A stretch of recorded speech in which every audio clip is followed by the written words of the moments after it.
Good afternoon, everyone. I'm not going to formally call the meeting to order yet. We have some special awards to give out first. But I will read our land acknowledgement, is that we acknowledge we are on the traditional lands of Treaty 4 territory, a treaty signed with 35 First Nations across southern Saskatchewan, parts of Alberta and Manitoba, and the original lands of the Cree, Saulteaux, Dakota, Lakota, Nakota, and homeland of the Métis Nation. City of Regina owes its strength and vibrancy to these lands and the diverse Indigenous peoples whose ancestors' footsteps mark this territory, as well as settlers from around the world who continue to be welcomed here and call Regina home. So Council, if you remember, we do this annually. We are going to be handing out, doing the presentation of the Henry Baker Scholarships. Before I turn it over to Councillor Bresciani to introduce, as she sits on this committee, I may ask while we do the presentations that Council step aside from the horseshoe so that there's not strange photo bombs in the back of these pictures. Councillor Bresciani, please go ahead. Check. Thank you very much, Mayor Masters, all of Council. It is my pleasure today to represent City Council as we honor some of our community's brightest and most exceptional youth. Each year, the City of Regina proudly awards the Henry Baker Scholarships to deserving students who excel in their academic pursuits and make significant contributions to their community. These students exemplify our community's dedication to fostering young talent and highlight that Regina is not just a place to live, but a place to learn, grow, and thrive. This scholarship also reminds us of the vital role Regina's post-secondary institutions play in our city's prosperity, and also shaping our reputation for educational excellence. The Henry Baker Scholarship not only celebrates academic success, but also focuses on the volunteer work and community involvement of each student. This year, each student has been awarded $2,000 to support their education at one of Regina's post-secondary institutions. So first, I would like to welcome Mayor Masters up here to present the certificates. And I would like to begin by acknowledging the students from Saskatchewan Polytechnique. So Hannah May Samonte, please come forward. Hannah is a formal medical technologist apprentice currently enrolled at Saskatchewan Polytechnique with dreams of becoming a registered nurse. Hannah's leadership skills are showcased through her extensive involvement in school councils and community work.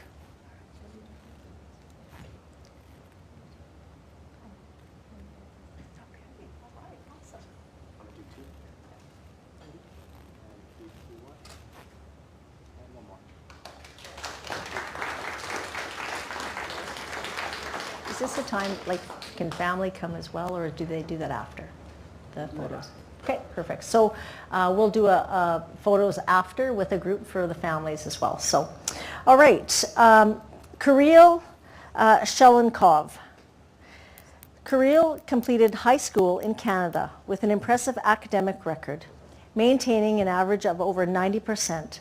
He is passionate about supporting the IT sector in Saskatchewan, which is why he is pursuing a business information systems program at Polytechnique.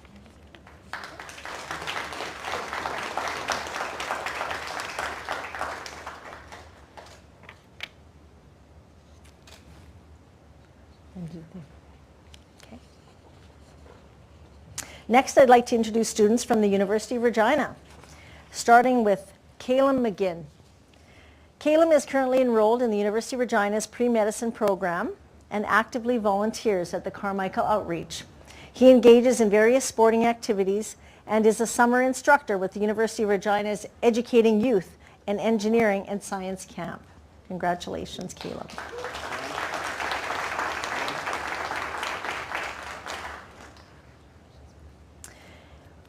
I'd like to call Clinton Obiaker. Clinton is an undergraduate student in computer science and has made an impact on campus through his roles as a University of Regina ambassador and international peer advisor.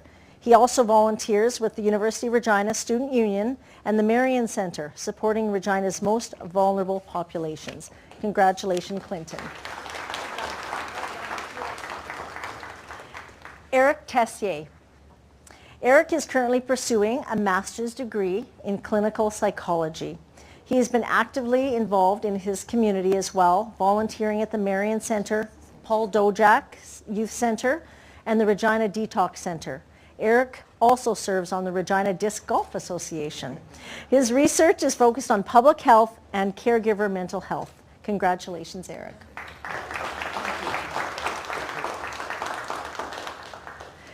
Eva Fernandez. Eva is pursuing a degree in music, education, and actively volunteers in her community. From wrapping Christmas hampers to working with her local church, Eva is committed to using music to positively impact people's lives. Congratulations, Eva.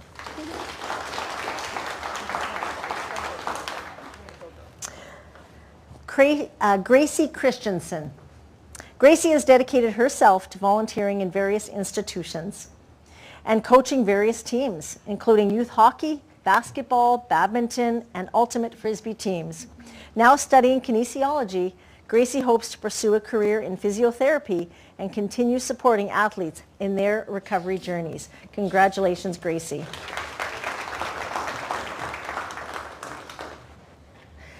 Jake Nazarewicz. Jake's commitment to community services shines through his volunteer work with Star Givers Initiative, which provides donations to Regina's houseless community. He's currently studying biology and aims to become a family physician. Congratulations, Jake.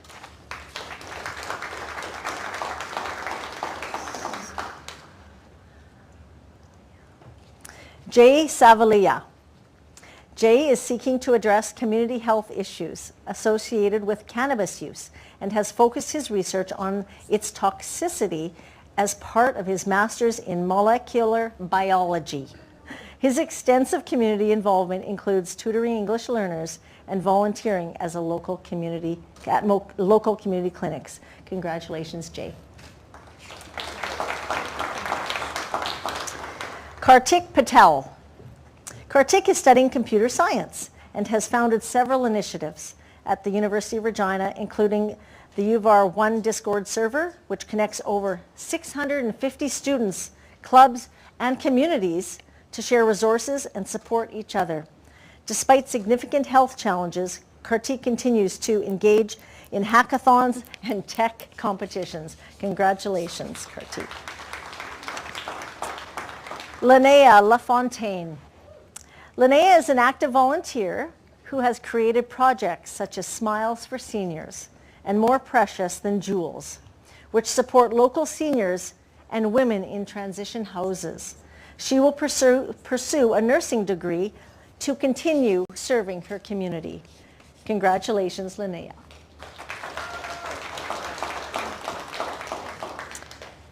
Lindsay Demchuk. Lindsay is pursuing a master's in art, history, and curation.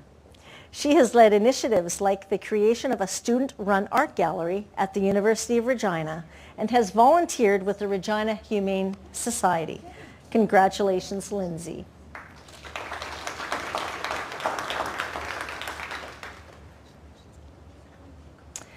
Mohammed Hossein. Mohammed has held leadership roles within the multiple campus organizations, including serving as the social media manager for the Computer Science Student Society. He aims to make an impact as a community volunteer through his computer science degree. Congratulations, Mohammed.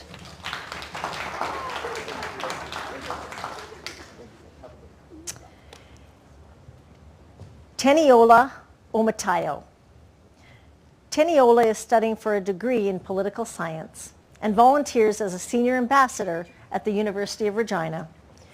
She is passionate about public policy and aims to advocate for minority rights in Canada. Congratulations, Teniola.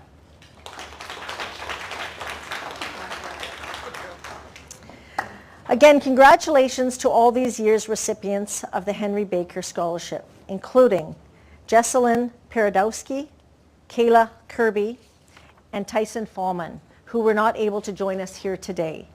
You are all truly deserving, and we know you will go on to do great things. I'd also like to thank all of the educators, the administrators, and support staff at Regina's post-secondary institutions for their ongoing commitment to the high-quality education. I also want to thank our staff here at the City of Regina. They have done amazing work over the years for this scholarship to remain. And to go through the many, many names that people apply, I want to say thank you for all the hours that is put into this as well. So truly, again, I want to say congratulations to all the recipients. You've made Regina very proud.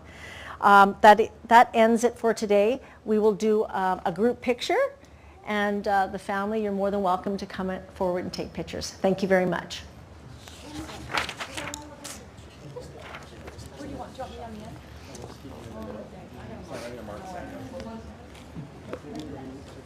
Standing right behind Sandra, and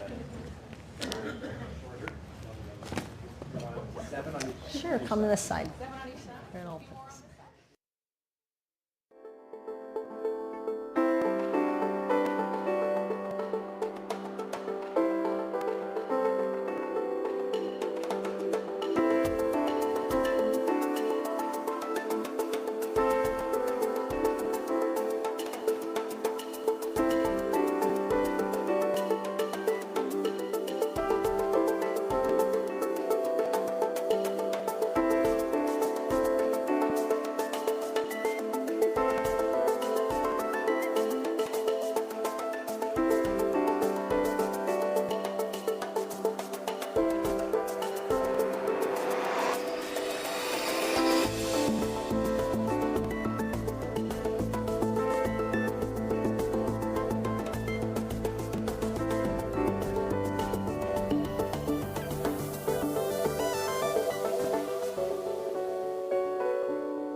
I'll call the meeting to order. Good afternoon, and welcome to the September 25th, 2024 City Council meeting.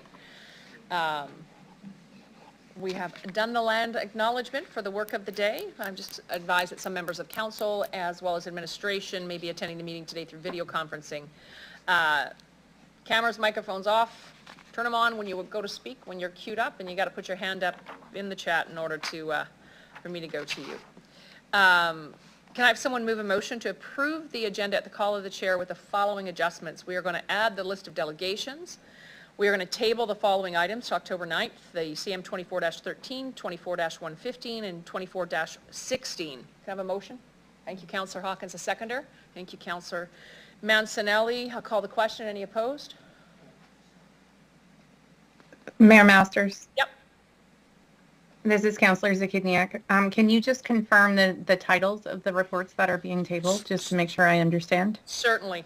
24-13 is flag and proclamation policy, 24-16 is senior men's hockey ice time, and 24-115 is Kanahistakawan, which is the Indigenous framework. Thank you. Thank you. I'll call the question. Any opposed? Seeing none, carried.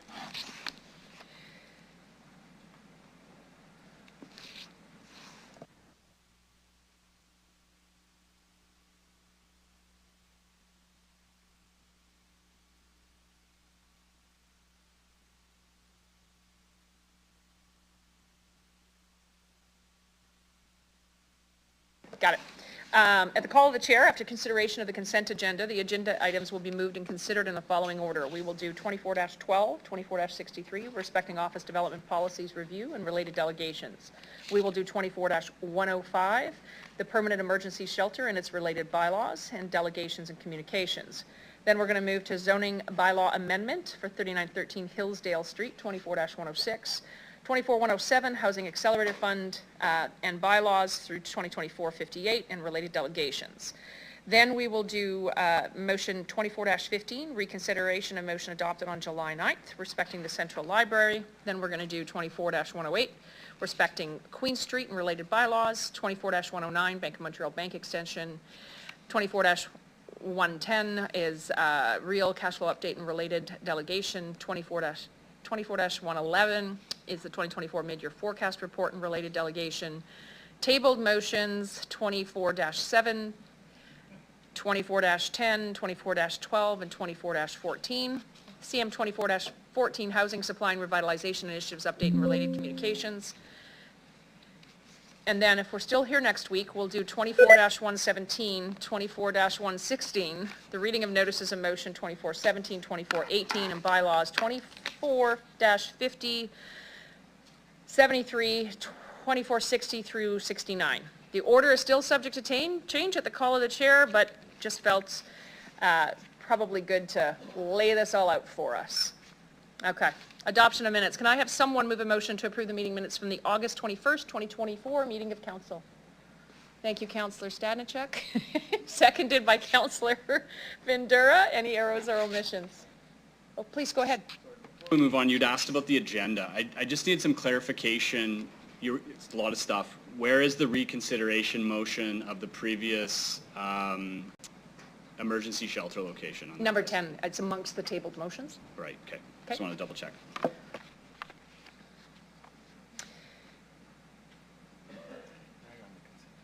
I don't think I called a vote. I'll call the question. Any opposed to the adoption of the minutes? Seeing none, carried.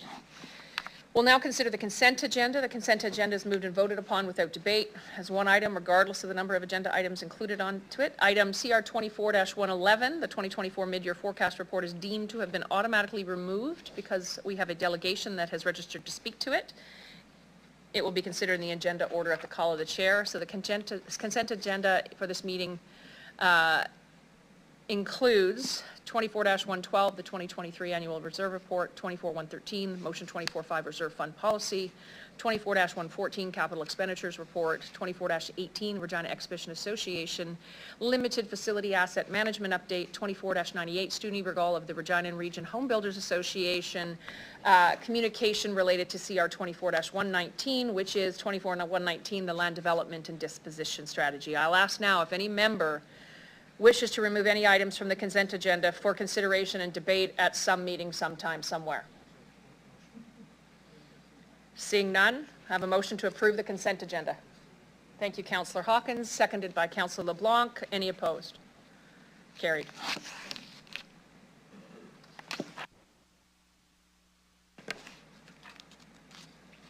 Council, we're going to start off CM 24-12, which is the official community plan office development policies review. We do have a supplemental report, but prior to that, we have 4 delegations.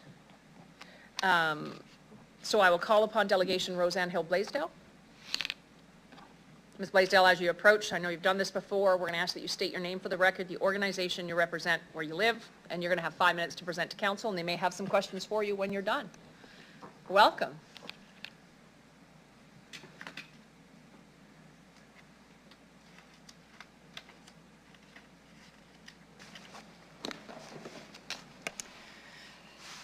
Thank you, Your Worship, and members of City Council. My name is Roseanne Hill-Blaisdell. I'm the President and CEO of Harvard Developments.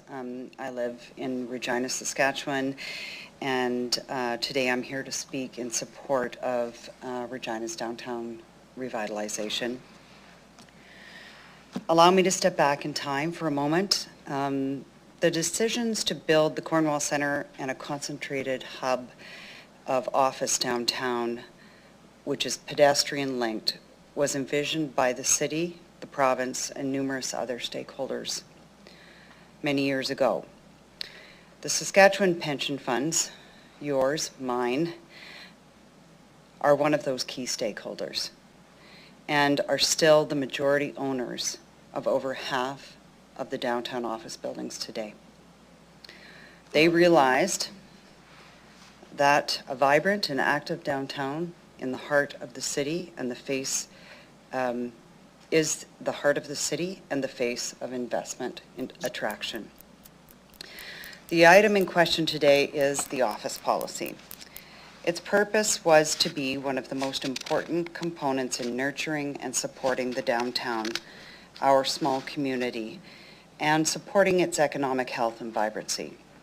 It's not perfect, and it certainly could benefit from some revisions to allow office development in unique circumstances. A few examples of that might be an existing land and building owner who wants to expand its operations in its current location with its current footprint and make that a larger office building that might not fit into the current parameters. A new business entrant to the market whose operations are not conducive to downtown, engineers, other kinds of uses, and that they have needs for office/industrial, perhaps client-facing retail space. A new building which is developed and provides positive absorption in the office market, i.e. not filling up a new building by emptying an existing building, and results in accretive contribution to the tax base. So not an addition to taxes from a new building with the resulting reduction of taxes from another building. While the published statistics from various broker groups indicate that our downtown has about 15 to 18% vacancy today, there really is a lot of ghost vacancy on top of those numbers. And for those that aren't familiar with the term, ghost vacancy means that the space is under lease but not being used and physically not occupied. Generally, it's a very, very strong indicator that it will become officially vacant and turned back to the landlord as the leases expire in the next short while. We also have in addition to these stats, it's public knowledge that the Canada Life building on Scar Street has up to 120,000 square feet of vacancy today and is being actively marketed. We also, being Harvard, have 4 major office tenants that have indicated to us that their employees don't feel safe in the downtown, that parking circulation and road access continues to be a chronic impediment. With the construction of 11th Avenue and the frequent closures on 12th, people working the downtown are sometimes experiencing up to 1.5-hour wait times to get out of the parkades, and their clients have severely restricted access to them. They have emphasized that for these reasons, they are considering leaving the downtown. Within a 1-block radius in the downtown, we have also had 2 retail tenants, main floor retail tenants, close up and walk away from their businesses. Obviously, they've been impacted potentially by COVID. But another 5 have provided notice that they will not be renewing their leases and they plan to close their businesses. All of these tenants have struggled to pay rent. We, as a landlord, have been working with them during and since COVID to keep the lights on. Our efforts to support them, however, are a bit futile if they can't generate the sales to even cover their operating costs. They truly need more people working, living, and shopping downtown. Coupled with other existing retail vacancies on Scarth and Hamilton, these closures could result in our downtown streets becoming dark and void of activity and people. That's an environment that encourages further vandalism and crime and discourages Reginans from coming downtown. I think the story here is that our downtown is truly struggling and at risk of large-scale evacuation if we don't all pull together and save it, find solutions. The office policy is only one component, and it's not perfect, as I mentioned, and should be adjusted to create flexibility in circumstances where it makes sense. If we're supporting new construction outside of the downtown, which simply enables a circumstance of musical chairs, we are not achieving anything except emptying out our downtown. Ms. Blaisdell, That's it. you're well past. Thank you. Okay, I would invite questions if there are Thank you some. so much. Does any member of council have any question for Ms. Blaisdell? Thank you. Councillor Stanichuk, please go ahead. Okay. Thank you for coming, and through the chair, I guess I just wanted to comment that your presentation does identify that you want to see more people also living in the downtown. So having said that, do you think that it is only about an office development policy, or there's other strategies that we could be looking to keep our downtown vibrant? Through the chair, as I have mentioned, the office policy is one mechanism and tool that we have used to ensure that we keep the concentration that we all worked so hard on 25 years ago to build. Clearly, residential in the downtown is a key driver of 24/7 activity, and certainly there should be other incentives and mechanisms to further try to enhance residential in the downtown. In terms of, through the chair, in terms of other cities and what they're doing, because all cities, I think, are suffering with this issue, not as many people, more people working from home, etc. But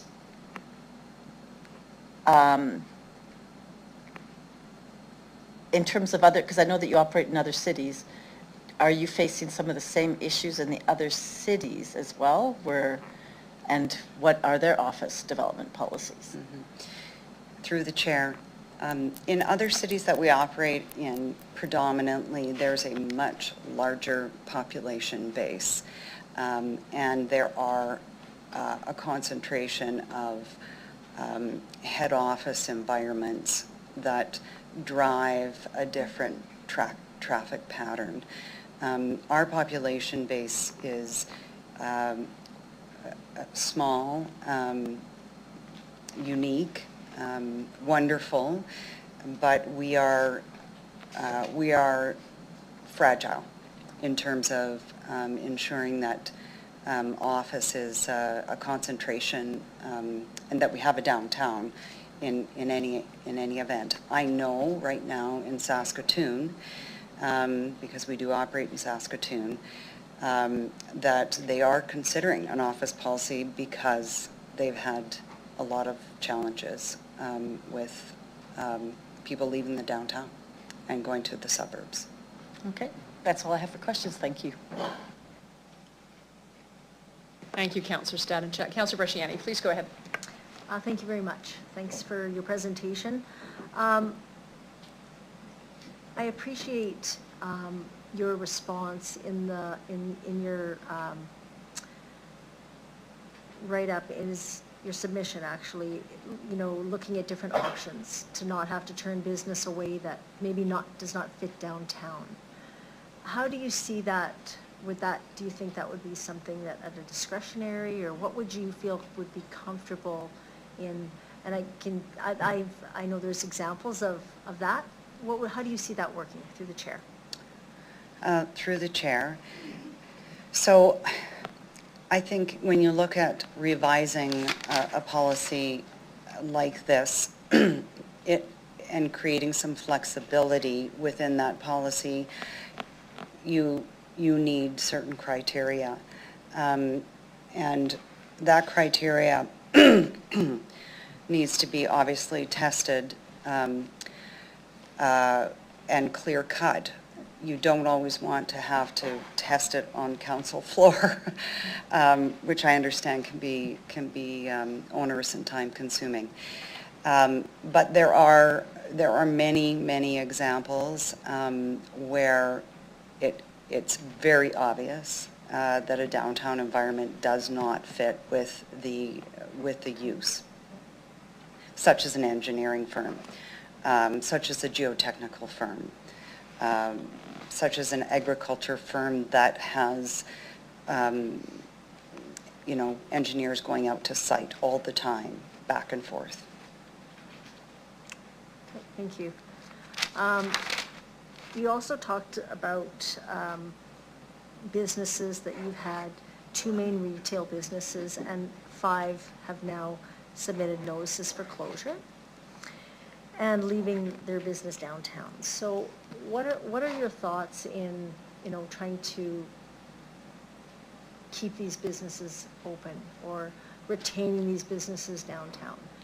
And I understand that there's the social piece, but there's also the beautification, there's all these other things that go hand in hand with running a business. But from a city's perspective, what have we missed in trying to help the businesses downtown thrive? Or where do you see that we could do more? Through the chair. Through the chair, there's no question, it's just sheer volume of people walking on the streets. Okay. And so we need to get more people downtown, and we need Reginans to feel safe to come downtown on a Saturday, or after work, and have dinner, or meet a friend for coffee. The environment is not such that we're getting that traffic. So today we see individuals who are working in the office buildings maybe Tuesday to Thursday, and that is getting better. There are more people coming back, but it's just not enough, and people aren't, it's that dichotomy. People are just not, they don't feel safe enough to come here, and so we're just not getting the traffic the way we used to pre-COVID. Thank you. Ms. Hill, you operate in other cities, which you've indicated. Bigger cities have more opportunity to have people live downtown, different draws to be downtown, that kind of thing. So I guess for you, what do you see that we actually, like, I hear this all the time, stop throwing money downtown, because you know what, you're not going to revitalize it. You need to have more people living downtown, because after 5 o'clock, they're gone, even after work. So Calgary, I think you live in Calgary, they've done a big thing with people living downtown. They incentivized, they had to. But do you see things like that where we get more people living downtown, if it's safe, again, because I think if we keep coming with this policy, I'm not sure that's going to be, to save downtown, we need people. I don't know how we do that. Through the chair. Through the chair, other cities that we operate in do as well, suffer from, trying to keep people downtown after 5 o'clock, for sure. The office policy helps to get them here because of their jobs. To keep them here after 5 o'clock, that's about safety, security, accessibility. And so, there are mechanisms, there's tax incentives, I suppose, that could improve the circumstance as it relates to some retailers and enticing retailers to stay and be downtown. There's tax incentives that could be added for easy parking, for residential development or conversion that would further support those initiatives. That's all I have. Thank you very much. Thank you, Councillor Bresciani. Councillor Fundura, please go ahead. Thank you. Good afternoon. Good afternoon. How are you? I appreciate the conversation you and I had. We had a visit, went downtown to talk about what we were talking about, the office policy, to see what's going on. So thank you for accepting and the time to spend with you to talk about things. I believe, through Mayor, we talked about the small business being outside stores, but we talked about, the question is to you is this: if there is a business outside of the downtown that is not downtown anymore, it will not go downtown and has several buildings that want to amalgamate them. So I mean, they're not taking anything from downtown. I think I asked you that question when we were on looking at the downtown. Is that a detriment to, let's say, with the policy to have a little bit of a lighter look at, a little bit of a softer approach to say, yeah, that's not going to really hinder or interfere with downtown, but yet still allows to have that company to amalgamate and continue growth. They're not going to go downtown. They're already outside of downtown. I think I did ask you the question. I'm not sure if you said if you're okay with that, as long as they don't pull anyone from downtown. The long question is, so what you're feeling about that? Through the chair, clearly if a business is located outside of the downtown, presumably there's an operating reason for them to be outside of the downtown, and that would make sense if they're in their current location and they want to expand their footprint in their current location. If it's an operation that is leaving one building to go to another and vacating the other building, those are other considerations. That is creating a vacancy that, you're not responding to demand necessarily. You're responding to, well, maybe we'd like a new building. So it's a finite and fragile consideration. I think, as it relates to downtown, if it's an office use, then it belongs downtown, and we should do everything in our power to try to continue to support a strong and vibrant business community. Okay, one more to Mayor. The question is about growing downtown. I agree, making sure that we are vibrant. But as well, I believe that we need to our development, to look at the city as a whole, to grow the city itself. And just like you are a councillor of Ward 5, but I represent the whole city. There's that fine line. How do you feel about that? And I think I asked you the question. You do business outside of downtown as well. You grow, you build strip malls and all that, right? And so, what is your comment to that as a growth of the city at itself? Would the city at itself, if it grows bigger, would influence the growth of downtown and sustain that? Am I going the wrong direction? What's your feel on that? Through the chair, obviously, I'm in favor of growth. I'm in favor of economic development. I'm in favor of new business. And and I'm in favor of supporting all of that. But it's kind of hard to be a suburb of nothing. And if you don't have a downtown, you really don't have anything. And it's hard to build a community around parking lots, subdivisions, and retail centers. Okay, I didn't say that, Ed McMahon did. okay. I appreciate that. Thank you. Mayor, thank you. Thank you very much, Councillor Bandura. Ms. Blaisdell, I don't see any other member of council has any questions for you. Thank you very much for being here with us today and presenting this afternoon. Thank you for the opportunity, Chair.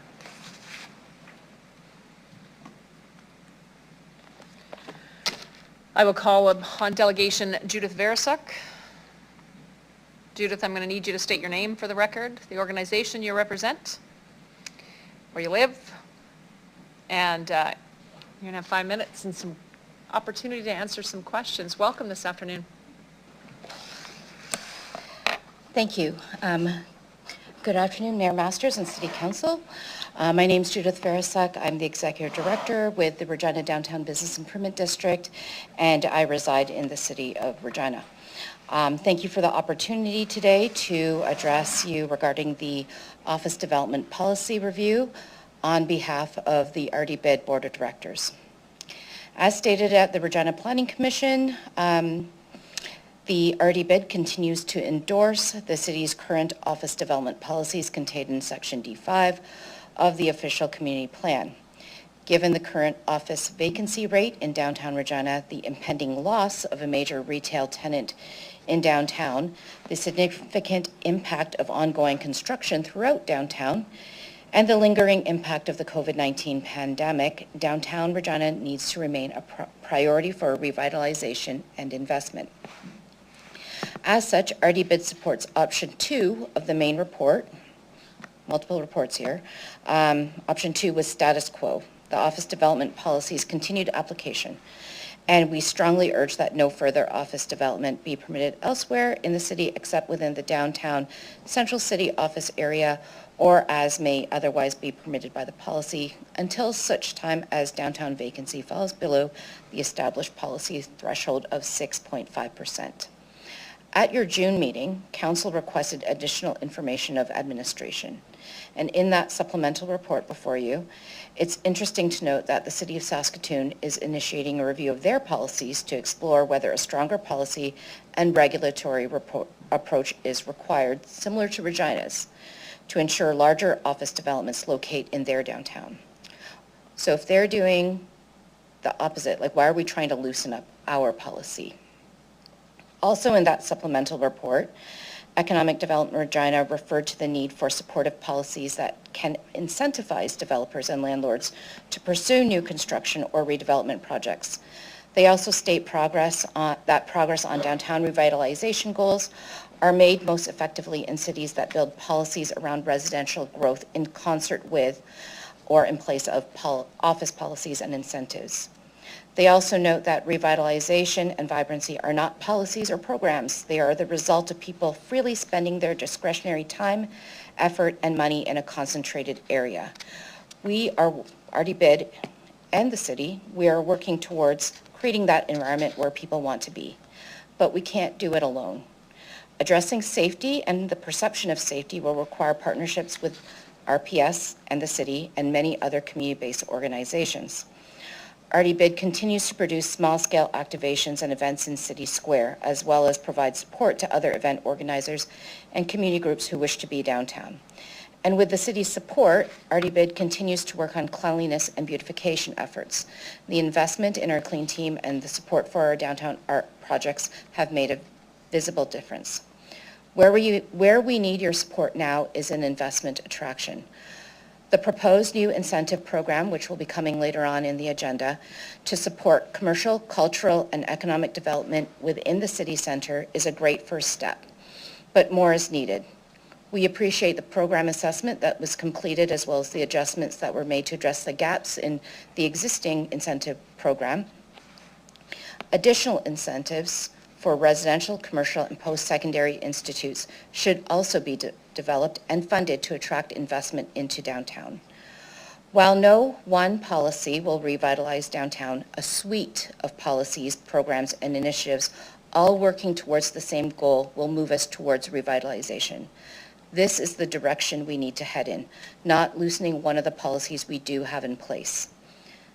In summary, Regina Downtown continues to urge caution when making these policy changes that could significantly impact downtown. We hope that the decision that is made today is thoughtful and takes into consideration all of the efforts both the city and RDBID have been making to increase vibrancy in our downtown. Thank you, and I'm happy to answer any questions. Thanks very much. Thank you. Councillor LeBlanc, please go ahead. Thank you. I'm trying to get a sense of the lay of the land, namely whether we're trying to get back to a downtown which used to be great, or we're trying to imagine a downtown which has never been. So my question to you through the chair is, has Regina's downtown ever been fairly characterized as awesome, or a place that people want to hang out and have a beer?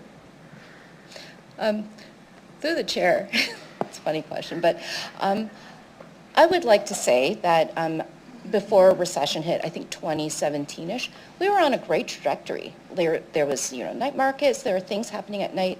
You would see people out beyond the hours of 5 o'clock, moving through the various food and beverage locations in our downtown. There were other events, activities that were happening in the park, in the plaza.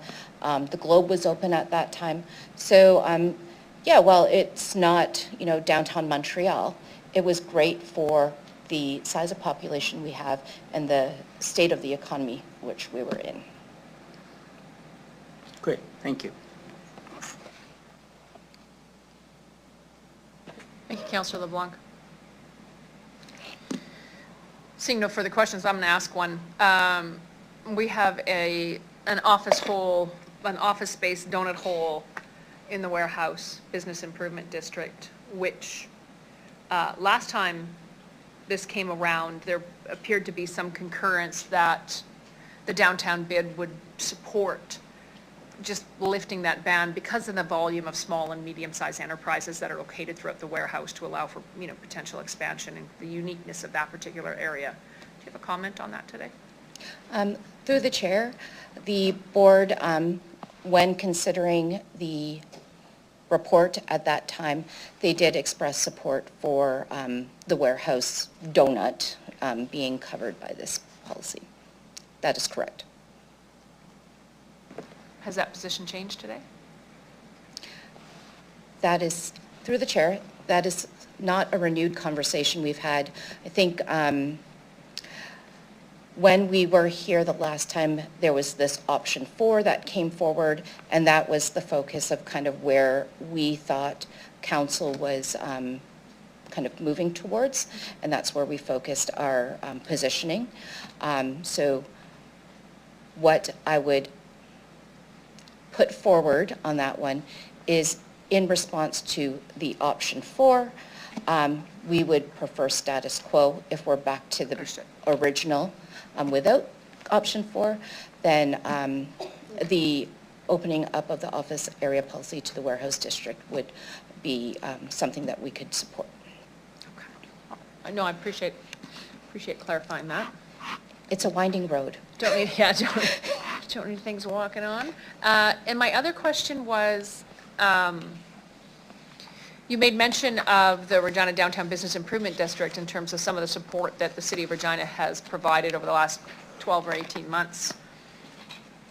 Could you explain that further, describe that further? Through the chair, absolutely. I would put forward that the support that RDBID has received from City Council and City Administration over the past, I would say 5 years, has been tremendous. And I don't want anyone to think that I'm not appreciative of everything that Council has done for us in that time. I will put forward things like, well, everyone loves to talk about construction, whether good or bad, but the fact is that we need investment in our infrastructure to continue downtown growing, so very much appreciated. The Downtown Vibrancy Grant, which has been integral to expansion of our clean team, our downtown beautification efforts. Very much appreciated. We're in the process of moving forward through that. The city was also the initial funder of our Regina Street Team, which was originally the community support program. And over the years, I would say collectively that is upwards of $2 million over 4 years, whether it's through the City of Regina or through Community and Social Impact Regina, which is funded through the city. So again, very appreciative of everything that the city has done. The original incentive program, which again is coming to council later on in this agenda, great first step. Let's continue to refine it. I think city administration did some great adjustments based on what we're finding. We need to continue to fund those and perhaps explore other incentive policies that can start to trigger other things that we want to see happen here. So this is one piece of the big puzzle. And again, all of these things need to be working in concert. So I'm here today to say, let's continue working in concert and not loosen this up. If we have to, let's look at the warehouse district donut. Thank you very much. I will take note that you said that you're appreciative of the work that was done for us, done for you. Yeah. It's the other way. Done for you is done for us, actually, just to be clear. For the royal us. All right, thanks very much, Ms. Verasek. I'll thank you very much for your presentation, and I'll ask you to return to the gallery. I'll call upon delegation Mitch Molnar. Mr. Molnar, you know the drill. You're going to state your name for the record, the organization you represent, where you live. You'll have 5 minutes to address council, and there may be some questions for you afterwards. Welcome.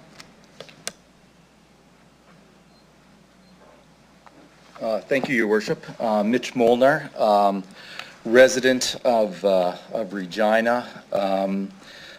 Also, just for clarity, I sit on the Board of Economic Development Regina as well as the downtown bid, but I'm here not to represent those organizations, but more so my company and generally as a concerned citizen for what's generally the state of our downtown.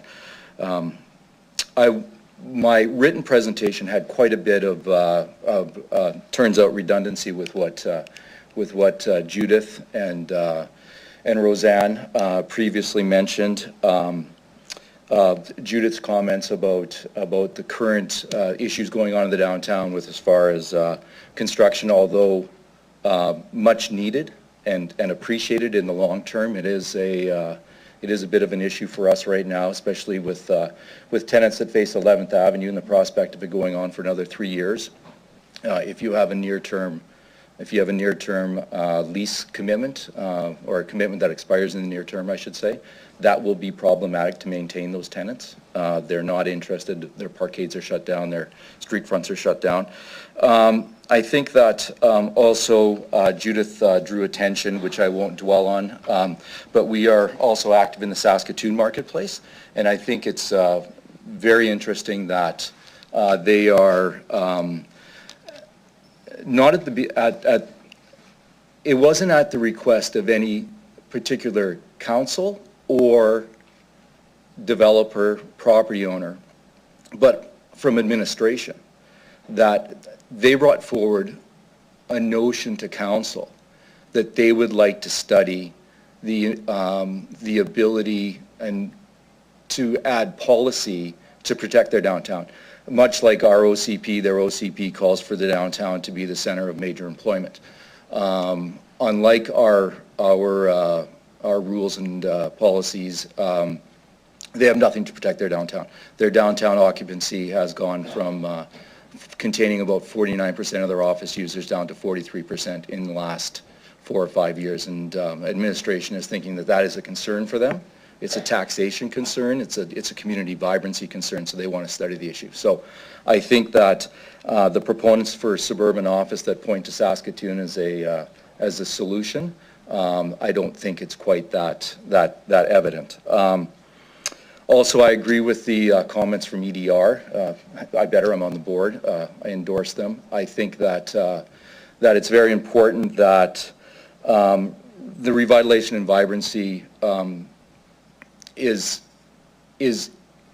fulsome. It's not just the city that needs to do it, it's private investment, but it's very hard to attract private investment when there seems to be a reluctance of the community, the city of Regina to invest. And I think that from a downtown bid perspective, we are very appreciative of what's going on lately as far as the enhanced city police presence, the funding that we've gotten to host events and the street teams. I think those things are fantastic, and I really sense an upswing.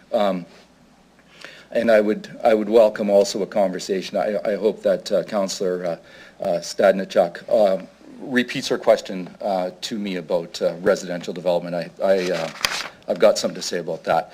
But I thought it would be interesting today, instead of prattling on about the things that I tend to prattle on, I thought I'd give you a snapshot of our portfolio, downtown and suburban. And because I think it's interesting, and I think the nature of office in Regina, I think, is misunderstood. So I'll give you a bit of a snapshot about what we go through.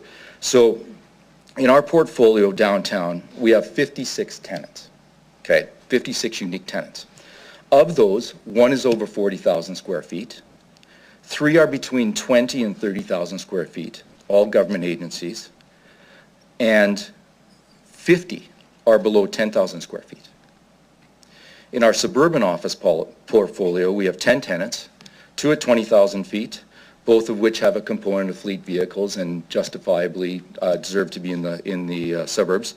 The remainder of those of the tenants, 8, occupy less than 5,000 feet. I would have to say, in my 25 years of being in the office market, there are only a handful of times that I've leased space to new entrants to our marketplace for office, and I cannot remember one of those tenants being larger than 10,000 feet.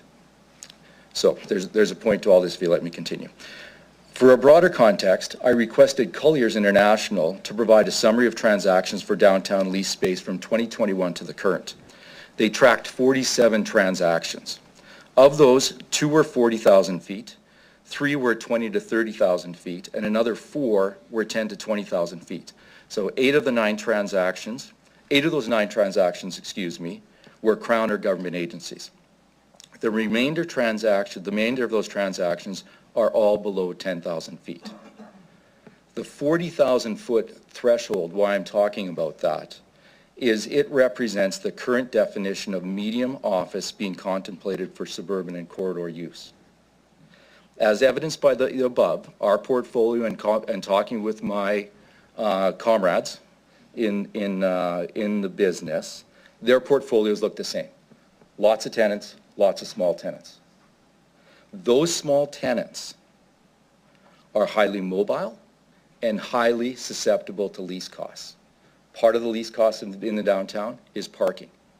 We have a whole other conversation to have about parking in the downtown, the lack of civically provided parking, the cost of parking, but we won't go there. But it is an issue. It's one of the things we need to address. So I guess the point of this is that we say, well, what's another 40,000 feet? 40,000 feet represents 4 tenants, 8 tenants, all that can be relocated from the downtown. And I think we need to tread very carefully about the policies that we have, unless we want to spend a lot of money saving our downtown after the fact. The proponent that will speak next is going to talk about consolidating office space into one building. Although that is seemingly appropriate, it will still open up another 10,000 feet in 4 chunks that are available for downtown users to occupy. So you give me the signal. Thanks, Mr. Mulder. We're 20 seconds past there. Does any member of council have any questions? Thank you. Councillor Stadnichuk? Okay. I think you've been asked to ask a question. All Please right, go yes. ahead. So through the chair, I can't even remember how I or asked the question in the first case, but in terms of policies around our downtown and residential, and I will say that I was just in Winnipeg, had a presentation from somebody, Director of Planning. Their whole strategy for revitalizing their downtown is residential development. So is this a strategy that we should be looking at? I think we should be, absolutely should be looking at it. But I will give you some of the obstacles that we will face in a community our size. Okay. High-density construction, it tends to be expensive. So people coming out of a 400,000 square foot home, if that's what they're doing, are very unlikely to be able to afford or want to spend more money to be in a concrete high-rise. So that's the first obstacle. Calgary is often used as a bellwether of how they're trying to fix their downtown. So they have converted about 2 million square feet under their last program. It cost them $175 million. On top of that, it cost the development community 3 times that. So that initiative was a great initiative, but we have to be prepared. That was about $70 a square foot provided by the community, the city I should say, to help, and then the developer had to match, 3 times matching. So very expensive to do. Not sure that that's appropriate for our marketplace. So there's some obstacles. We are unsure of our infrastructure in the downtown. Can it handle a massive amount of residential? We're quite fortunate to have the amount of residential we have on the perimeter of our downtown. The problem is getting it to draw into the center. So then you start to speak about how do we get more main floor activations? Is it a taxation policy? That's a cost to the city. Is it enhancing the streetscape? That's a cost to the city. So until we figure those things out, and as Roseanne said, the office policy is a fairly blunt instrument. But, and I know I've said this before, and I apologize for repeating myself, but, you know, the office policy is when it's the only tool you have in your toolbox, and you know, it's a hammer, everything starts to look like a nail. So that's why we are so dependent upon the office policy, because as a community, you know, there's going to be a conversation later on in these chambers about funding the library. That is a downtown initiative to get people into the downtown. I won't get into the merits of that. I am on a panel tonight to talk about downtown revitalization sponsored by the library, but none of these things are cheap. If we start to lose this tax base downtown, it's only going to get more expensive. We need to invest in our community, and decisions have to be made. If we get rid of the office policy, I think that you will, my co-investors, the Hill family's co-investors, they're not going to be interested. They're going to think that their investment dollars aren't welcome, and capital is highly mobile. And capital will pick another community. It will go where it's easy. And we are on the brink of not making it very easy. So just a follow-up question through the chair then. We know that there are more flexible work arrangements.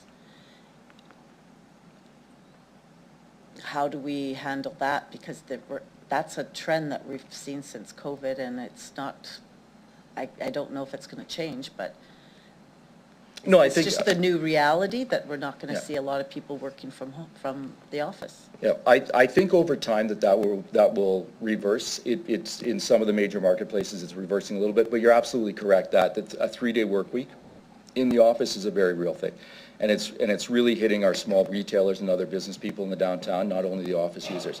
But it's interesting to note that what that's causing is more of an excess of office space. It doesn't matter where it is. And it goes to the comment about, are we only moving the deck chairs here? Like economic development in our community has nothing to do with office policy. We have an agrarian, agriculture, manufacturing, specialty manufacturing, mining. That's the base of our economy. Those guys, they're not going to come here and build an office space. BHP is using quite a bit of office space in Saskatoon, which is really refreshing. It'll be interesting to see with their Janssen project, it will be interesting to see once that project is built, whether those offices stay. I know that we were successful in attracting Mosaic to the downtown. Those jobs are now gone. That space is for sublease. So it's very hard for us to attract pure office users to our community. And that's why we need to be so careful with our office policy. I'm all for economic development, and I think it's really important that we have policies that enable it. And yeah, if you have a user, somebody like Cargill wants to build, Cargill's at the GTH, so they've got a different set of rules out there. But let's say Cargill wasn't at the GTH and they said, we want to build a 60,000-foot building adjacent to our plant. Absolutely. Nobody here would disagree with that. But I just think that we need to be very careful that our office users are small, they're highly mobile, and they're highly cost sensitive. Our suburban office buildings are 2/3 the cost to operate as our downtown office buildings. I said that was my last question. I do have another one. And through the chair, try not to debate here. But the question is, I guess there's also, like, even attracting a company like Mosaic to our downtown was at a public cost. Those were subsidized jobs at something like $100,000 a job. So maybe we bit off too much than we really could handle as a city? I'm not sure of the question, but if I could pretend that I have an answer to it, and if you'll allow me some latitude, Chair, I think that your comment is a perfect example of what the office market faces here. There was a time, not too long ago, probably about 12 years ago, where the office policy kicked in, and we had quite a bit of outside office built when the market was strong. We had a bit of a recession in 2016, and then COVID hit, and I don't know when we're going to return to those days of that kind of demand. Until we can figure out what to do with these office buildings, and until we can figure out an investment strategy for our downtown, I think that for the sake of a few buildings, we're like crows chasing pennies here, thinking that that's economic development. It's not. One building is not economic development. No. Okay, thank you very much. Thank you very much, Councillor Stanachek. Councillor Stevens, please go ahead. Thank you. Mitch, I just want you to maybe simplify the implications of one of the recommendations if they go forward. So let's say it passes as proposed. What happens in the next year? My read is, and I just need to tell me if I'm correct or not, is we'll see potential tenants who would otherwise have bit the bullet, went downtown, they'll decide that they can access suburban or corridor office space, and we'll see a gradual kind of leveling off of those kind of tenants across the city. And vacancy rates will go up in the downtown, and they might level up a little bit across Regina in those areas identified in the report. Is that fair? I think it's interesting. We fail to remember that every zone currently in Regina allows 10,000 square feet of office per lot. That's a lot of office that can be built already.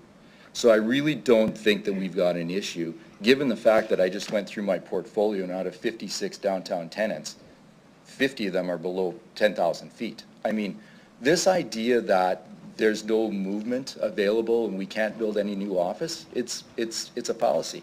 I also think that in the suburban office market, there is a phantom or ghost vacancy. At the university, there's a bunch of vacancy. On Henderson Drive, there's two 40,000 square foot buildings or more than that, 80 or 90,000 square feet of ghost vacancy.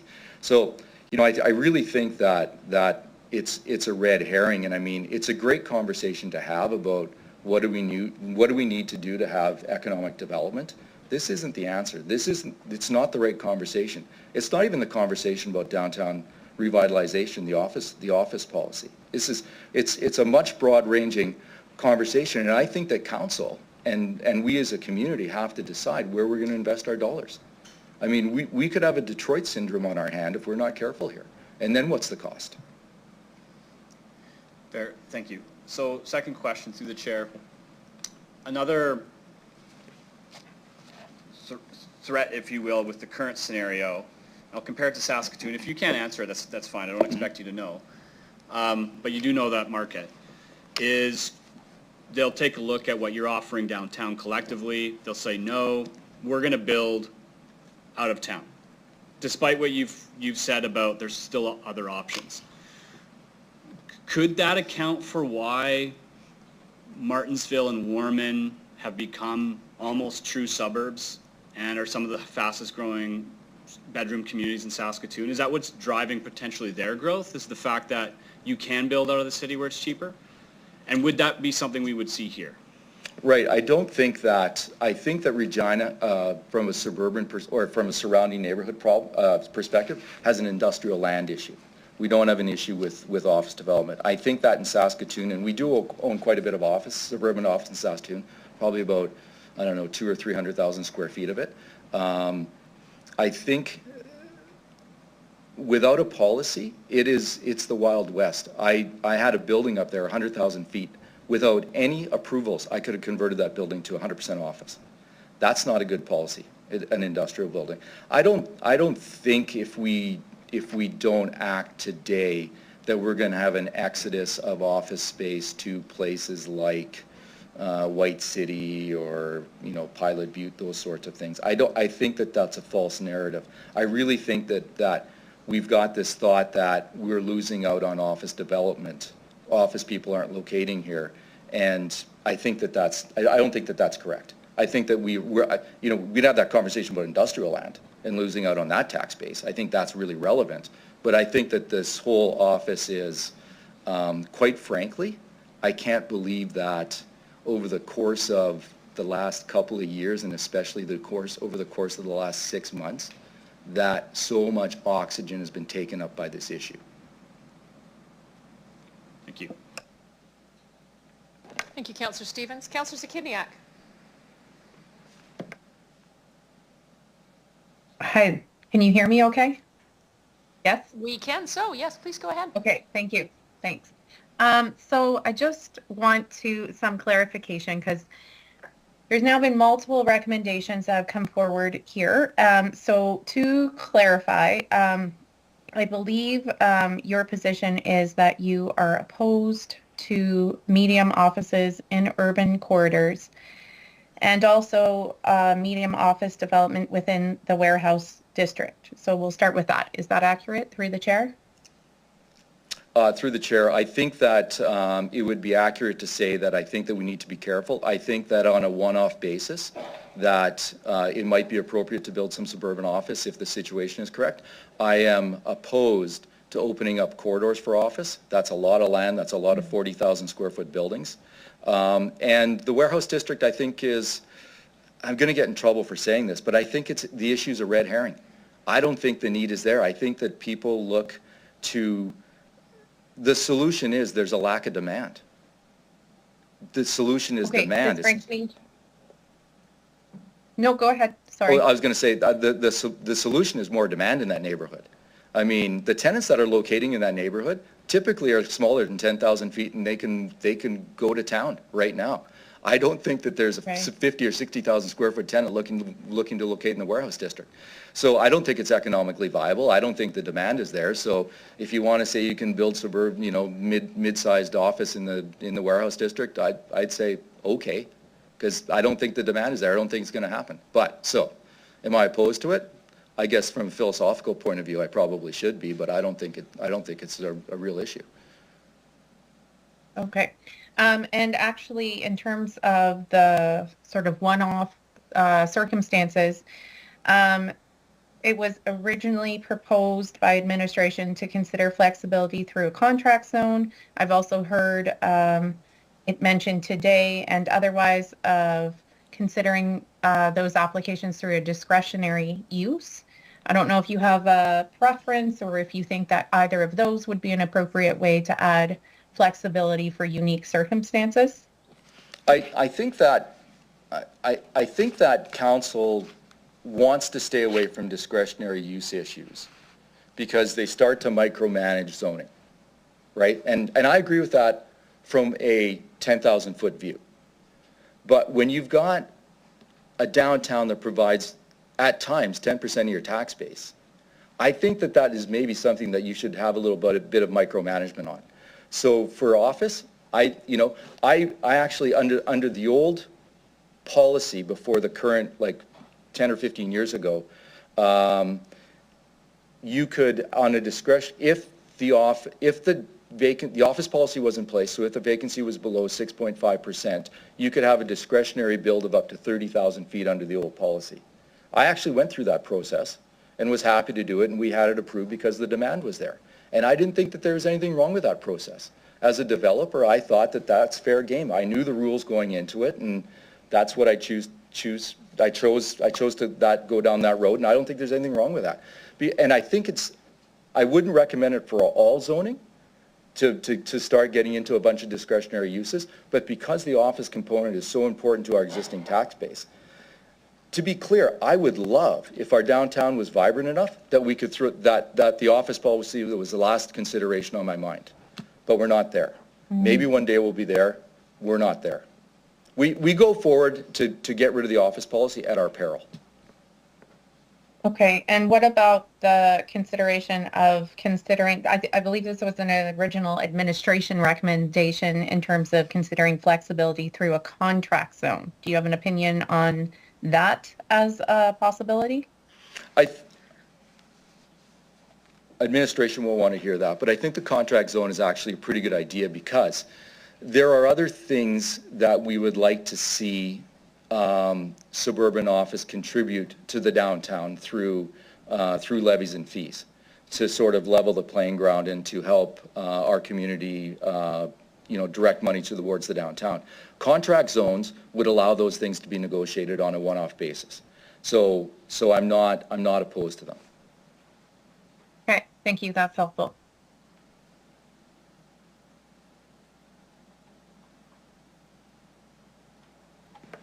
Thank you, Councillors. Councillor Barshiani, please go ahead. Thank you very much. So, Mitch, thanks for being here. How long has this policy been, you've been here for eons, and you've gone through all the waves, all that kind of thing. This policy's been here for how many years, through the chair? So the current policy, I believe, is from around 2012. However, there has been policies in place in Regina that protects the wrong word, that support the downtown for as long as I can remember. I've been in the business since '99, and there has been a policy in one iteration or another that has existed. And I think to our credit as a community, we've got a great tax base downtown, and it's struggling right now because of COVID and a few other things. But I think that that tax should be, if I had a building that provided 10% of my cash flow in my portfolio, I would love that building like you wouldn't believe. I would invest in it on a daily basis. And I don't see that from the city of Regina. And so I'm a little confused by the whole thing. Yeah. So just changes in the economy. Obviously COVID, everybody took a hit. Tell me, this office policy, if it were to be removed, and we've just gone through COVID, businesses are, I would 100% agree, very fragile. Mm-hmm. Some are on the brink of losing or walking away, as we've heard, from closing the doors. If that was the case, right now, like, because I know there's been a talk for quite some time, get rid of this policy because it really hasn't done a lot. Because we haven't seen a lot of growth in the downtown with this policy. Would that be fair? I don't, it's an observation, but I don't think it's a cause and effect. Mm-hmm. I think that, if we got rid of the office policy, there would be a laundry list, probably like my arm, in order of the things that we would have to do in order to support and maintain what we do have downtown. We would need some civic parking infrastructure. We would need better transit. We would need parking revenues that are generated in the downtown to be spent in the downtown for beautification and security issues. I mean, it would go on and on and on, and you would think, geez, for the sake of a couple of 40,000 square foot buildings, we should have kept the office policy.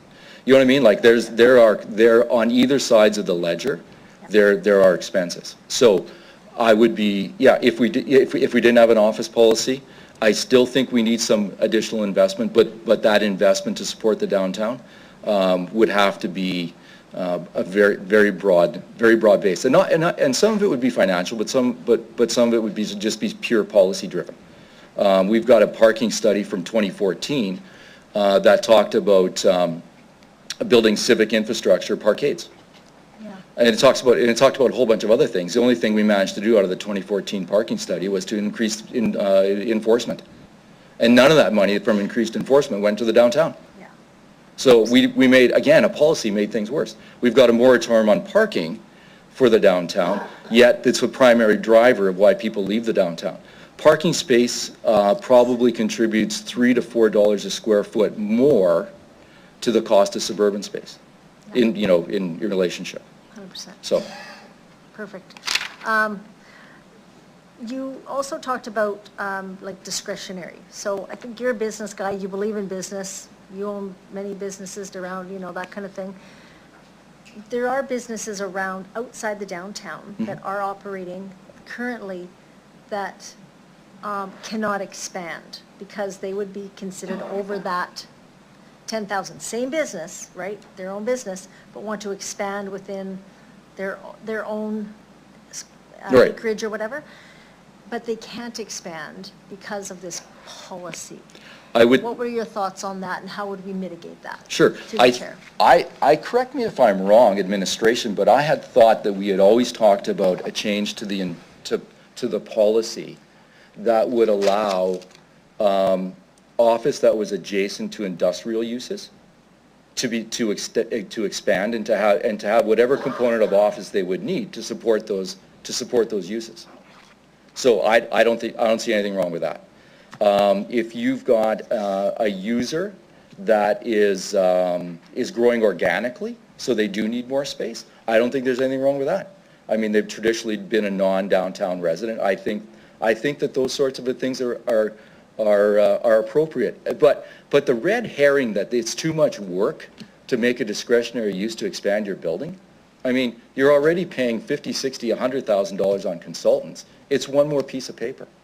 Like I think it's a pretty good solution to what we're facing now.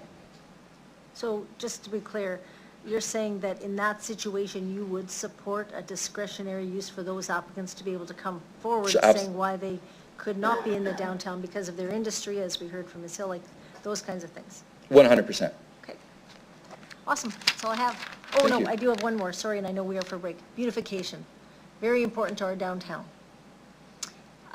With keeping this policy or enhancing it in some way, getting more businesses downtown if it's through incentives or whatever, but how do we get our downtown to ensure that the beautification is kept up? Right. I think that one of the important things to attracting people to downtown could be tax driven. And I think that Saskatoon, not to use Saskatoon as an example again, but Saskatoon's got a really good tax driver policy where if you have a new build, you can get 5-year tax incentive, right? If you were giving somebody a 5-year tax incentive, and I know that Harvard had to go through this on Hamilton Street, part of the new development was a criteria to improve the streetscape, right? Just to make, so that's part of beautification. I think that having trees with trees wells, I don't think it's an expensive thing. I think that if we dedicated parking revenue that was derived from the downtown into the downtown on a yearly basis, I think that's all it would take. But I think it's a very important thing. I mean, you can't have, people take transit now and they want to demand to be dropped off in front of the mall or in front of their office building. When we built the plaza, the idea was that people were going to get dropped off right behind City Hall here, or they're going to get dropped off by the library, and they were going to use the plaza as an entranceway into the downtown. If you had those people moving about in the downtown, maybe stopping and saying, hey, that's a cool retail location, that's a cool place to get coffee, maybe I'll stop out there for a beer, but no, everybody wants to go, so I think, the built form and how we organize all these things, are the sidewalks, are they walkable? Like, never mind safe, are they walkable? Are they trip hazards? Are we building streetscapes that are wind tunnels? You know, it's all these sorts of things, and like I said, we're gonna make a lot of changes to the downtown right now because we're spending money on 11th Avenue. And I hope that we incorporate some of these factors to allow some of this Main Street connectivity and beautification to happen. Okay, that's all I have. Thank you very much. Councillor Bresciani, I got two quick questions, and then we're legislating for a break. First off, I was given a statistic that the city of Saskatoon has discovered that 49% of their office space as a percentage of total office space has gone from 49 to 43%. Is that based on growth or vacancy? Because if I build more square footage elsewhere, my percentage downtown naturally drops. Correct, and I think that that's a good question. When I think about the construction that I've witnessed, because we're very active there, I would think that most of the new office construction has happened in Stonebridge and downtown. And I would think that the square footage built with the new towers downtown might actually favor the downtown. I think the bigger issue is that what they're concerned about is that the downtown wasn't capturing whatever new builds there was. So it could be, I think a portion of it was moving around the deck chairs, and I think a portion of it is simply that the downtown wasn't capturing what they thought they should. Okay, thank you. Two things. You've brought up parking a number of times. So the freedom of parking out in suburban office space versus paid for parking downtown is one of those equalizers as it relates to any alleviation or pilot project or whatever we do with an office policy. There's that. But there's also a tax subclass as it relates to the construction of Class A office space outside of downtown. So what you're interested in some respects is if anything happens, some form of leveling the playing field occurs. Yeah, absolutely. I mean, you know, the ability to have large parking fields in the suburbs, that should come with a cost.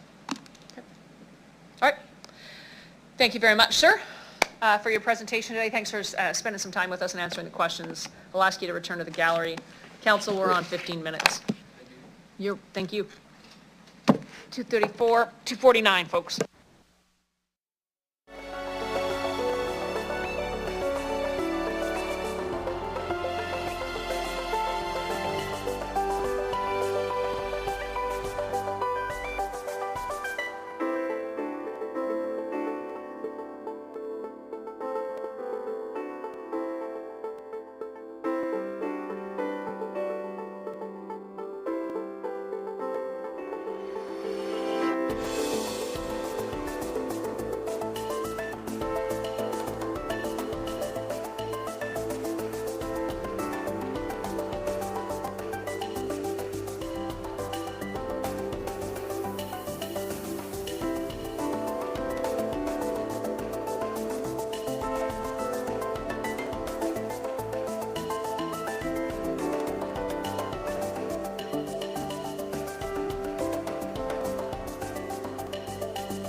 Council, can I get you to take your seats?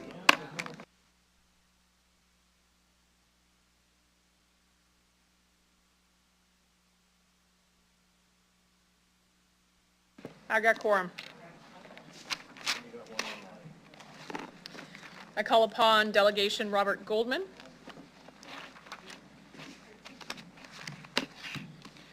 Sir, you're going to state your name for the record, organization you represent, where you live. You're going to have 5 minutes to present to council, after which there may be some questions for you. Welcome this afternoon. Thank you. My name is Robert Goldman, and I'm representing Victoria Acres Development Corporation, and I'm a citizen of Regina. Good afternoon, Your Worship and honorable members of council, and thank you for the opportunity to speak before you today. I'd like to start my presentation by referencing a recent published report by an industry leader in this community, namely Colliers International. A number of the earlier presentations were based on conjecture and self-serving opinions, and I believe it is important to take a step back and look at unbiased facts. The most recent Colliers 2024 office market report for Regina, published within the last couple months, explains the current office market conditions, and I quote, "The office real estate landscape in Regina shows promising developments across both suburban and downtown markets.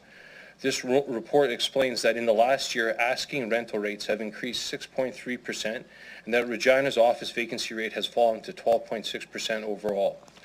As outlined in the administration's report on this motion, and I quote, CBRE Canada recently stated that a healthy vacancy rate for office is between 10 to 12%. Thus, at 12.6%, we are right on the line of what would be considered a healthy vacancy rate as determined by national experts. Further to this point, again quoting the recent Colliers office report, the city's overall office market is in a relatively good shape where, according to Colliers, Regina's market is faring better than many other office markets across the country. If we delve further into the numbers in the Colliers report, we can see that the downtown office vacancy rate has decreased by 1.7% from last year, and the suburban office vacancy rate has decreased dramatically by 11.6% to only 2.4% this year. Regina's current suburban office vacancy rate is one of the lowest in the country. Within the suburban office subsection, there is 3 classes of suburban office, Class A, B, and C space. As indicated in the Colliers report, there's a 0% vacancy rate for Class A suburban office in Regina, meaning there is currently no available space. This is important, as you're aware from previous City Council meetings this year. My group, Victoria Acres Development Corporation, is proposing to invest roughly $25 million to build 60,000 square feet at 3901 Albert Street across from the Golden Mile. This proposed development of an infill site that was formerly an abandoned gas station site for many years before we purchased it recently would contain 40,000 square feet of Class A suburban office. As I've mentioned in previous council meetings this year, we are working with a couple of groups who are currently not located downtown, one of which has 3 suburban office spaces that they wish to combine into one location. They, however, are currently faced with 2 problems in achieving their goal. One, they are currently not allowed to consolidate their 3 suburban office spaces into one due to Regina's current office policy, even though that this is what is best for their business. The second problem that they face is that there's a 0% vacancy of Class A suburban office in Regina. Thus, they require development of a new building, which is why they have approached us. Currently, 77% of Regina's office is located downtown, while in the case of Saskatoon, only 43.8% of their total office inventory is located in their downtown. The City of Saskatoon is currently doing a review of their policy, as the downtown suburban office splits have in the last 10 years dropped from 49.4% of office downtown to 43.8% in 2024. The national average is roughly a 50-50 split between downtown office and suburban office. Again, Regina currently has 77% of its office inventory downtown, well above the national average. So the comparison to Saskatoon's current review holds no weight in the discussion we're having today. While there are certainly issues and challenges facing our downtown, they are not to do with the office tenancies. Retail shops and small businesses downtown require more foot traffic and a larger living population downtown, such that after 5 p.m. when office workers go home, they can remain open for business. Concerns related to safety and the perception of safety, along with the interruptions due to the necessary construction downtown this year, has also negatively affected downtown businesses. I'm proud to say my group has actively tried to be a part of the solution by adding to the housing stock downtown and in the adjacent areas. We'll be breaking ground on October 1st with a 27-suite apartment building on the corner of College Avenue and St. John, as well as another 27-suite apartment to break ground in the spring of 2025 on McIntyre Street. I have lived downtown for a decade, and I represent a group that has a large number of properties downtown.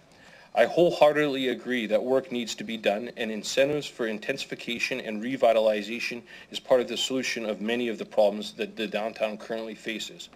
With that said, holding on to a failed office policy that hasn't over the past 12 years solved these issues, while at the same time has held back the growth and prosperity of the rest of the city, is clearly not the answer. We need to find solutions that are effective, that are results-based, and we need to pivot from the policies that have failed to produce results.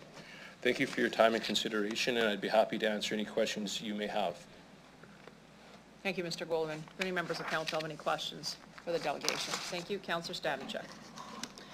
Thank you, and through the chair.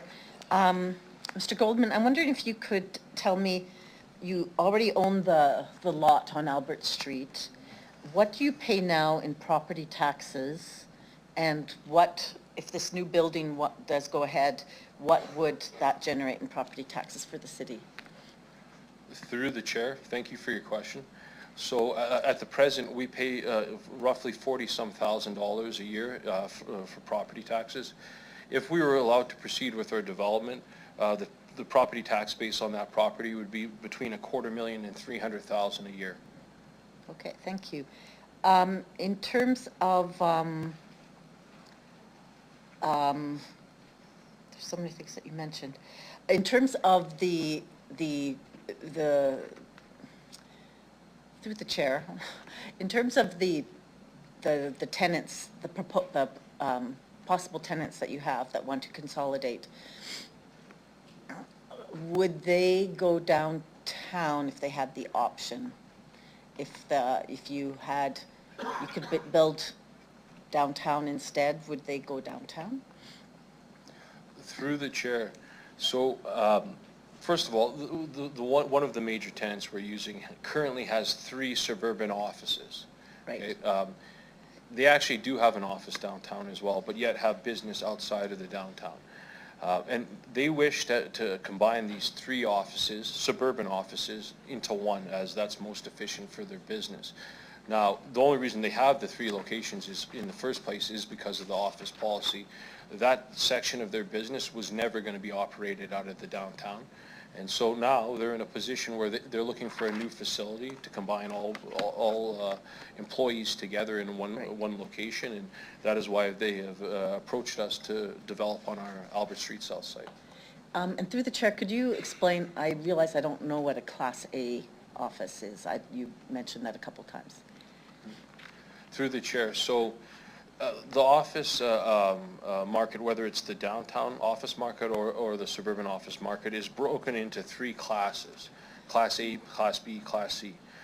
Class A is typically the most modern facilities with a certain level of parking and different component pieces, and then B and C are typically what you see some of the older facilities. Maybe they lack parking and certain services.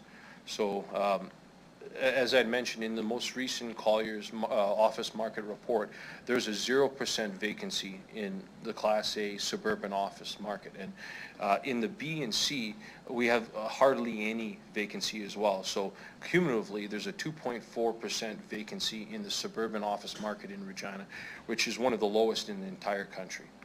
Okay, thanks. And last question through the chair. What kind of investment, like if you were to build on this particular lot, it used to be a gas station, what kind of investment does the city, are there infrastructure updates that need to be done? Would there be an investment from the city that would be required?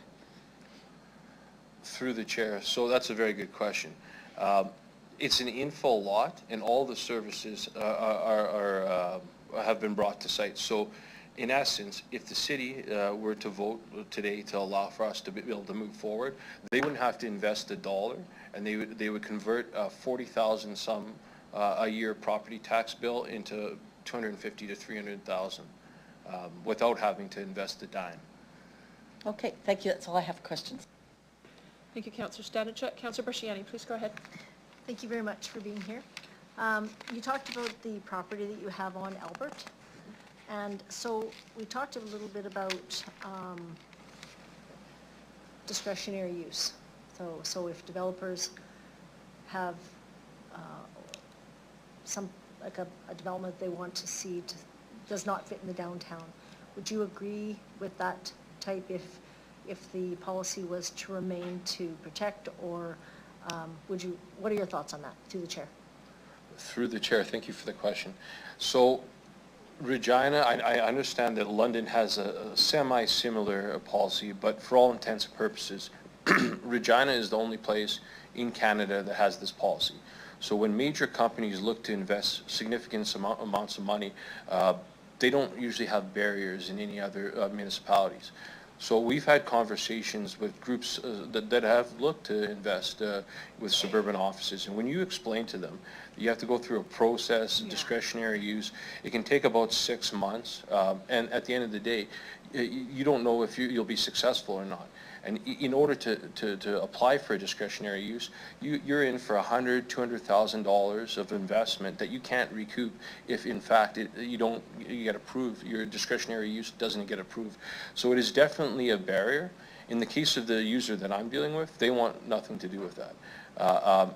They're prepared to move forward if it's an allowable use, but don't want to get in this logjam or this fight. Okay.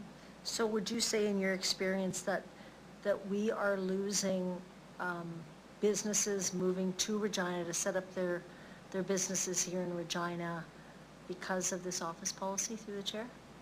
Through the chair, most definitely, and it's not just isolated to suburban offices. A good example was WSP. They put out an RFP about 3 years ago, and they needed 30,000 square feet of office and on an acre lot with a compound. Obviously, that isn't available downtown, but the only proponents that would be able to respond to that RFP would be for landlords for downtown. So what ended up happening is they didn't expand in Regina, and they expanded their Saskatoon location. Additionally, you look at a brand that's just on our east periphery. Their business model isn't allowable in Regina. They have a significant office with a large industrial component, and so there are definitely businesses that, as far as industrial, what businesses typically do is they go on a periphery, whether it's the arm of Edenwald or the arm of Sherwood. If they can go just outside the city, and these rules don't apply to them. So I think Regina is turning away a lot of good business for a policy that really doesn't in certain aspects like this protect the downtown in any way. Okay. And then the last question is, would you agree, like coming out of COVID, right? Businesses are some are just hanging on and some are just starting to move forward, depending on what industry, but would you agree that removing this office policy now, because things are fragile, people, they could pull out and they could move otherwhere, or just, we've heard some are closing.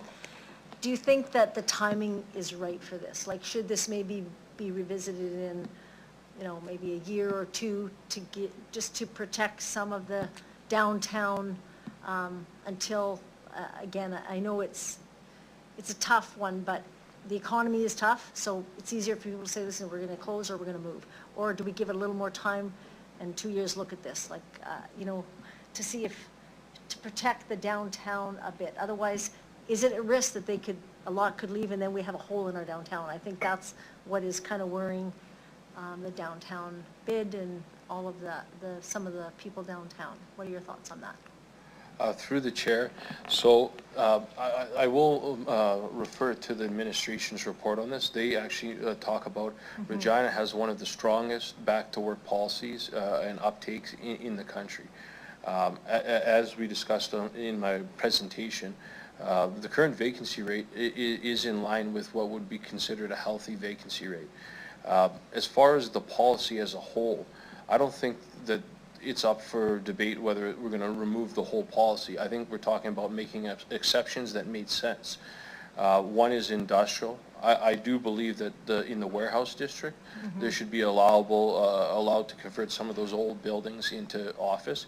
And then along urban corridors, in every other major city in Canada, along urban corridors, you'll see medium office buildings. That's not outside the norm. So as far as timing, I don't see that as an issue. Realistically, this policy has been in place for over 12 years, and the downtown vacancy has done nothing but increase. It's actually in the last 2-3 years since coming out of COVID that we've seen the office vacancy decline. So I don't think it's a question of timing. That's all I have. Thank you very much. Thank you. Very much, Councillor Bresciani. Councillor Zakidiak, please go ahead. Oh, sorry. Thank you. So I heard that you are not in favor of discretionary use to consider exceptions. There has also been mention of utilizing contract zones for those circumstances. And so my question through the chair is, do you find that to be a better alternative, or do you have the same concerns with the discretionary use process with contract zones? Through the chair, in essence, the discretionary use and contract zoning processes are very similar, and their timelines are very similar. Now, the issue that arises is for somebody that wants to apply for a discretionary use to maybe build a medium office building, they have to invest $100,000, $200,000. And after 6 months, a 6-month process, which they don't control, they have no guarantee that their investment of a couple $100,000 will be safe or not.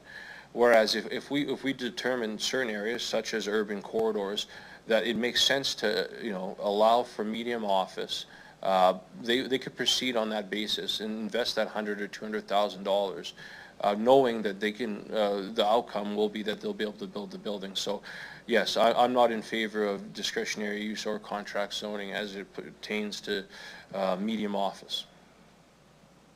Okay, thank you. That's all I have. Thank you, Councillor Zakidiak. Councillor Vendura, please go ahead. Thank you. Good afternoon. You mentioned, I think the question was asked about that the vacancy went up downtown since the inception of the office policy.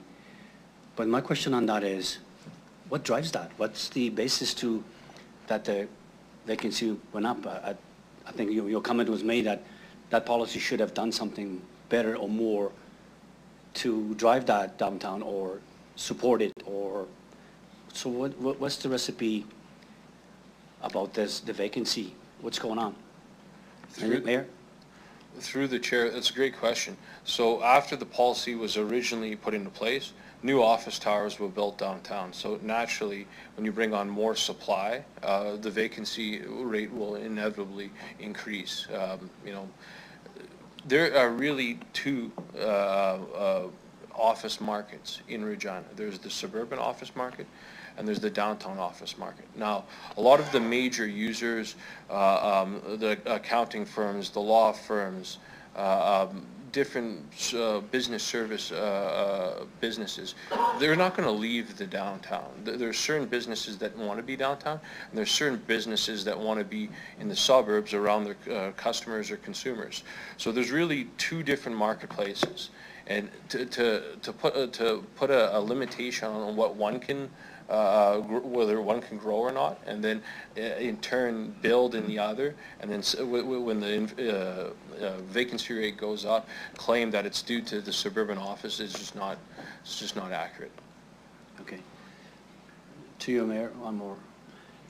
Previous delegation spoke of, as you spoke of, the three places that were to be amalgamated into one. And a comment was made by the delegation saying, now those three are going to be vacant. I could have asked that question, but I'm going to ask you that question. What happens? Through the chair. So based off the Collier's office market report, there's a 2.4% suburban vacancy, and there's a 0% Class A vacancy. So currently, if we build for this client and they move out of those 3 spaces, other businesses will have an opportunity to grow and move up in space. Typically, when the vacancy rate is less than 3%, the demand outstrips the supply. So by bringing on 40,000 more square feet, will actually be a good thing for the marketplace. Okay. Mayor, in your opinion, by doing this, let's say putting this building on Albert Street, I mean, my comments to grow city as a whole. We need to look after the city, not just one little piece or some of the spots around. We need to really focus on the entire city, how we grow, how we build, and how we attract. In your opinion, building something like that on Albert Street, is that going to be a detriment to downtown? Mayor? Through the chair, first of all, the users that we're dealing with aren't downtown currently. So the move has no effect on the downtown core or the downtown vacancy rate. Second of all, I believe that a healthy downtown helps healthy rest of Regina, and healthy rest of Regina outside of the downtown helps a healthy downtown. So I think that growth and prosperity for the rest of Regina is not a negative against the downtown core. Okay. Mayor, thank you. Thank you, Councillor Federa. Mr. Goldman, I don't see any other questions from any member of council. Thank you very much for being here this afternoon. I ask you to return to the gallery. Thank you.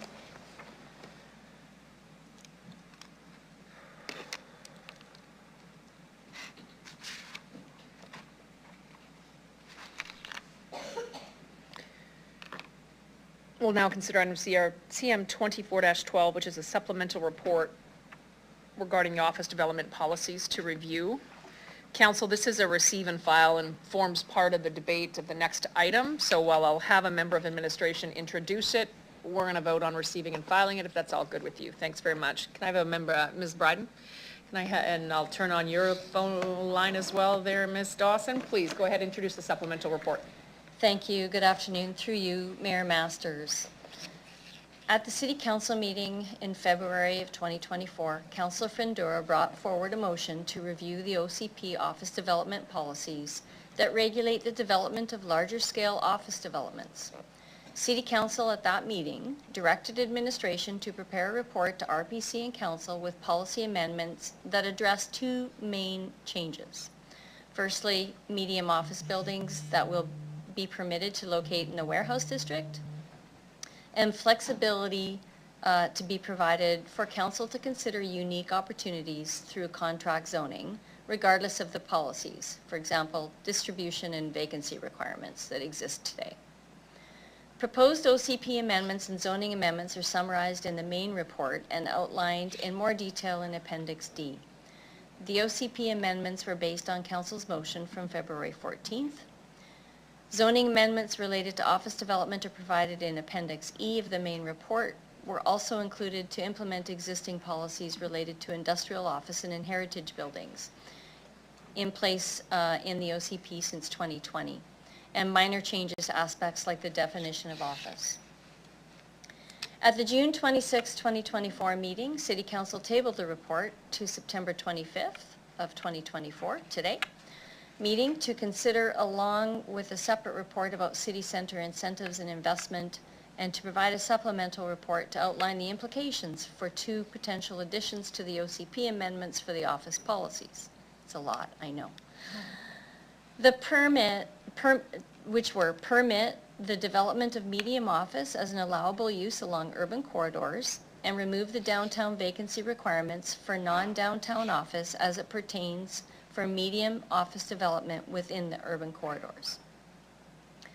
Appendix A to the supplemental report outlines additional changes made to the proposed policies to enact these 2 new items on top of the original ones if council so chooses. If council only wants to pass policy amendments from the February 14th motion, then it would direct the city solicitor to prepare the bylaw as per the changes in Appendix D of the main report. I would note that the zoning amendments presented in Appendix E of the main report are not directly tied to the changes being proposed to the broader policies, so they could go forward regardless of how council votes. The zoning amendments are summarized as follows. Supporting existing OCP policy, such as permitting medium or major office permitted for heritage properties, considering medium office for industrial users, and changing the maximum allowable area for 2 building instead of per lot to better align with OCP definitions for office. Making minor improvements to the regulations such as a unified definition of office and correcting references to the OCP office policies. Allowing for expansions in existing buildings where buildings were approved in prior bylaws as office. And one proposed zoning amendment is tied to the policy changes with respect to simplifying an OCP map 6. During our review, there was general consensus from stakeholders for making the policy amendment to allow for medium office within the interior of the warehouse district. If council does not wish to make significant changes to the policy, they could still choose to make this one simple policy change in addition to the zoning amendments. There's a big report before you with many different aspects and views, and we are certainly here to help answer any questions you may have about these policies. Thank you very much. Ms. Bryden, Council, can I just get a motion to receive and file? Thank you, Councilor LeBlanc, seconded by, thank you, Councilor Stanichuk. Any opposed to receive and file? Seeing none, carried. Okay, on to the next one.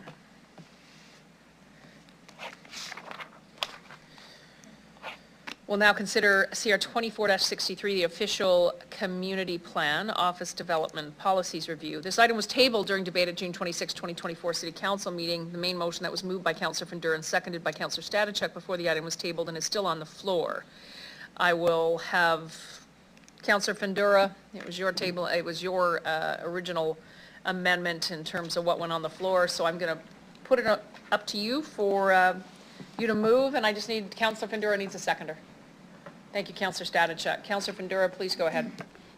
Okay, thank you, Mayor. I don't want to stop a debate, but I have an amendment. So if clerk can put the amendment on there.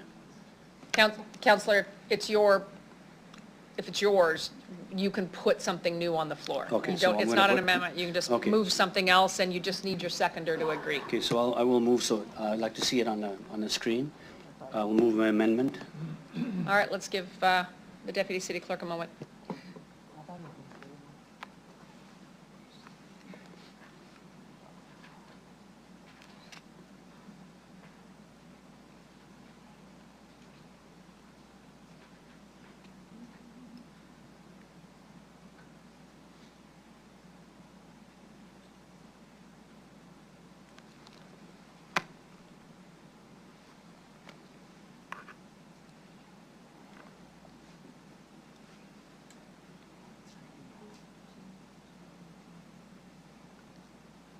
So just give the council a chance to read, and then we'll look for a seconder.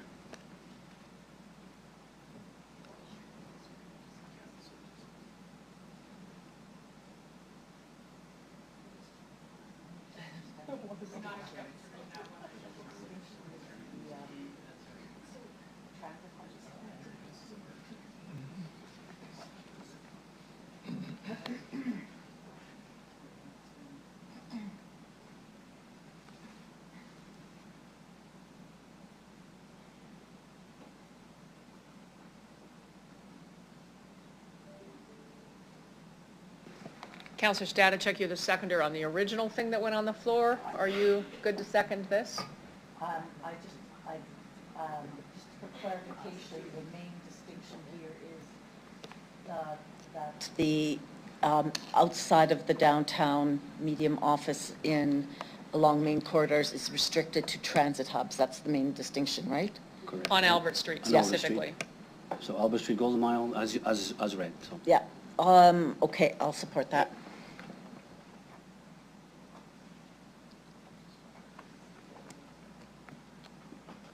Sorry, Councillor Stanichuk. I said apologize. yes.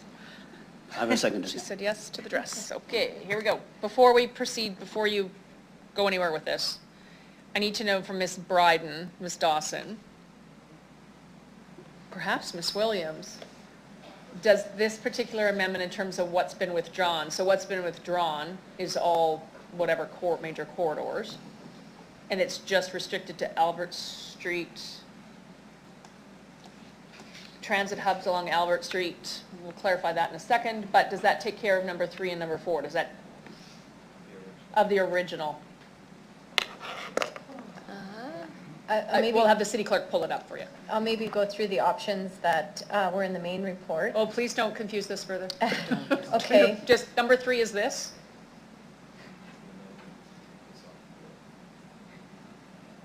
No, that's not it.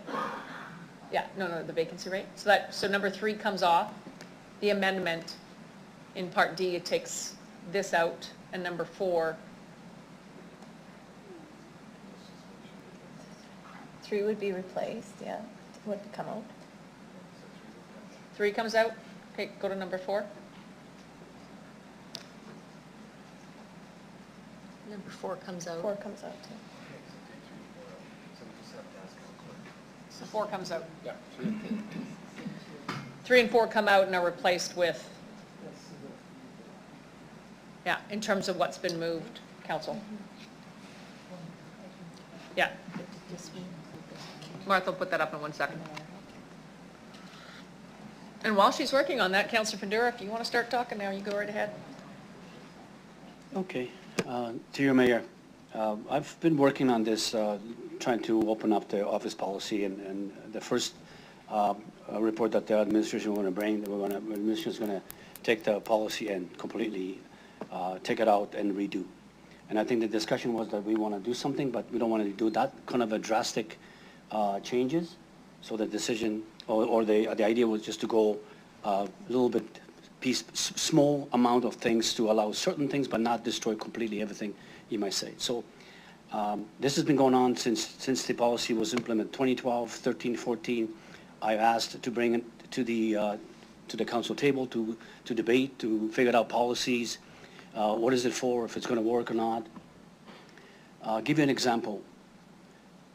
Capital Ford wanted to build, and they were not allowed to build because of the policy. So that hindered their process.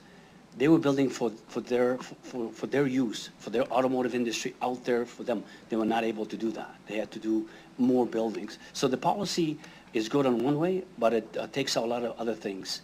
So that's the idea of given a chance to grow our city.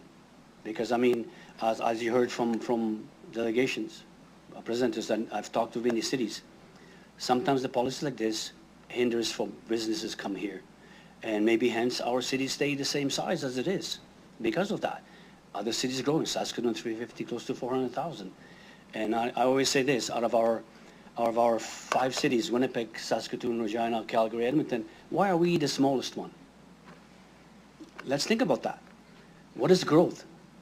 Like I said before, we need to grow our city as a whole, not just one little piece here and one little piece there. We've been piecing things need to really open up our city for investment and for growth. I don't want to destroy downtown.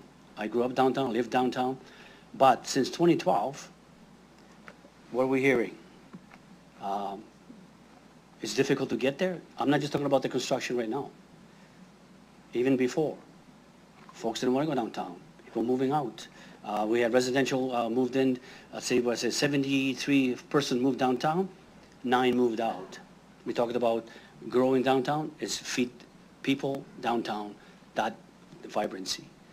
Yes, office policy don't. So what I'm talking about is allowing, this might be just a one-off. What I'm hearing is not going to destroy what everyone thinks the sky's gonna fall, the roof's gonna cave in. So, and if we don't do anything, we're gonna have nothing. So we gotta do something. We're gonna at least achieve something. We'll find out in a year or two, and we can always change. Council can come here and change policies, change the zone, change bylaws. We've been doing that. At the Planning Commission, we talked about piecemealing zoning, zone this, zone that, all the zones all over the place. Let's make things solid. So what I'm saying is give this a chance, see what it'll do. I don't think we're gonna lose. I don't think downtown is gonna disappear. I don't think people are gonna run away from downtown.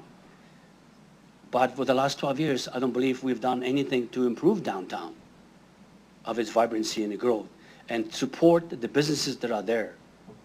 So we bring more people into town, someone will migrate into downtown. But if you don't bring anybody in town, nobody's migrating anywhere other than other cities. So hence, Councilor Fundura? I'm done. No.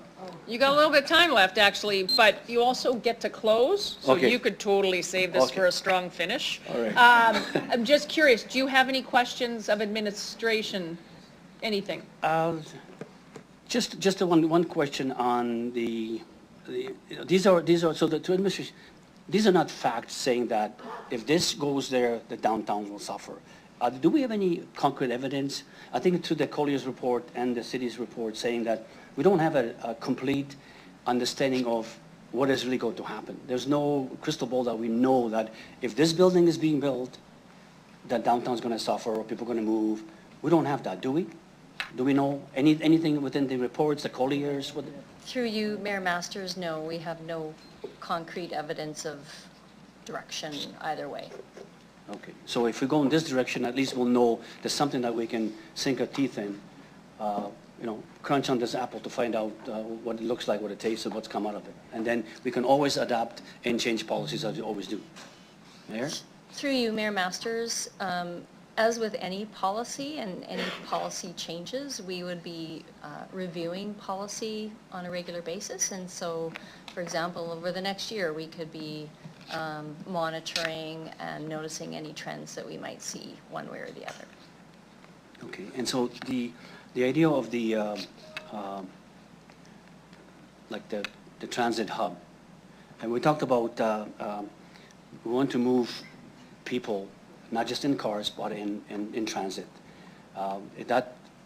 So would that make this would make so that means the people are moving from suburbs into downtown on an easier way. So hubs will kind of play a role in growing the city, movement with people, going downtown, out of downtown. So not restricting. Am I in a sense correct in a certain way that the hubs are kind of a bonus? Through you, Mayor Masters, yes, as a city and across Canada, there has been encouragement to develop community around the transit hubs, increased housing opportunities, things like we're seeing and approving through the Housing Accelerator Fund, providing places of employment would also serve to grow those areas out as well, and then, retail areas located nearby, et cetera. It makes it easier for folks. Certainly, I could ask Ms. Dawson if she has anything further to add. Yes, so through you, Chair, the term transit hub is a place where we've identified for growth for residential. As you'll remember, through Housing Accelerator Fund, we've approved increased housing types in this area. The perspective being around transit hubs are going to be gathering places for services, people to have daily amenities and needs met, and also areas where you can rapidly catch a bus or transit and go from one hub to another or downtown. We're not there yet, we're working on it, but we can certainly look at policies to encourage development so that we have the critical mass at those locations to be supported by transit. Okay, thank you. I'm good for the next step. All right, thank you.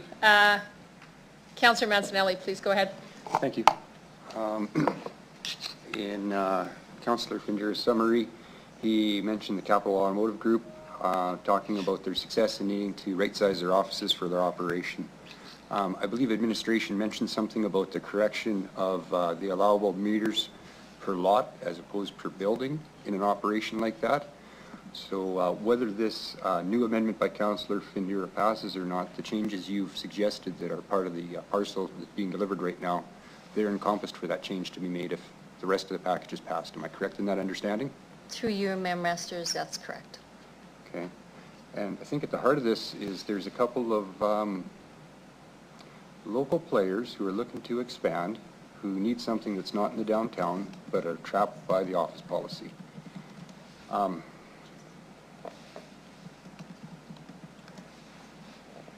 Actually, you know what? I don't have anything else to say. I just have to think. Thank you very much. very much, Councillor Mancinelli. Councillor Stevens, please go ahead. Thank you. Appreciate this coming forward. I guess to administration, we've heard delegations speak about the public good, but they've been pretty candid about the fact that they have a self-interest in some of these projects going ahead or not. And they've been pretty candid about it. So, you know, from a planning perspective, walk me through the public good based on what you think is a priority achieved by this motion for thinking about inner-city development and perhaps how that might compromise existing outcomes that are already built into the office policy. Okay, she's nodding at me, so through you, Mayor Masters. I mean, that's a really good question and something that we've obviously been thinking about through this whole exercise and, you know, for a number of years before that, just trying to evaluate not only the office policies, but downtown growth and development as well. And trying to understand what inputs are needed from the city's perspective as well as publicly what's needed to attract and retain residents and workers downtown. And we certainly know that there's an ongoing need there. So I'm not saying that there's not. And we continue to look for ways to support the downtown. By removing this policy or changing the policy to open it up to other areas, there is a risk that there are office tenants that will move to new products.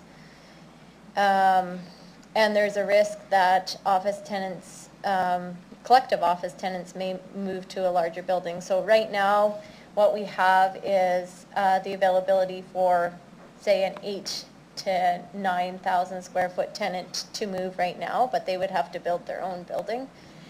And if we allow up to 40,000 square feet in a building, then collectively 4 different groups could join. And so that might be attractive, and we're not certainly immune to that. However, we also don't know if that will happen. And so I think through this process, we've tried to be fairly open to both sides and tried to understand through data and through information that we have available what will happen. And I think you'll see through our reports is that we don't have a definitive answer for you, and that was previously what Ms. Bryden had said. And so I would love to provide you with that information to help you make that decision, but I don't have that. What we have committed to is continually to monitor whatever decision is made and to make sure that we're collecting that data and information. We do hope to see return of people downtown, either through other investments or through other events that are happening. So certainly that's top of mind. But we also want to make sure that we are open for business as well. And so it's certainly a balancing act. Okay, thank you. Yeah. Through you, Mayor Masters, if I could also just add, I would echo all of Ms. Dawson's comments, and I just would also add that there are ways to incentivize folks to come downtown. And as mentioned, we do have a report much later on in the agenda that does talk about, you know, some of the incentives that we have had in place the last couple of years. And I know there was mention of, you know, a 5-year tax exemption for a new build. We have that in place in the downtown. We did have a policy in place for those incentives, and there was some gaps. So the team's done a lot of work to review those, to put together what we think is a stronger program. So I think there's a lot of things that we can do to support the downtown, in addition to still supporting economic growth in the city. Okay. Through the chair, I love these choose your own adventure reports. Why didn't you make a clear recommendation? The evidence is there. It's up to us. What I'm hearing is that the outcomes are going to be uncertain, despite the information we have, and you were not confident enough with the evidence to put forward a clear recommendation, say this or some variation of it. Is it because we're really not certain? This could be catastrophic, or it could actually be quite banal, or it could be optimistic. I'm just kind of curious why that approach versus, you know, you should do this, because you've made your intentions council very clear about intensification, infill, and downtown development?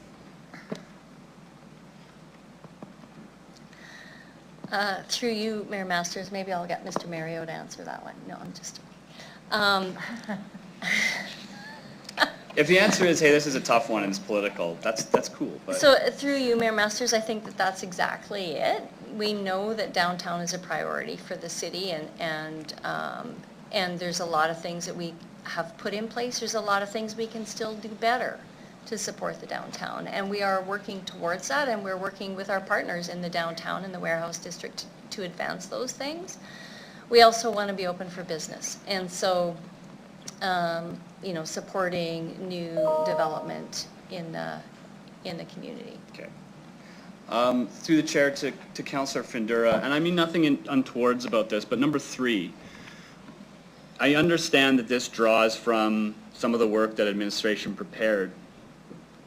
Prove me wrong here, but what I'm concerned about is the Albert Street component is basically to appease a delegation who wants something built, and we're adjusting the rules to make that happen on the fly. Tell me I'm wrong. Well, it's simple question. Simple comment is yes, you are, Councillor. You're wrong because, again, the growth of the city depends on people coming here, and if we don't have the data, we don't have the like you're just hearing. There's no crystal ball. So if we put this for a year or 2 years, it's nothing detrimental about it, and in a sense of moving our population around and allowing a few things. So it's all that. There's no data. And when I'm looking at this, why won't we do this? To learn from it. Otherwise, that policy's there. We're going to be here for another 20 years, and we're not going to move anywhere. And that's what my concern is, growing our city. So, okay, thank you. That's fair. Thanks. Thank you, Councillor Stevens. Councillor Zakidniak.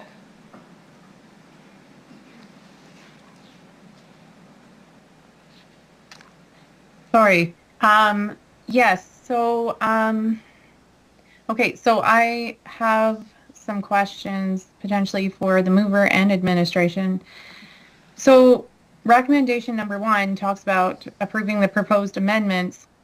One of those already is to allow medium office development within the warehouse district. Isn't that already included in recommendation number 1? That's to administration through the chair.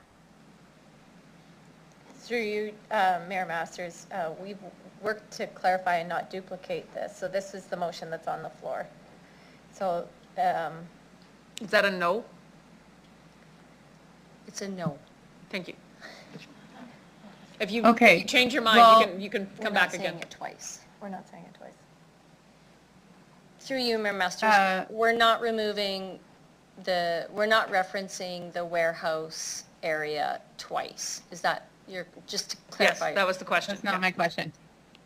No, sorry, my question is within what was already in Appendix D, it says, I mean, I can give you the number, 7.30.2, that proposed policy allows medium office development within the warehouse district. Like, that's already included in point 1. So why are we saying it again in point 3? Okay. They'll have a look at it. Why don't you ask your second question? Okay. And then also in the recommendations from the proposed recommendations in Appendix D, it does actually, I'm looking at them now, talk about a discretionary use. Can't find it now, but I know it's there. So I guess what I'm wondering here is, yes, medium office development. I guess my question is in point 3, the concern about transit hubs along Albert Street. Would that already be covered within the changes proposed as amendments by administration in point 1, this specific circumstance on Albert Street? I don't see number 3 as needed. Please let me know if I'm wrong. Like, I think it might be covered, everything in there Right. in point 1. So you're asking, is 3 redundant? Thank you. Okay. Through you, Mayor Masters, I'm going to ask my colleague, Mr. Mario, Mr. Kotcher, to kind of walk through what's in Appendix D.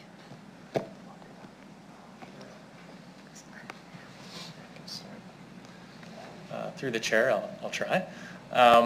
So Appendix D in the main report outlines changes as per council's direction from the February 14th meeting. The primary changes that were directed were to allow for medium office in the interior of the warehouse district, as well as unique situations through contract zones.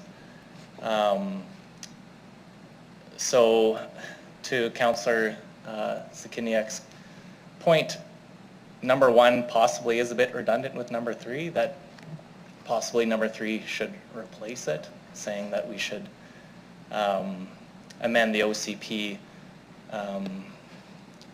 as per the Appendix D of the main report with the changes. The new change here is the transit hubs along Albert Street. I think what's implied is that we wouldn't, since it's noting the warehouse district change, that we wouldn't be including the contract zone change, but possibly Councillor Findura could clarify the intent there. Okay, well, I'm not necessarily less confused. So I guess what you're saying is when we talk specifically about transit hubs along Albert Street, that is more specific than just saying unique circumstances could be considered. Yes. Which, go on. Yes, through Okay. you, yeah, I understand your question now. So transit hubs and the inclusion of that, which is identified in number 3, was never contemplated in our previous main report. However, with the Appendix D, does it preclude transit hubs from being considered? No, it doesn't.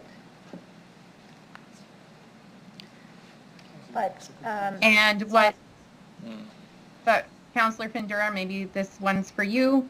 You're saying, but let's just specifically say that we want medium office development, we're good with it, at transit hubs, specifically along Albert Street.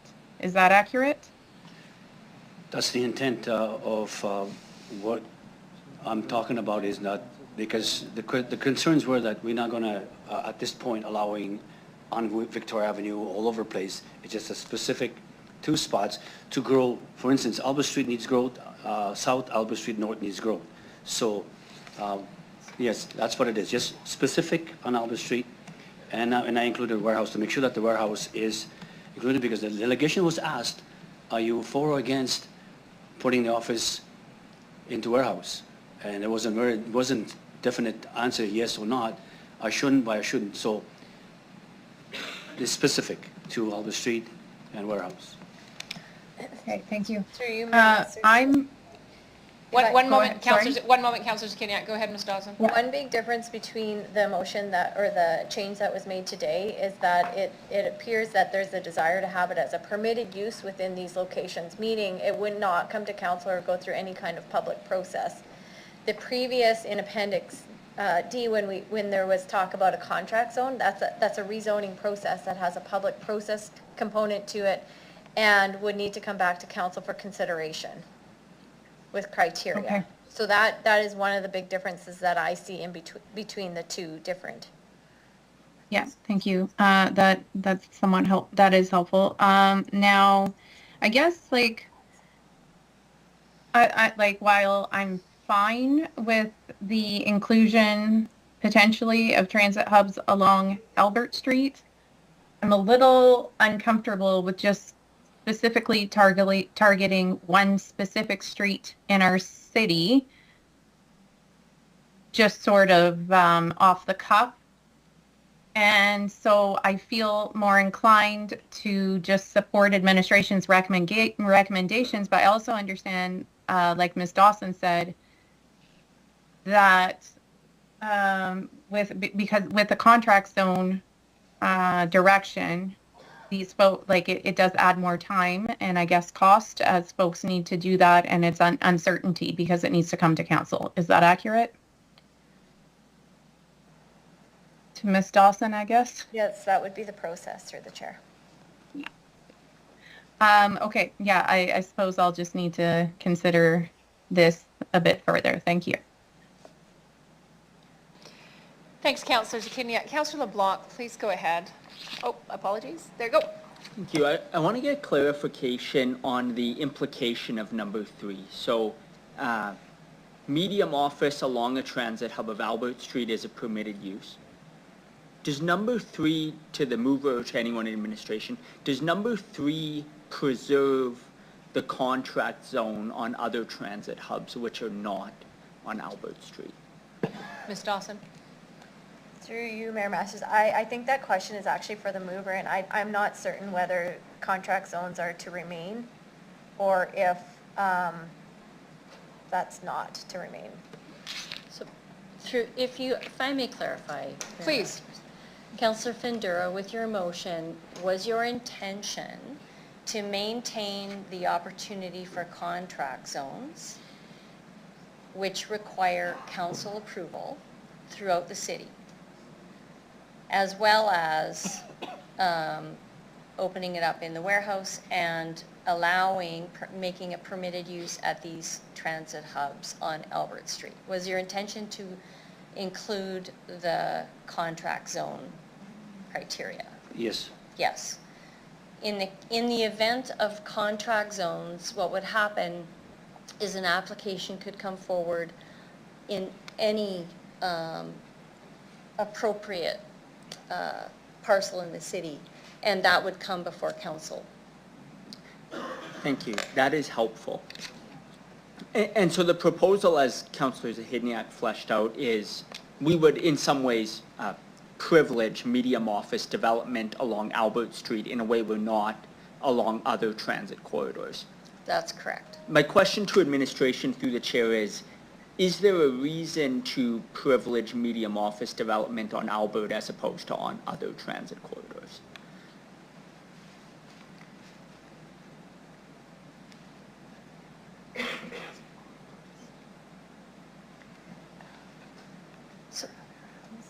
Through you, Mayor Masters, I would say that allowing this opportunity on Albert Street, which is our main street in the city, might be an appropriate way to implement something like this change and be able to monitor whether it would have any significant impacts on the downtown area.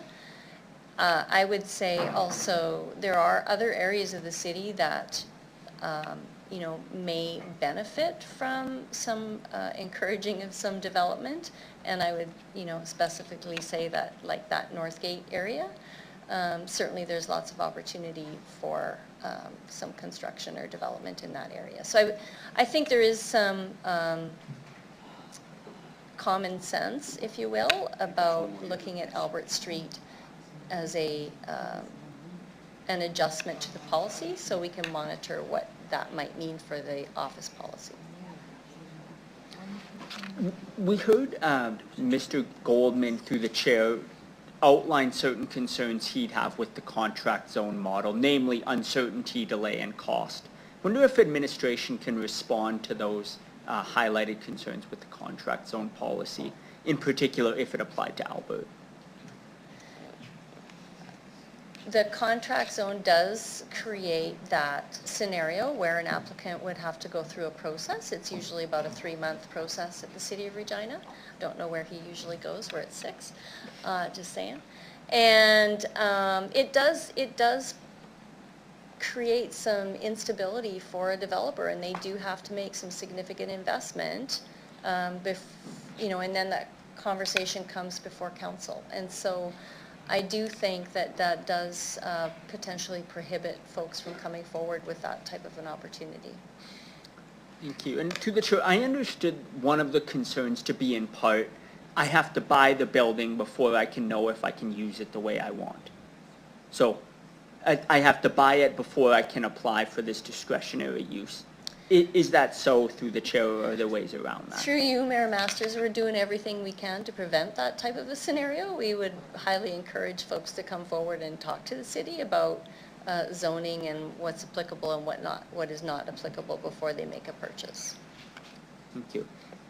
If we were to do the contract zone model as proposed, on transit corridors and so on, does administration have any sense of, I suppose I'll put it this way, would council likely be inundated with applications to build medium office buildings along those zones? Through you, Mayor Masters, I would have no sense, I'm not aware of, we're not aware of anyone waiting in the wings with that type of an application. So I would say no. Thank you.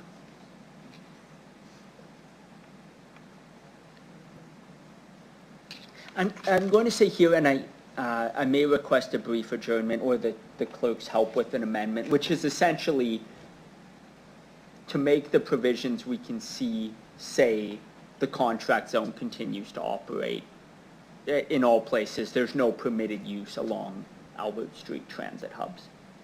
It's all discretionary. It all comes to council if we'd like to do it. I understand in keeping with administration's recommendation in the initial report. So there's no permitted use outside of the downtown core and warehouse. Through you, Mayor Masters, that would be the main report recommendations. And Mayor, I'll seek clarity. Would that then be, Mr. Clerk, simply to vote down this one and then we could put that back on the floor? I think so. Yes. Great. Thank you. I'll plan to do that with great respect. All right. Thank you. Councillor Brasciani. Thank you very much. So do we actually know how many businesses we've turned away with this policy through the chair? Through you, Mayor Masters, no, we are not aware. And partly I would say that's because folks, if they're looking to Regina and they look at the policies, then they don't necessarily even come forward because the policy is there. Potentially, I'm not sure, but we're not aware of how many or who would have not come forward because of this policy. Okay, so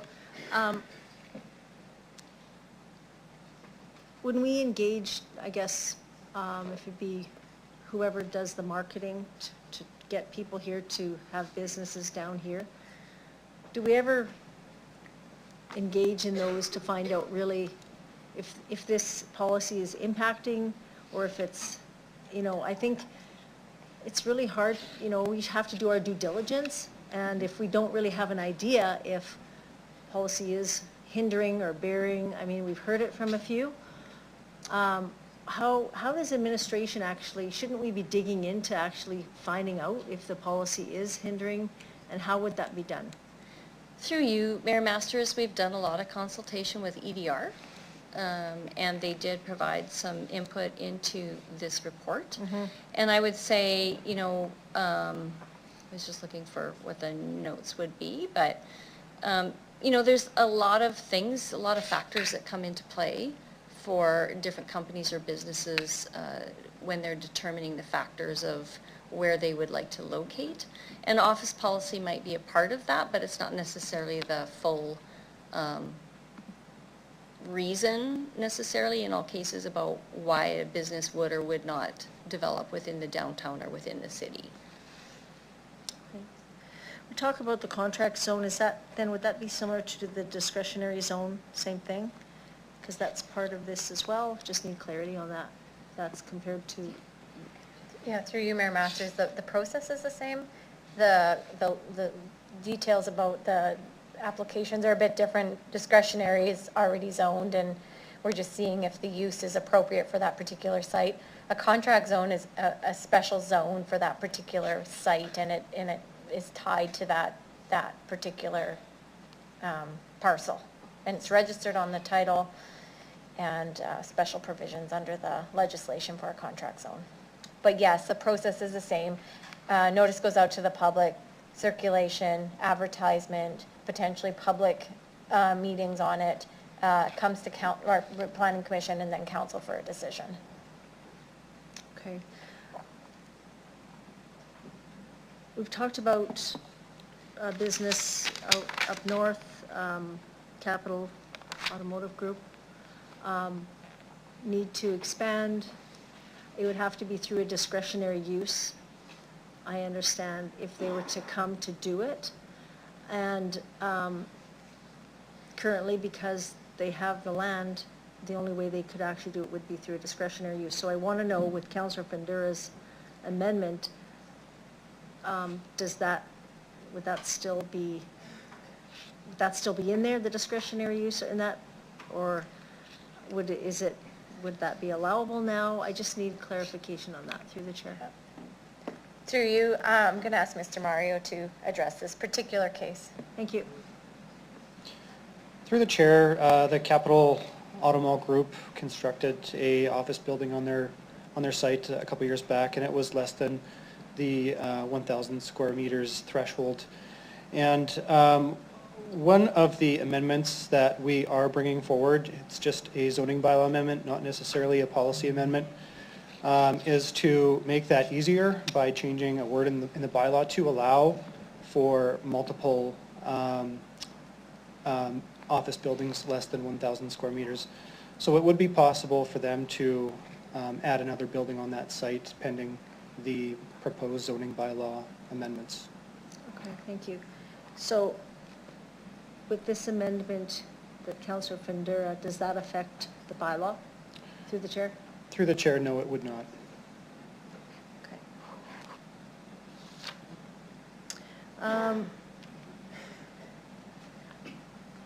Guess for the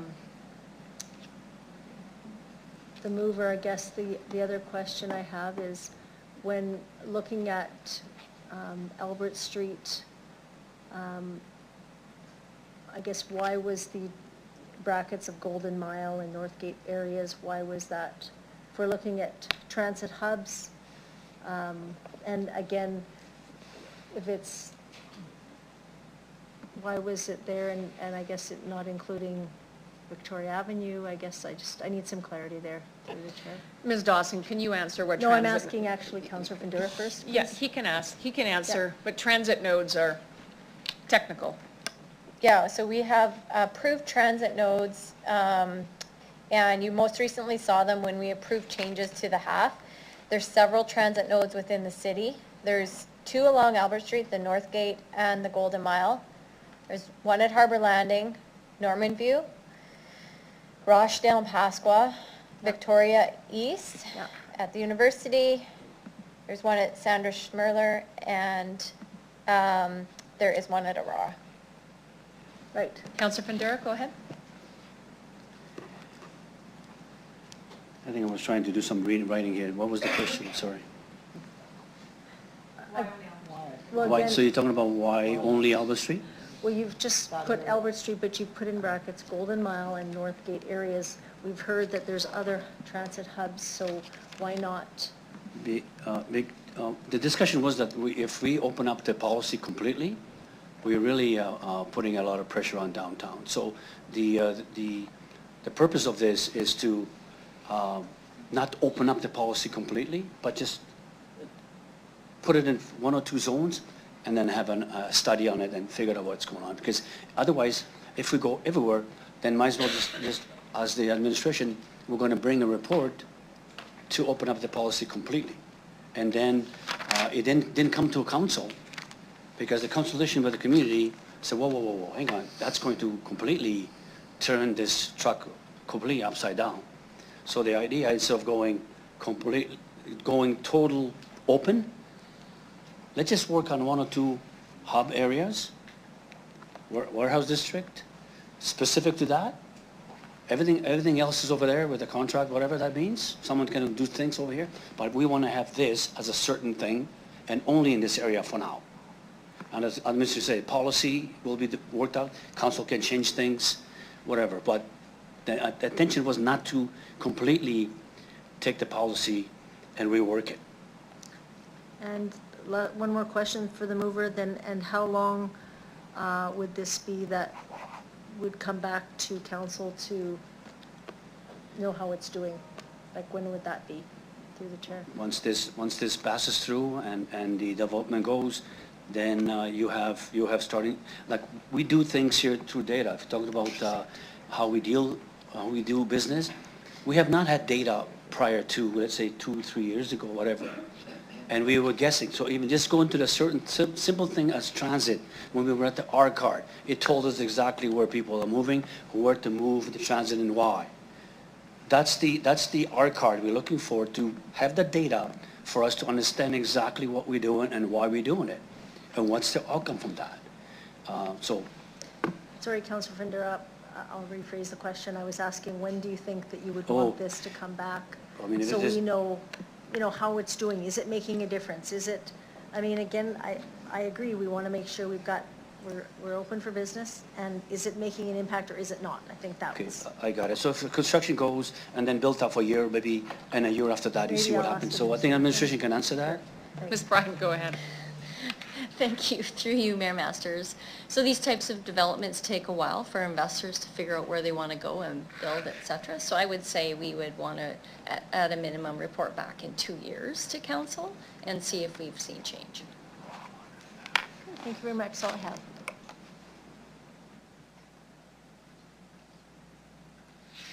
Councillor Zakinia, did you have a point of clarification that you were looking to find? I do, thank you. If I'm interested in supporting administration's original recommendations, it appears to me that I could just not support point 3 and ask for them to be voted on separately. Is that accurate? It would appear so, yes, ma'am. Okay, so then can we have the vote on 3 separate, please? Yes, we can. Oh, just Thank you. one moment. We have point number 1 that references number 3, so just give us 2 minutes here to have this chat. If they vote this down, someone could move the original, and the contract's on and help you. All right, so what we'll do is that if number 3 fails, we'll edit number 1 accordingly. It'll just, number 3 won't exist anymore, we'll be fine. Yeah, we could vote on number 3 first. We could, but we're not done with questions yet.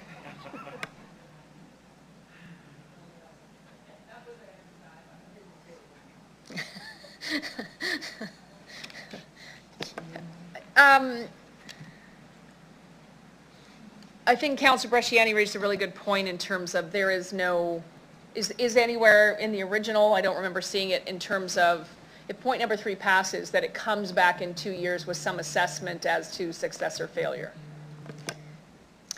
Through you, Mayor Masters, there is nothing officially outlining that request.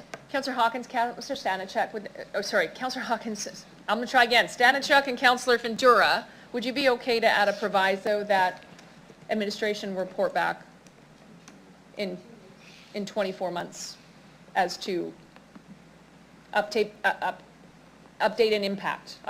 You understand what we're looking for? No, go ahead. Add it to number 3, yes. Do not make a number 4. Yeah. Ms. Dawson, Ms. Bryden, is that all right to come back with the update to council? Absolutely, through you, Mayor Masters.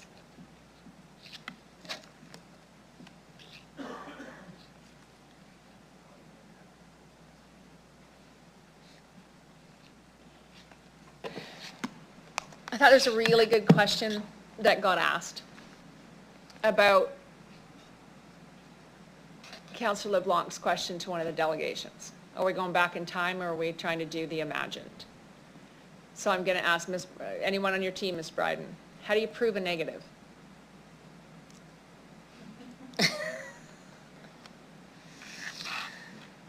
How can we possibly prove what will or will not happen with amending or not amending the office policy as it exists today? Through you, Mayor Masters, I cannot. Unless we make an amendment and then report back on any changes that have happened. Did that make sense? And in terms of, we've got two major highways that run through our city. Victoria Avenue is one of them. Albert Street is another one. I think Councillor Stevens said something about supporting infill. What is the intensification area of the city of Regina as defined by your department? Within Ring Road? Yeah, through you, Mayor Masters, it's defined within the official community plan. There's a map that shows basically within the ring road as the intensification area. The other areas are called greenfield areas. And I think a question was asked as it relates to transit nodes, and on Albert Street, they're identified. If we named Victoria in the intensification area, what's the transit node? Yes, Victoria East, there's a transit hub at Victoria Square Mall.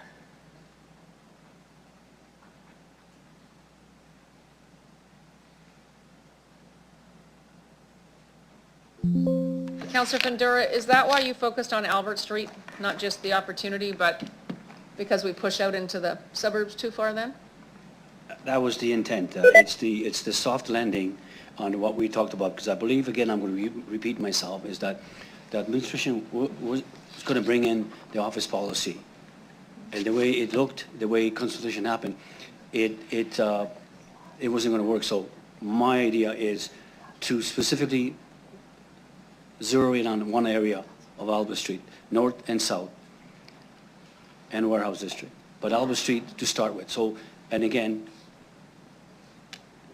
to be permitted in that area only, to kind of soften the remodeling the office policy.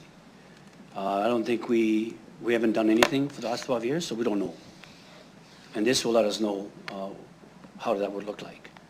And like I said, come back in 24 months, whatever, to figure out it's good or not. And you can stop it or whatever. So that's the purpose. Not to open up completely, but do something. Thank you. As it relates to the Northgate Mall, can anyone tell me what happened, what that assessed value was looking like? 4-year term over 4, since it's been last reassessed, from a reassessment perspective? Oh, Ms. Mills, I see you. Welcome. Through the mayor, if you give me a few minutes, I could get that number. I don't have it off the top of my head. Yeah, if you don't mind. Absolutely, Ms. Mills.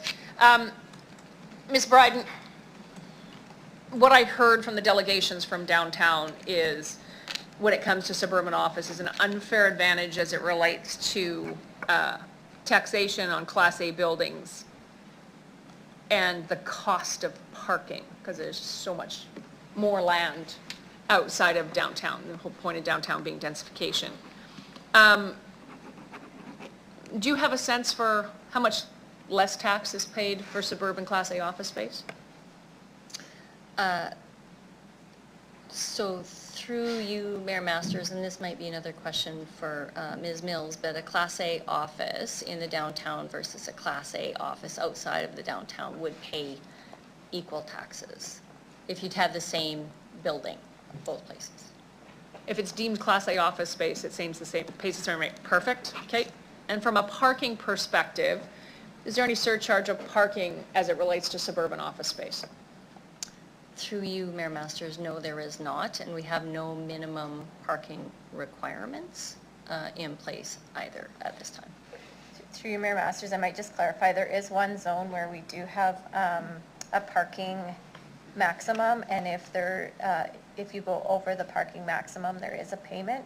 Those are our office area zones, but they are limited to the office vacancy rate as well, so we can't construct in them or see construction in them unless the office vacancy and the distribution rate are identified in the official community plan are being met.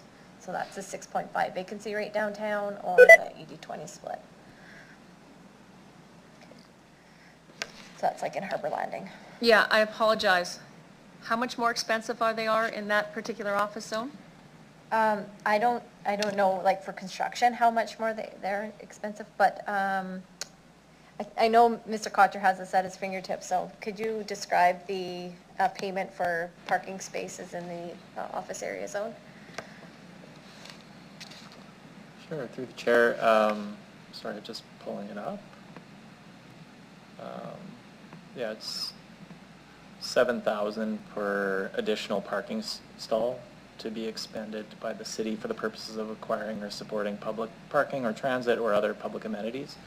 We've only applied this once, and that was with Harbor Landing Business Park, where they were approved for 4 buildings. They ended up building 3 of them because at that time the vacancy rate was below the 6.5%.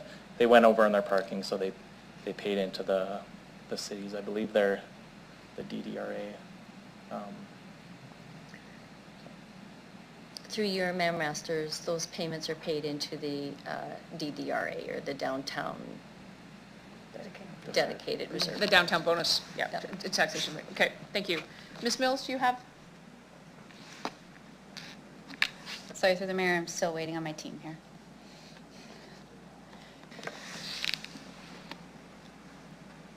All right. As it relates to the recommendations that you made versus the amendment that's been put on the floor, which apparently we can take the warehouse district out of, what does this mean to you? Because and again, I think Councillor Stevens was trying to get like,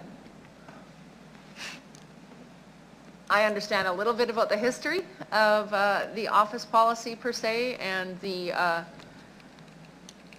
approach that has been taken to it, but do you see and then maybe it's asked and answered. I actually want to know your opinion about opening it up to Albert Street, and I think you tried to get there, Ms. Bryden, but is there a clear message you would have as it relates to what came forward and the uncertainty of contract zones or discretionary use, or this? Thank you. Through you, Mayor Masters, things like the contract zone and discretionary use do create uncertainty for developers. And there are costs related to that, et cetera. And so, you know, if we want to take an approach where we open up an office policy which is seen as quite restrictive by some folks and less so by others, or I guess I would say everyone thinks it's restrictive, but some consider it to be required to help the downtown. But if we want to take, you know, dip our toe in the water, I think someone said, and open it up a little bit, this would allow for that, but still not open it up to a ton of, say, vacant greenfield land, where you might see a lot of activity perhaps. And it is targeted and would create the opportunity for a developer to move forward with certainty and ease on those 2 locations. 2 areas, I guess. It's more than 1 location. Thanks. I think Councillor LeBlanc asked the question, do you expect to be flooded with a dozen applications? Are there a dozen sites on Albert Street that could be developed? Through you, Mayor Masters, I do not expect to be flooded with applications.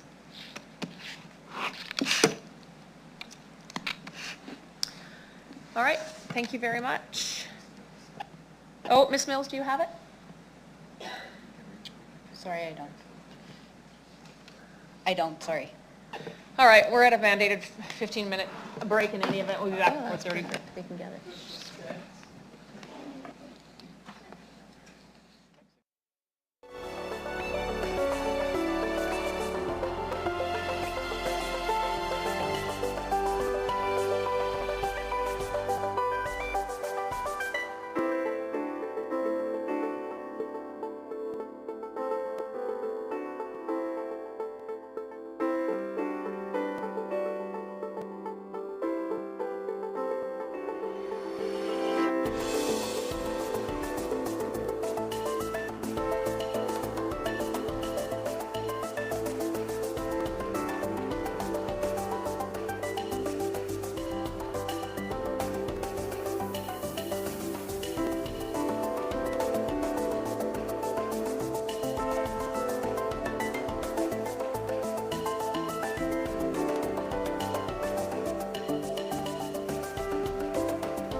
Thank you.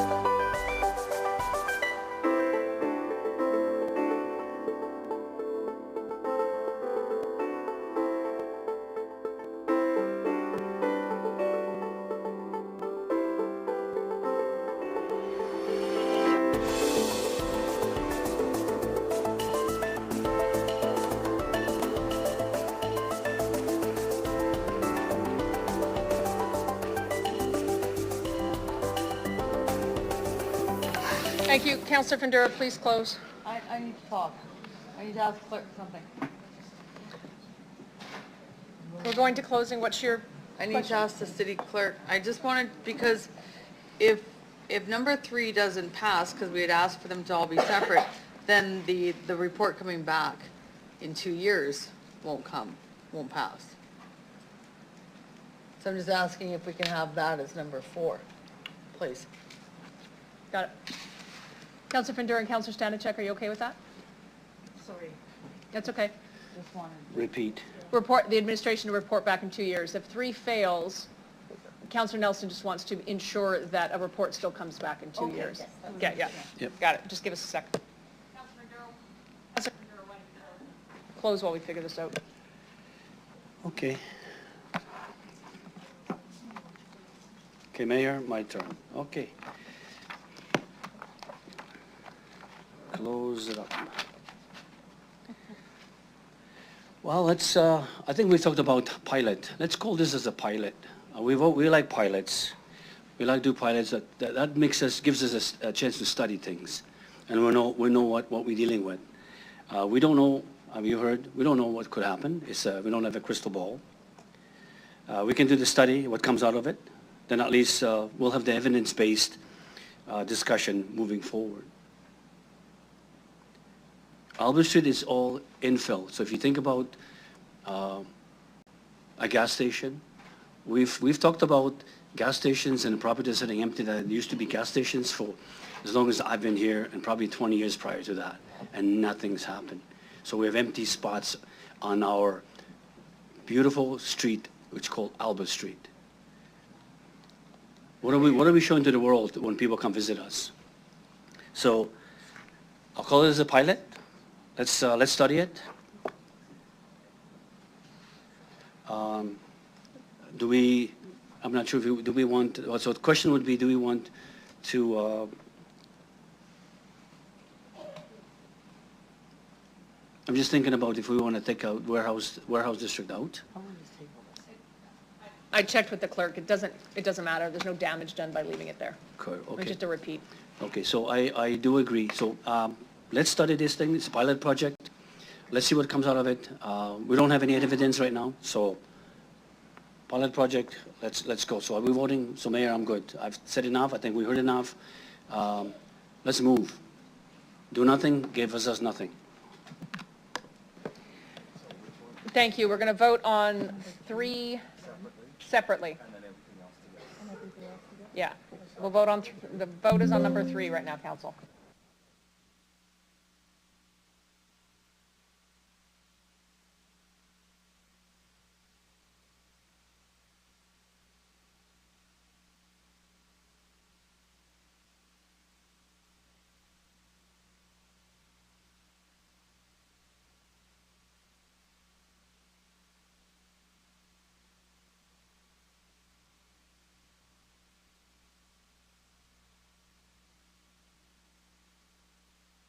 Councillor Zikinyak, you voted. Okay, thank you.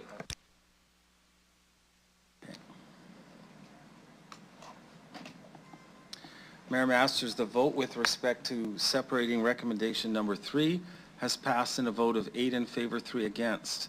Those in favor were Councillors Hawkins, Bresciani, Nelson, Findura, Stadnichuk, Mancinelli, Mole, and yourself, Mayor Masters. Voting against were Councillors Stevens, LeBlanc, and Zakidniak. Thank you, Council. Just checking, we're good to vote on the balance. Okay, the balance of the vote, please. Thank you.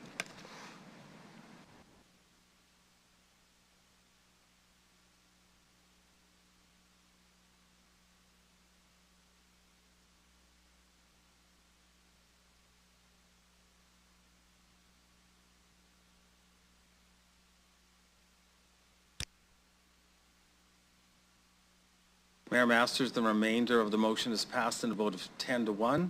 Those voting in favor were Councillors Hawkins, Bresciani, Nelson, Fundura, Stadnichuk, LeBlanc, Zakidniak, Mancinelli, Mole, and yourself, Mayor Masters. Voting against was Councillor Stevens. Thank you very much. Folks, now that we've done the tabled report with delegations, we go to public hearing, public notice bylaws, related public notice reports. We have delegations on CR 24-105. I would like to call upon Zach Mitchell. I apologize if I got that wrong. I'm going to ask you to state your name for the record, the organization you represent, if any, and where you reside, and you'll have 5 minutes to address council, after which they may have some questions for you. Welcome this afternoon. Good afternoon. My name is Zach Michael. Reside in Regina, Saskatchewan. Good afternoon, Mayor, councillors, and fellow citizens. I want to start by sharing a personal story about a business I ran several years ago. Like a large percentage of businesses, mine didn't survive. I am part of the unfortunate percentage of businesses that fail, and it was a result of my own mistakes. I lived through the harsh realities of what happens when things go wrong, and I have seen the ripple effects of those failures on people around me. One instance that still weighs heavily on me is how my company's failure had a major impact on Dan Turgeon in Town and Country. The business decisions I made affected him for hundreds of thousands of dollars. The disruption didn't just affect his business, it impacted his personal life, his ability to provide for his employees and their families. To this day, that consequence lingers in my mind, and I carry the weight of those choices. Now with this proposal, we're considering putting businesses in a similar position. Their shelter is set to be built across the street from businesses that we know that this will cause significant financial distress to them. It could even cause irreparable harm to their staff, clients, and community members who depend on those businesses. I cannot fathom moving forward with a decision like this, knowing the potential risks involved. We should not be willing to sacrifice the livelihoods of hardworking individuals and families. The reality is most businesses, especially small ones, struggle to survive. Many don't make it past their first few years, and for those that do, it takes years of hard work, sacrifice, and resilience. There's a misconception that business owners are wealthy, but in truth, the majority are just trying to make ends meet. Yes, a very small percentage of business owners have done well, but that success is built on countless hours of work and overcoming immense challenges. Are we really prepared to say that these business owners and their hard work and perseverance are not important enough for this council decision? Next, I want to discuss a major issue that was apparent during the executive committee meeting last week. The administration's lack of data and preparedness. Several points raised were concerning. First, Ms. Young admitted that she did not know the street team's budget constraints, despite that being listed as a key safety measure in the proposal. While Mr. Slater stated that there was close collaboration with service providers. Sir, I'm sorry to interrupt. We don't typically name specific members of administration. Okay. Just refer to them as administration, please. My mistake. I apologize. There was a close collaboration with service providers. There was a glaring lack of data. There was no information on demographics or success rates from RITSIS, the organization that will be managing the shelter. The only figure provided was an estimated 10 people per month move from shelter into forms of housing. But where do these individuals go? Are they coming back months later and only be counted as success on the way out? Without this data, we cannot confidently say that this proposal will make a lasting difference. To Councillor Fundura's comment earlier about concrete evidence, I just feel there's no concrete evidence on that. I'd like to address a point raised by another councillor. He made a very valid argument at Executive Council last week, and when he asked, why are we spending money on stopgaps when we could be focusing on those funds on solving the root issue? The word emergency in this proposal is synonymous with a stopgap. It's a temporary fix, not a solution. And while this councillor expressed confidence in proposal moving forward, I trust that every councillor here will weigh the facts carefully before making the final decision. I'd like to reference another councillor's observations, noted that this proposal aims to help the homeless population. That's undeniably important. I think everyone can agree with that. However, we were told that roughly 10 people per month or 120 people per year may transition to other housing from the shelter. In contrast, 2,112 people visit the area around their proposed shelter daily. That adds up to 549,120 people per year. Are we really prepared to say that livelihoods and safety of over 500,000 people are less important than 120 individuals the shelter might help? I fully understand the need to address homelessness in our city, but we must be careful not to create new problems while solving others. This decision cannot be made without considering long-term consequences on businesses, employees, and a wider community. We need data-driven solutions, not temporary fixes, and we need to protect the livelihoods of citizens who are affected by this proposal. I would like to speak further about the City of Saskatoon's report on crime rates due to shelters. I believe all councillors have received a copy of this. This is what will be the truth of what we'll see at our shelter coming. You're at 5 minutes, so they may have questions for you, and we have all received it. So if you could just wrap up in a few seconds, thank you. A couple sentences. I respectfully request that council defer the vote on the proposed shelter until the new council is in place in a few weeks. This will allow for incoming members who will be directly responsible for overseeing the implementation of long-term impact of the decision to fully engage with planning across process to ensure proper compensation measures for affected businesses and residents. The brief delay will result in a more cohesive and informed decision moving forward. Thank you for your time and dedication to City Council. Thank you very much, Mr. Michael. Does any member of council have any questions for the delegation? I don't see any. I'll thank you very much for your presentation this afternoon. Ask you to return to your seat. I'll call upon Delegation Crystal Pierno. Ms. Pierno, I'm going to ask you to state your name for the record, the organization you represent, if any, where you live, and you will have 5 minutes to address council, after which they may have questions for you. Welcome this afternoon. Sorry. Thank you. Hello, my name is Crystal Pierno, and I am an Indigenous woman in business and proud member of the Cowessess First Nation. I am a partner at LK Auto Collision, where our slogan has always been, not only do we keep our workers safe, but our customers safe too. Safety is the cornerstone of our business, and we take immense pride on our core certification and environmental excellence. After nearly 30 years of putting safety first, we've learned to identify an unsafe environment and address them before they escalate. We have the right to life, liberty, and security, as stated in Section 7 of the Canadian Charter of Rights and Freedoms. And this fundamental right is at the heart of our concern today. I am here to express my deep concerns about the proposed permanent emergency shelter and the impact that it will have on our community. A particularly troubling aspect of the shelter is the way that it's being tucked away, essentially taking an out-of-sight, out-of-mind approach. This method of hiding the issue proposes numerous risks, not only for the surrounding public, but also for the residents of the shelter themselves. By placing this shelter in a location where it is out of view, we are allowing ourselves to ignore the reality of homelessness, and in doing so, we are even making a business homeless in the process. We should be ashamed of ourselves for not making the issue visible, for pretending by hiding it that it will somehow just be resolved. Furthermore, contrary to the perceived urgency, this shelter isn't even set to open until spring 2025, which means there is ample time to find a more suitable location.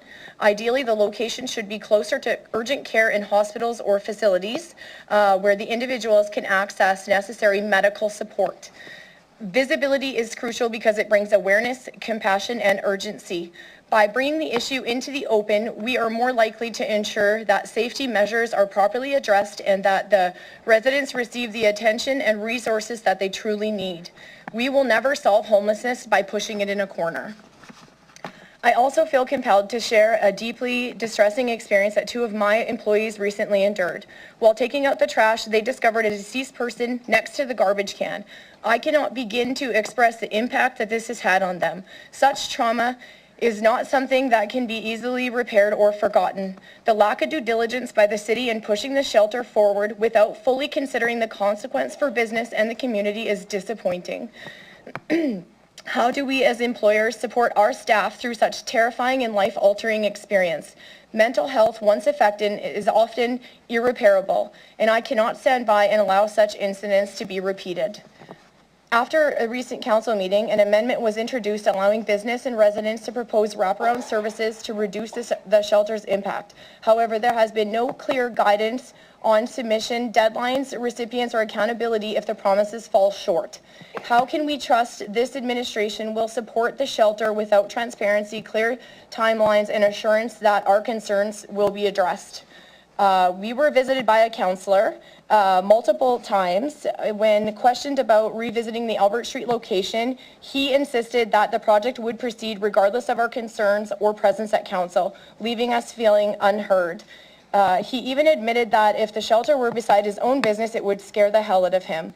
Acknowledging the very fears we've expressed, despite this, he dismissed a suggestion that I had about an emergency button that we currently have in our business that the Oscana Center put in, which would be similar to the bank systems, where you can press a simple button that would notify the entire police force that someone was in danger. These comments indicate awareness that the risks, yet some unwillingness to take appropriate action, which is deeply concerning for us as a community. He said that someone would likely be pushing that button every day.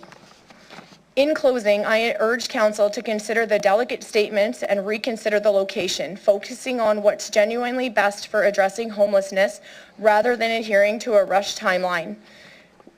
We need to bring the issue into the open, address it with compassion, and prioritize the safety for everyone involved. I do have one little addition, if there is time for me to bring forward. After yesterday's meeting, which was quite rushed, where we didn't receive any of the answers that we had asked, it was simply to voice our concerns with no real response from anybody that had attended. One of the directors had implied that only 11 cases were successful, and also quoted, "Your safety is not my responsibility," last night to everyone in the room. We pulled some statistics from the current shelter, New Beginnings, where residents check in, they're expected to handle over all of their drugs and weapons, and when residents check out, they're entitled to have their weapons and drugs back because they need them for their safety. Where's ours? Thank you. Thank you very much, Ms. Pierno. Is any member of, thank you. Councillor Nelson, please go ahead. Thank you. Thank you for your passion and a concern I know I've talked about with lots of people is this is an emergency shelter. It's only just to home them for, 12 hours or however long this takes them in. And the concern to many people is it's not doing anything. There's nothing that's coming of the services that they're having. It's a place for them to sleep. It's a place for them to stay for an evening, get out of the cold, so on and so forth. If those issues were addressed, say this was more of a, health-centered place in there that they could go, like maybe a detox, invest that money into a detox center. Is that something that maybe possibly, or is it just the fact that it's what is your huge, is there a concern with it being an emergency shelter? And if this was a detox, dry out place where people are going there to get help, would that make a difference to you and your businesses through the mayor? And you don't even have to answer if you don't know right now. Like I have so much anxiety right now and I want to throw up, and I haven't slept since Friday the 13th. So I would like to pass on answering your question at this time. Okay, that's totally understandable. Thank you very much. Thank you very much, Councillor Nelson. Thanks very much, Ms. Pierno. I don't see any other questions from council for you. Thank you very much for being here this afternoon. I'll call upon delegation Jim Elliott. Mr. Elliott, you state your name for the record, organization you represent, if any, where you live, and you're going to have 5 minutes to address council, after which they may have some questions for you. Welcome. Thank you, Mayor and members of council. My name is Jim Elliott, and I've been living in the inner city of Regina for most of my adult life. As I stated in my delegation submission, I provided $1,000 to the Sea Spray Laundry Initiative that was started by the Rally Around the Homelessness, because I feel that everyone needs to be pitching in on this issue. And as was stated also, I did submit a preliminary set of questions, but I think I need to say more. I did go through all of the presentations at the Executive Committee and have a few a few more comments. I guess my concern in some respects is that much of what was said at executive committee is a certain level of speculation. I grant that there are fears, and fears are felt, but I think we're attempting as best we can to deal with the problems, but I think what we're doing is unfairly dumping all of those fears onto the people that both manage that center as well as the people that will be going through it. As to the proposed neighborhood compensation fund that was suggested at the executive committee, when will that end? This is clearly a slippery slope. I believe, how are we going to adjudicate that fund? How are we going to separate the impacts of ongoing problems within the city from those related to the shelter? Again, I think, remember, the city is going to be blamed for just about everything that could happen in that neighborhood, and you're going to be expected to pay for everything. I don't think that, again, is appropriate. Concerns about things around in the evening, I guess, for lack of better words, if I have a warm, safe, comfortable shelter bed, why would I be wandering around the neighborhood at 5 o'clock in the morning? I guess that, some may think that's a need, but I don't believe it is. On a purely ergonomic sense, if people are leaving the shelter, what's the quickest way to get away to the services they need? Up Halifax, down Saskatchewan Drive, across Saskatchewan Drive into 11th and 12th, and whether that's Carmichael, social services, or other services, that would be my way of getting there. I don't think anybody wants to go any further than they have to. So I think, again, that concern, about them wandering the neighborhood, I'm not sure why they would go in that direction. It's my assertion that, as has been pointed out, I think we need both of these shelters, not just simply one. I think one will keep us afloat in helping to deal with homelessness, but I don't think it will definitely go much beyond that. So I think, as I've stated in the presentation, I think we should be moving much more aggressively and setting up another shelter. But as has been pointed out in numerous times in previous months, we need to actually have an end to homelessness, period, and get everybody into a home, not just having emergency shelters. I believe the year or so that we're going to have before this actually opens should be sufficient to cover off all of the questions. But as I've stated in my presentation, I believe that we're lacking significant discussion generally in this city, and I would be willing to work with city administration and any of the councillors here to actually have a regular 2 to 3 day meeting to discuss these types of issues. We did have a council on social development that was a committee of council, and they were dealing that on a monthly basis, and so therefore I think that's the type of effort we need going forward, rather than simply to push us into these one-way discussions. We need to be talking to each other. So, but at that point, I'll open the questions from the council. Sorry, I interrupted your last sentence there. No, I'm good. No, I think you've got my written submission as well, so I think. Yes, we do. Thank you. I don't see any questions from council. Thank you very much for your presentation this afternoon. Ask you to return to the gallery. I'll call upon Delegation Sandra Archibald. Ms. Archibald, I'm going to ask you to state your name for the record, the organization you represent. where you live. You'll have 5 minutes to address council, after which they may have questions for you. They may not. Thank you and welcome. Good afternoon. My name is Sandra Archibald. I live in Regina, and I'm representing Arch Transco Limited. Our third-generation family business operates the self-serve gas bar at 1609 Halifax Street, right across from 1600 Halifax Street. We do not support the permanent emergency shelter at 1600 Halifax Street. We do understand that homelessness is an urgent issue and needs a resolution.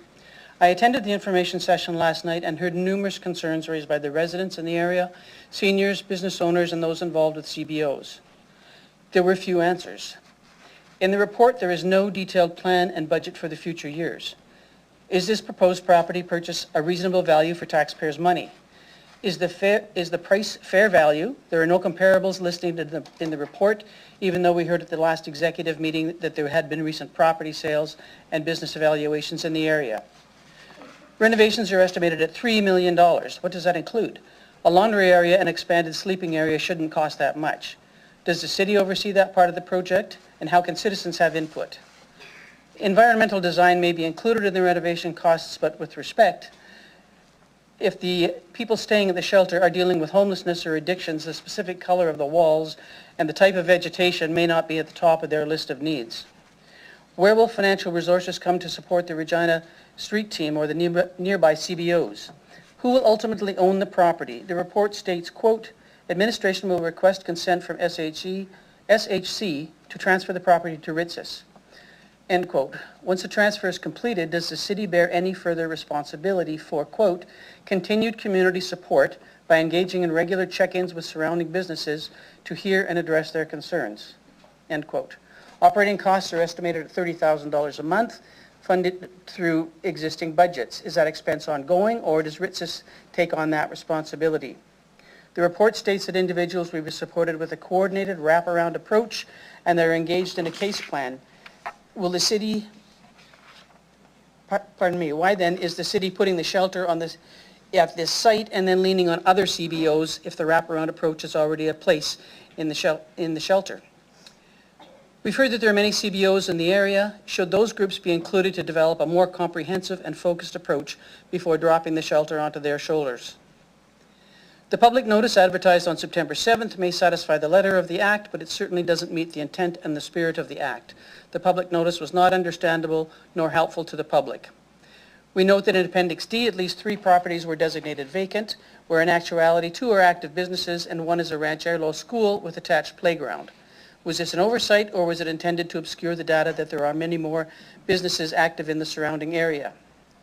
Well, the administration and council have been dealing with this issue for some time. The unsigned notice regarding the report was given late afternoon on Friday the 13th, effectively stating, FYI, your neighborhood is changing and you have 4 business hours to respond. As we saw with the Albert Street location, they were caught off guard and so were we. We've operated the gas bar on Halifax Street for a number of years and have seen other businesses locate and make significant investments in the area and create employment. We're one of the few gas stations in the downtown and heritage area and have provided a cost-saving alternative on fuel for decades.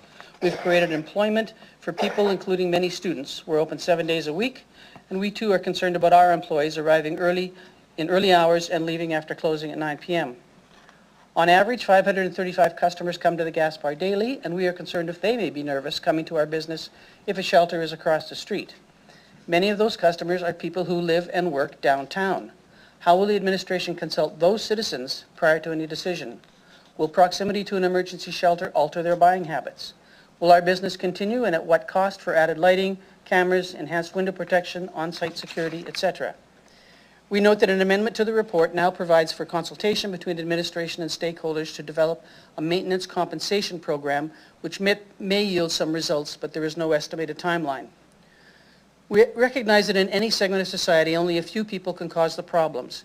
In the neighborhood around the Nest, we've seen that a few are responsible for leaving trash, food containers, clothing, blankets, etc. These may be people living at the Nest or possibly hangers-on. What goes on inside the Nest? What are the success stories? We learned last night that 11 people are successfully in their own homes. That's 11 out of how many? Why aren't the citizens of Regina being updated on the general progress being made with residents utilizing the Nest? If the Nest is yielding tangible results, great. If not, let's not repeat it at 1600 Halifax Street. A permanent emergency shelter shouldn't be located near homes and businesses, nor should it be on the doorstep to downtown near Casino Regina and close to the entrance to the warehouse area that is undergoing expensive revitalization so that it may become more of a tourist attraction. We want to revitalize downtown and make it a location where citizens and visitors want to go and feel safe and not be harassed or asked for money or worse. 1600 Halifax Street is not the right fit, and we respectfully request the council vote no to this site. Good intentions don't necessarily guarantee good results. We understand it needs to be dealt with, but we urge council members not to make a hasty decision just to get it off the books before the election. Thank you very much for the opportunity to speak to this report. Thank you. My timing was pretty good. Timing was pretty good. I don't see any questions from council. Thank you very much for being here to present this afternoon and ask you to return to the gallery. I'll call upon Delegation Parveen Singh.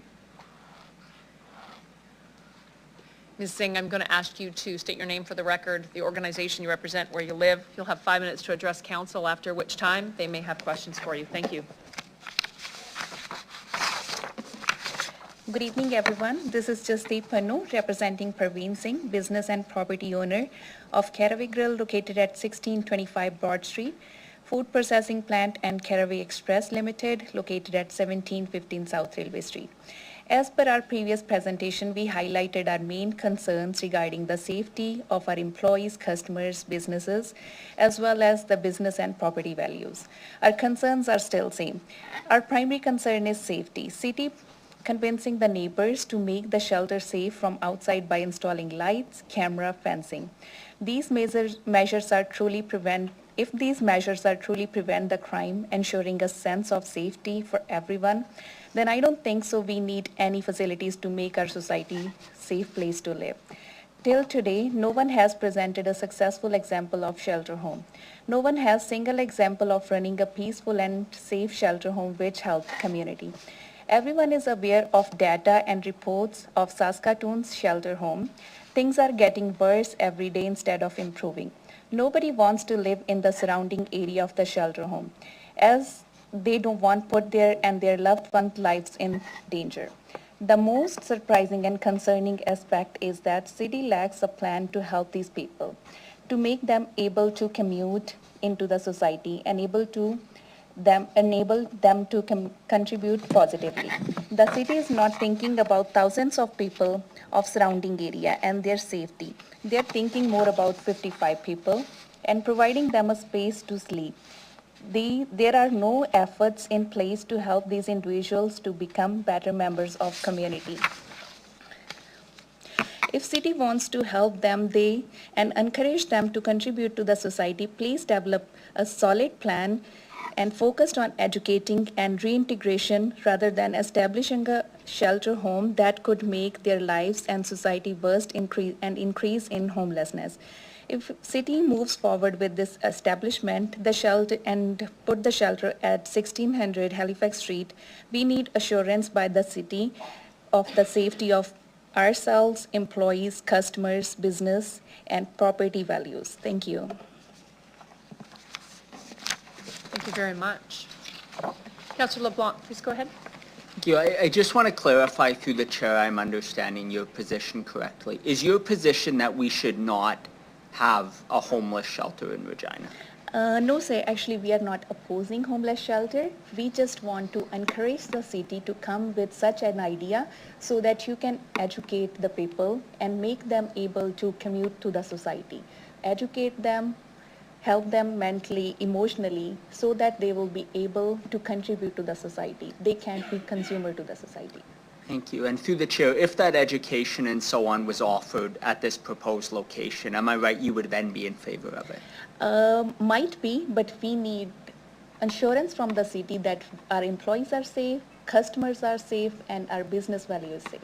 Thank you. You're most welcome. I don't see any other questions from council. Thank you very much for Thank you. presenting on behalf of Parveen Singh today. I'll call upon Delegation Janita Kwiatkowski. All right.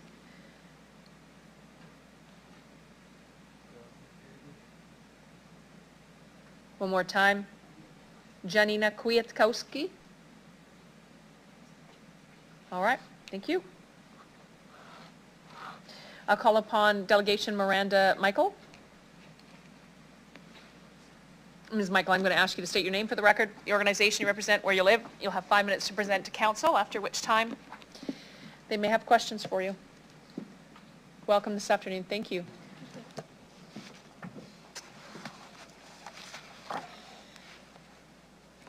Good afternoon. I'm Miranda Michael. I live in Regina, Saskatchewan, and I am one of the owners of Fella and Fetch. Council, I stand before you today to speak about the permanent emergency shelter. Let me start by saying I'm in full support of establishing a shelter. Since this proposal landed on our doorstep on September 13th, it has completely consumed me, but in a way that's opened my eyes. I've connected with local shelters, board members, and advocates for homelessness who possess a wealth of compassion, knowledge, and insight. These people have so much valuable data and real stories to share, but it's clear to me they're not being heard. We as a community need to do a better job to truly listen to them if we really want to break this cycle. I started my business in 2018 and, like many others, struggled to stay afloat through COVID-19. It's been a tough road, but I've persevered. And now this decision regarding the shelter will definitely weigh heavy on all the surrounding businesses, not just mine. This isn't just about the financial impact, it's about the logistics of how it's going to affect my staffing, the safety, and the security. While I appreciate the city's efforts to introduce a neighborhood maintenance compensation program, it's still in the consultation stage with no clear framework or formula for implementation. This uncertainty only underscores the need for a well-defined plan. During the Executive Council Committee meeting, Councillor pointed out that around 2,100 people frequent neighboring businesses in this area. That's nearly 766,000 people a year. These numbers reflect how impactful this decision is on our community. We need to be confident that we're moving forward with a plan that ensures safety for all, especially when my staff and clients could face irreparable harm if something goes wrong. What if something catastrophic happens to one of them?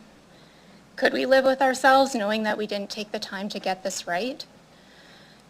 Delegate Judith shed light on the anticipated shortfall in funding for the street team services essential for supporting both the shelter and the surrounding area. The fact that administration was unaware of the shortfall until it was brought up was yet another example of the alarming gaps in the planning. Without a fully funded street team, there's simply no way to ensure swift responses to incidents to maintain a secure environment.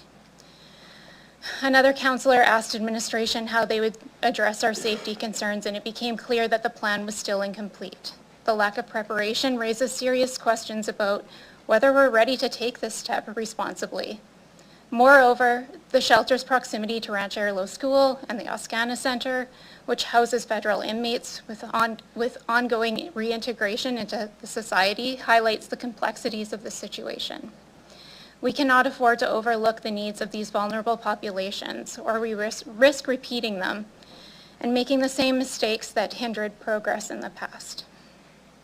Additionally, we must confront the broader issue that's been raised repeatedly. We haven't broken the cycle of homelessness. One councillor aptly pointed out that we need to weigh the benefits of these various programs versus merely providing services that mitigate issues temporarily. The shelter alone does not address the root causes, such as mental health, addiction, and the essential support services that are already in place. And moving forward without a comprehensive approach risks continuing the very problems we seek to resolve. Through my conversations with advocates, I realized that we're not doing enough to truly engage with those who understand homelessness the best.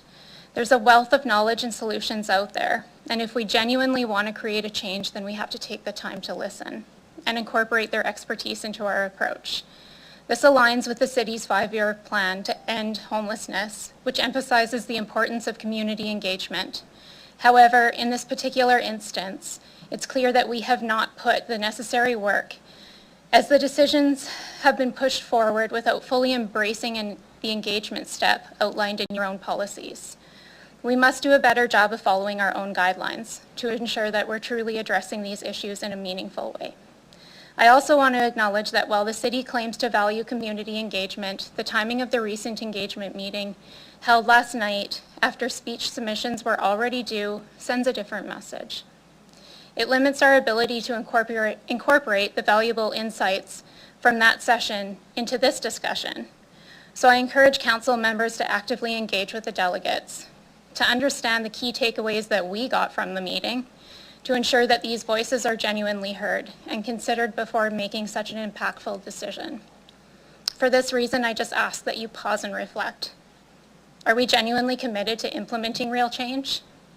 Or are we simply rushing to fill an agenda? Are we listening to our community and those who work tirelessly to tackle this? Or are we pushing through without giving their voices the weight they deserve? Thank you. I do have a question from Councillor Stadnicek for you. Thank you. Through the chair, I know that you were at the meeting last night and you had a lengthy conversation with the director of RITSIS.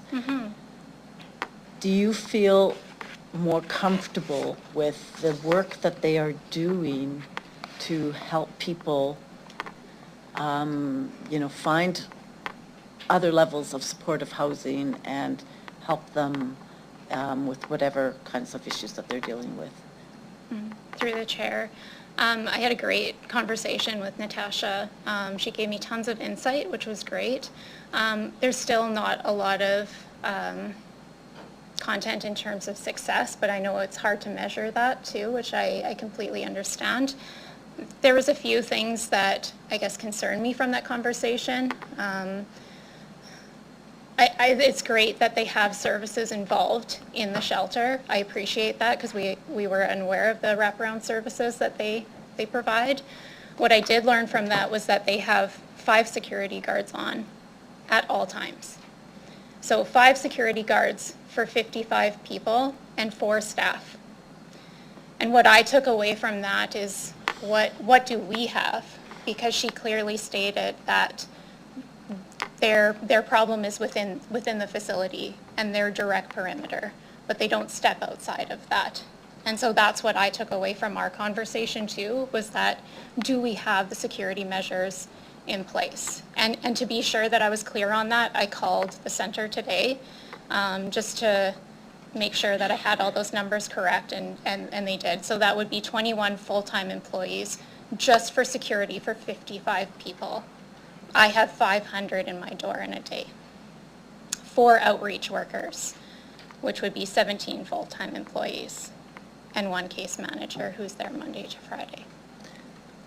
Through the chair, you know that it is a 24-hour facility as well. It's not like other shelters, right? So yeah, people wouldn't be working 24 hours, they'd be working shifts. Yep, Correct. yeah, exactly. So 21 employees it would take to cover 5 full-time, or 5 positions. Get it, Councillor Stadnicek? Okay, thank you. That's Thank all I you. have. I see no other questions. Thank you very much, Ms. Michael, for being here this afternoon and for presenting and for attending last night. I'll call upon Delegation Dan Turgeon. Mr. Turgeon, I'm going to ask you to state your name for the record, the organization you represent, where you live. You'll have 5 minutes to address council, after which there may be some questions for you. Welcome this afternoon.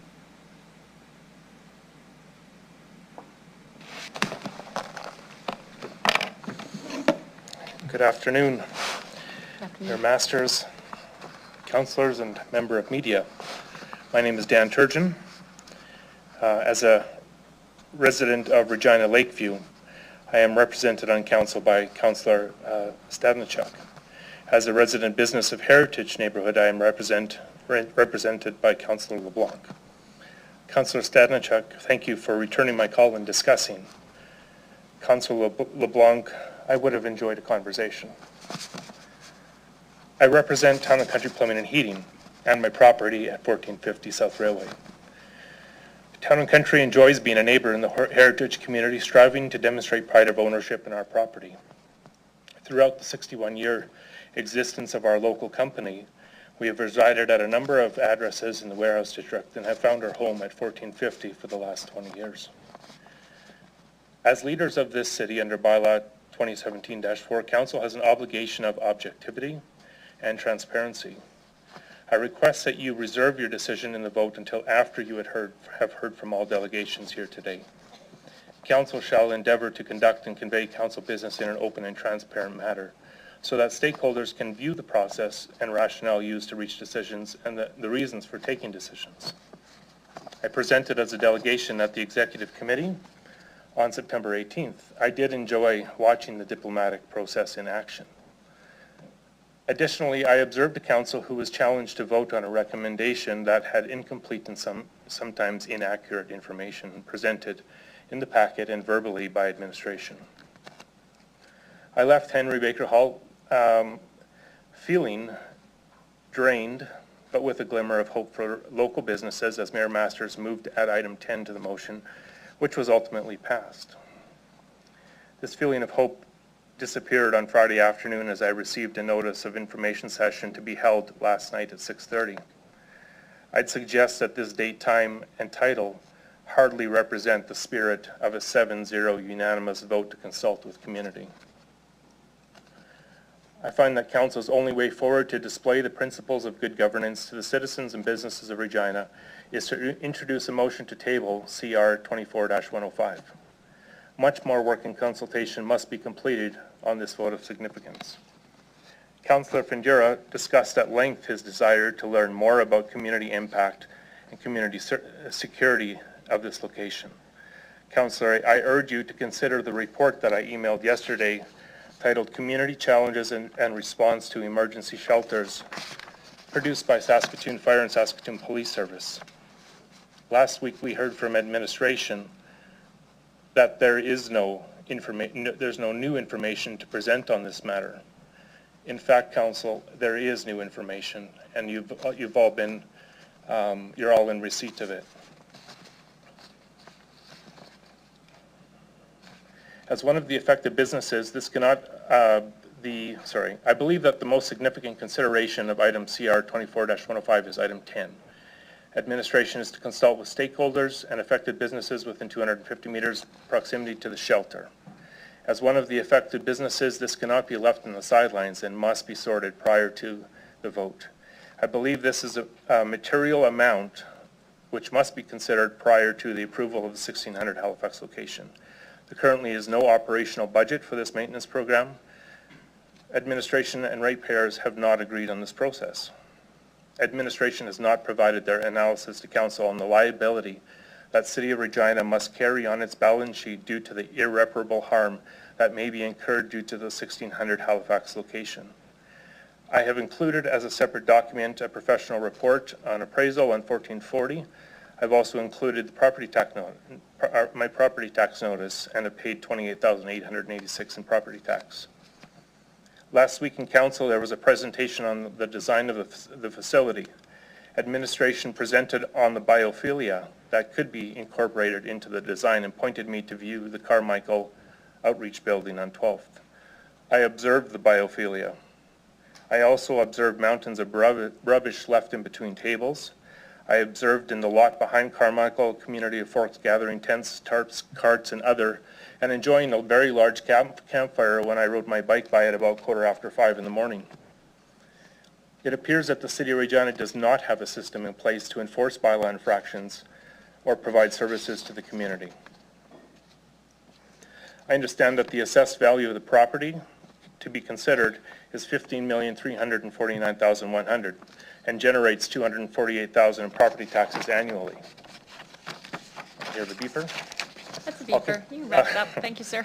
I'll just continue to, I guess, my recommendation in the absence of an approved tabling motion. I submit language of item 10 in the recommendation be changed to direct administration to work with the affected businesses within 250 meters proximity to the shelter to develop a neighborhood maintenance and value compensation program. This program will compensate these businesses for additional capital expenditures, operational costs, devaluing of property, and devaluing of business operations due to the location. Property owners will be entitled to a property tax rebate reflecting 100% of their annual municipal taxes owed on property in perpetuity. Rebatable capital expenditures are installation of security lighting, buildings and property, installation of fencing and security gates on the property, installation of security cameras. Rebatable operational expenditures are property and street cleaning of debris, cleaning and removal of graffiti, funding a community private security service, increased insurance premiums payments due to the claims for ongoing repairs of doors, glass, and fences. This program will establish a baseline value of property through commissioning independent property appraisal reports or accepting 2023 or 2024 valuations performed by a professional property appraiser. The program will pay in full any variance from this current value to the sale of the property. The program will pay any deviation from current market lease rates to lower future rates, including any lost rents due to the inability of property owners to lease property. Sir, you're well beyond 5 minutes now. It's in your written submission, correct? Yes. Okay. Not like that, but. All right, we can grab it. We'll be a break before you know it. Does any member of council have any questions of the delegation? I'll grab it at break. Councillor Bresciani. Thank you very much for coming forward. So what you proposed at the end there, your last little wrap of what you actually want to change from what I think Mayor Masters originally proposed, just in a couple sentences, what was the change? More direct? Just elaborate, please, through the chair. The language in item 10 as presented in the recommendation was very fluffy, and as a business person, it leads me to believe that the only way forward to receive some of the benefits proposed by council is through an extensive litigation process. I have a business to run. I think that the language needs to be clear on what the expectations are prior to the vote so that everybody understands what we're talking about.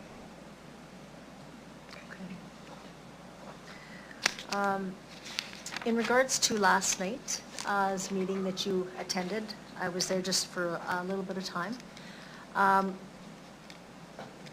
You talked about originally that, wasn't what you thought it was going to be, or you didn't see value in it, or just elaborate what the outcome, what you thought of last night, and what was learned, what you want to share with council, because many were not there. Through the chair. As a delegate who was here at Executive Committee, I didn't learn anything new about the process.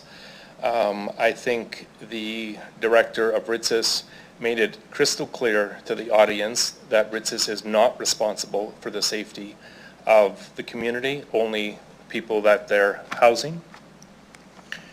And so that brought up a significant concern. I don't believe that sufficient, I don't know, I mean, I was up way past my bedtime last night and I had a hard time functioning this morning.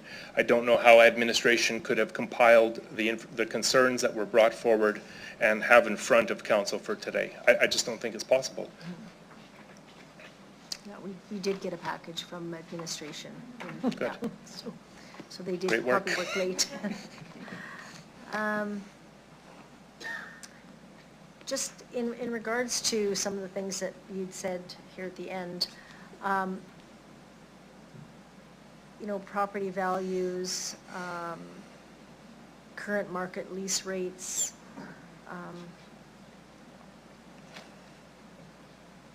relocation expenses if businesses have to relocate, like, again, how is that? How do you evaluate that? How do you see this being done, through the chair? I see it being done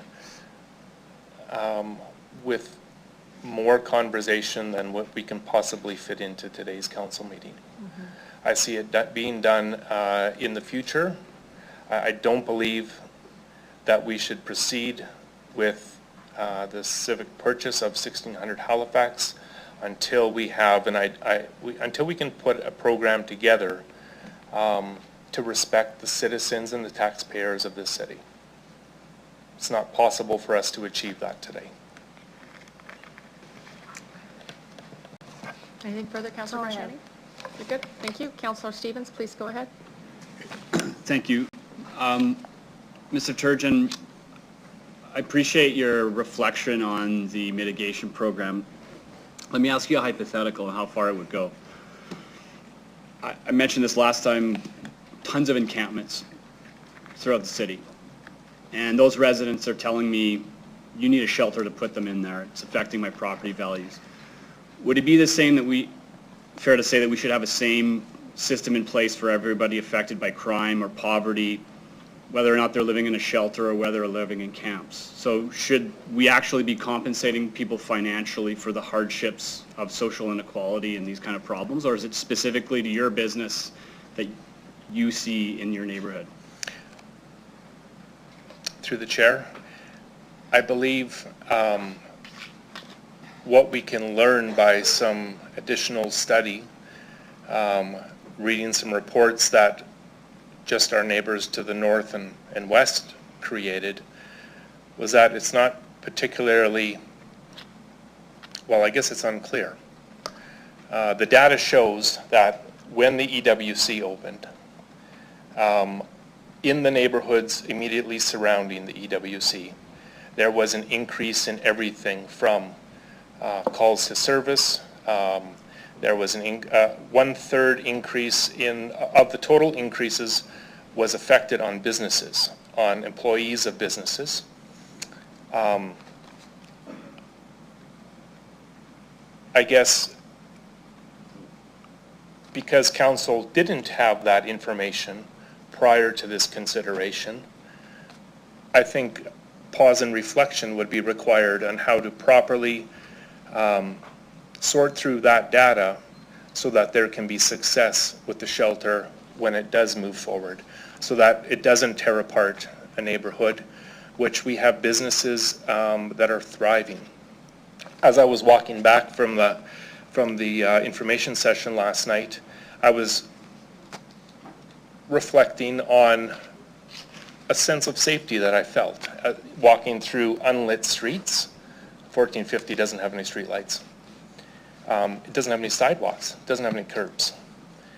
As I was walking back through the parking lot, I had a sense of you know, that I did feel safe. I felt that there are vibrant businesses around me that are busy investing.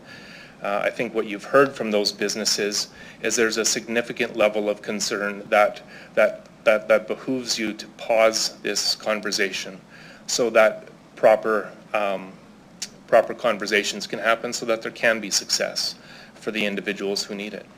Councillor Stevens? Thank you.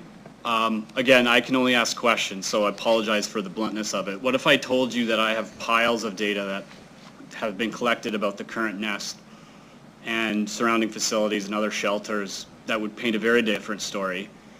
And secondly, after reading your report, what if I told you that it does not conclude that there's an established correlation between the shelter and the neighborhood and crime rates, which subsequently went down?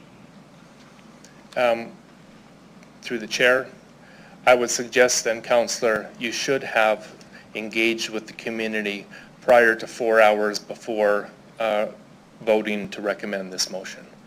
Possibly you could have enlightened us on that so that we know what to expect. Fair. Thank you.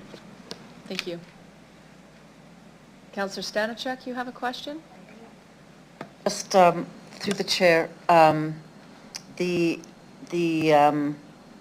the issues that you have described in your area, concerns with attempted break-ins and such, that is before a shelter is in place.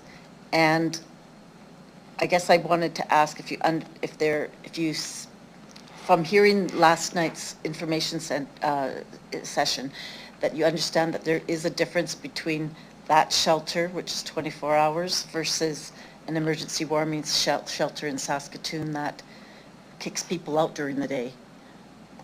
Through the chair, Councillor, as a correction, they weren't attempted break-ins. Okay, they were break-ins. Okay. Sorry. And I do recognize that difference. What I did learn as well is that the shelter offers a safekeeping locker that the people needing access to the shelter can check in any weapons, any drugs, paraphernalia. They're not allowed to use in the facility. However, on their exit, all of those materials are given back to their person so that they can go out into the community and continue. Is that everything, Okay, Councillor? that's it. Thank Thanks. you. I see no further questions from council. Well, thank you very much for presenting this afternoon and ask you to go ahead, return to the gallery. Thank you. I call upon delegation Judith Verasuk. Ms. Verasuk, I'm going to ask you to state your name for the record, the organization you represent, and where you live. You'll have 5 minutes to address council, after which there may be some questions for you.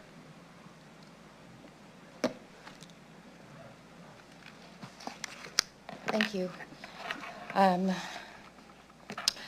Good afternoon, Mayor, Masters, and City Council. My name is Judith Verasuk. I'm still the Executive Director of Regina Downtown Business Improvement District, at least for today. And I live here in Regina.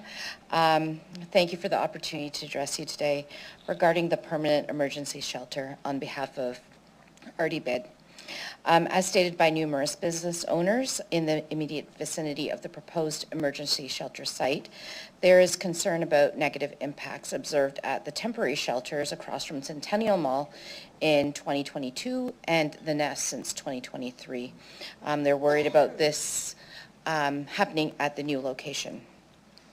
The decision about this shelter just needs to be made with eyes wide open. I, along with many of the people here, do not dispute the need for an emergency shelter. But in order to ensure the emergency shelter is successful, and by success, I mean appropriate service to the community members using the shelter and cohesive integration into the neighborhood, we need to ensure that there is a plan in place to do both. The Neighborhood Mitigation Fund is a step in the right direction, but can or will it be funded by a new council in the new year? How long are funds going to be available? What will qualify for funding? Many of the businesses here today would like to know more detail and want assurance that this will be approved. Much talk has been around the alternate resource officers that RPS will begin to employ in the next month. In Saskatoon, the AROs are regularly deployed to the area around the Emergency Wellness Center. Saskatoon has 15 AROs in 2023. Our ARO program will begin in a few weeks with 8 officers. Is there a plan to increase this number? What will the deployment plan look like? How will we ensure balanced levels of service across the greater downtown area? Last week, I had talked about the Regina Street team and the importance of properly resourcing the team and understanding the levels of service expected of them. Our RST program provides the much-needed support to both our community members in need as well as the community-based organizations who support those community members. Due to the timing of these meetings, RST and City Administration and RDBID have not had a chance to have an in-depth discussion about this. So that being said, my statement still stands. Appropriate resourcing remains a priority for this program to succeed and to provide the support that is being asked of them. Lastly, the Heritage Community Association, both last night and last week, offered some recommendations to help mitigate the impact of the shelter on their neighborhood. We are supportive of this. SEPTED and safety measures for the neighborhood, as well as funding for some of these improvements, good neighbor agreements between the shelter and the neighborhood, additional funding directed to the heritage neighborhood to address issues and challenges across the district. As Ms. Miller stated last week, the majority of service providers are located in the heritage neighborhood. The state of this neighborhood is deteriorating, and now we're adding one more piece to this mix. The road to revitalization of this neighborhood is made that much more difficult without additional support and resources across the wider neighborhood. Last week, Councillor Stevens asked if I would be satisfied with a community meeting with the business owners. That meeting occurred last night and brought out many folks with different points of views. I understand that the city administration was unable to make any commitments to the requests of the community members who were there. That is the role of City Council.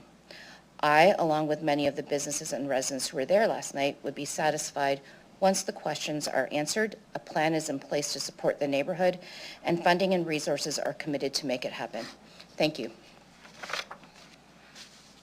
Thank you very much. Councillor Stevens, please go ahead. Great. Thank you.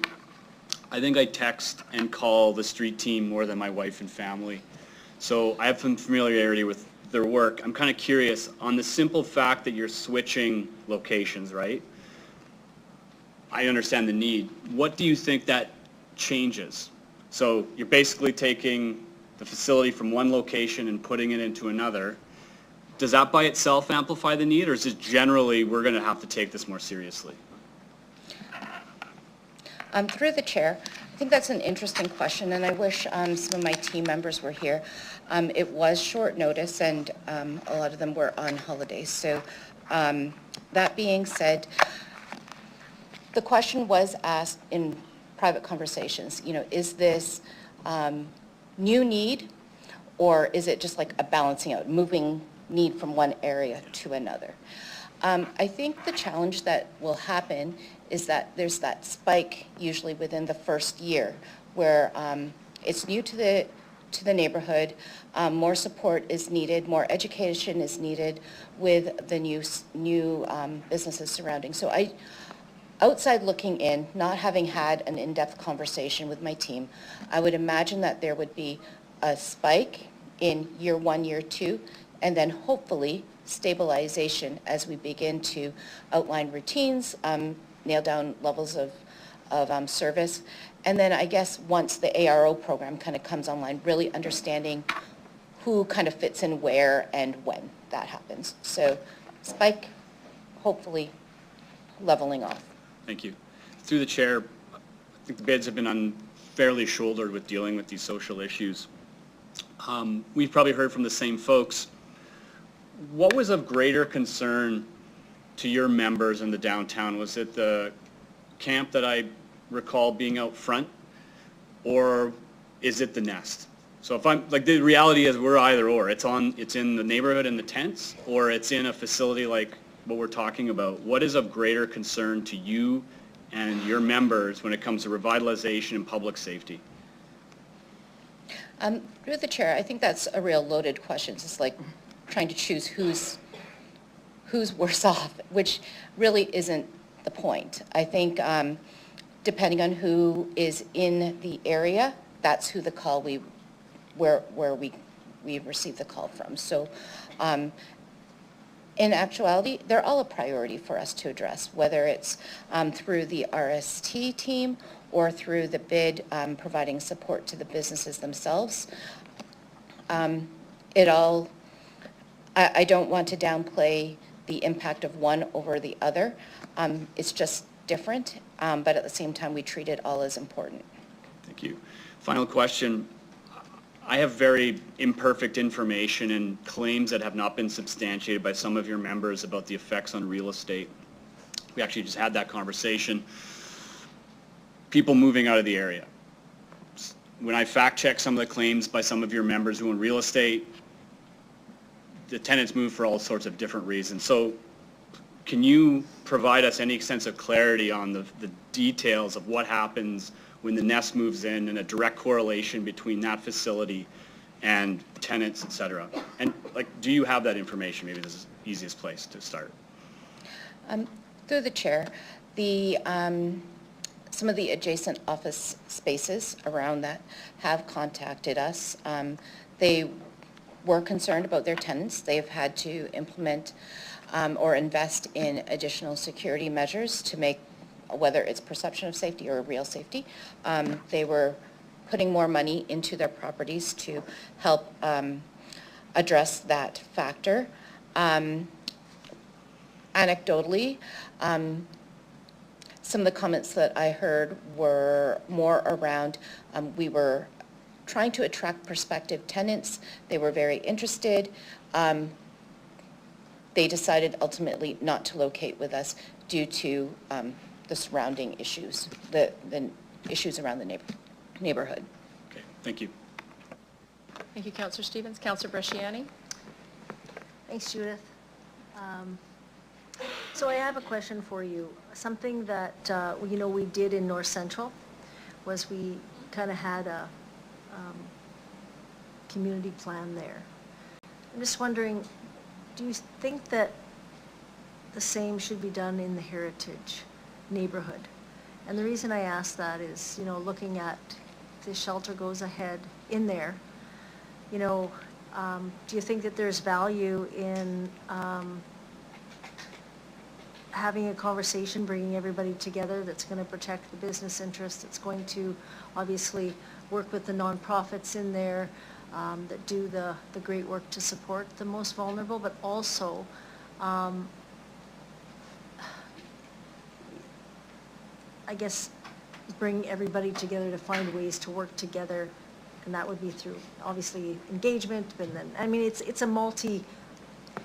a plan, I guess is what I'm asking. Do you think there's value in trying to get that done here?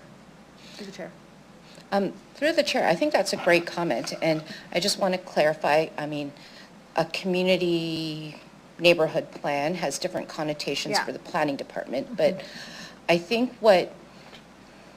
my interpretation of what you're asking about is really looking at some of the root cause issues, and I don't want to correlate crime and safety with a shelter, but what a lot of what I was hearing last night were concerns around crime and safety.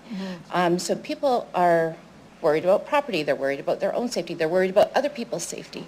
So maybe a plan that really explored what is actually happening in Heritage, and getting down to that root cause and finding those solutions that kind of address those things is needed. Because like a community plan from the planning standpoint, it's really looking at land use and all that stuff. And I don't think that's what you're looking for here. No. You're looking for almost like a community service or like something to address the social issues that are happening there, which is something totally different, but I think is totally needed. Thank you. I think, when I look at this, and I'm just hearing a little bit last night, and I remember hearing the Community Association, the Heritage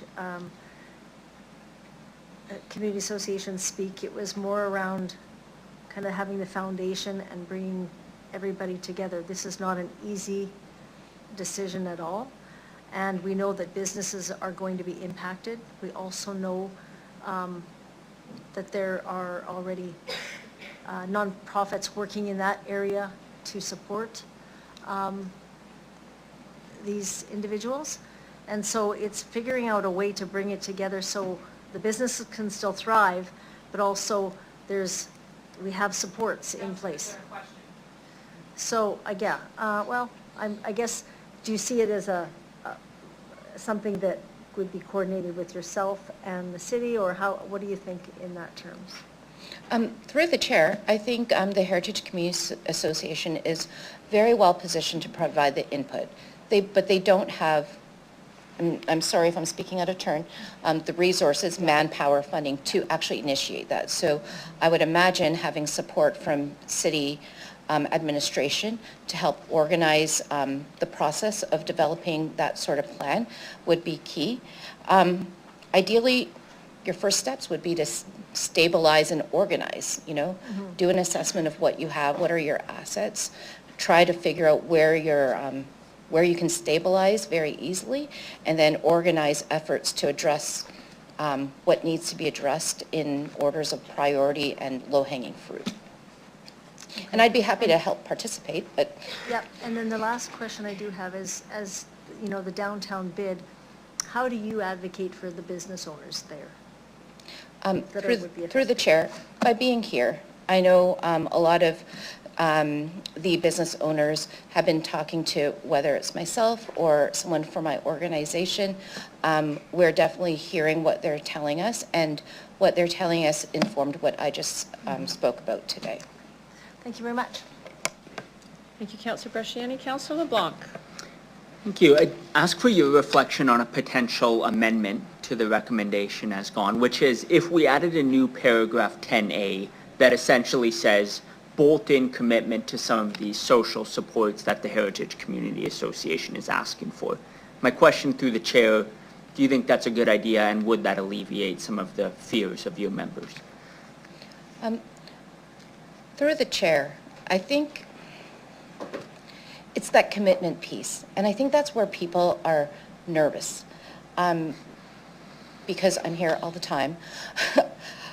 Any funding that you can, like the funding for future years is going to have to be tackled by another council.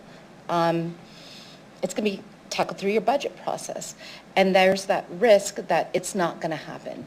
So I think that's where the catch is. And that's where that uncertainty is really causing a lot of stress for the businesses. Should we try? Absolutely. Like, if we don't try, we don't know. But if you're asking if it will truly alleviate fears and make everyone leave here very happy, I don't think it will, because that commitment isn't solid and locked in yet. Thank you. And secondly and lastly, I'll ask for your reflection, I suppose, on a statement, which is some of this has been framed as business people against homeless people. My suggestion is the two actually have a common cause in homeless people not dying on the front steps of the business. Can you comment on that and comment a bit on what might be good for business about addressing the homelessness issue seriously through the chair?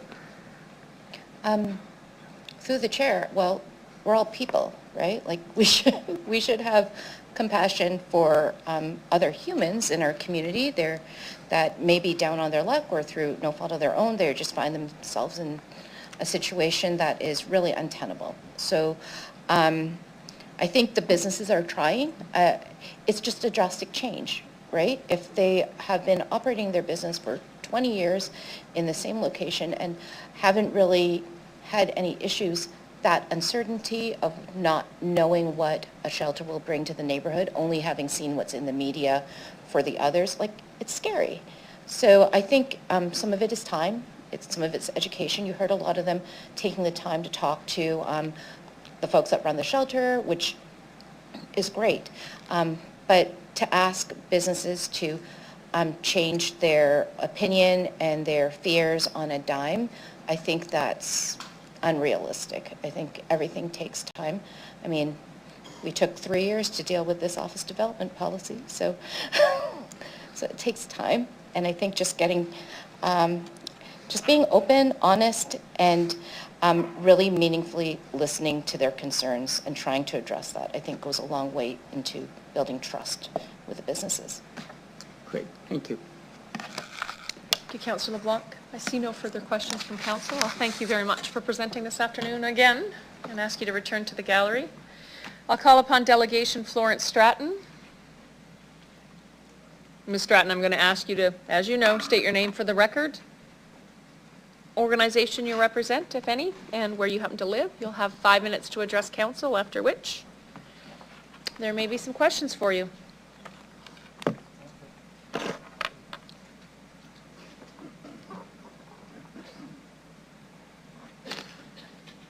Welcome, Florence. Go ahead. Florence Stratton. I am representing myself, and I live in Regina.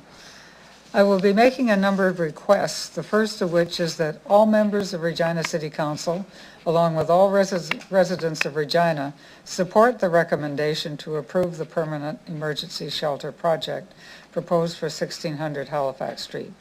While shelter beds will do nothing to actually end Regina's houselessness crisis, they are a necessary emergency measure until real action to end houselessness is taken. My second request is that all members of Regina City Council, along with all residents of Regina, read the Ontario Human Rights Commission's document on NIMBYism, which I'm sure you all know stands for Not in My Backyard. The link to this document is in my written submission, or you can find it by Googling Ontario Human Rights Commission Overcoming Opposition to Affordable Housing. According to the Ontario Human Rights Commission, NIMBYism is, quote, a human rights issue. It happens when people hold negative attitudes or stereotypes about the people who live in affordable housing or use emergency shelters, end of quote. In other words, NIMBYism is a form of discrimination against low-income and unhoused people. Examples provided by the Ontario Human Rights Commission of such NIMBY comments include, quote, property values will go down, new residents won't fit into the neighborhood, crime will increase. I'm sure we have all heard such comments in Regina, some of them made in this very council chamber. The discriminatory nature of such comments becomes even clearer when we consider who is unhoused in Regina. According to Regina's 2021 point-in-time count, or PIT count, 79% of unhoused people in Regina are Indigenous. Like all other City of Regina meetings, this meeting of City Council began with a land acknowledgement. As Métis Cree author and scholar Jessie Thistle reminds us, quote, Indigenous homelessness is best understood as the outcome of ongoing settler colonization and racism that have displaced and dispossessed First Nations, Métis, and Inuit peoples from their traditional territories. As Regina's 2021 PIT count also indicates, a substantial percentage of Regina's unhoused people are people with a disability. Although no figures are available, it is well known that many of the unhoused in Regina are on one of the province's 2 income support systems, Saskatchewan Income Support or Saskatchewan Assured Income for Disability, neither of which provides enough to live on. In other words, NIMBYism in the Regina setting is a form of racism, ableism, and poor bashing. In this context, it is also crucial that we all take a look at, and this is my third request, the Saskatchewan Human Rights Code 2018, which can be found by Googling Saskatchewan Human Rights Code 2018 or at the link shown in my written submission. As it states on pages 4 to 5, quote, race or perceived race, disability, and receipt of public assistance are prohibited grounds of discrimination under this code. Let's hope there's no reason for anyone to file a complaint with the Saskatchewan Human Rights Commission. My fourth request is that government officials, along with the rest of us, stop weaponizing the language of safety. The portrayal of unhoused people as dangerous is a dehumanizing tactic and creates a justification for leaving them out in the cold. In fact, the well-being of unhoused people is not a threat to our safety. It is not those of us who have a roof over our heads who are unsafe. Rather, as life expectancy stats indicate, it is unhoused people who, because they are unhoused, are always on the brink of catastrophe. Regina needs to be a safe place for everyone. To move on to my fifth and final request, I call on the City of Regina to take action to end our city's houselessness crisis. Here are 2 suggestions. First, include in the 2025-26 budget operational funding to solve houselessness. Let's say an amount equivalent to 15% of the Regina Police Service operating budget. Make this part of your election platform if you're running for re-election. Second, starting today, city officials can begin to put pressure on the provincial government to make available for occupation the 700 empty Sask housing units in our city. How can there be 700 empty affordable housing units in our city when so many of our fellow citizens are suffering on the streets? Let's all work together to end houselessness in Regina. Thank you. Thank you very much, Ms. Stratton. I don't see any members of council have any questions for me. I thank you very much for being here this afternoon and ask you to return to the gallery. I'll call upon Delegation Rebecca Gronowski-Larson, please. Ms. Gronowski-Larson, I'm going to ask you to state your name for the record, the organization you represent, and where you live. You'll have 5 minutes to present to council, after which there may be some questions for you. Thanks so much for being here. Hi, my name is Rebecca Gronowski-Larson. I'm representing myself, though I do housing advocacy with a number of groups in the city and have for some time. I actually wanted to start by thanking you for your presentation the other day. That was a very hard meeting, and I really respect that RITSIS and like other organizations in the city do to house people. And I want to acknowledge that these are very hard conversations for people. And it has been like, I don't think anybody ever, especially in this council, like runs for office if they don't care deeply about their community and their neighbors. And when you talk to your community, you see a lot of suffering. Personally, I live in Heritage. I went to the meeting yesterday, and I think it was a very hard meeting for a lot of people, especially people who have direct live experience of not being housed, and particularly of the colonial ongoing colonial legacy of violence and of dispossession and of the intentional policy of having Indigenous people forced from their lands, forcibly removed, forced under-reserved into the residential school system, and just the ongoing trauma that people deal with every day. I think that a lot has actually happened at the city council level. I think you deal very directly with the poverty that we see every day in the city, especially in the downtown core of the city. We see all the time food insecurity, people looking through garbage tins for food, basically to sustain themselves or to get recycling out so that they can scrape together enough to eat or to feed their families. I actually am very impressed that you guys have invested in the Community Wellbeing Fund. I think we need more of that at all levels of government.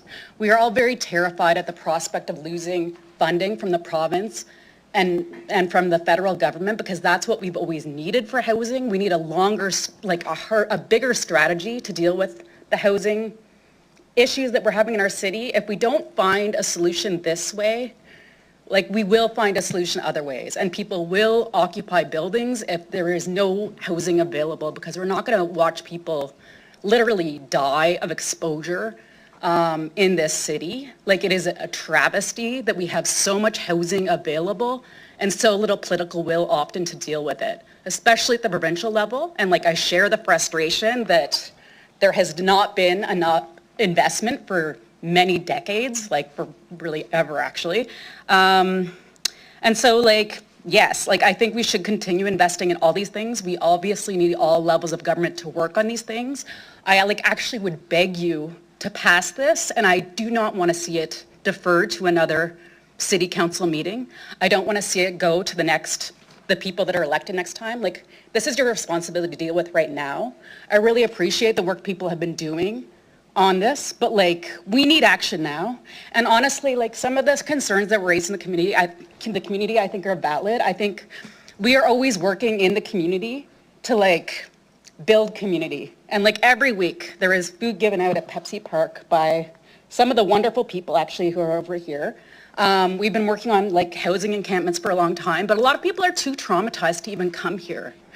Because people shouldn't have to beg for their family members to be able to exist in this city and to have basic rights like housing and food and be safe from domestic violence and all these things. I think we share a lot of the same concerns. I think the way the debate has gone down has sometimes been difficult, but I think there are conversations we can have as a community, and I think we can all welcome these people into our community and all have a role in the healing process. And if we want to talk about reconciliation, we have to talk about justice. And you cannot have two separate conversations. If we're going to wear orange shirts on Monday, we actually have to deal with the massive healing that is needed in this city and the huge trauma this city is built on and this country is built on. So I'm going to wind it down there, but I welcome any questions.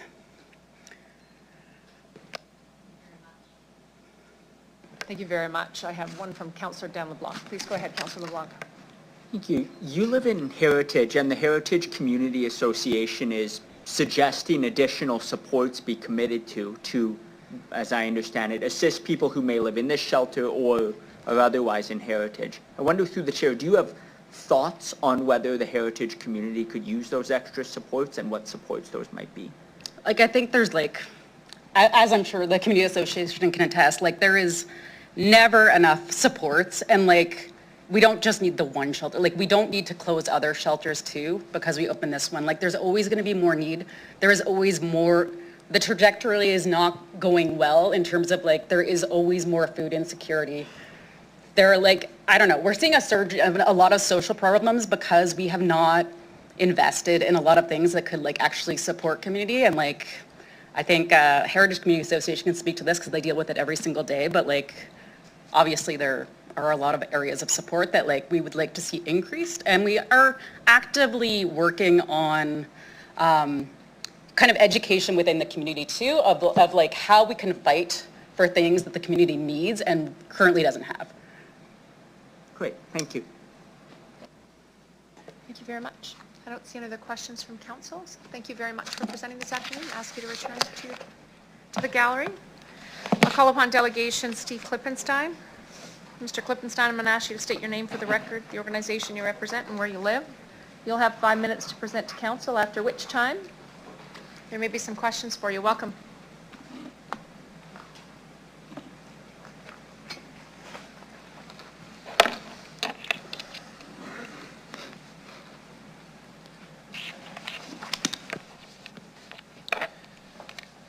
Your Worship, City of Regina, City Councilors, members of the Regina community.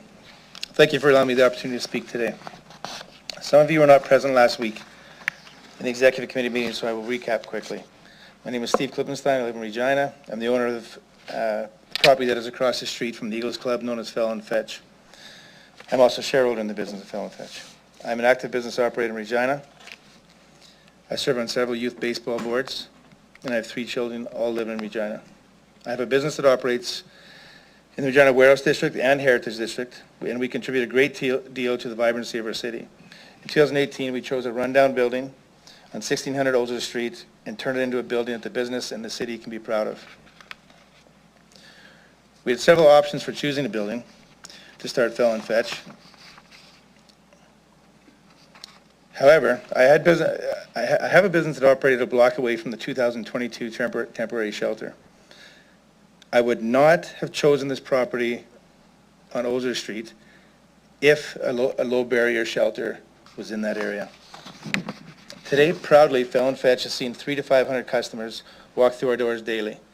I'd argue that's as many as any small business in the downtown district or warehouse district. As a lifetime community member, this approach the city has taken to rush through this decision is very disheartening.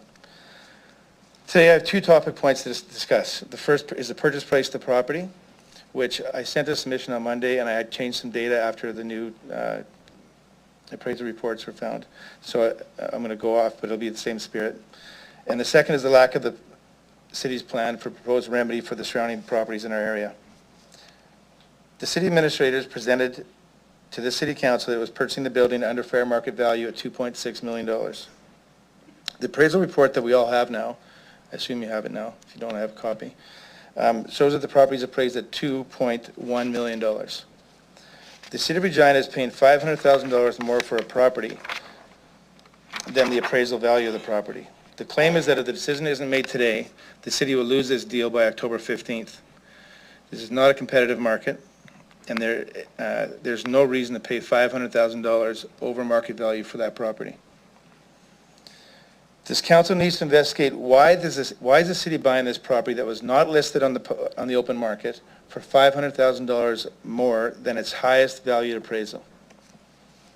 The second point to discuss is a lack of community plan or remedy plan for existing business operators.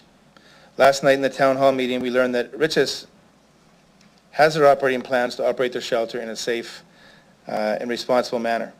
It is my understanding that they employ 5 security personnel, as Miranda suggested, inside the facility 24 hours a day, 7 days a week, to ensure the safety of their staff and of course all the clientele that visit the shelter. However, when Riches clients leave the facility on a daily basis, the city has not presented the community with a plan or budget for security personnel to ensure our safety or our client safety.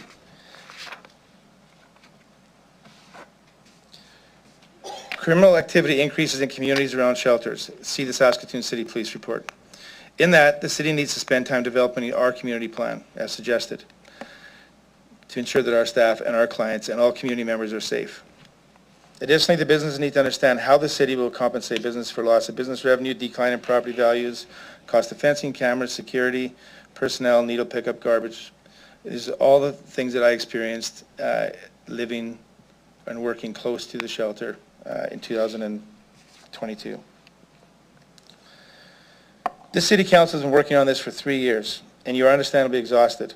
This project needs a fresh set of eyes to look at it. It needs a community-based, collaborative approach to solve this issue. Ultimately, Regina citizens need accountability for the grossly excess purchase price of this property. We need accountability for a budget for a community safety plan and loss of business remedy plan. Without those two answers, the city is not ready to make a permanent decision, and it must not approve this motion for the purchase of the property in 1600 Halifax. Thank you. Thank you very much. I don't see any questions from council. I'll thank you very much for presenting. Councillor Bresciani, your question? Thank you very much for being here, Mr. Klibenstein. Can you just go over the appraisal of value? Look, I didn't see, you said you made some changes, or just go over that one more time. Yeah, so the appraisal value in the property is $2.1 million, according to the 2022 appraisal report from Brunswick Lorick. In my submission on Monday, the appraisal I had before that was 1.7 million, and there's other ways to value that based on the city's taxation. Like our property at Fell and Fetch is appraised at $1.7 million, and we pay $21,000 a year in tax. The Eagles Club pays $21,000 a year tax as well, so they're worth what? Same value as 1.7. The 2.2 valuation came up because they valued parking at a rate of roughly $500,000 in net income. Sorry, $500,000, and that increased the value of the appraisal. So it's a $500,000 price tag that is absolutely undeniable. That's excessive. Thank you very much. Thank you, Councillor Bresciani. Councillor Nelson. Just a question, and I guess I can ask administration, but since we're talking about it, was this ever listed for sale? Administration's not answering right now, so sir, do you know if it was listed for sale? Sir, do you, since you're... This property, to my knowledge, it was never listed on the open market. Okay. I'll ask administration to confirm, but like I said, we're just talking about it. Thank you very much. Thank you. Thank you, Councillor Nelson. I don't see any further questions from council. I'll thank you very much for being here. Thank you. I'll call upon Madison Massier.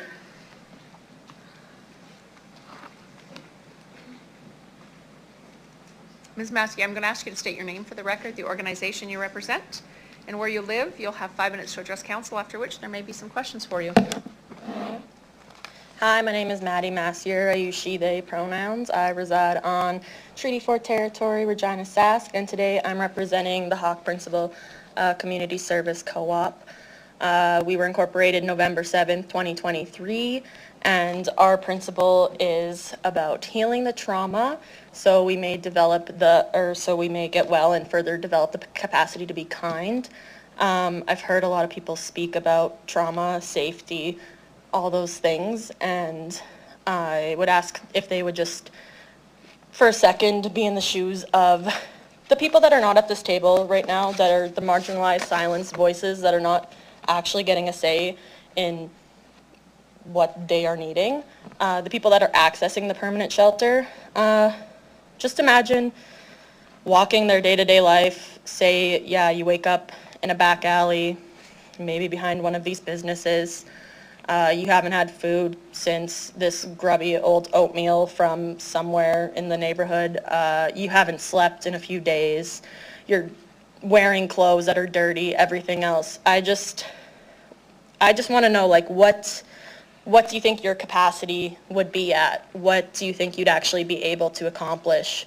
Lots of people discussed, job opportunities and getting people more in the society, and I completely agree with that fact and that we need that, but put yourselves in their shoes for a second and what their trauma they've experienced, and think to yourself where you might be and how you might be acting. At the Hawk Principal, though, we're dedicated to building an around-the-clock community center that covers more than just basic needs. We think everyone deserves community and everyone requires connection. This project is important because we see it every day in our neighborhood. We see it to our friends.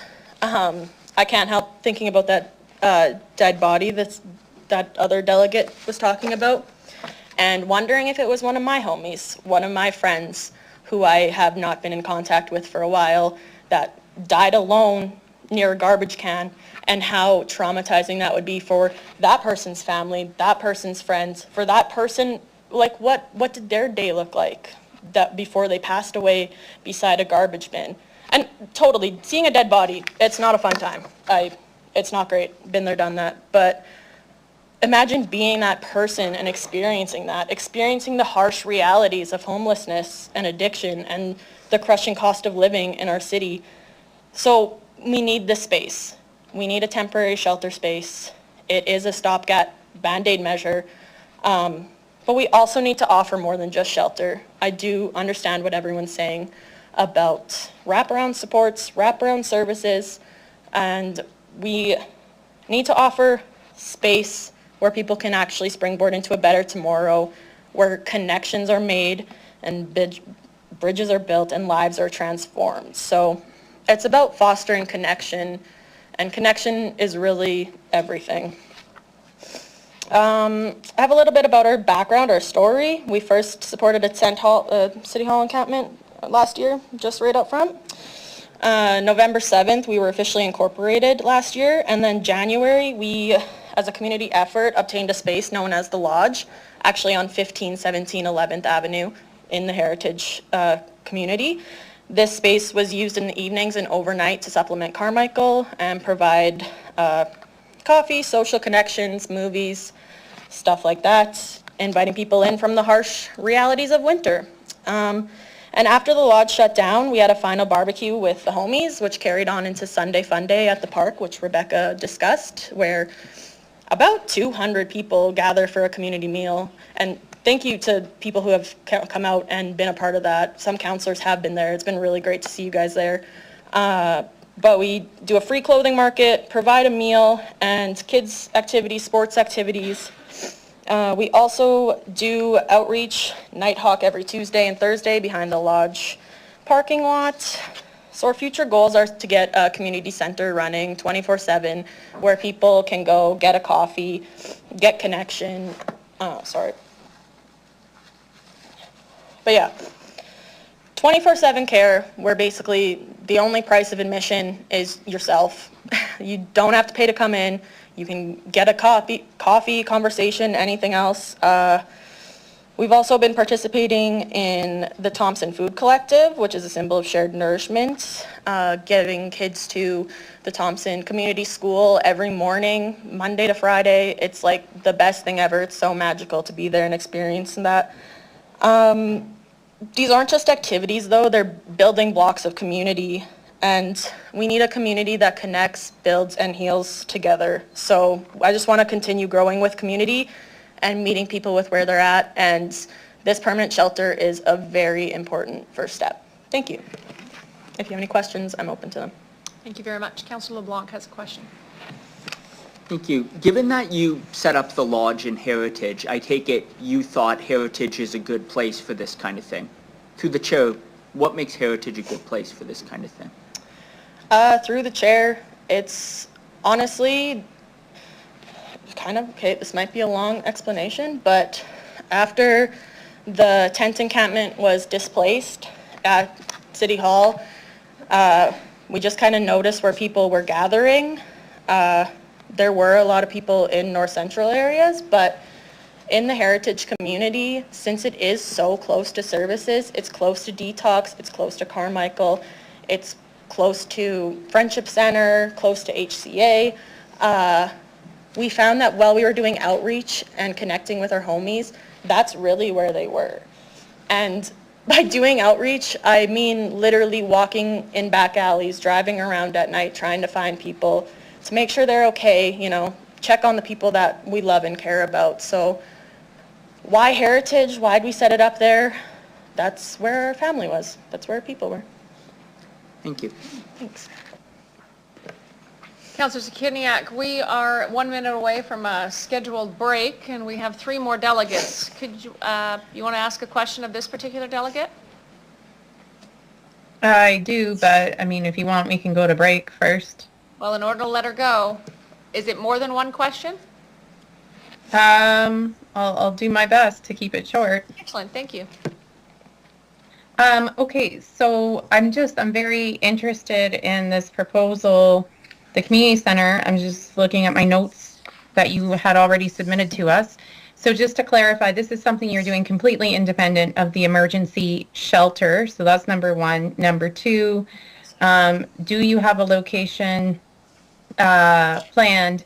And number 3, would you like to be involved in conversations in terms of how these 2 new initiatives, if passed, would work together, and how some of the concerns of the community could be addressed by collaboration? Okay, yeah, so through the chair, third question, yes, absolutely, we'd like to be in on those conversations. To your first question, no, we're not involved with the emergency shelter in any way. We're completely funded by volunteers mostly. And what was your second question, sorry? Yeah, sorry, I was trying to get them all into one question. Yeah, that's okay. Which was, so that's independent of the shelter, Yeah. and do you already know the proposed location, or is that to be determined? We do have a location in mind that would suit our needs best for what we are trying to accomplish. We are wanting to open a warming space on one side and then offer education and support groups on the other side, because part of our principle, the key cornerstones are advocacy, art, education, and community. So ideally, we would have an operation where people could come in to a 24/7 location and get access to services, like I said, the coffee, everything else. And then throughout the day and from coming there, they can become volunteers, become peer support workers, help out, take education groups. We can connect them with other resources throughout the city, such as doing housing referrals to these housing organizations. So ideally, in this location that we are imagining, it's wraparound in a way that when people come in, they can access that immediate support that they need, and then they can also maybe flourish, like these other folks are saying, flourish in the community to be members of society and kind of walk in one door and walk out the other as a worker or as, you know, someone that is quote unquote making a difference and contributing to society. So yes, we do have a location. Excellent. I'd love to be apprised and involved and hear more about this project. Thank you. Thanks, Shannon. Thank you very much. I don't see any other questions from council. Well, thank you very much for being here this afternoon and ask you to return to the gallery.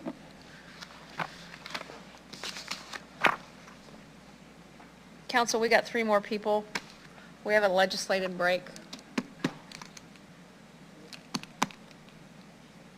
Can we keep listening to delegations?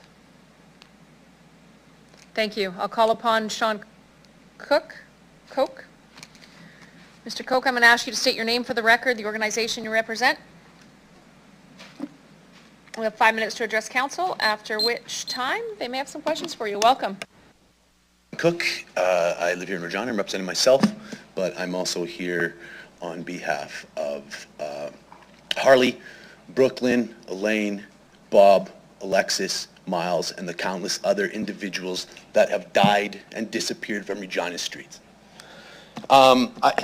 Again, some of the other delegates have talked about already. I want to applaud your efforts. It must be incredibly difficult playing NIMBY whack-a-mole, because what we're finding out here now is that the city of Regina is one big NIMBY. Nobody wants this thing anywhere. Yeah, we can all agree we don't want houseless people. It's so hard to look at. Your own internal survey last summer during the City Hall encampment, 82% of you were affected by it. Your mental health was affected by looking at it. Our last delegate kind of pointed it out. Imagine living it, right? Like, imagine living it. There's a big conflation here right now between the difference between comfort and safety, okay? The only people that are unsafe with the people on the street are those people living on the street. The rest of you are uncomfortable. Regina's got a big city problem. We've wanted to be a big city for a long time now. Guess what? We're a big city. And we've got big, big problems. So we've talked about community. It's going to take everyone. Me personally, I don't care where the shelter goes. But it's got to go somewhere because we need more, and then we need permanent supportive housing. So if you're going to kick this to the next council, oh, man, I can express the concerns of some of the business owners and stuff like that, but to the business owners and the property owners of Regina, I ask you this: is your business or your property worth a human life? If the answer is yes, how many? A dozen? 50? 100? What is it? And if you're attacked by this, if you're feeling personally attacked by any of this, council, citizens of Regina, and because we're the capital city of Saskatchewan, if you feel attacked by this, ask yourself why. It's time to check some inherent biases that we have here, right? The circle that is NIMBYism and the circle that is racism, it's kind of overlapping. The Venn diagram is almost a complete circle, everybody. We've got so much work to do, so let's just get to it. If it isn't this place, because honestly, it seems like I can empathize with some of the business owners here, because it was a little bit stinky how you guys snuck it through that weekend, and then now the property values, it was kind of stinky the way we got moved out of City Hall last summer too, right? So I'm just like, you guys could have handled things a little bit better. But we clearly, and as moving into an election here, who's the serious ones here? As we advance Regina, as we refocus Regina, what are we actually trying to do, and who are we doing this for? Comfort for all or comfort for none? Justice for all or justice for none? That's where I'm at. So I know some of you are crazy exhausted by this conversation, wildly exhausted by it. But how many more people got to die? How many more? These are all rhetorical questions at this point. And when we talk about safety and security, and everybody's security, it feels so, you're feeling so unsafe. I'm here to tell you, more police and more security is not the answer to the safety issues. We're about to spend $4 million on training 32 more police officers. The last thing this city needs is another cop.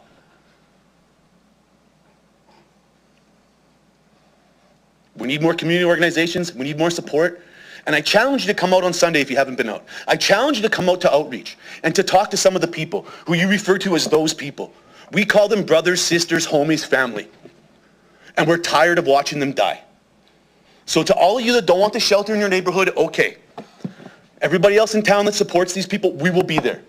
We'll be there to help you. Do we need more? Yes, unequivocally. Do we need it now? We needed it years ago when we had the plan and the stats back in 2017. Which, Mayor, I'll let you off the hook on this one. Previous administration, you've only been here for a while. Some of the councillors, though, you guys have been here for a while. What are we going to do? Let's listen to the people on the streets. Let's fund the community initiatives. Let's get serious about this.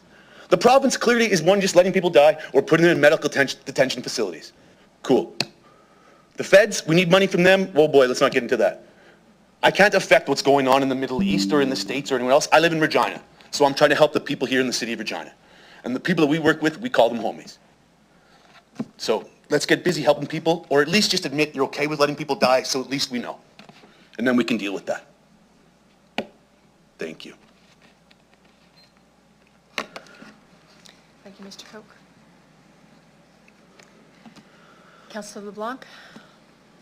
We heard some from business owners that they've been doing important education since they learned about the location. What's the lived reality of houseless folks and so on. Let's say this passes. We have 7 months till we know it's opening. Sure. What does it look like for your organization and others to bridge that gap between, as you say, folks on the street and folks who are uncomfortable with it? What's the path if this passes?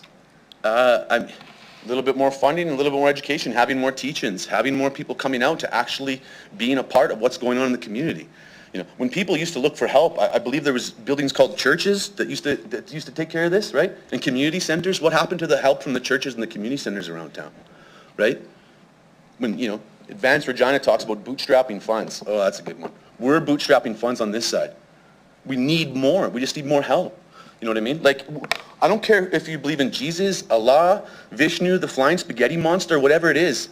Whenever you go to the next level, do you think that entity is going to say, oh, hey, you know what? You let a few hundred people die on your watch, but that new pool you built, wow, brilliant. Thank you. Yeah. Thank you, Councillor LeBlanc. I don't see any other questions today, Mr. Coke. Thank you very much for being Thank here you. today. Thank you. I'll call upon Delegation Wendy Miller. Ms. Miller, I'm going to ask you to state your name for the record as always, the organization you represent, as well as the where you live. You're going to have 5 minutes to present to council, after which there may be some questions for you. Thank you.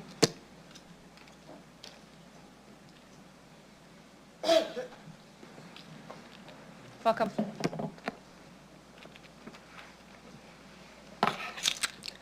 My name is Wendy Miller, and I'm the Executive Director of the Heritage Community Association, and I reside in Regina, Saskatchewan. There's some tough acts to follow, being this close to the end of the delegations. First of all, I'd like to acknowledge, as many others have already this evening that we're in now, the Heritage neighborhood is located on Treaty 4 land, and with approximately 70+% of Regina's houseless population being Indigenous, this portrays the ongoing effects of colonialism in Canada and here in the city of Regina.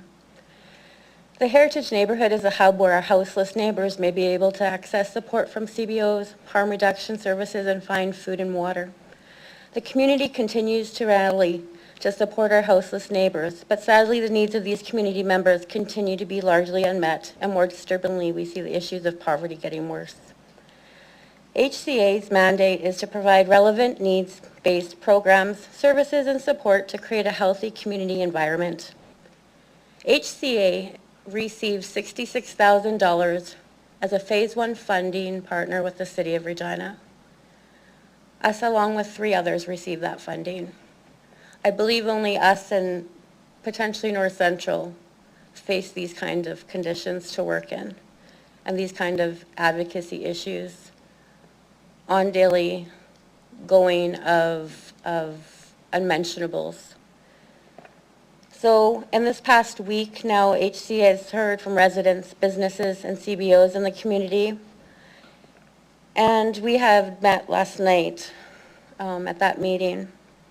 The fear, the worry, and concern is real, and a lot of it is stemming from already the crime and safety issues in this community.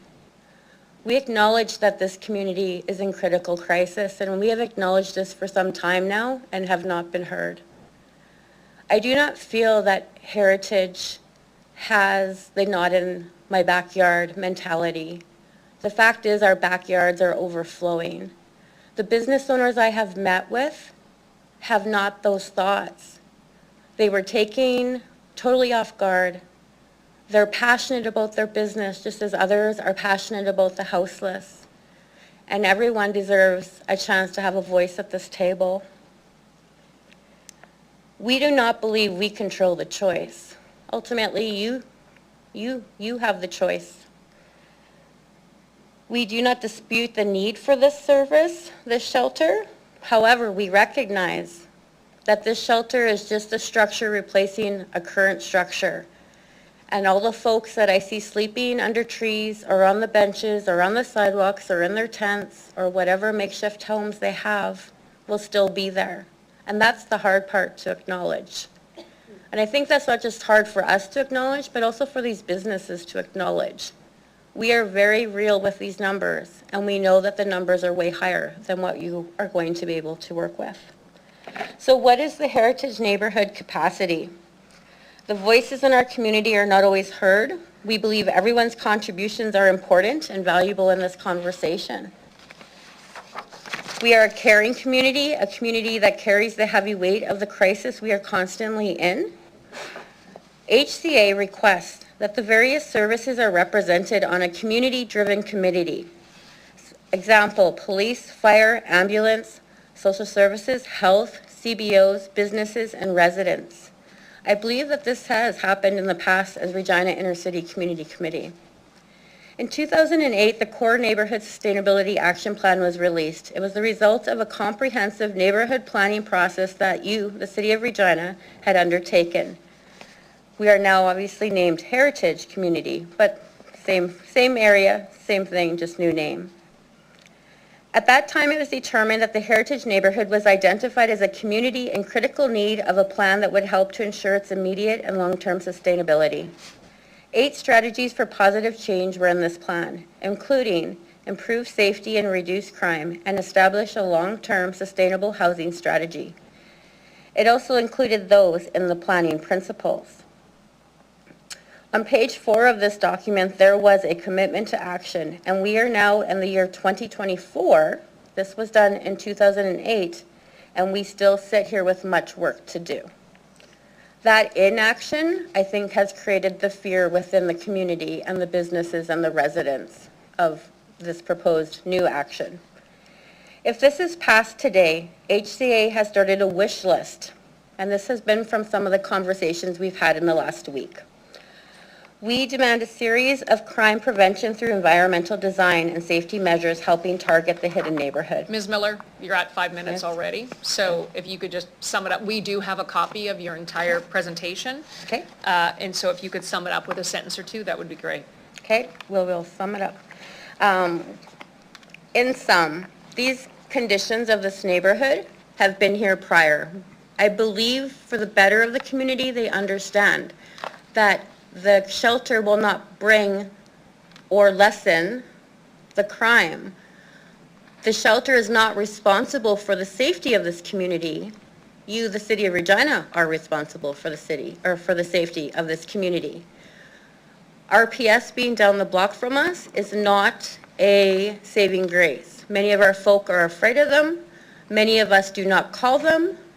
And we are fearful that with this new shelter down the block from them, that will increase their budget and no one else's.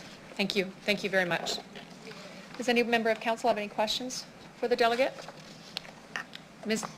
Councillor Zakidniak, go ahead. I just wanted to briefly ask about the community-driven committee. Is this something that Heritage Community Association would want to spearhead? That's my question. The Heritage Community Association is open to discussion on different areas of the shelter. However, with a $66,000 budget and everything else being grant-driven, we would need to solidify a plan for that as well. By all means, we are definitely interested in being at that conversation. Thank you. Councillor Zakidniak, anything else? Thank you. All right. Councillor Stabenchuk, we still have one more delegate. Yes, so just quickly, there's been some references to a good neighbor agreement. I just would like you to say a little bit more about how you envision that through the chair. Well, first of all, for the good neighbor agreement, I guess we would need to nail down that the city of Regina will be in ownership of this and would be able to adhere to a good neighbor agreement. That would propose having, a good neighbor agreement would include us, it would include representatives from the various folk in the community, including potentially those who have that lived experience. It would include CBOs, board members, a lot of different folk to come to that table. And I think it would release a little bit of what our expectations are in that community. We know all of our problems will not be because a proposed shelter moves into the community, but we do see this as an opportunity to actually potentially work and address some of the issues that we face on a daily basis in that community. Accountability is huge, and it's a huge buy-in to make this work for the whole community. Okay, thank you very much. Thanks. I don't see any other questions. So thank you very much, Ms. Miller, for being here today, and ask you to return to the gallery. I'll call upon Delegation Wendy Crumley. Ms. Crumley, I'm going to ask you to state your name for the record, the organization you represent, if any, and where you reside. You'll have 5 minutes to address council, after which there may be questions. City of Regina. I speak for myself. And my experience with Carmichael Outreach, Inc., since they've taken up residency on St. John and 12th Avenue. I own a rental property on St. John Street. There are currently 4 properties boarded up on the 1900 block of St. John, and in my opinion, soon to be a 5th. There are 2 empty lots, and soon to be a 3rd, happiness is. When working at our property, we have witnessed individuals undressing, taking off their clothes, discarding what they have, or discarding what they have brought along, dropping these items where they stand, individuals going directly onto our property, removing, going through of all of our disposal bins, emptying them, disposing of items that they are carrying, pushing over bins, leaving the mess for others to clean up. Tenants in my home have repeatedly reported foul smells and excessive flies. This is due to the feces that are left behind. As recent as last week, a neighbor told me that they had followed one of the individuals that have done this behavior to Carmichael's and were told that it was not their problem at Carmichael's, and something that has been referred to already as not being their problem. I have been threatened, harm to myself and my property. The vacant property next to me has been the site of numerous encampments. And this spring had numerous reports of smoke and fire, and yes, I was the one that reported. As opposed to the fires that were outside this concrete building, these fires were at the back of a 114-year-old property that would have gone up like a tinderbox and taken probably half the street with it. This morning, the trees were being cut down on this property in anticipation of demolition. Another person came out from underneath the deck as the men were working. The individuals cutting the trees also reported finding numerous needles. The neighbor on the other side of this vacant property is elderly and has told me that he is afraid for himself, his wife, and his property, and he has recently taken to chain locking his collection bins. I've also been told by the city when I phone in that I should, it's okay for people to go through my bins and knock them over, that I should buy locks, I should build a fence, or I should put up a shed. Again, I really do feel that it is not anybody else's problem but my own.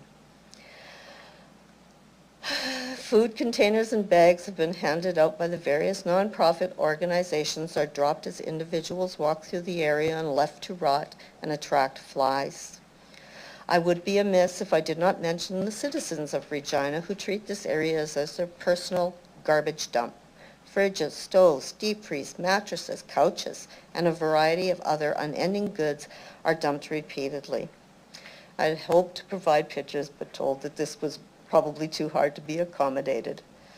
The mess is not caused solely by transient individuals. Landlords and owners of vacant properties have contributed as well.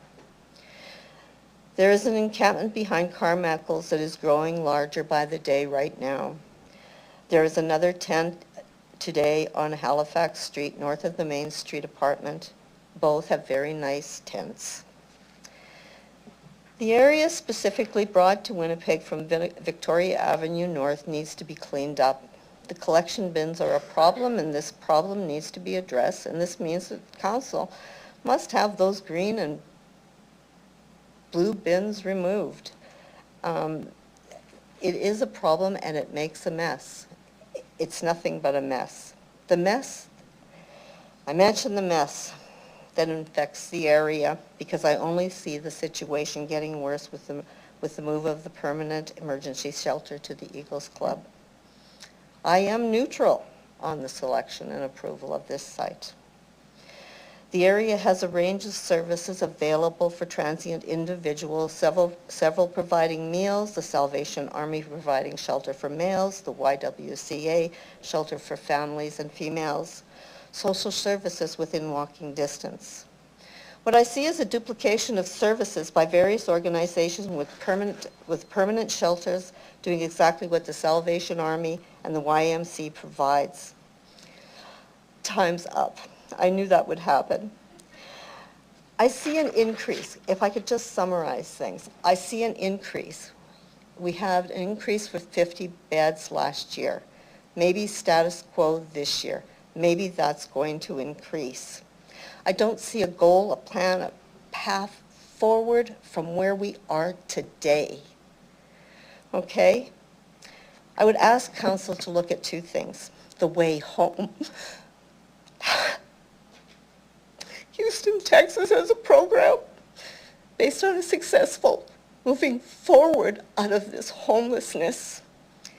And they look at getting homes first. You have to have a home. You have to have an address to get your treaty number, to get your health services number, to apply for a job, to do anything. You have to have a home to send that stuff to. The second thing I would ask you to look at is Oxford House. Okay, Oxford House provides a shared living environment with people who are homeless, okay? Yes, ma'am. Thank you very much for presenting this evening. Okay. That's all I have to say. Thank you. I don't have any questions. Thank you so much, ma'am. Yeah. Council, can I have a motion to receive and file communication 24, 88, 89, 90, 91, 92, 99, and 100.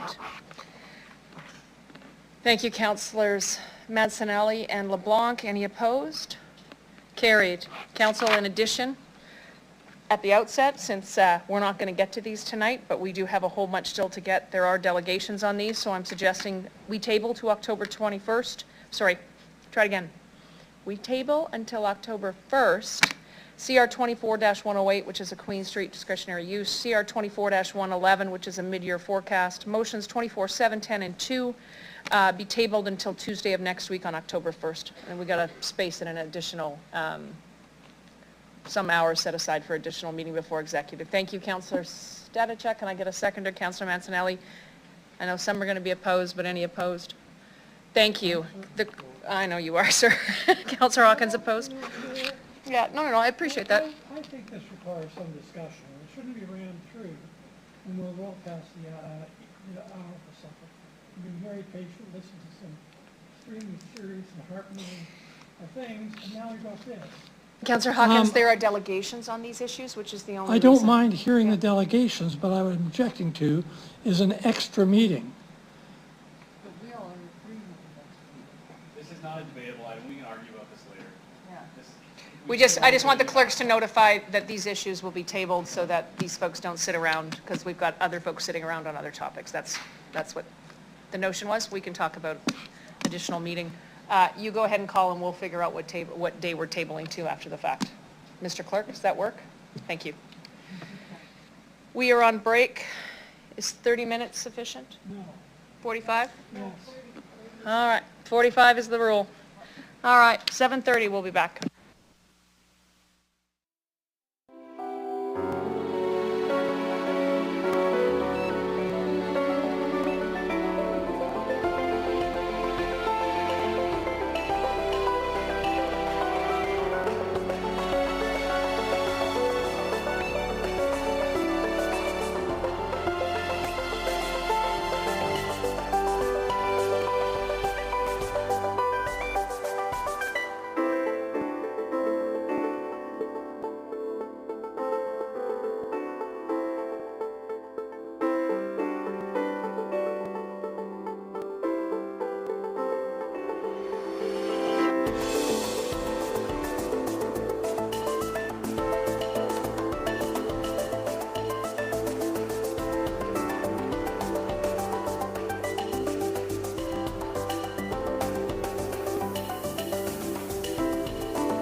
Council will now consider item CR 24-105, call the meeting back to order, permanent emergency shelter. I will ask Deputy Mayor Stanachuk to please introduce the report.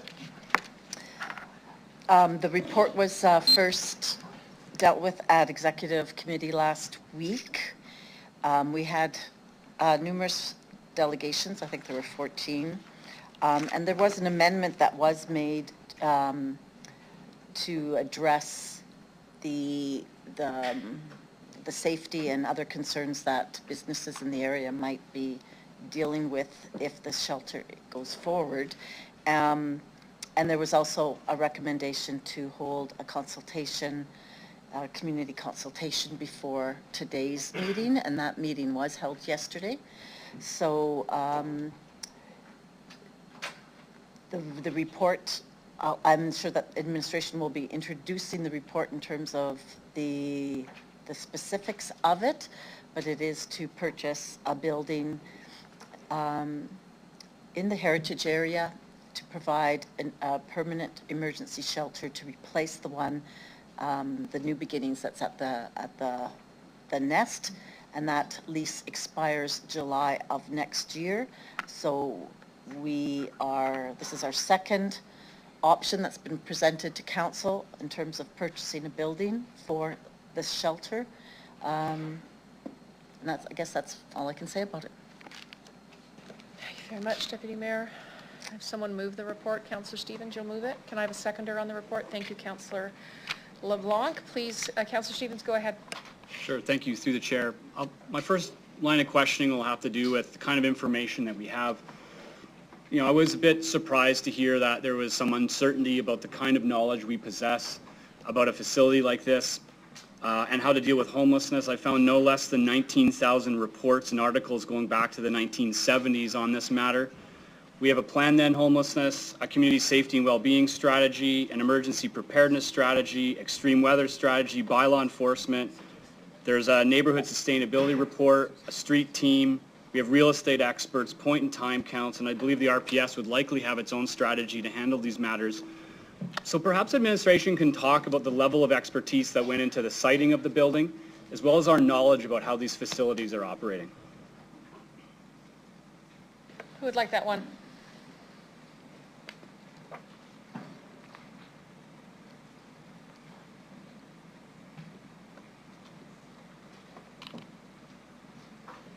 Let me just turn everyone's microphone on.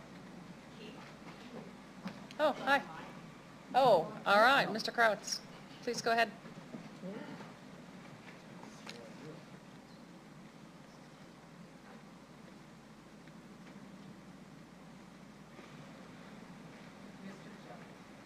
Mr. Jedlick?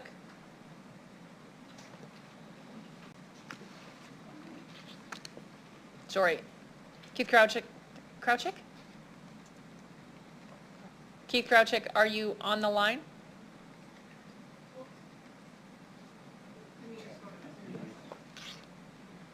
Oh, here comes Mr. Krawczyk. Apologies. I'm actually homesick. I thought Mr. Jedlick was going to speak to this. Pardon me. So as far as the siting, I guess I can speak to, we went through a total, and I'm just off the top of my head, 90-some properties that we reviewed in total. We viewed 30-some, and again, I'm just off the top of my head. And we looked for something that was the right size, which tended to be 10,000 square feet. This comes from knowledge that we've gained through the operation of the Nest. We also looked for something that had the ability or contained kitchen, washrooms, and meeting rooms. So we looked quite extensively, and again, for me in real estate, it was a matter of finding that building. And this building provided all of those items that we found critical to what we needed for the shelter. And then from there, we looked at the location and with the rest of the team considered where it was and that it was close to other services. There were conversations held with the service provider.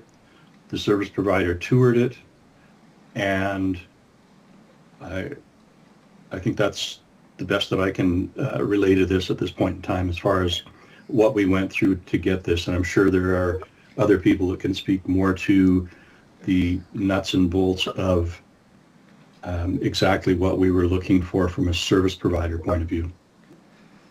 Thank you. This question will be directed at city administration, specific to bylaw and fire, but if RPS wants to weigh in, I would invite them to do so. A year from now, or less than a year from now, the nest will close, the facility at the nest will close. Folks are likely going to empty out into the streets if we don't find an alternative. That's why we're here. What solicits more concern from bylaw enforcement, from fire, and potentially from the RPS? Is it tents, encampments, and people sleeping rough on the streets and in our backyards? Or is it the facility at the nest that's run by Ritzis?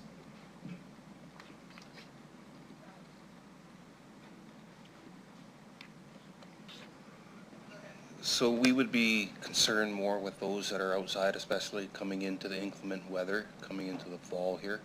As far as them being out on the street and having to find places to be warm and access to services. Thank you. Did fire or bylaw want to add to anything?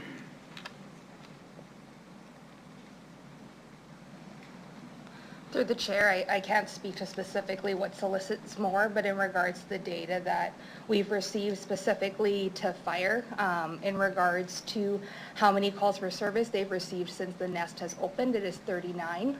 Most of them are EMS, one being fire. Compared to the neighborhood of 653 calls for service, it represents 6%. And then in regards to bylaw, this year in the tracking of encampments, we have 35 active encampments, and over the course of the year, we've responded to 123 encampments where it requires bylaw support. Thank you. To the RPS specifically, lots of discussions about what entails public safety. I live 8 blocks from the current facility. Supportive housing and youth facilities have been in that neighborhood before.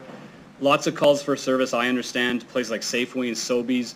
So I'm kind of curious to the RPS, what is a greater vector of calls for service? Is it the facility at the nest or other adjacent buildings and businesses and so on? I'm just kind of curious if you could tell me what the real public safety hazard is. Certainly public safety is a priority for us, obviously, and if we looked at the stats for the nest for last year in 2023, from January 1st to September 24th, essentially 9 months, we had 58 calls for service, about 6.44 calls a month, and approximately that would be 1 call every 5 days. In 2024, this year in 2024, we, from January 1st to September 24th, again, the 9 months, we had 82 calls for service, about 9.11 calls a month, and approximately 1 call every 3 days or so. Now, there was also bolos in the area in regards to overdoses, and that was, again, from 2023 for the 9 months, there was 19 of those where they would put out a bolo for officers to hear if you were in the area, but they never actually attended to it. It was taken care of by EMS. And again, in this year, it was 32 calls in that 9-month period. And so they wouldn't have an attendant in the end because there was no medical emergency that had to be rectified, and there was no longer a need for RPS to attend. Thank you. I understand there's a representative from Ritzis. I may ask questions, is that correct? Yeah. I'm going to apologize for having to ask this. If the province were to run this facility and set it up, you wouldn't be facing a public deposition about the delivery of health care. So this is quite unusual, and I think it's unfortunate as well. But you've offered to be here to speak to it. Let's hear more about the human side of the services that you're delivering and the effects on the community, but also the folks that you're serving. So through the chair, the way that we operate within the facility itself is a model that I think is definitely unique to, I guess, society, because there is that traditional perspective of what a shelter looks like. So we have taken a different approach in the way which we operate our shelter. We work alongside a lot of the community supports that are already in place. So we bring in income assistance, we bring in mental health therapists, we work strongly with already Coast, PAC, the street team. So a lot of those community partners have already been established, so that if we're starting to see something within the facility, that we can address those social barriers that they may be feeling within. So we also have the programming that we provide is access to 3 mental health therapists that come in weekly, or if there's a traumatic or crisis event that they've experienced outside in community, then we arrange for them to have that quick immediate access to a mental health therapist. We also run daily programming in the shelter itself, so we run AA groups, as well as in the evenings at the shelter we will also do a home fire group that allows for people who are in recovery to provide that support. We work alongside income assistance, so then through those case plans that we're able to, if people's benefits have been disrupted, that we can work towards getting their benefits reinstated. We do a lot of advocacy work. We work with Coordinated Access Regina to look for housing. So it's a very complex case management process that we have built in within the facility. We understand that the people that we have the ability to serve is not encouraging them to be in community, it's to be in the facility, so that we can provide those necessary supports and get them connected to community supports so that they can continue on the spectrum of housing. So when we talk about emergency housing, I think we're only looking at that quick turnaround period. And so for us, it's not a quick turnaround period. There is no durations of length of stay. We understand that people come with complex issues, and those complexities need time. And so with that time, that allows for us to make the application to treatment facilities to make those referrals. Staff at times have supported in transportation to detox centers in Moose Jaw and surrounding areas that make the most sense for them. So what we really look at is how do we develop and support a complex case plan for these individuals that need that ongoing support, and not just a quick in and out. So I just really would like to reiterate that the shelter isn't a revolving door. We're really looking at that human capacity to be able to evaluate, support, find and implement the necessary supports that they desire and require, given the time that a housing first model, yes, is successful in some places, but we're looking at what are the social issues that are impacting their inability to remain housed for long periods of time. And so with that, we're looking at how do we get them into treatment facilities so when they're coming back to us, that we can transition them into Oxford housing for safer sobriety. So I think that is a bit of the misconception that I would really like us to take a look at, is it's not a revolving door. It is creating spaces for people to make necessary and important changes, and connecting them to important services, because we also work with PACT. We work with COAST. So if we know that somebody's on scheduled injections, that we're actually starting to make those bridges for them, alongside them, so that we're not ending up in unsafe situations where there's people who potentially are medicated or require that medical attention, that we can actually get them to come into our facility. And that's why you'll see those meeting spaces are so integral, because we actually want to bridge that relationship that we know and what we're seeing, to also be the advocate for them, because they're very transient. So there isn't a long term for somebody to say, yes, I seen them on Monday, yes, we seen them on Tuesday, yes, because they're going to, unfortunately, different places to receive services, where as long as they're with us in the residence, that we can actually advocate on all avenues and get a clearer picture on how we can do a better advocacy for the individuals that we have the privilege of supporting. Thank you. Some have suggested that it's not worth the cost of the building, it's not worth the cost of the service, considering how limited the bed size capacity is. I don't think there's any disagreeing with the fact that we need more. Walk me through what happens when the facility at the Nest closes and there's no alternative. What does that look like in the community, in your opinion? Unfortunately, I think what we see is what we've already been going through. The challenges that we continue to face in terms of having people not having a safe space to make those necessary changes or feel supported to make the changes. What we are doing is we're actually putting them in a high-risk situation where we're creating that group think, right? Having to create those subsections of society in which they are included in for an ability to survive.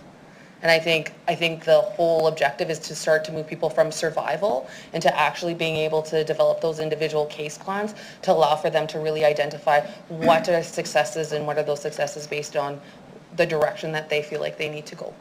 Thank you. To administration, appreciate that. Walk me through the financial relationship we have with other levels of government to make this happen. And what happens if it doesn't? Is it a sunk cost in terms of administration's time looking for this building, doing all the work into site planning, and that just disappears? Mr. Jedlick? Sorry, my apologies. If you could just repeat the question, Councillor. Sure, there's two parts. The first one is simply, what does the relationship look like with other levels of government in terms of who's helping us purchase the building and then operate it? If I could ask Ms. Lee to, Ms. Van to answer. Through the chair, in regards to this project, we've secured $3 million from the federal government through the Transit and Housing Fund, and then the other $3 million is through the government of Saskatchewan towards the purchase and renovation of this project. Thank you. And just to be clear, the work of administration has been financed by the city. We didn't get compensated for your work in doing the research, the real estate. Through the chair, correct, yes. All of the resources and costs have been absorbed by the city. Okay, thank you. That's all I have for now. Thank you very much, Councillor Stevens. Councillor Stanachuk, please go ahead. Okay, thank you. And through the chair, a question to administration. We've heard a lot of delegations talking about the short notice, the lack of consultation about this particular location.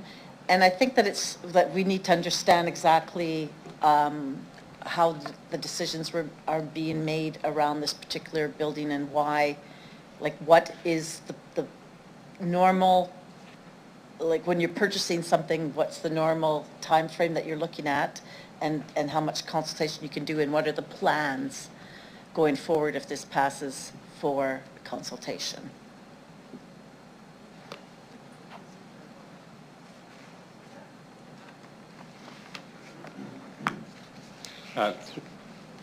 Through the chair,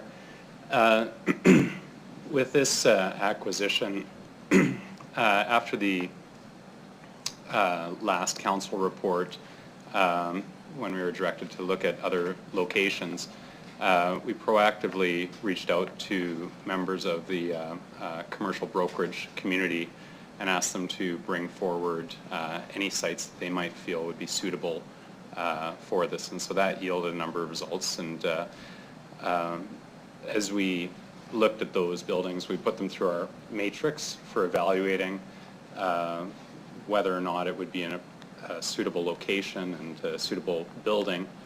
And once we deemed that it was, then we looked to put it under contract so that we had a agreed upon price, because without having a building under contract, it's somewhat meaningless to bring it forward for consideration because it could sell, or if council made a decision to move forward on a site and you didn't have an agreed upon price, then you're sort of negotiating in a compromised position. So, so once we had the building under contract, there's sort of typical conditions that would be attached to it, sort of looking at physical building inspection, considering environmental site assessments, and then as well obtaining appraisals.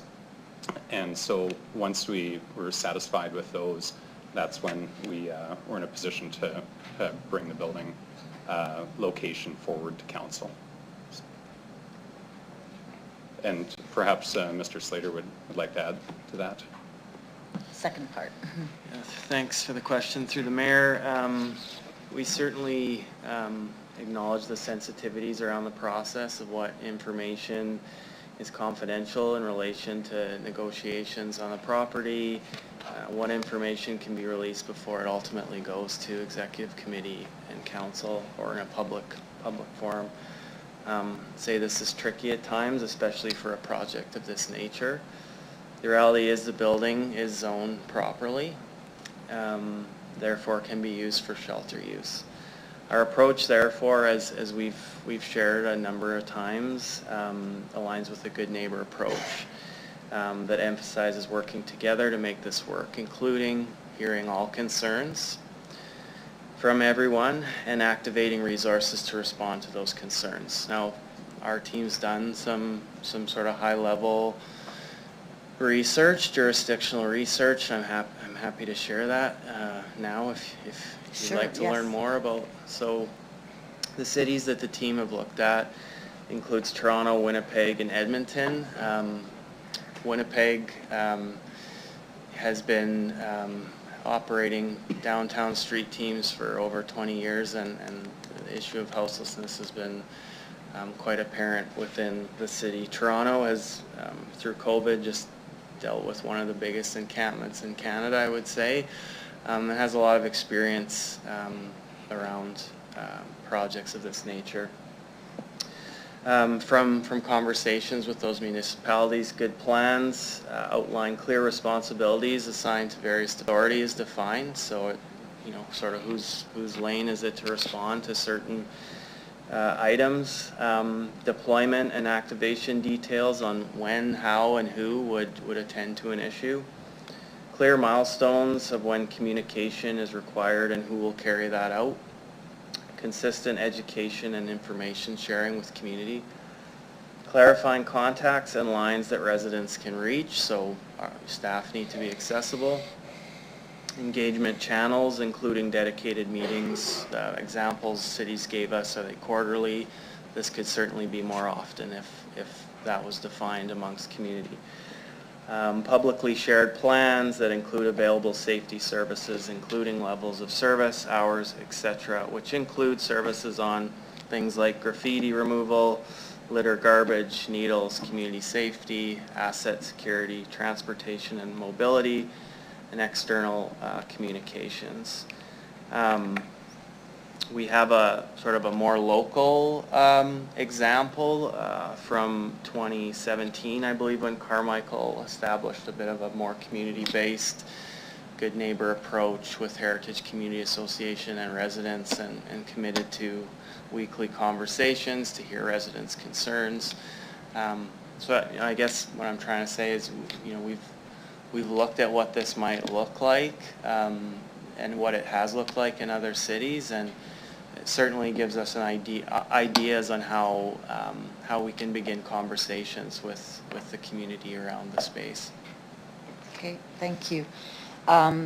So just to summarize through the chair, you're saying that the consultation last night was just, well, it was directed by council for one thing, but there's still many stages and months to continue developing a community consultation and action plan to address any issues. Through the mayor, that's correct. Last night was the beginning.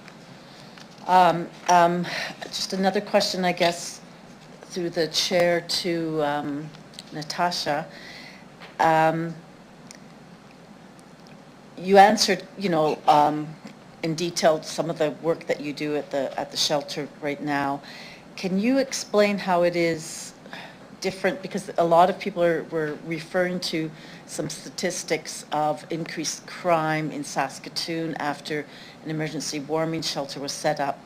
Can you kind of talk about the distinction between what you do and what your shelter is versus what was in Saskatoon? Natasha, before you go, we didn't introduce you for the record, so I apologize. Okay. If you just state your name and the organization you represent for the Okay, record, that would so be awesome. Thanks. My name is Natasha. I am the Executive Director at Regina Treaty Status Indian Service, Inc.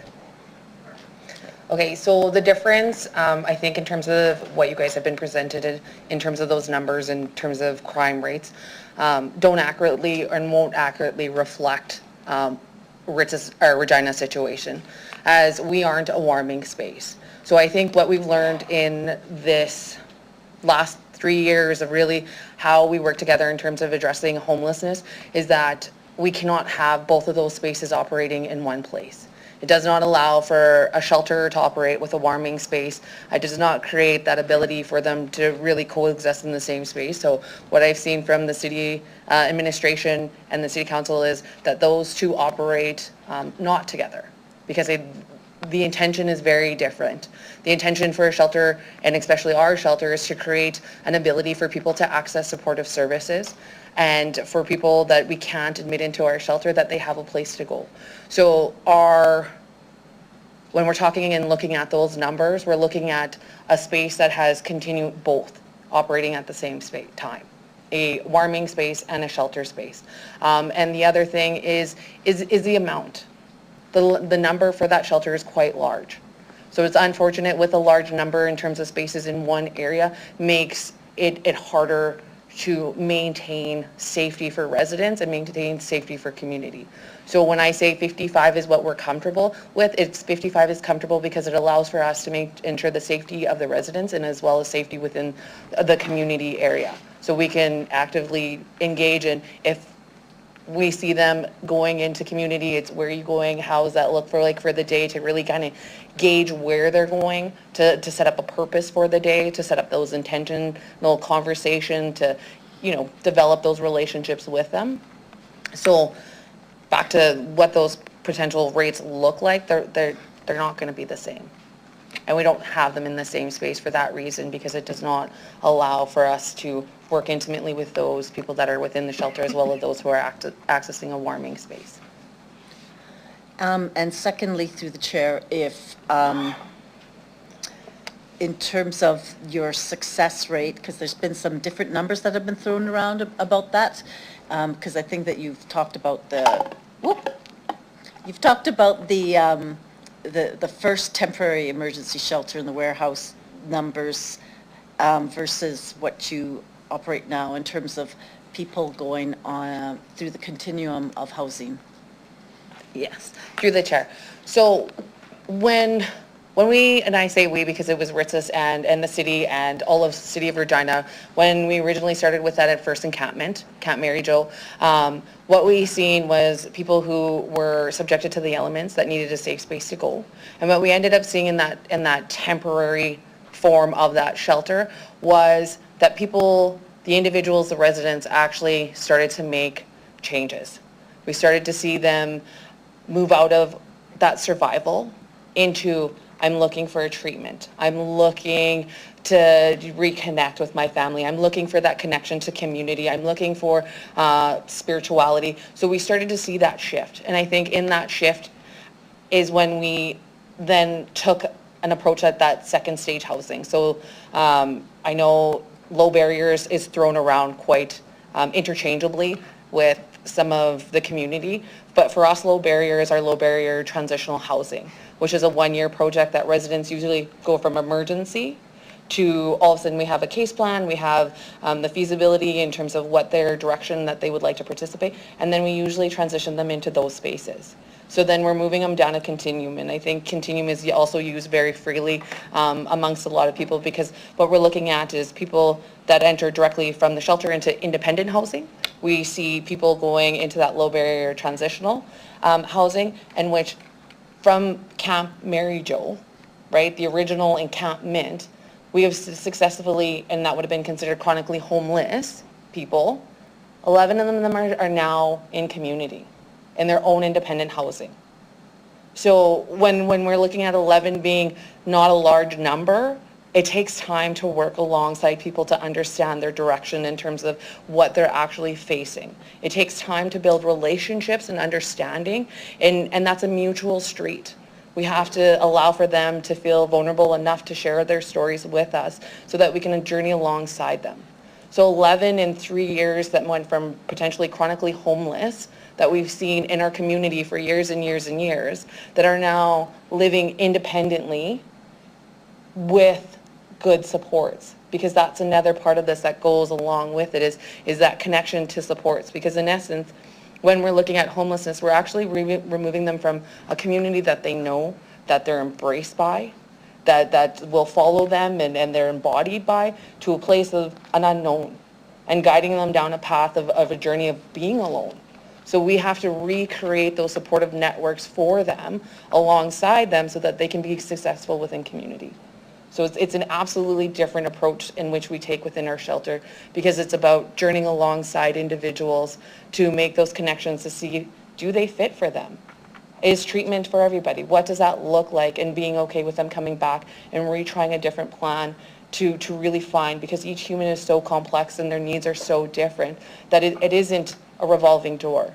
It is, they may go away for a month and then they come back, and we're able to pick up that case plan and say, how was that? What was it like? Where can we move from here? What worked in that situation that we could try differently? What other community agencies can we bring in to be a part of a team? Because at the end of the day, a wraparound service is creating a team that is always cheering for you, and that even when there's fallbacks, that we can pick you up and continue moving you forward. Just to follow up, I think last night you also mentioned something like moving 100 people or 130 people into housing. If you could just clarify that as Yes. well through the chair. Through the chair. So we own RISIS does a lot in terms of houselessness. And a lot of the work we don't speak about, because at the end of the day, it's someone's personal journey. And we want to ensure that the autonomy of the individuals that we're speaking about is carried out in a manner that is respectable for their needs. That if it's unseen, then that means that we're doing our work. Because if you're seeing and you're hearing those successes, then that means we're boasting as a community. And then for us at RITSIS, it's not about boasting in terms of how many people we were able to house, it's about how we were allowed to journey side. So if our numbers, and we look at our numbers in terms of, in overall, about 130 people is what we have housed. And that is not some individuals we have direct housed right from the shelter into independent housing. So when we say on average 10 people, that's 10 people that have went from the shelter into their own housing. That is not the individuals that come with mobility issues. Those are not the ones that come with high acuities. Those are not the ones that we're making referrals to care homes, supportive living. So it's all of those numbers that are also encompassed in that is some of those individuals that are wait lists on. So we have to wait until those supportive services come for them. Or it's meeting with the medical professionals that can do the advocacy part to get them put in some of those subsidized units that they have for housing. Or it's making those referrals to senior housing, because we are seeing an increased number of homelessness amongst a senior population. So it's really navigating those pieces. But in the last 3 years, we have housed 130 people.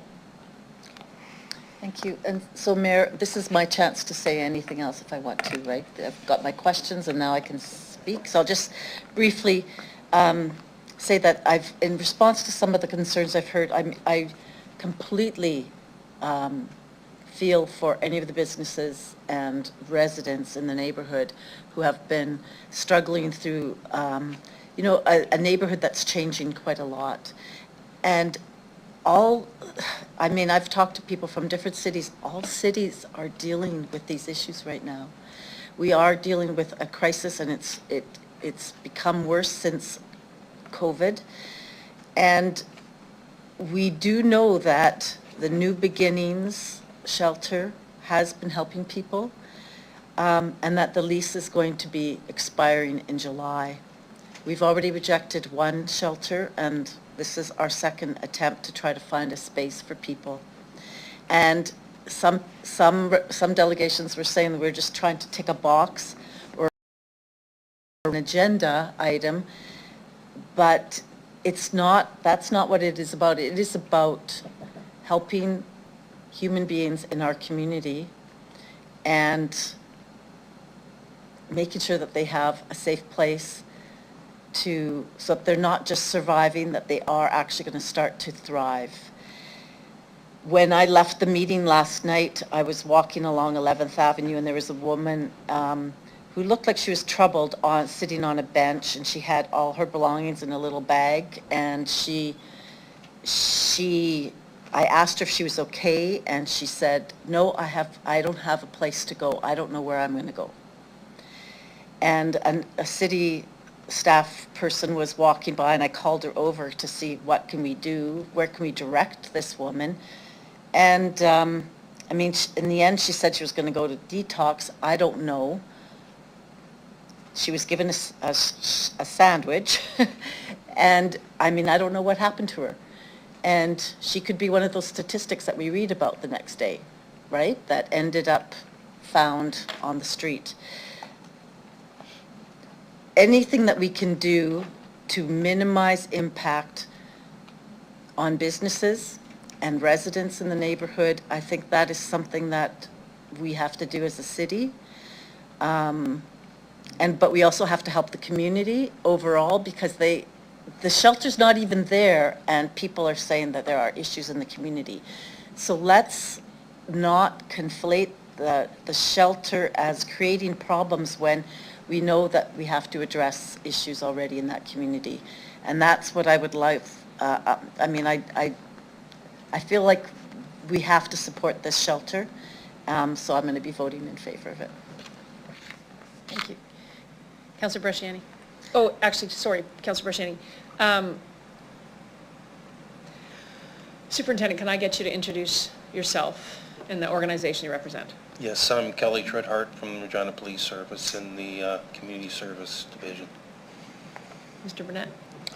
Sean Burnett, Executive Director of Program and Service Design for Housing at the Ministry of Social Services. Thank you very much. Councillor Bresciani, please go ahead.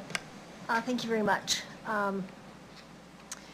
So just in regards to what do we, from the organization, and thank you for the work that you do as well, but I would like just clarity on the responsibility of, if you move into this new space, as to the neighbors, as to the business owners. What responsibility and how will you work with them to ensure that they have concerns and all that kind of stuff? How is that going to go? Through the chair.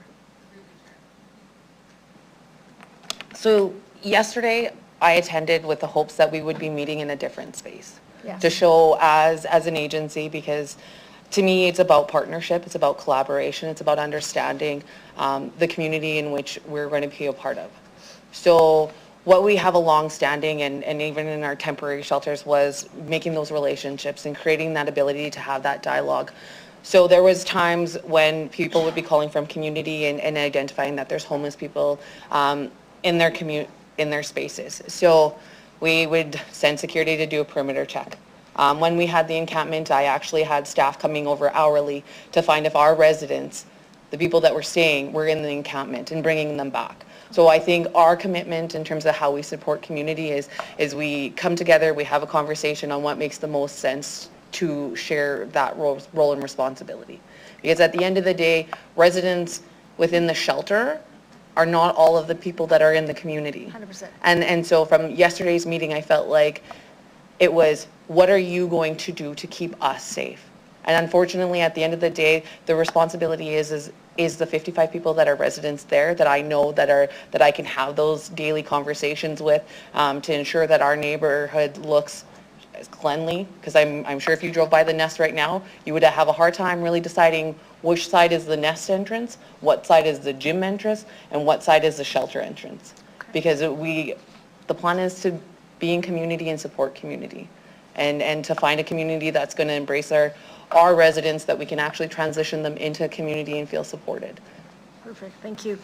Would it be that you would meet on a weekly basis or, I don't know, monthly basis with businesses and things like, partners like that to keep communication open as we move, even with the community association, that kind of thing? Is that something that, to make sure that things are dealt with?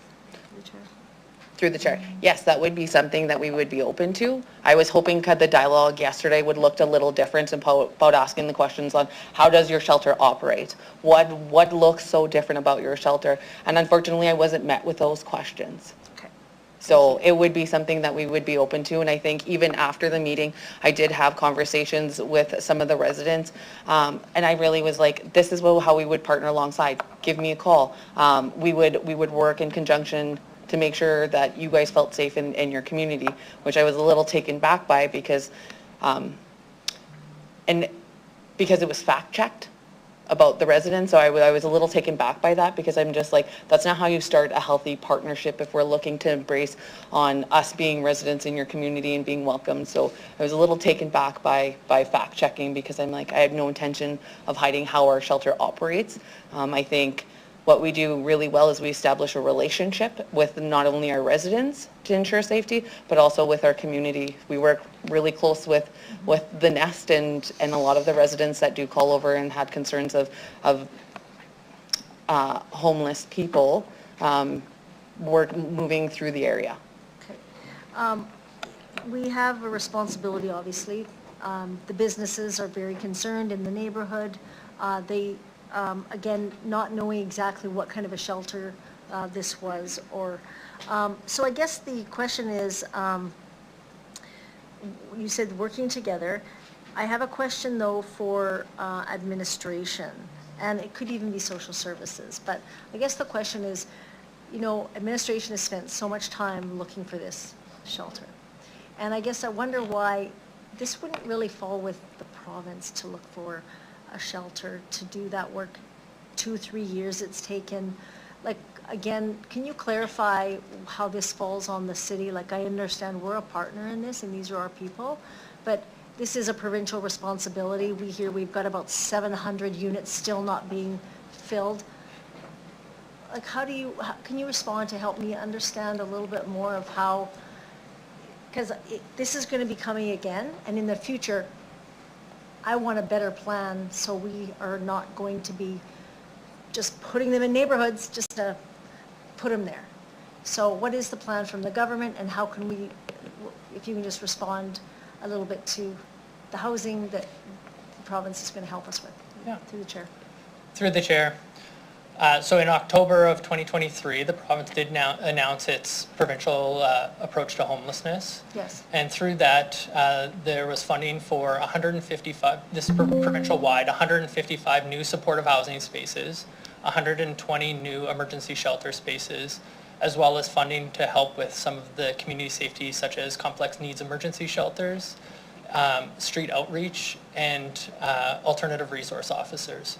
And so with that plan is we have been working, and as of August of this year, in Regina, we're looking for those permanent, and I guess, sorry, through that process, we had requested that the municipalities help to identify locations for the shelters, for those 120 units that we had announced through that plan.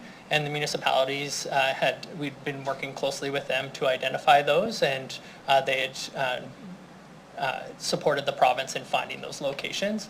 And then the province's role, we do due diligence to ensure that it works for the service provider, that it's, just certain elements that we'd be looking for, such as accessibility, sight lines, that it has the ability for the programs and services that RITSIS delivers or the service agency is going to deliver, and potential to have the right facilities in place. Okay. So the next would be, after the housing, we know that with addictions comes, we need places for people to go to help with their addiction, not just day or 2-day treatments or 3-day. And I guess that kind of goes hand in hand with, as we start with the shelters, we know that there's going to be more to come. But how do we as a city plan? So that's what I would like to understand. We know we've got, this is 50, we're taking 50 from over here to 50 over here. We know we've got probably in the next year there'll be more. So it doesn't fall on the municipality, but we work with you. How do we work together better? And I would love just to, because I'm so grateful you're here, I really am. I think that we need to figure out a few more, obviously, spaces that are covered with the government, which we appreciate, but to work in a community that where we're not, I guess, upsetting every neighborhood. We want to do it with some humility, and how to, what are your thoughts on that? I think certainly there's opportunities for us to work together. We work with the municipal administration very closely over the last several years. We work with our community partners and take those opportunities to develop what has been announced through these new initiatives and to deliver on those and continue to work with them in terms of those next steps of what would be needed next. Okay. In regards to the business owners, can you just walk me through, and this might be for administration, how the business owners will, obviously there's going to be some security needed, they've talked about lights, they've talked about cameras, these kinds of things. In the motion that Mayor Masters had written, it was, I think it was like may be compensated. Can I get a response on like what commitment can we give to the business owners, or how does that work through the consultation process? Because I think that's a bit of a worry from the business community. So who wants to take that?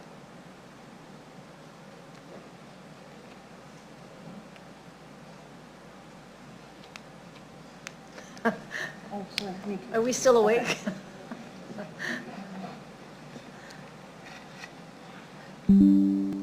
Sandra, I think.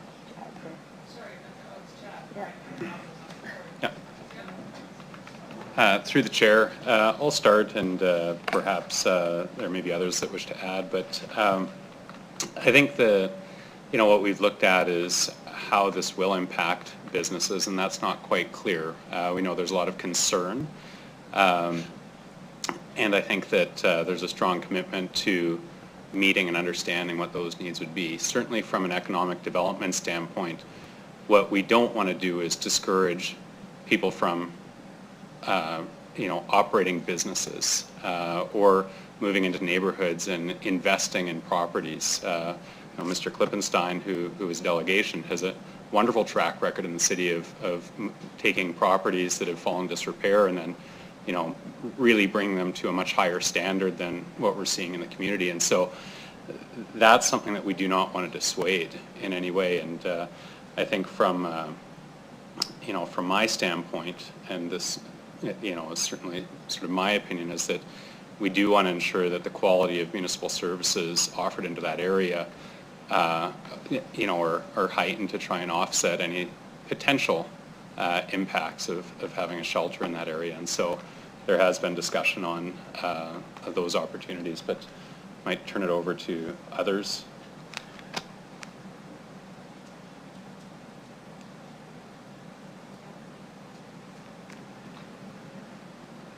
Yes, through the chair, because we're still at the early stages of engagement, we really need to have more conversations with community to really sort out what are those real impacts that we're expecting.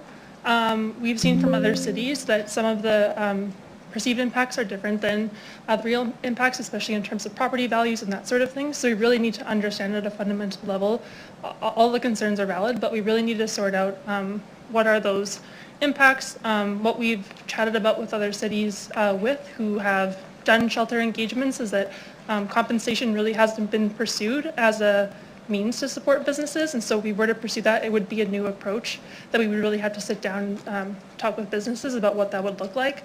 So I would say more engagement is required to understand what that would look like. Would it be fair to, through the chair, would it be fair, I guess, to understand that once it's up and going, to see if there is the impact of we already know that in the area we've heard that there is some already stuff going on, but I think they're worried it's going to increase. And I think that's where the data needs to be collected. Yeah, so through the chair, what we've seen in plans is that in terms of concerns around crime, around needle pickup, around graffiti, around exposure to potential violence, a lot of those can be solved through the community-based plan. So really looking at the community as a whole and how do we leverage community-wide resources to access those things and to support community in that way. So I think that's where that conversation will really help to understand how can we make the most of taxpayer dollars to essentially support the community as a whole, and then sort out, how do we support individual businesses beyond that. Okay.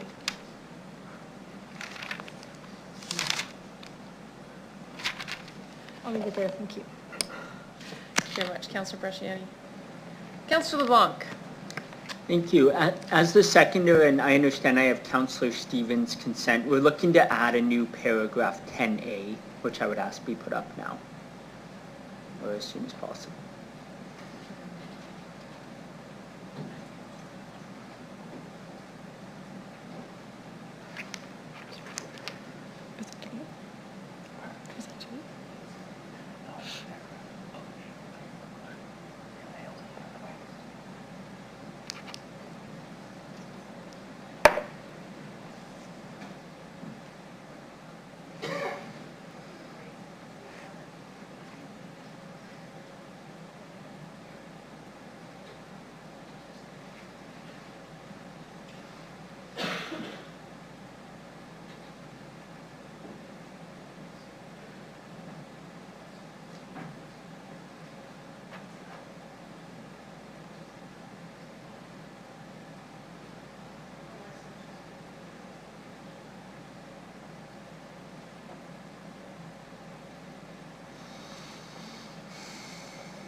Just to clarify, Councillor Stevens, Councillor LeBlanc's friendly amendment to be included in the main motion? Got it.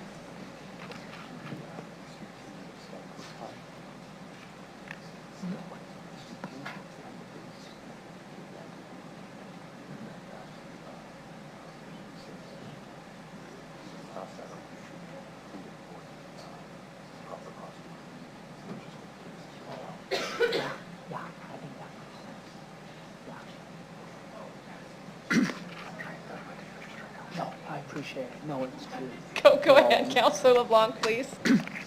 Great, thank you. So I'll let you read 10A. Briefly, that's just, there was a suggestion, I think a fair suggestion, that it would be improper for us to sort of, this council to put the shelter in heritage and then sort of cut and run. And they don't know whether council is going to take it up. So 10A, my hope, and I think Councillor Stevens' hope is the new council debates this, gets information on the costing and so on before they pass next year's budget. So they don't have to follow through on any of these commitments we're talking about in 10, but they have to address it. So it remains a hot issue. That's 10A. I'm going to ask staff through the chair. We debated an alternate location a few months ago. Several concerns were raised around the horseshoe. My question through the chair is, does the new proposed location address some of the concerns you heard from councillors last time? Through you, Mayor Masters. I went over some of these last week, but just a super quick recap. So the concerns that were related to the Albert Street location, council was concerned that it was on a major roadway and too close to residential areas. Halifax Street is not on a major roadway, is distanced away from residential areas or further away. Council was concerned that the city would have to invest $1.5 million in the purchase of that shelter location, not the case for Halifax Street. Council was concerned about owning a shelter. Now there is a clause in the agreement that it can be transferred. Council was concerned that the province might back out of funding the operational costs, so more terms were added in the contract around that. Council was concerned that there were 2 buildings being purchased. That was a term of the deal. We only needed 1, so this is only 1 building. And then I would say the one that we couldn't really help with was the grappling of concerns around whether or not purchasing a shelter was a slippery slope of provincial downloading. I would highlight that engagement was not raised as a concern for the Albert Street location, and we took the same approach of a good neighbor policy, whereby council clearly told us to look for a shelter, clearly articulated what they wanted and what didn't meet those terms with the last one. And so the questions around engagement, I would say, are new to this location. Thank you. Through the chair, we've heard it suggested that we're overpaying for the building. Is that true?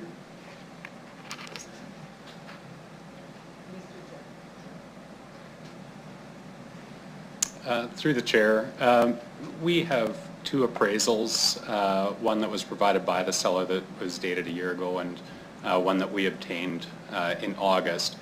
And both the appraisals reach a similar conclusion, which is within the range of the price that we negotiated. So both the appraisers are registered with the Canadian Institute of Appraisal, which is really the standard for appraising real estate in Canada. So in our opinion, we're within market. Thank you. When we were debating the Albert Street location, we had some in-depth discussions about environmental design for things like adequate privacy, making sure no one walks onto Albert Street, and so on. I have 2 related questions to the chair. One is, are there elements of this location which require environmental design interventions? And if so, what are those interventions?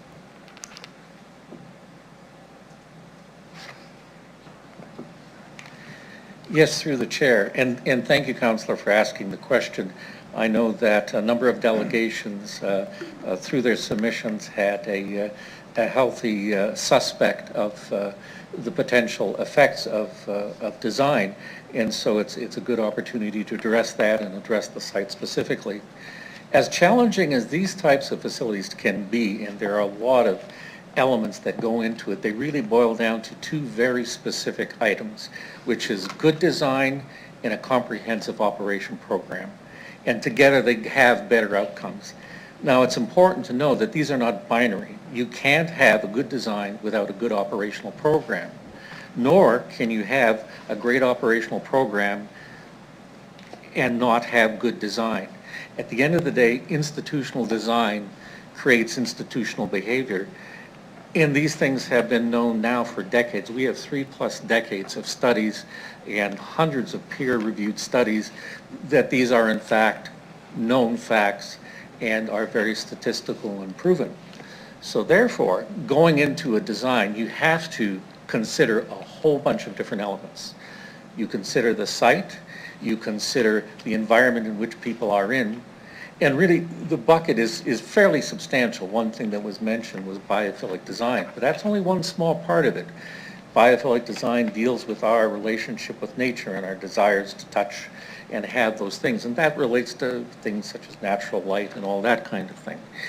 But it goes beyond that in terms of making sure that things have a human scale. We respond to the environment that's around us and how we feel comfortable. And so you have to incorporate those sorts of things into not only the interior design, but when you get into the site. The site, and then the other part of having a good design plan is utilizing the known principles that are part of SEPTED. And a lot of it has to do with that, and for those who are unaware, SEPTED is crime prevention through environmental design. It's a number of very basic principles, such as things such as sight lines, control of access, and those sorts of elements. But even SEPTED has gone to the next phase and started looking at some of the other pieces that go into it, things such as social cohesion, connectivity, community culture.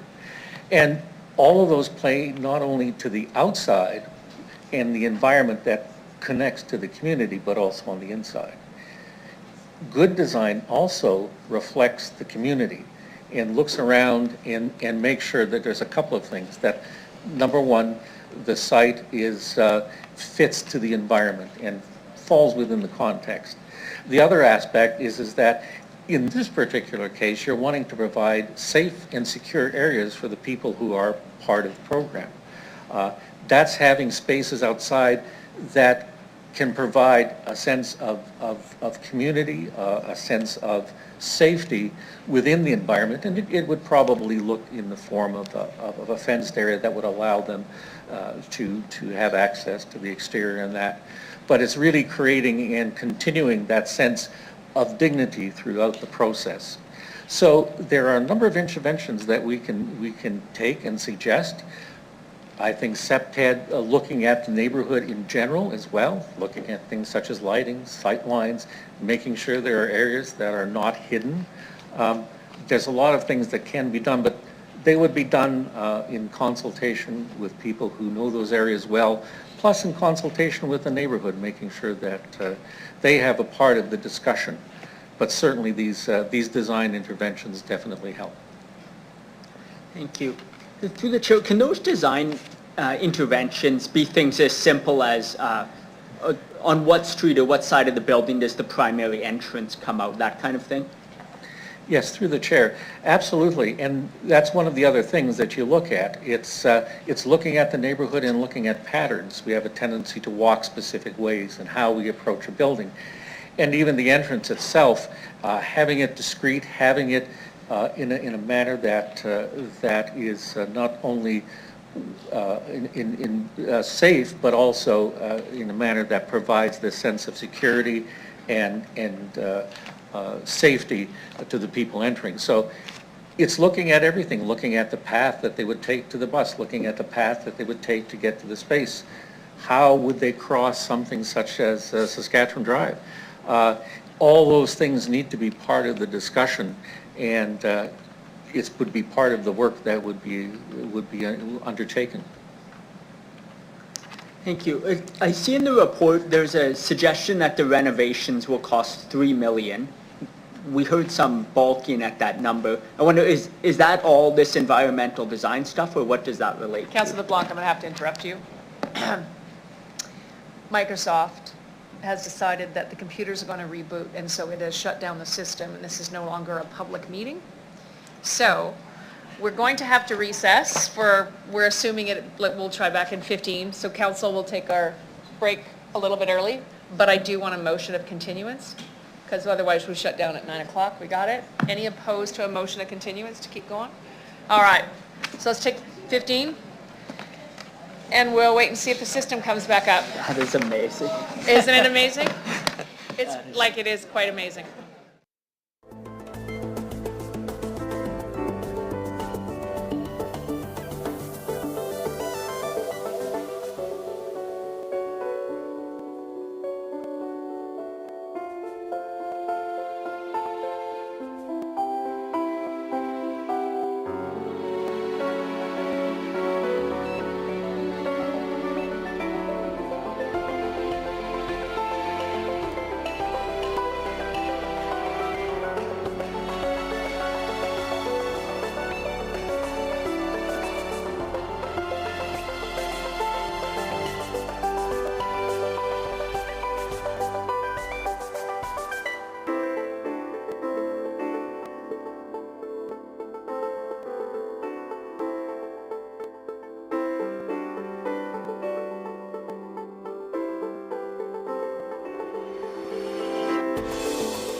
Council, can I have you take your seats?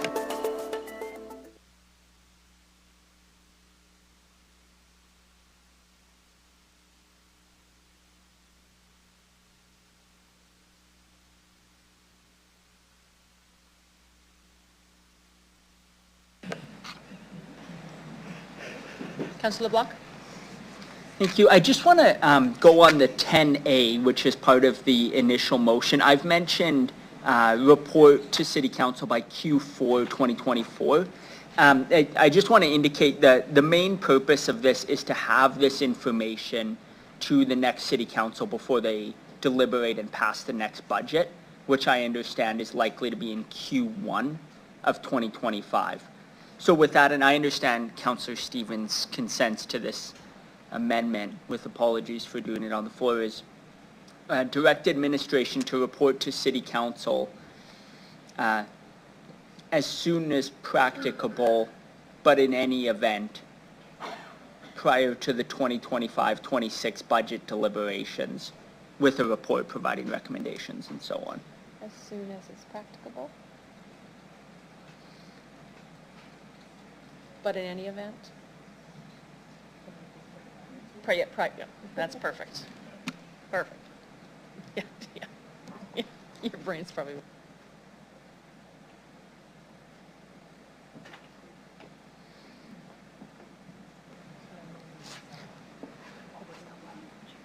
And just double checking with the mover and the seconder, Councillor Stevens LeBlanc, this is to be incorporated, it's a friendly amendment? It's okay, yeah, so it's part of the main motion, so you can pop it up. Great. Thank you. And then, unsurprisingly, I'm planning to vote in favor of this. The only question I'd have for administration is the language, the indented in the dash, including the Regina Street team. Is that clear enough that that includes or provides scope for you to look into the, what I would call the extended Regina Street team, so into neighborhoods where it hasn't existed or into heritage and so on? So it's not simply how to fund the existing street team's jurisdiction, but if it makes sense to go into other neighborhood or neighborhoods. Through you, Mayor Masters, I think it's clear. Great, thank you. So with that, yeah, I think we've been at it a long time. Administration has done a good job finding a second suitable location that fits some of the concerns raised initially, and we have a strong partner in Ritzis and others to operate it. So I think it's a good news story and ask for your support. Councillor Stevens, do you wish to close? I have nothing to add. Thank you. Clerks, can you start the vote? Mayor Masters, I have my hand up, as does Councillor Moule, from what I can see. No, sorry, Councillor Mancinelli? Just to the amendment brought forth by Councillor LeBlanc, one part of the language, I was wondering if I could make a friendly amendment cleaned up before we vote on it. He was talking about the street team. During the conversation with homeless shelter, part of the conversation with the street team revolved around the $300,000 input from the provincial government, and administration never indicated that they would continue to fund in the amount they did before. With the shelter coming online, the hours of the street team and the funding to adjust for the need aren't really covered off.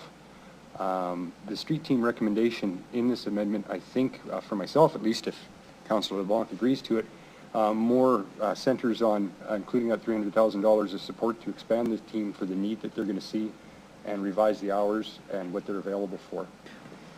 Councillor Mancinelli, prior to the mover and the seconder responding, it does say to include and address any additional. I wouldn't name a number is all I'm saying. Okay. Okay. Sorry, you're welcome to. I see your line of sight. I just also know that that was part of a conversation. It wasn't really addressed in this wording, but I knew what the intent was, so I just wanted to make sure that it didn't get lost for this.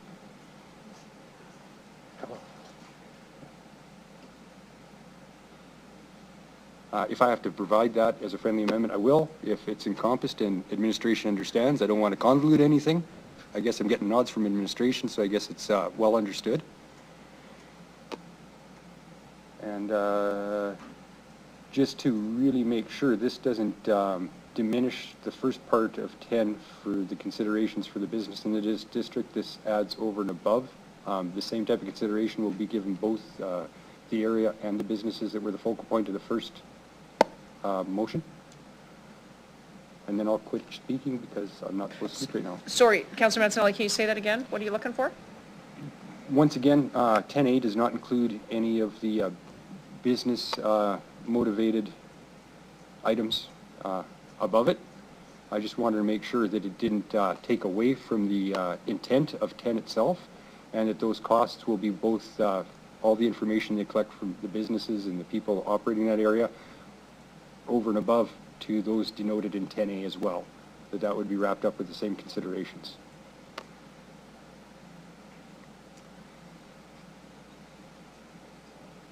I think it's all encompassing. Do you? I just wanted to make sure that one wasn't lost to the other, that's all. No, I think it's because it's trying to provide recommendations, costing and funding of the items listed in number 10, which is compensation, and to include and address any additional social, community, or safety supports, including Regina Street Team, right? Okay.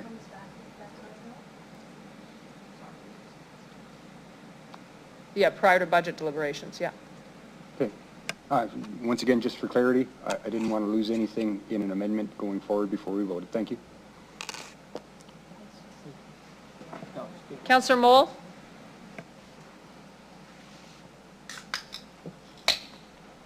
Yes, hello. I just had to pull over. I'm driving. All I wanted to say was I agree with the funding relationship with the province and the one-time housing fund. I agree with Ritzis running the permanent emergency shelter. I just don't agree with the location, and that is why I'm voting against. Thank you. Thank you, Councillor Moll. Councillor Skiniak? Thank you. So I have at this point just maybe 2 questions and then a couple of comments. So it was brought up, and I have the same question in reading the report. What is meant by the intention of transferring the property to Ritzis? I heard the city manager mention about the city not owning it. So does that mean Ritzis will own it, but the city's paying for it? Can you help clarify that for me? Through you, Mayor Masters, the location on Albert Street, there were questions posed by council on whether or not it would be possible for us to purchase that one and potentially reach an agreement with the service provider to sell them the asset, because there's I'd say a legitimate logic to saying that potentially the city doesn't want to own that asset long term. I guess what I keep in mind is for that Albert Street one, there was also a purchase cost to the city of 1.5 million. So that's where that cost came from. So when we came back with the second location, we were trying to alleviate all of the concerns listed by council with the first one. And so I would like to thank the province for working super hard with us and diligently on changing the terms of the contract, whereby there is an opportunity for us. So the building would be purchased, and then there would be an opportunity to talk to the operator to see if they may want to purchase it from us. And of course, there'd be all sorts of terms tied to that, but it is an option available that did not exist initially. Okay, and so this is an option, and should administration wish to pursue that option, there would have to be further conversations with council. Is that accurate? Through Mayor Masters, I think it would, yeah, it would be something that would come to council. Okay, yeah, I just feel that I would need more information about that, but I think it's great to have options. Secondly, in terms of there was some charts outlining access to transit. And other amenities. I guess my question to simplify this would be, if it's determined that additional transit routes are needed, there needs to be some reconfiguration of transit or amenities to help with this site. It seems, based on what I've heard from administration, that administration would be open to considering how to best support the site with transit, with amenities, with anything. Is that accurate? Through you, Mayor Masters, thanks for that question. Mr. Doney's been waiting all night for his opportunity to speak, so he's just getting a seat. He's ready to go. Through you, Mayor Masters, so thanks for that question. Just like all the services, we'll be evaluating the need, and so if the need changes drastically, then of course we would bring that to council when we have any bus route changes. So that's definitely something we'll consider in the future. Okay, great. Yeah, I support this site. I also supported the first site, but I think we're certainly not going to find a site like this ideal location doesn't exist. So I think what's really important is that we work with the community and we work with those who are invested in making whatever shelter location we find a success. And it is the case that, you know, this isn't the end, this isn't the one and only shelter space we'll need. I think we've heard that there's a commitment from administration, there's a commitment from RITSIS, there is a commitment from community members to support this shelter space to ensure that it's successful. I believe that to be true. And I'm also committed as a counselor, as long as I'm a counselor and a supportive community member, to do what I can to ensure the success of this shelter space. And I firmly believe that we can make it successful. And I've heard the community's concerns and I know that we can address them. So I also support this site and hope that council will as well. Thank you, Councillor Skidniak. Councillor Fundura. Mayor, thank you. I must ask this. We're talking about the street team. We're talking about, what I need to ask the question to the police is, as a proactive work around the shelter and the community, I believe that police have been doing some good work moving towards protecting the community, doing a little bit more. Where, I mean, maybe putting you on the spot, but where are we in this respect moving forward? If this gets approved, how does the police be involved as a partner in this venture? Mayor. With RITSIS and the community and try to attend to their needs. I know it was mentioned earlier about the AROs that we're bringing in, which is exciting, and working downtown with the success of them coming out in October. There's always a possibility of expanding that team as well as the area that they're responsible for. And it's certainly not out of the realm for them to even stretch out of their zone that they're responsible for right now. But we'll have to see how that goes when they start up here in October. Okay, thank you. Councillor Vancouver, Councillor Nelson. Thank you. We talked about the cost. City before, and I'm not sure if this is getting changed now again, what are we putting in for a cost through the chair? Or an ongoing cost or anything like that? What is our responsibility through the chair? Through you, Mayor Masters, I'll just start. So I was speaking specifically to the purchase of the building when I was talking about a difference in numbers. So the Halifax Street location is, I think, $1.5 million less than the one on Albert Street, meaning that the $3 million from the federal government and the $3 million from the province is enough to cover the purchase of the building plus the needed renovations to get it up and going. But I think you're maybe asking about ongoing. Yeah. So we talked about, and whoever in administration, put your hand up if I'm saying incorrect numbers, but I believe we talked to monthly like operating of the facilities of, was it 30,000 a month that would be absorbed through other budgets.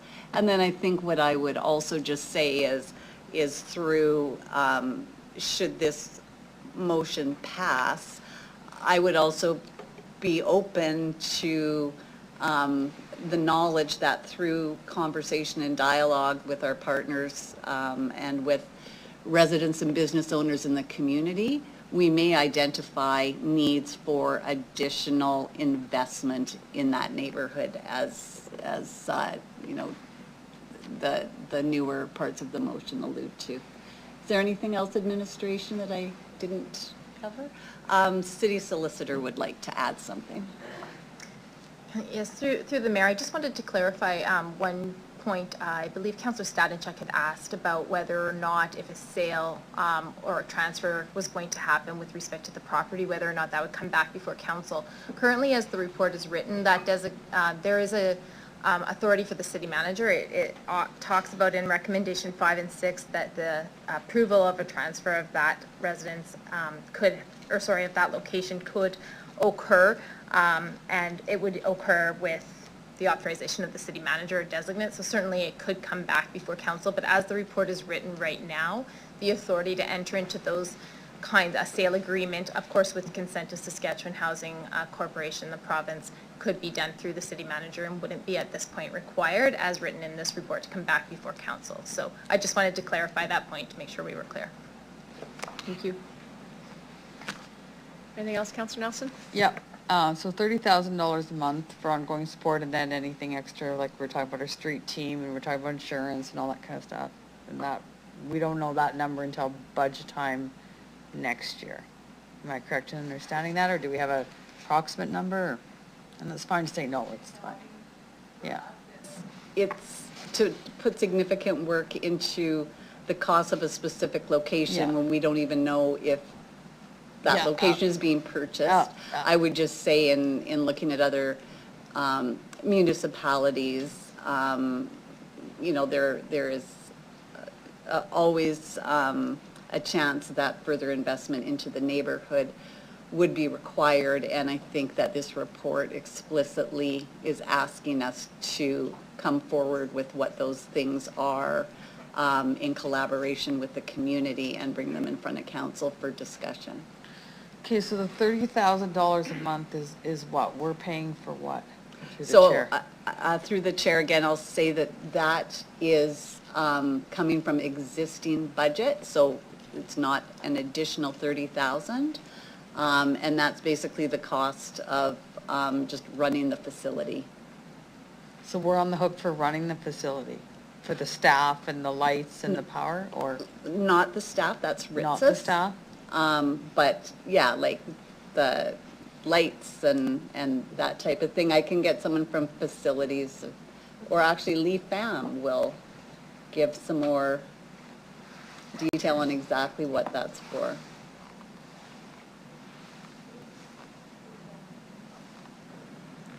Through the chair, so the $30,000 cost breakdown, what that includes is security, parking lot maintenance and snow removal, garbage and recycling, janitorial, daily and preventative maintenance, the utilities, and the additional maintenance costs, as well as insurance. Wow. $30,000. I would do it for far less. Okay, we got that. So $30,000 for utilities, maintenance, ongoing maintenance costs, janitorial, and security within the building? Like,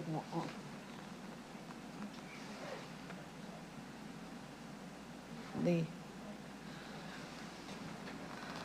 Through the chair, no, it is not security in the building. Ritzis can speak to how they operate with inside. The security that we're speaking about here is what we do is we hire security to do right now at the Nest perimeter checks 3 times a day. That's the specific security cost in the $30,000.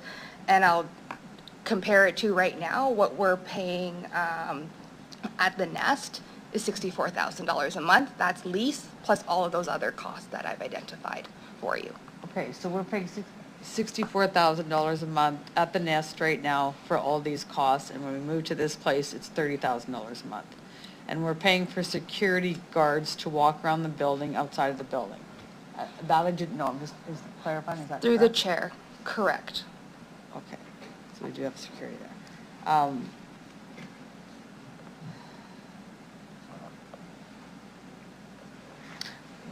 We talk about this home being a place, and I'll tell you, I have a place that the provincial government thought it was a great idea to allocate people that are into their second stage housing, where they transitioned obviously from RISs and they're into supportive housing. There's a nurse there, there's a psychiatrist there, I visited the homes, there's staff there, they're making meals. And I'm constantly getting complaints and sent videos as to, well, just today there was some, and it's beside a ball diamond, Lions Park, McDermott School. I'm getting phone calls from the school. Children are seeing people shooting up. There's a police officer with a gun, with a gentleman while the kids are playing ball. This happens. This happens in supportive housing, and they've got a great group of people that are working with these people in this home. And there's only a few people in the home. I think there's like 6 or 7 per home or something, I'm not sure. Society is bearing the weight for people that are doing illegal things. I have helped and helped and helped people. I have supported them. I have brought them into my home. I paid over $1,000 for a dog for a homeless man to get it fixed. Now, one of these counselors supported that and helped me out in that. We have a counselor that said that they don't want a condo living beside their dream home. Or one of my colleagues, I should say. But we expect this to be beside businesses, 3,000 people. I know there's probably not a right place for this. It's never a right place. I've lived it. I've dealt with it. It's tough. And as a leader, I hear the concerns. These are hardworking people that are paying taxes, ridiculous amounts of taxes, for our water, for this, to pay for $30,000 for security for a building a month, and janitory services. Why aren't the people living in the homeless shelter cleaning up?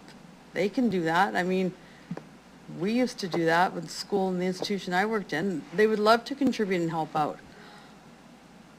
I can't and I will not put the safety of the people in this community, in these businesses that are tax-paying citizens that are helping people get out of poverty, that are giving them jobs, that are taking care of our dogs, our cars, or this or that.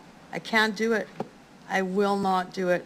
I don't know where the right place is, and I apologize to administration for tasking you with this difficult position, and we just keep saying, no, I get it, and I don't know what to do. But I know in my heart of hearts, I cannot let the businesses bear the weight of the ramifications of what's going to happen.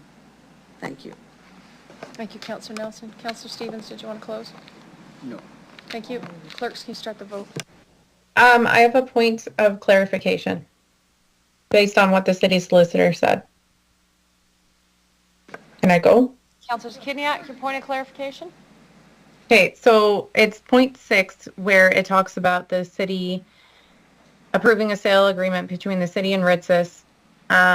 So I was told by the city manager that yes, that decision would come back to council. City solicitor said it doesn't have to, just for clarification. Just want to make sure. I did hear from the city manager, yes, they will still report that to council. Is that accurate to the city manager? Through you, Mayor Masters, although it is not legally required, yes, I would bring it to council. Okay, thanks. I just wanted to make sure I understood.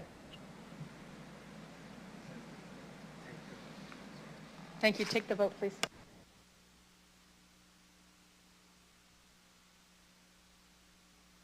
Councillor Moule, I'm opposed.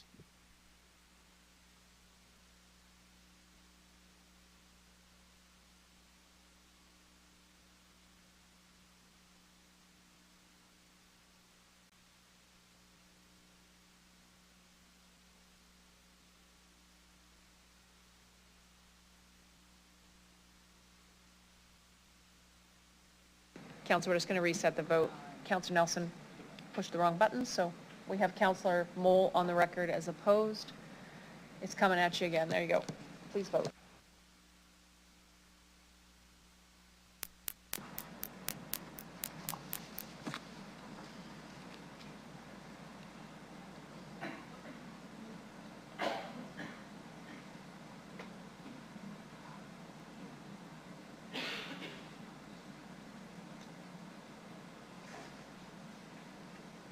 Just waiting for Ward 4.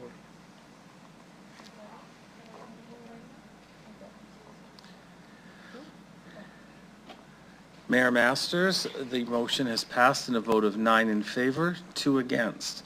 Those voting in favor were Councillors Hawkins, Bresciani, Findura, Stadnichuk, Stevens, LeBlanc, Zakidniak, Mole, and yourself, Mayor Masters. Voting against were Councillors Nelson and Mole. Thank you very much. We'll now consider the public notice bylaw related to Report 24-105. I'll ask Deputy Mayor Stadnichuk to do the first reading of bylaw number 2024-72, Permanent Emergency Shelter, Saskatchewan Housing Corporation Boring Bylaw. Deputy Mayor Stadnichuk, can you do the first reading? I move, seconded by Councillor Hawkins, that bylaw number 2024-72 be introduced and read a first time. Thank you. Clerk, can you start the vote?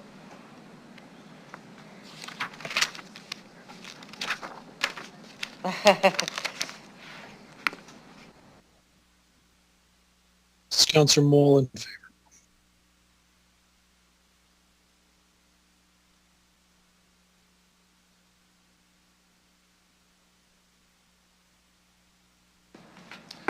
Mayor Masters' first reading passes in a vote of 10-1 with the following members voting in favor: Councillors Hawkins, Bresciani, Findura, Stanichuk, Stevens, LeBlanc, Zakidniak, Mancinelli, Mole, and yourself, Mayor Masters. Voting against was Councillor Nelson. Thank you very much. Deputy Mayor Stanichuk, you second reading of the bylaw, please. I move, seconded by Councillor Stevens, that bylaw number 2024-72 be read a second time. Thank you. Any member of council have any questions? Seeing none, start the vote, please.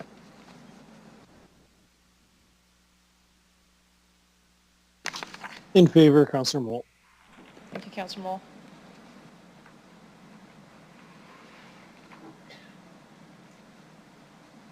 Mayor Masters' second reading passes in a vote of 10-1.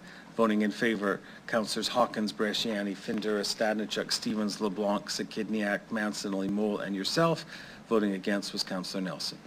Deputy Mayor Stanichuk, can you please do consent for third reading of the bylaw? Seconded by Councillor Bresciani, that council hereby consent to bylaw number 2024-72 going to third reading at this meeting. Thank you very much. Clerk, can you start the vote? Mr. Burnett, Ms. Natasha, I can say your last name. This is Councillor Mole in favor. Thank you. And Superintendent Chidhart, thank you very much for being with us tonight. You are welcome to go. I think we're done with our questions.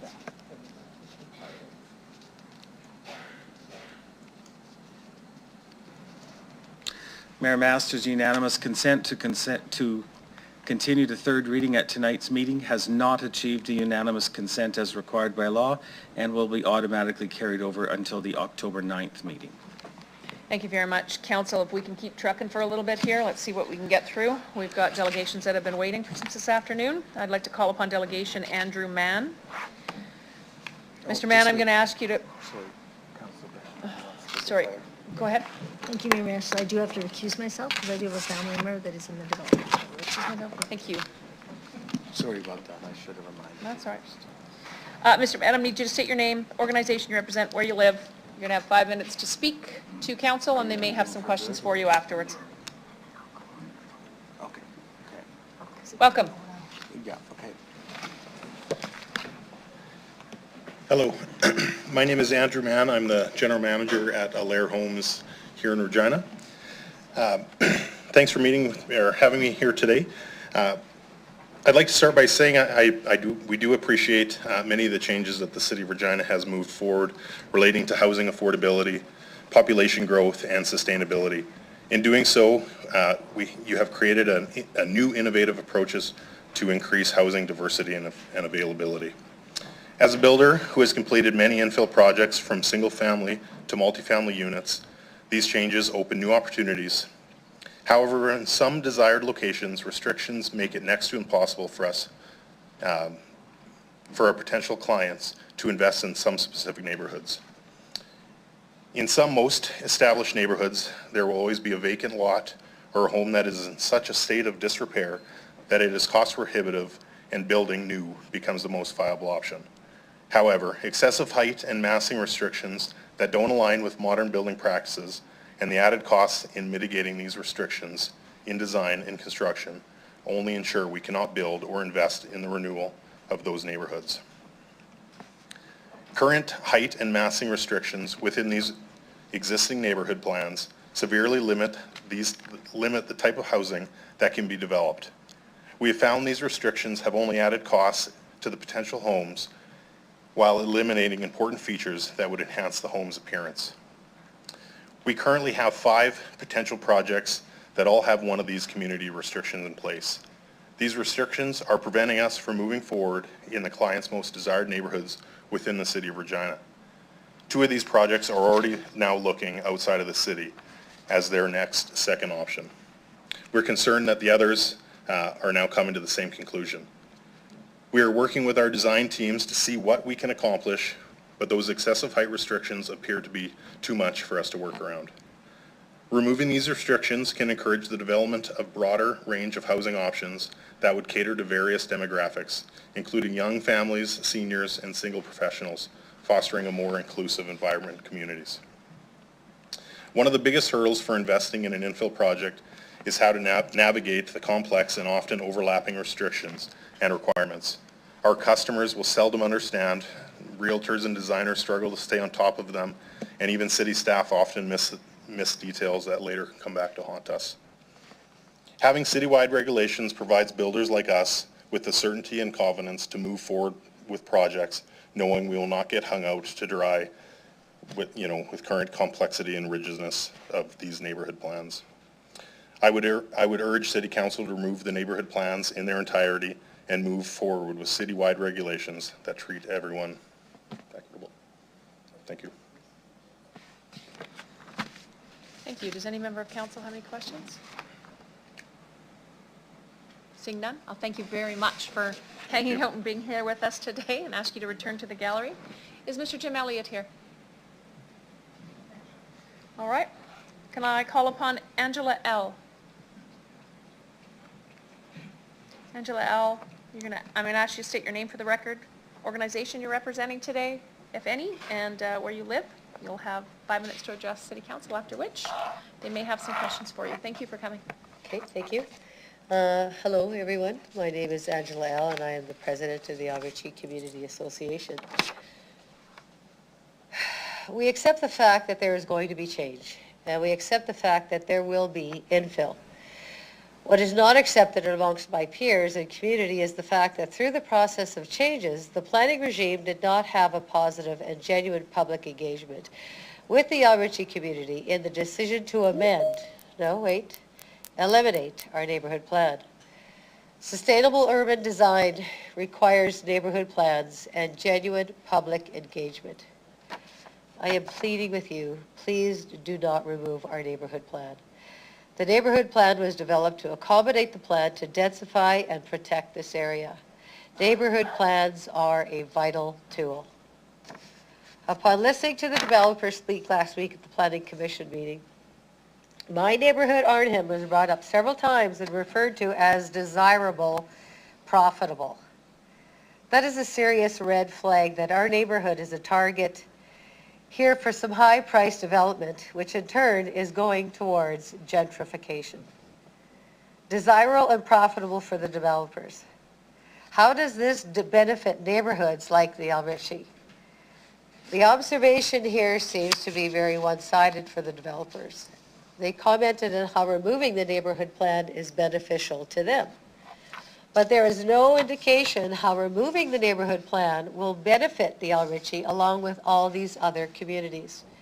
What is this obsession with Arnhem? Why not build in the areas that are clearly pointed out in our neighborhood plan?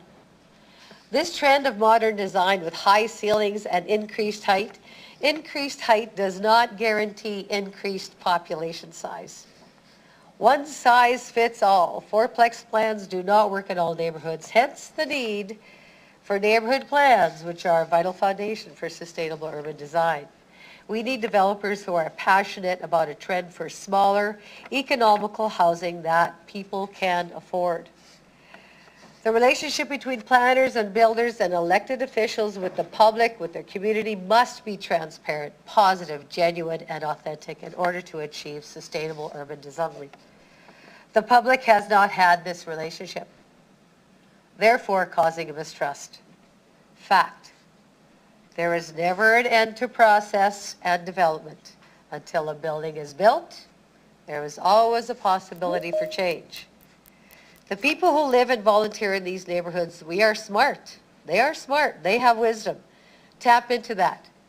Use that knowledge instead of pushing us aside for difference of opinion and referring to us as obstacles that we will get around, loud and aggressive, and nuisances.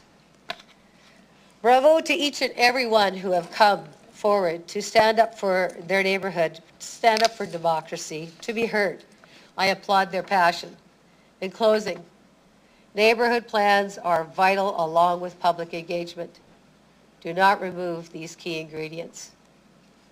We, the citizens, the representatives, want to know and feel that we have a place at the table. Thank you. Thank you very much. Angela L., I have, Councillor Nelson has a question for you. Thank you. I came here straight from a plane, so I don't have my other notes that I wanted, and I remember, and if, hopefully you can help me out here, you were in front of us a while ago asking for us not to put up a larger house or something, or a taller house, or... Several years ago, we talking about Yeah, that, it was a that couple infill that years. came up beside me? Yeah. Yes. Can you, because from my memory, I remember, I think Councillor Hawkins asked for that block to not allow that in that block. Is that, how did that all work out? No, I came in for, there was the 10% variant. Yes. That's what I asked for 2 years ago. Right. It was a 10% variant. It was a 10% variance, and then that, Councillor Hawkins, maybe you can remember. Councillor Nelson, we're actually talking about the Housing Accelerated Fund, so what's the point of your question as it relates to what's before us? The point of my question is, she's saying not to put this through, and that's fine. I'm trying to remember, there was a little while ago when you'd asked for us not to do that. I'm just trying to figure this out, because my point was in planning, fine, we'll let this all go through, but then all of a sudden a councillor can say, oh, well, no, sorry, we want this one block not to follow that procedure. No, that never happened. No, that never happened. No, that never happened. Yeah, it did. But the block Not that that I you were recall. complaining, it didn't go through, did it? Pardon me? It didn't go through, did it? The variance, like, we voted for it to not have that variance, right? Yes, so the 10% variant was taken away, yes. Right.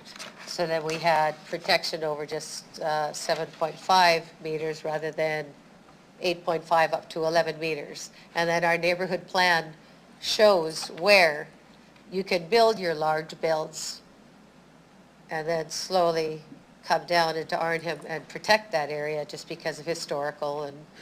Yeah, and I'm not saying that's bad or good or whatever, but that did happen, that area, and so that variance was denied by council. Yes. Correct. No, it wasn't denied. No, the variant was gone. The variant was Yeah, taken away, It yes. was taken away, Yes. that's what I mean, yeah, it Yes. was taken away. Yes, but Yes. again, do you have a question about do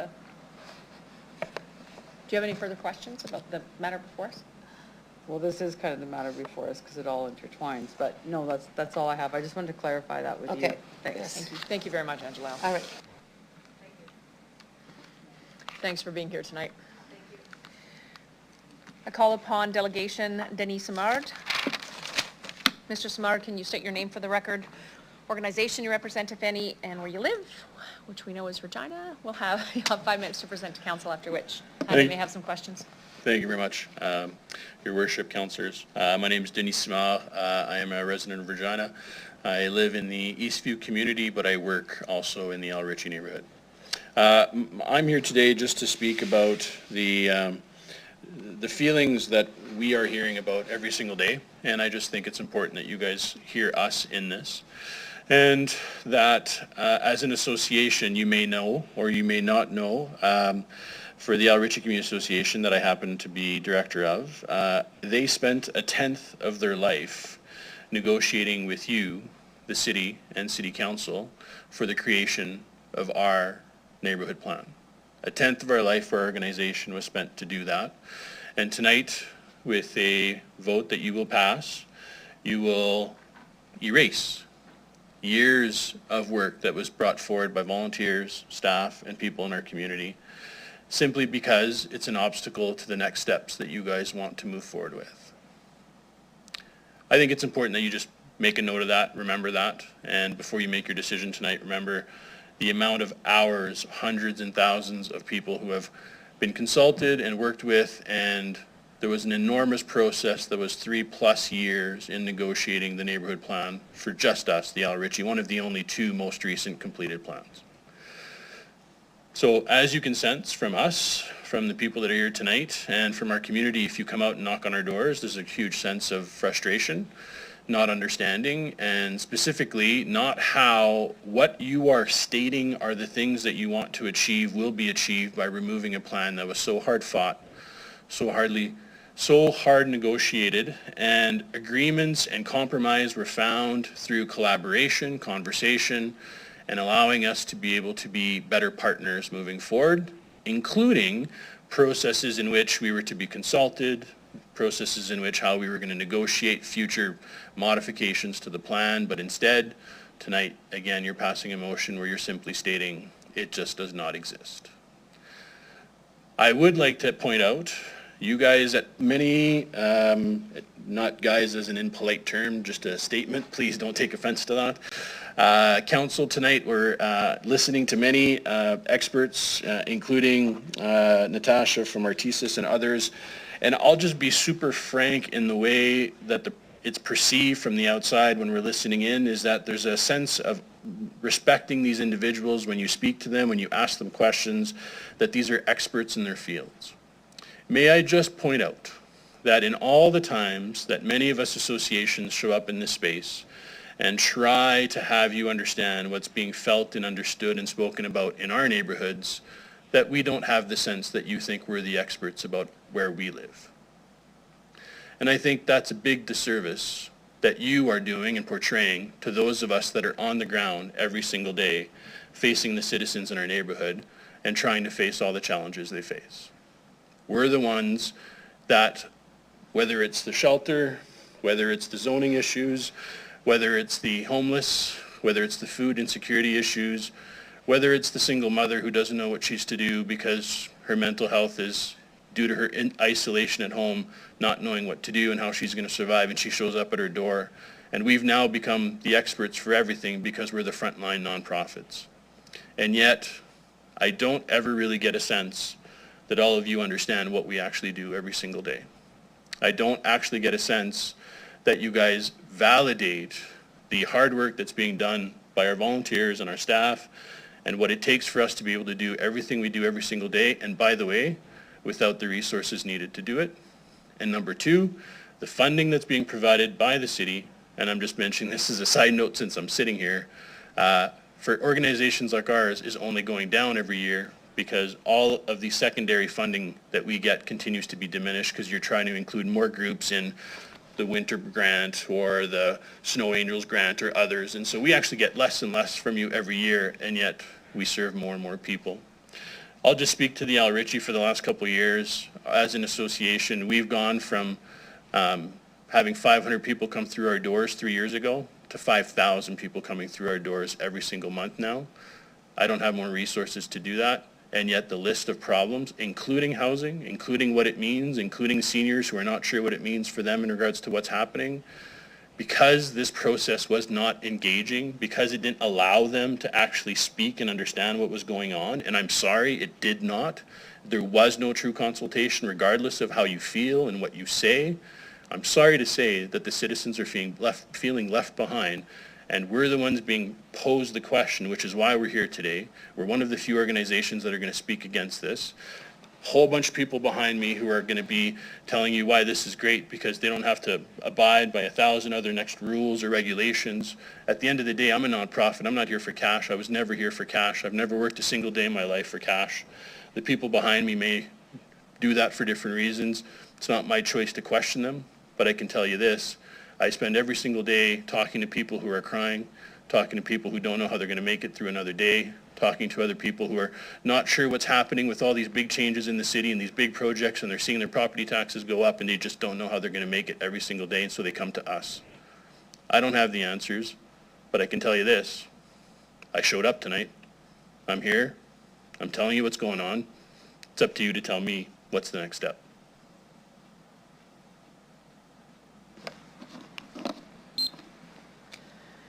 Thank you. Thank you, Mr. Samar. I don't have any questions from council for you. Thank you very much for sticking it out and being here today. Thank you.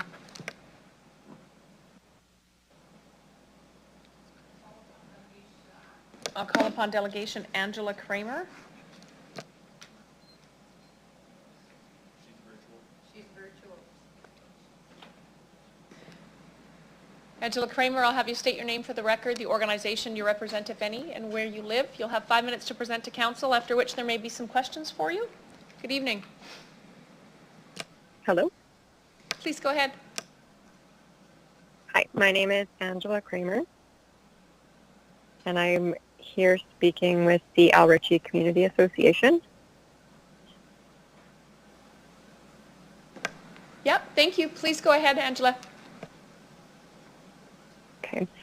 So I'm a designer, and I have a drafting and design company. And as a designer, I consider many things when developing homes. How does the home design affect the community? How will parking impact the neighbors? Where will we have on-site storage for things like cars, garbage cans, lawnmowers, etc.? I'm not against infill development, but I am a big supporter of well-planned communities. So new areas in the city and also outside of the city create architectural controls to address some of the issues, but we're letting people kind of build in these infill areas like it's the Wild West. A community plan protects these areas, and it's not much different than a set of architectural controls which exist in almost every new development, even the City of Regina's development in the towns. The controls in new areas don't slow down the design process or hinder new builds in new areas. A permit in most of these areas cannot be applied for without architectural control approval, and this happens in the city's own development in the towns. But now we're here discussing abolishing rules in existing neighborhoods. So in my office, I have a binder full of architectural controls. I have to refer to it on top of zoning rules and building code rules when designing a home. It doesn't add much time. It's just another step that we have to take in the process of designing new homes. We have requirements from developers in these new areas for architectural controls, and this protects those areas and the design and the investments that homeowners have in these areas. So when we talk about abolishing community plans in existing areas, it kind of seems like a contradictory thing to have rules in place in new areas, but really no protection for design in existing areas. The time and effort has been put into these community plans in a very similar fashion as architectural controls that are created to protect new communities. The city, again, I will have to reiterate this, that they hired a company to create architectural controls to protect their development in the towns. They paid a company, the company checks plans to ensure that design is adhered to as set out in these controls. These create what we would like to call a desirable area. It protects your investment as a homeowner as well. So new areas I've dealt with are in some cases more restrictive than community plans that we're discussing today. Some of these new areas dictate things like minimum building size, building style, building finishes, fascia height, and don't typically allow for duplication of exterior styles from one house to the next as a neighboring house. So that offers protection for you as an owner, but in the existing areas, we're really not offering protection unless there is a community plan in place for owners in that area. We have design companies that have been hired by these developers to review sets of plans and give builders approval on the design. Some of these design companies will make suggestions for changes to the plans, and again, that offers that protection for that development and the developer and the community as well. Another problem that has come up that I've found as a designer with the removal of some of the rules that the city has already implemented, removing zoning rules, parking rules, and kind of rushing this process to intensify the city, we're seeing unforeseen consequences for developers or private people coming into these infill areas, which only come up as a problem when the permitting process is already in place. So when the client has applied for a permit. So one particular example, I have a client that I've been working with on the 2000 block of McCarra Street, and they wanted to intensify, they wanted to create a fourplex, which would help with the intensification in the neighborhood. We did a pre-design meeting with the city. We submitted documents and things that ahead of time with that design. And once we got to the permitting stage, we ran into quite a big problem with the fire flow on the street. So the fire flow is what is coming from the fire hydrant in case of a fire. So on that particular block, there is only a 75 fire flow. In new areas, most fire hydrants are designed to a 200 plus fire flow. So the fourplex was essentially denied unless the client added a sprinkler system, which added an additional $100,000 to that bill. Ms. So Kramer, effectively Ms. Kramer, you're about 20 seconds past 5 minutes. Can you wrap it up in a couple sentences? Yeah. So that essentially killed that project. So the city has removed rules and they're playing catch up after issues are arisen. So with removing community plans, we're going to be playing catch up after an issue has arisen from removing those plans. So thank you for letting me speak today. I appreciate that. Thank you so much. I have a question from Councillor Nelson for you. Hi, thank you. And I think when you mentioned that about the air or the flow, the water flow, I hear some councillors kind of perk up because I don't think they knew this. Can you explain to us, maybe I will give you a little bit of time here, the implications of lifting all these requirements, what it does? Can you explain that a little bit better about just the water flow and the pressure that you need in all these, putting this densification in some of these areas in Regina, through the chair? Yes, so we had another meeting actually after with the city once the permit was denied, and the fire flow and infrastructure in the city in some of these areas cannot handle the additional homes. So whether it's the fire hydrants or the supply lines that are currently coming into some of these single-family dwellings, they can't handle the increased demand. So, for example, a fourplex often would require an upgrade to the service into the home, as well as now requiring that fire flow from the fire hydrant to be adequate to service an emergency situation. So in this case, the fire flow on the block was acknowledged by the city to be not acceptable really for any home on that block, yet alone this fourplex that's going to be added. So there's a major infrastructure issue on that particular block, and this is one of the first ones that was identified. And in the permitting process, the city did acknowledge that this was not something that was ever thought to be a potential issue when these rules were removed and when things were changed as quickly as they were. So there was a bit of backtracking that kind of happened. It was, we're sorry, we didn't think this was an issue. Nobody thought that this would come up, but now we're seeing there are problems in these areas that no one had predicted, because really I don't think there was enough time to think through any of these issues until they received a permit, and then the issue was kind of brought up at that point. So infrastructure is a big issue in these areas and intensifying some of these areas. Does that help? I think that made it a little bit clearer. Another question I have, since we're talking about infrastructure, and that's been our big concern here in Regina, is that the infrastructure is just not there for the density above ground. Can you give us any examples, or do you have any examples of issues that you faced with the infrastructure? And if I'll let you ask that one through you, Madam Mayor.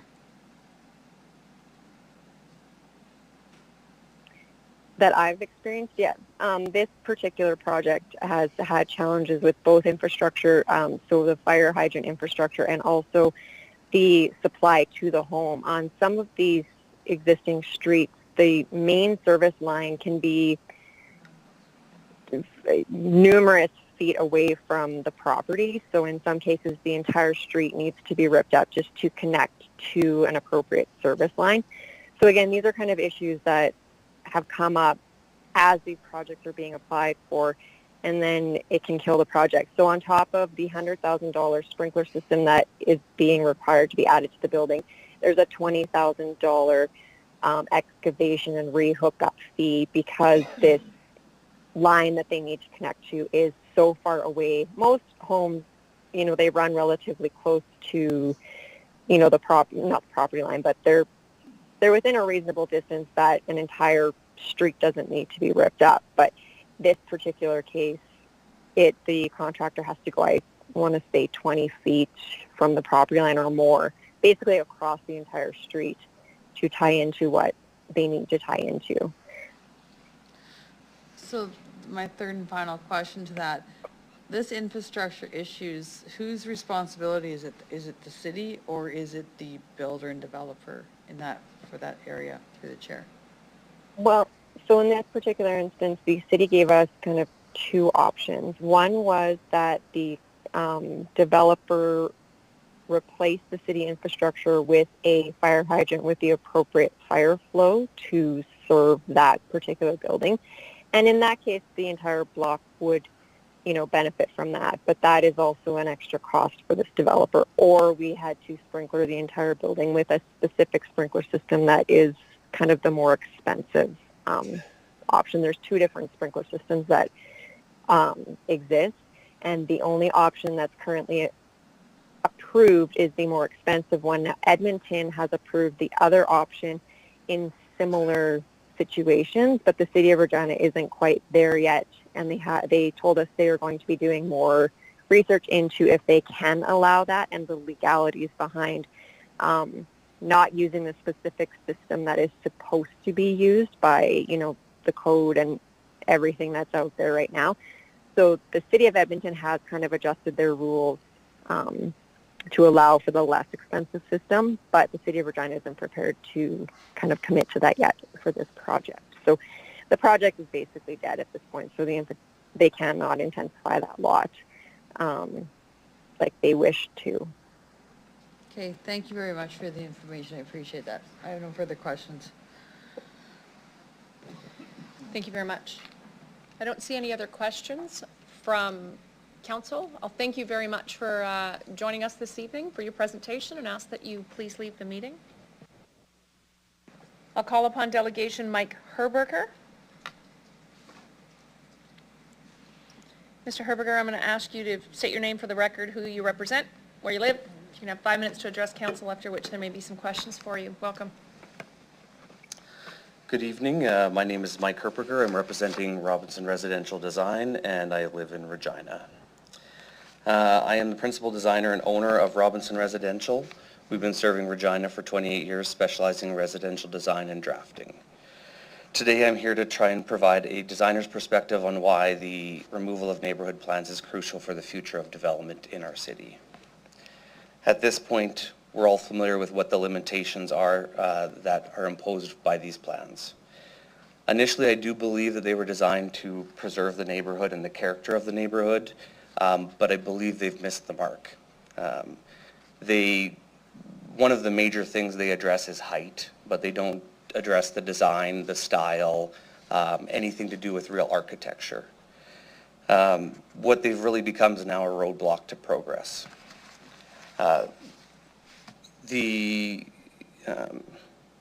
And now what we're really seeing is that they're conflicting now with recent initiatives, the Housing Accelerator Fund. Many of my clients were excited to proceed with projects with the rollout of the HAF changes, but have now found the neighborhood plans are stalling those projects. This isn't new. I've had many clients, though, with the neighborhood plans in the past that have looked to do single-family homes that found out they weren't able to do them due to the restrictions. As the first point of contact for homeowners looking to build their home, builders looking to build a home for their client, a homeowner, or to build for an investor that could be building a rental property.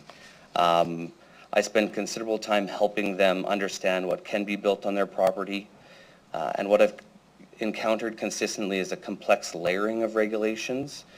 We have our primary zoning bylaws, then the infill overlay zones, and now a third layer with the neighborhood plans. This overlap leads to confusion, delays, and quite often frustration.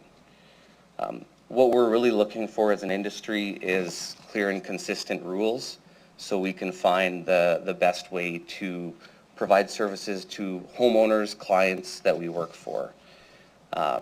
And as well, we're looking for consistency, that if there is a difference in a neighborhood, it's got a justification, and we're not creating favoritism to a specific neighborhood. Even for someone with 20 years of experience, mapping out these restrictions is very difficult, and trying to explain them to people without experience in the industry is even more difficult.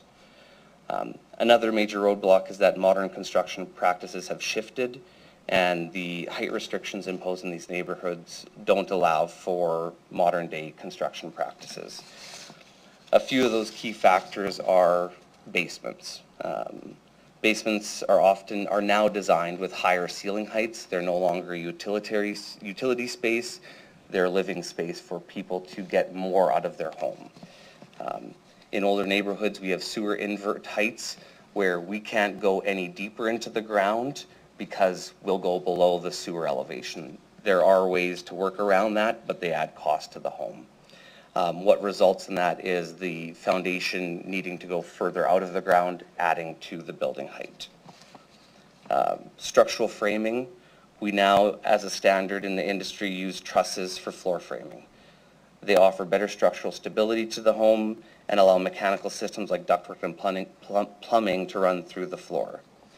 However, the trusses are twice the depth of conventional framing that would have been used when the homes in the neighborhoods were built, again adding to the height of the home. Industry standards today include 9-foot ceilings on the main floor, which align with market expectations for modern living. These are not seen as luxury features, but standards in our current market, and again add to the height of the home. And again, to touch on the intent of the homes to protect, or the intent of the neighborhood plans to protect the character of these neighborhoods and the architectural style, what I'm actually faced with is these restrictions force me into designing things I don't want to design.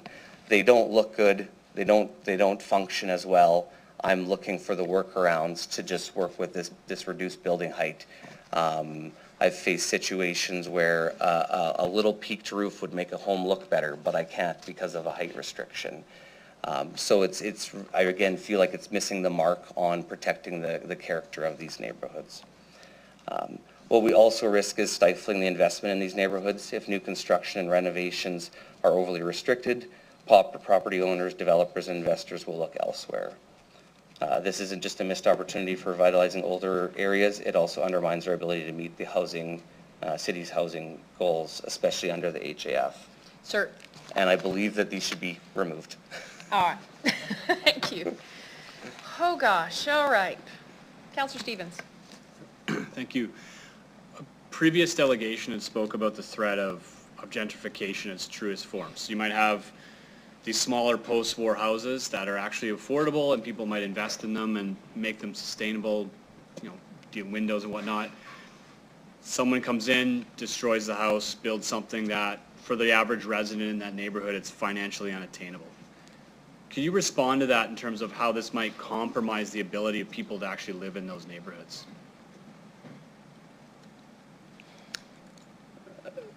Not really. I guess,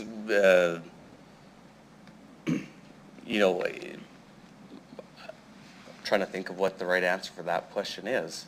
There isn't one. That's the truth. I would say we find that in any neighborhood that, you know, you've got different housing forms. I mean, that's a lot of the initiatives of new neighborhoods and the directives from city administration and council, is that we want to create a diversity of housing types. And I would say we should apply that to existing neighborhoods the same as we are applying it to new neighborhoods. Maybe let me ask it a different way.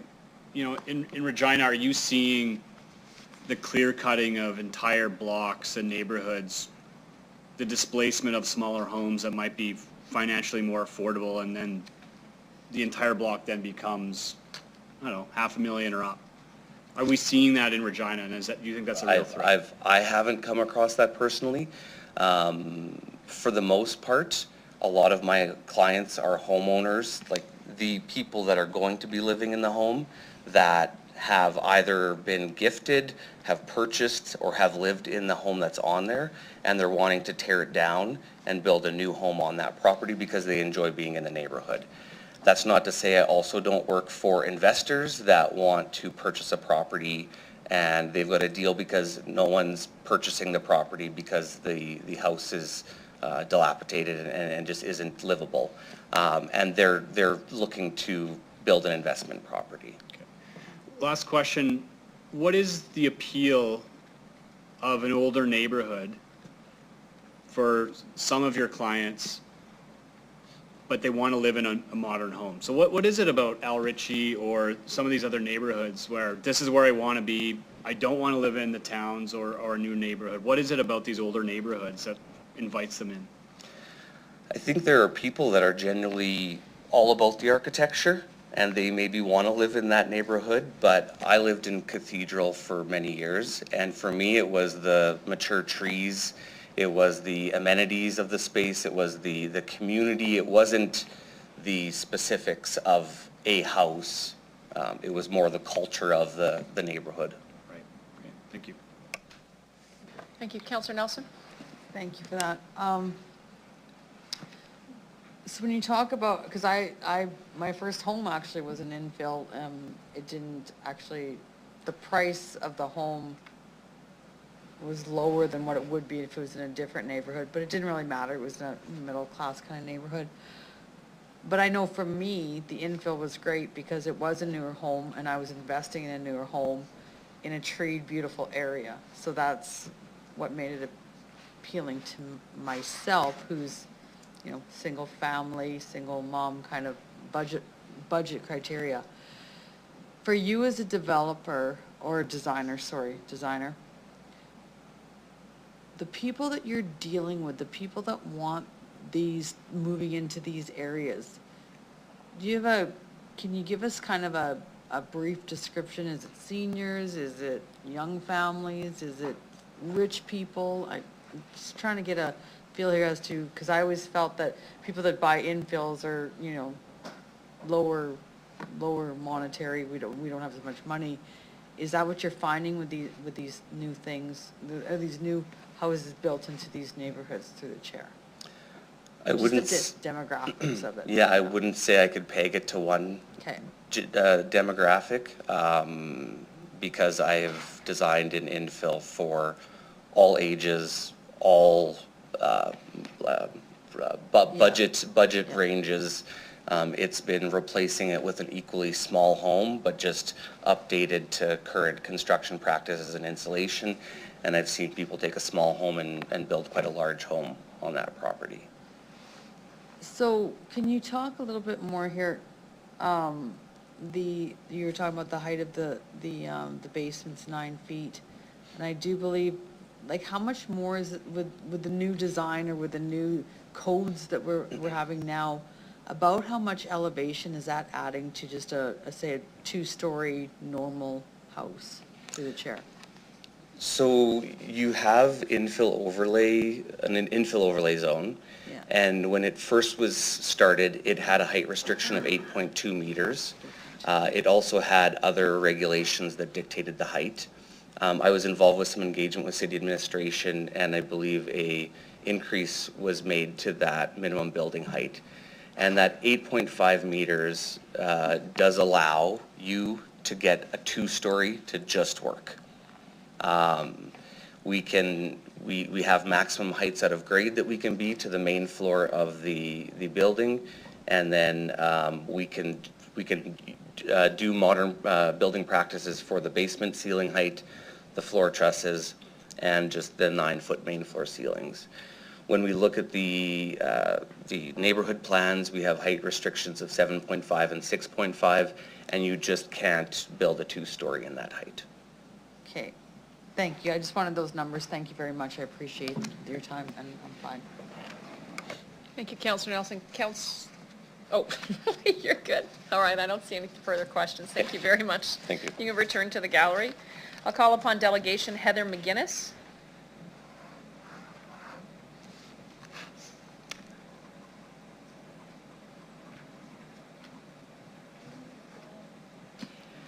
Ms. McGuinness, I'm going to ask you to state your name for the record, the organization you represent, and where you live. You're going to have 5 minutes to address City Council, after which they may have some questions for you. Welcome. Thank you for the opportunity. My name is Heather McGuinness. I work for Monroe Homes, a local home builder. We are in the process of building a beautiful show home in Lakeview. Due to lack of land for higher end housing, we've been forced to sort of push ourselves into the infill industry, and it's been very, very good for us. So, Mayor and City Councillors, Regina, like many cities, is facing challenges to house a growing and diverse population. How do we ensure the individuals and professionals that we attract have an opportunity to fully participate in our community when we restrict options for them to truly make Regina their home? The regulations for housing should be consistent throughout our city. Individuals and families who are prepared to invest in either infill new construction or renovations to expand housing within our existing neighborhoods should have an equal opportunity to live, work, and thrive.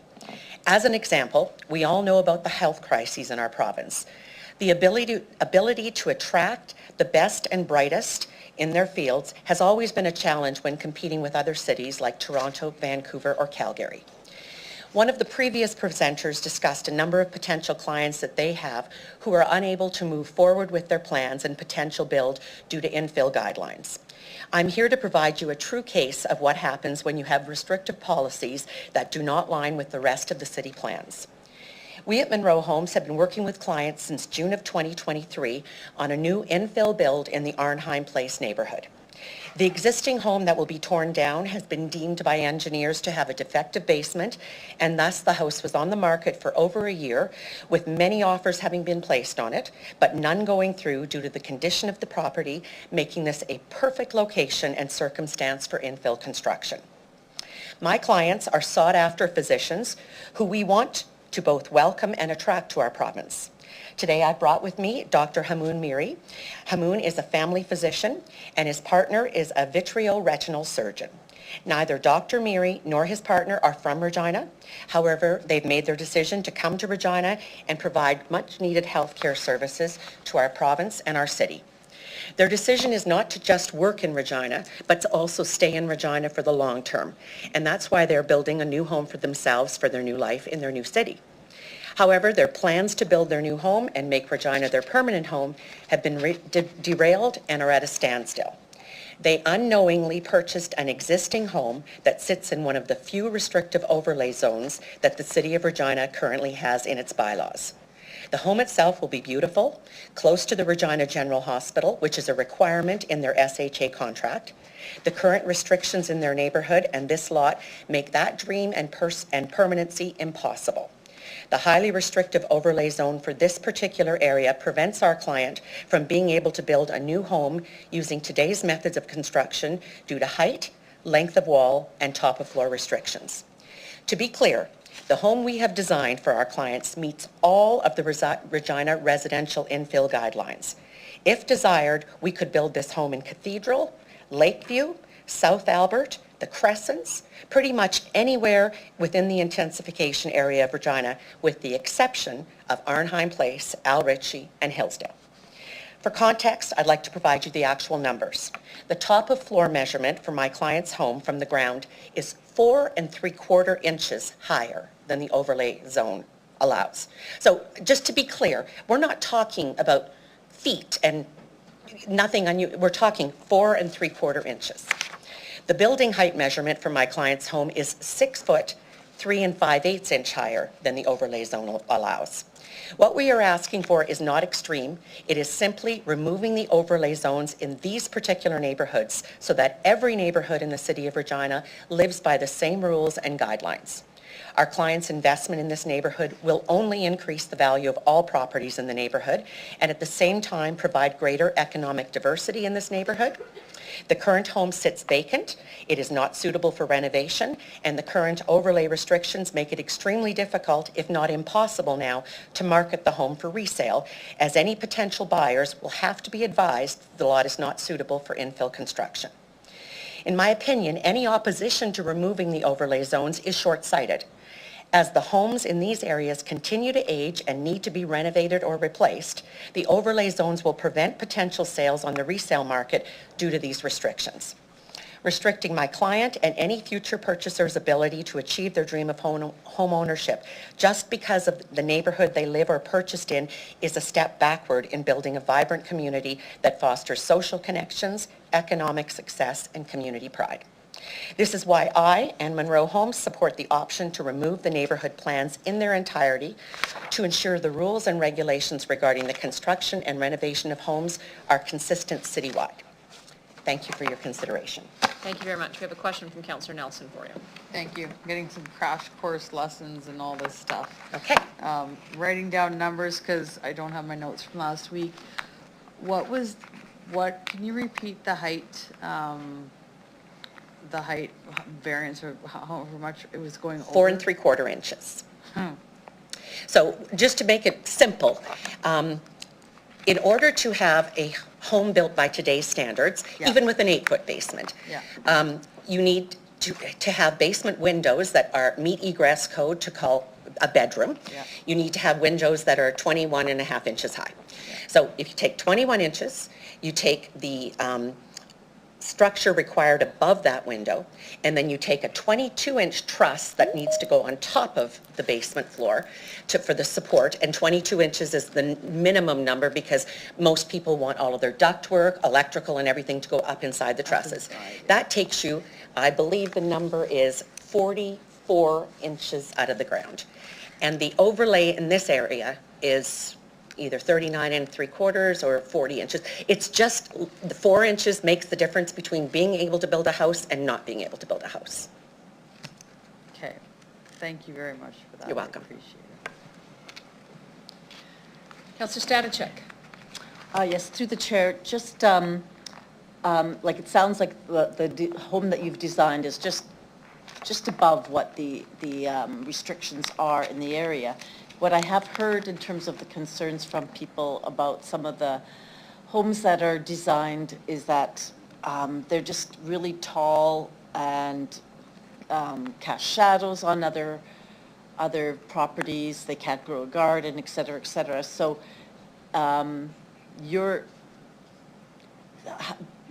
is that something that you ever consider, or you more consider the design and use and how it fits into the neighborhood? Well, I've been doing this for a long time. What I can tell you is the house that we've designed is a large 2-story. But as I said in my presentation, we could build it in Lakeview. We could build it in Cathedral. We could build it in the Crescents. We just can't build it where my client bought a lot because of the restrictive overlay zone. So we're not building a grain elevator. We're building a single family home that meets all Regina infill requirements. And, you know, I'm in the sales end of things, and somebody will call us the big mean developers or the big home builders. But the reality is we're a business. We get hired by clients to build their dream home. When you buy a lot, you buy the 4 corners of the lot and the dirt that's on the lot. You don't get to buy the sunshine, the neighbor's trees, the garage that on the neighbors that you don't like or you do like. I mean, that's the reality. You buy your property.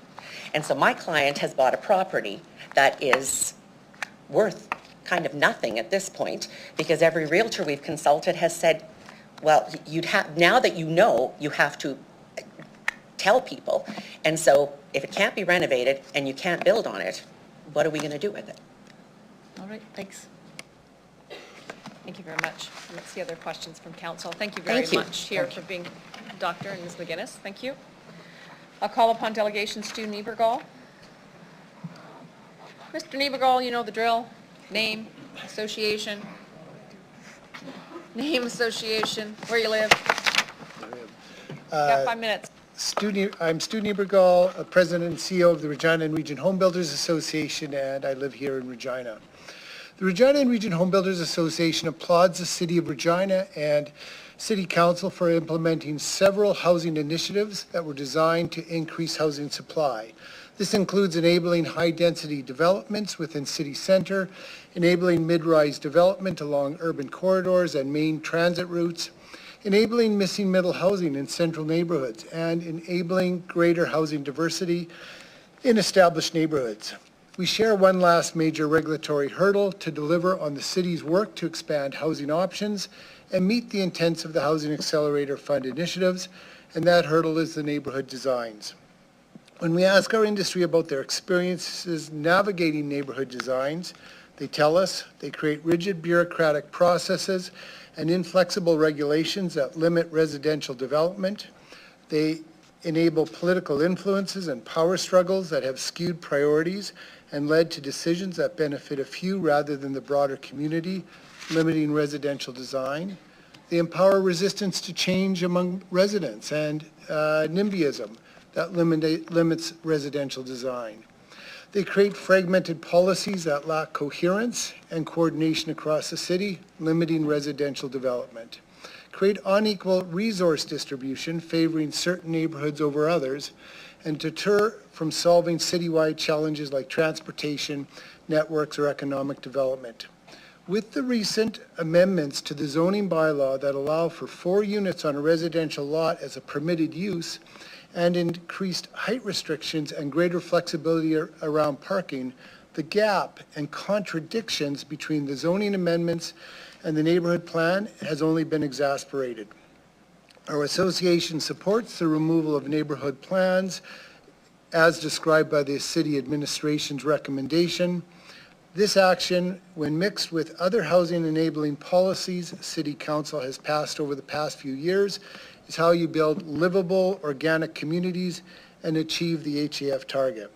I urge the City Council to eliminate the neighborhood plans and move forward with city-wide regulations that treat everyone more equitably.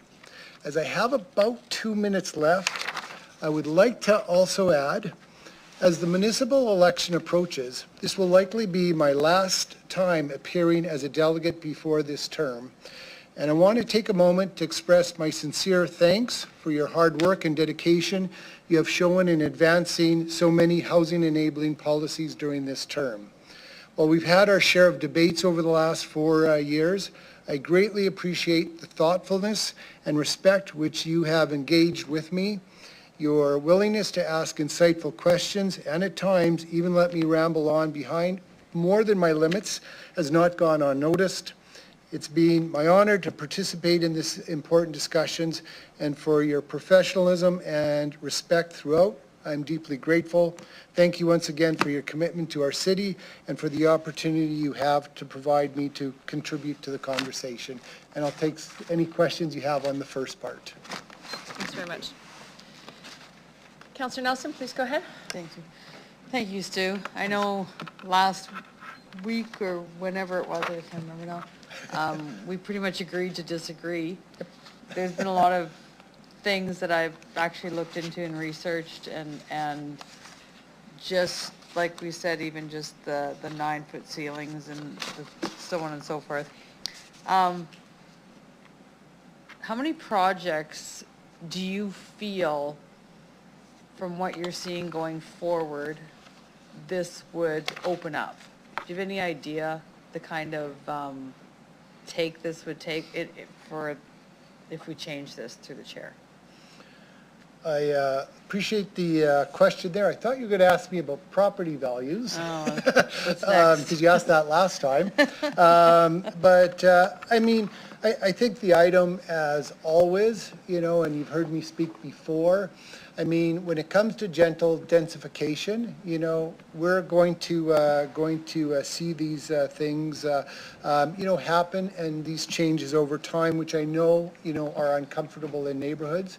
But our market is not so active going back to, I think, a question or a comment Councillor Stevens said, like there is nobody buying blocks of infill and redeveloping whole neighborhoods at a time.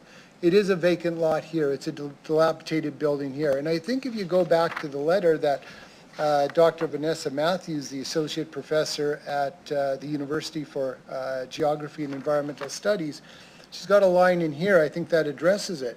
The housing associated with the HAF is not going to flood neighborhoods with housing, right? We just don't have that level of activity happening within our marketplace. There's some houses that go up here, there's some houses that go up there, there's some projects that go up here and there, and over time, people will accommodate to those changes. Right.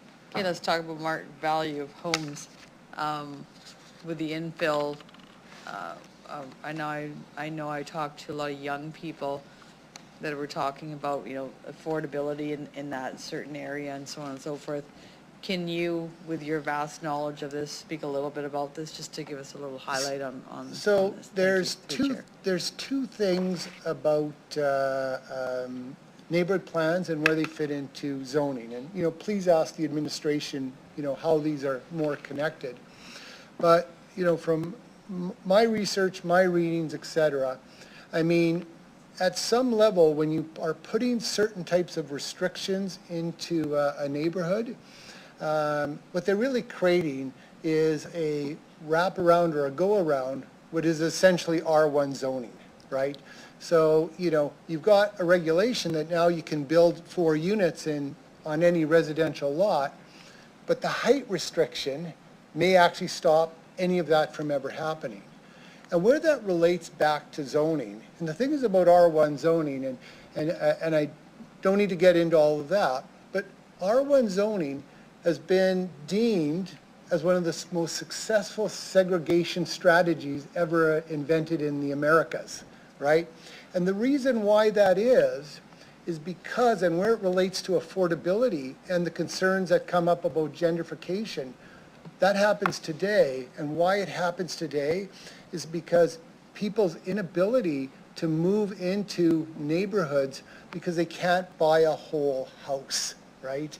Affordability, especially by today's standards, really comes by being able to move into a neighborhood and move up the chain as you're economically able to do so.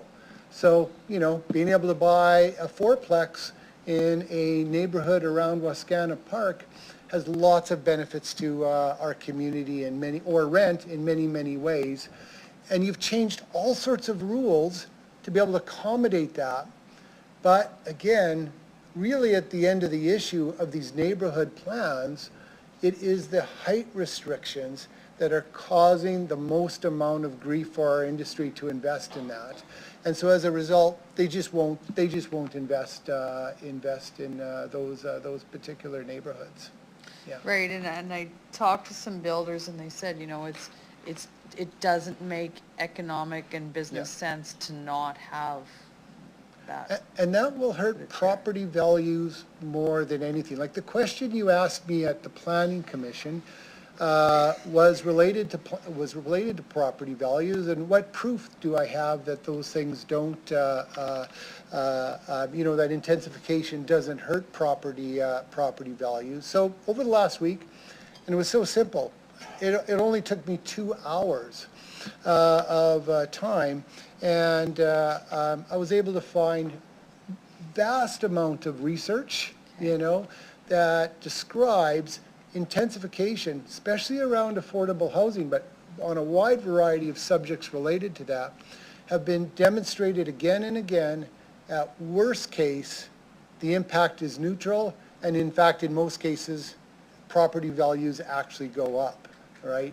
And in the amount of articles, you know, that I was able to find that demonstrate, you know, where the intensification has had a negative impact on surrounding neighborhoods. What's been related to is very high densification, where we're talking high rises, but not just high rises mixed with other investments by the municipality not occurring in those particular communities. That's about the only research you can find that's showing negative property impacts. And we're not talking about that. We're talking about building a fourplex, right? Yeah, and thank you for doing that, and thank you for giving that information, and appreciate your answers to my questions. I move them further. Thank you, Councillor Nelson. Councillor Fundura? Stu, thank you for being here, waiting, hanging around. Housing Accelerator Fund is forcing our hand. We debated very vigorously about how do we build our city. And the discussion was about the neighborhood plan. Neighborhood plan was the catalyst, or was the way to grow. We worked on it really hard to develop that. We went from Victoria Avenue this way, right? And it was okay then. I'm uncomfortable with the fact is that here we have the funds coming. It's telling us what to do and how to get there. The percentage of it's going to happen. I get it. So the question with this uncomfortable thought is, when someone's, well, I won't ask that question, forget it. So what would you have done? Nothing would have changed if the fund's not here. So neighborhood would have stayed the same. You could have some discretionary use. So why such a drastic ask? Why such a drastic change? I mean, what are we solving? Yeah, so I want to start with the last part. What are we solving? Because that is the absolute key to what's going on here. Because from my viewpoint, and I've observed this council and observed the HAF funding right across the country. The HA fund is enforcing your hand, right? What it does is that has added some expedience to decisions that you've actually been working on for a very long time through the OCP. And what is forcing all of this activity that showed up through the OCP? And so I said this to the Planning Commission. I turned 62 this year, and the year I was born, which was 1962, there was 3.2 billion people in this planet. Today, there's 8 billion. In Regina, when I was the age I was born, there was 112,000 people living in Regina. Today, according to EDR, there's 271,000 in the large area. So the world's population has grown in my lifetime 2.5 times. Regina's population has grown 2.4 times.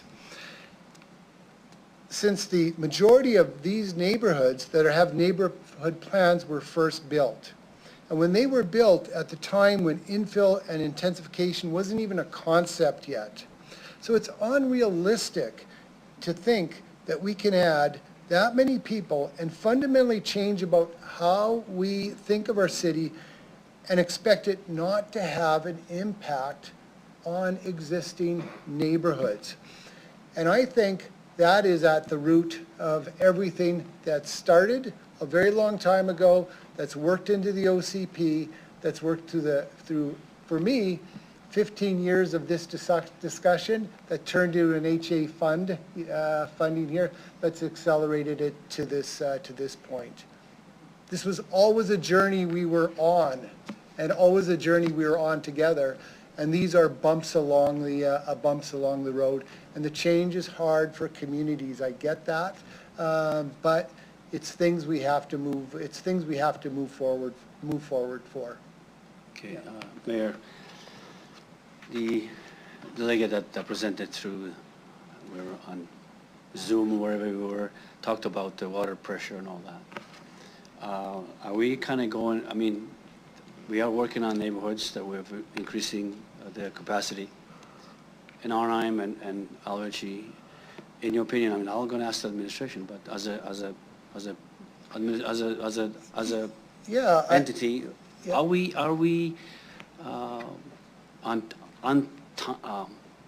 our timing correct to add to intensification in the neighborhoods as such, or are we behind on that? The delegation said that they couldn't do something because they had no pressure. So two things on the caller's point, and I think it's a great question for the administration because they can really explain their infrastructure better than I am. But I know through our discussions with it, yeah, there's going to be infrastructure issues, and we're going to work through those. We're going to work through those as an industry, and they're going to work through that. Your city administration is going to work through that because those are just engineering exercises, and they come with a cost. And in the previous speaker's discussion about this, she actually answered the question in that, yes, a project that required an intensification project added some flow issues around, say, the fire system, and a couple solutions were brought up. Only one of them was applicable. One of them may have required, if I understood right, actually ripping up the street, to put in more capacity. And I know people don't like their street being fixed up, but at the builder or the developer's cost in those scenarios, which they're choosing to do or not do, actually that block was getting its infrastructure picked up, not at a cost to the city. So, there was benefit all around that. And I think the other aspect around the infrastructure, which is really important, becomes the impact on taxes. So thinking about the previous speaker to myself and talking about the house, the property that they're going to build in Armheim Place there, today, if I understand right, the property tax on that house is about $4,200 a year. I imagine that's split up between education and half of that goes to the city. Based on Monroe's Homes' experience on other infill projects, the new property tax on that home, once it's complete, will be about $14,000 to $16,000 a year, right? That shows you the impact that the intensification can have on a community that's very positive to that level.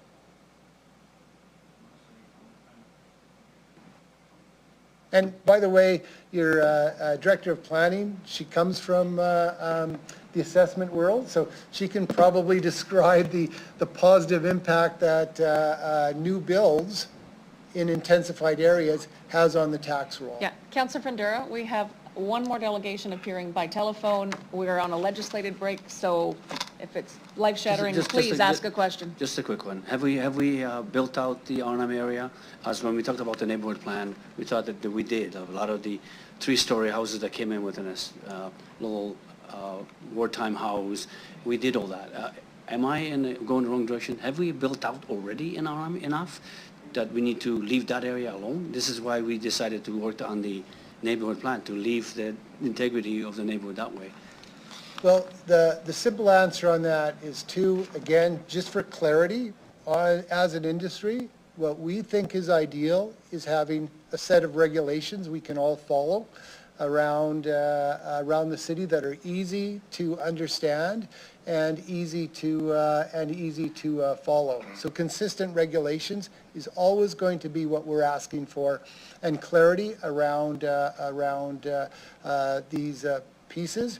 And we've been in front of council several times, and we've all taken many calls over the years where people have made decisions about investing in properties, whether personal or as an investor, where they thought the rules were one way, and they've done some of their due diligence, but between the real estate, even advice from the city administration, the rules are so complicated, people make mistakes, right? When you have citywide rules, some of that, a lot of that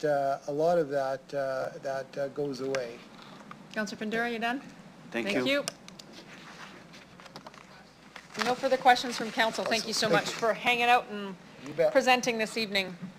I'll call upon delegation Jim Elliott.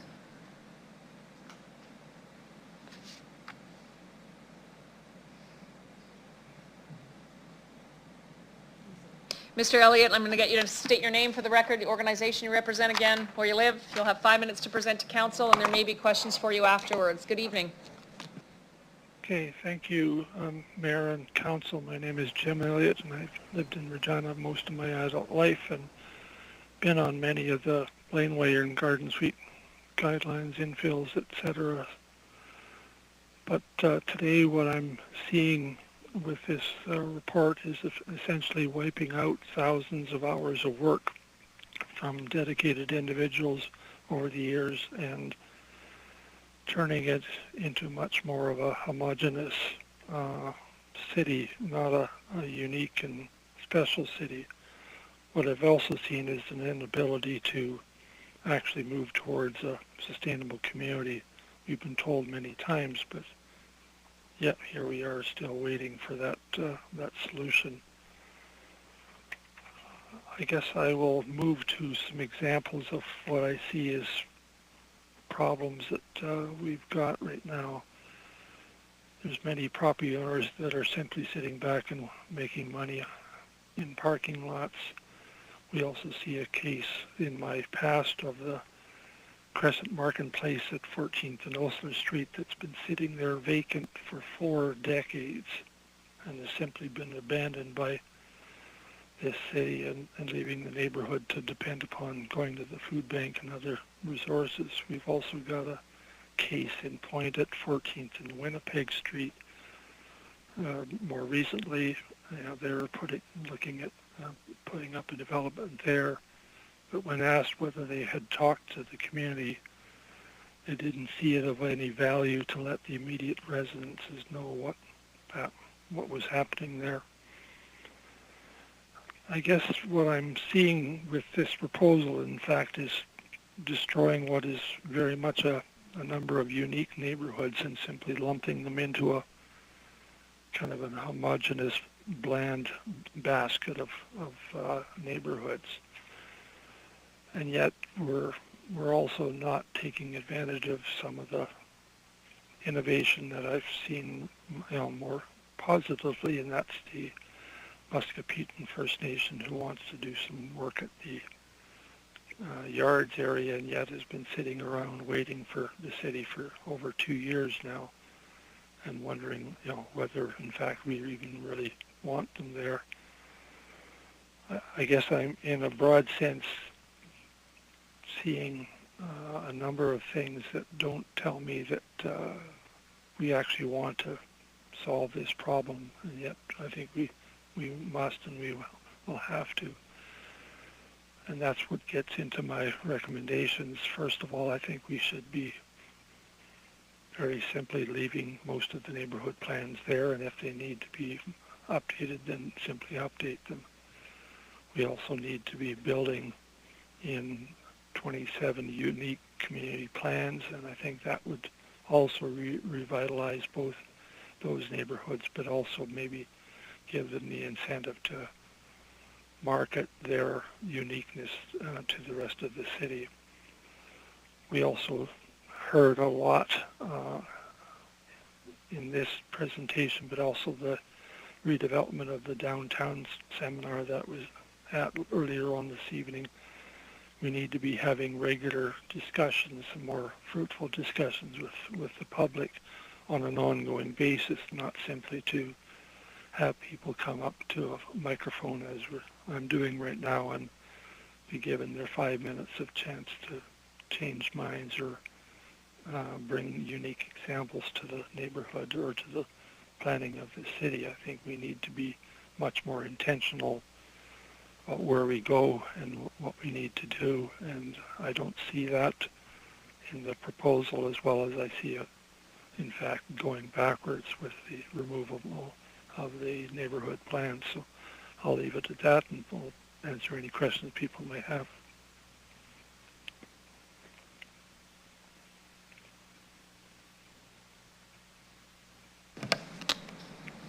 Thank you, Mr. Elliott. I don't see any questions from council for you this evening. I'll thank you for calling back in this evening after you were already here today, and ask that you please leave the meeting. Council, we're on recess for 15 minutes. We'll see you back here at 10:45. I'm willing to keep going if you're willing to keep going. Yep, okay.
Council, in addition to a few things that we should get through tonight, I just need a motion that the following items be tabled to October 9th meeting of City Council.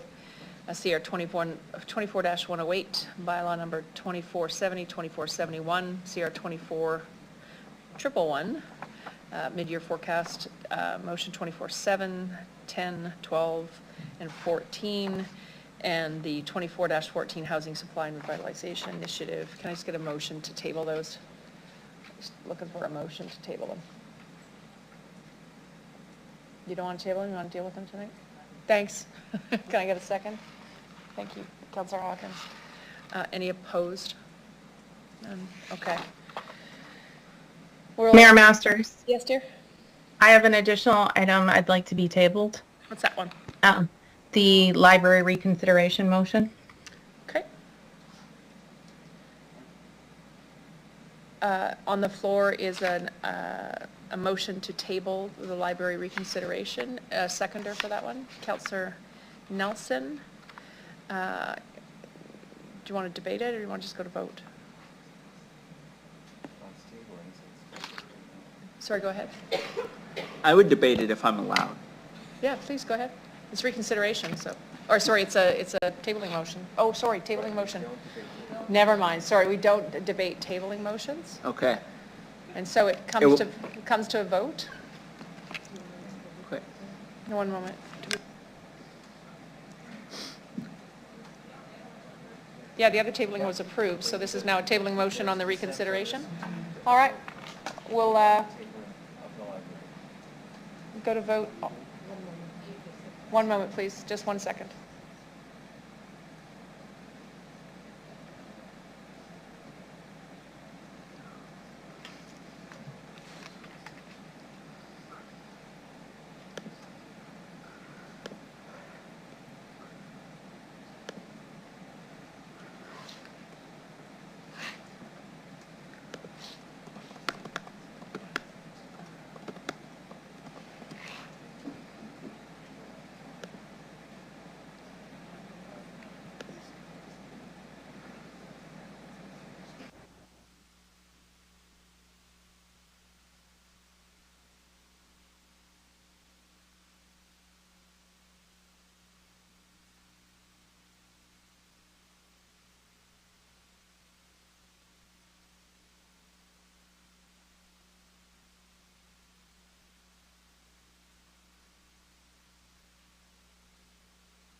Sorry, Councillor Nelson? I just wanted some point of clarification. We were just talking about it. If we adjourn our, what am I saying?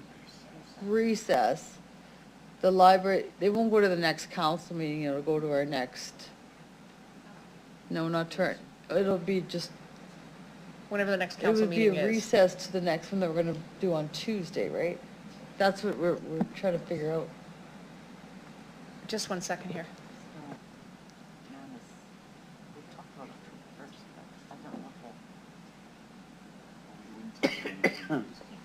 We just. We don't have to table it. No. We're going to meet on Tuesday. We won't table it. Or just.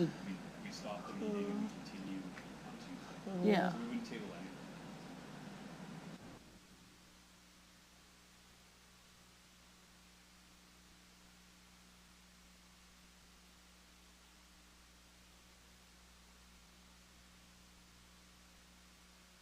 So Mayor Masters, I am on the line.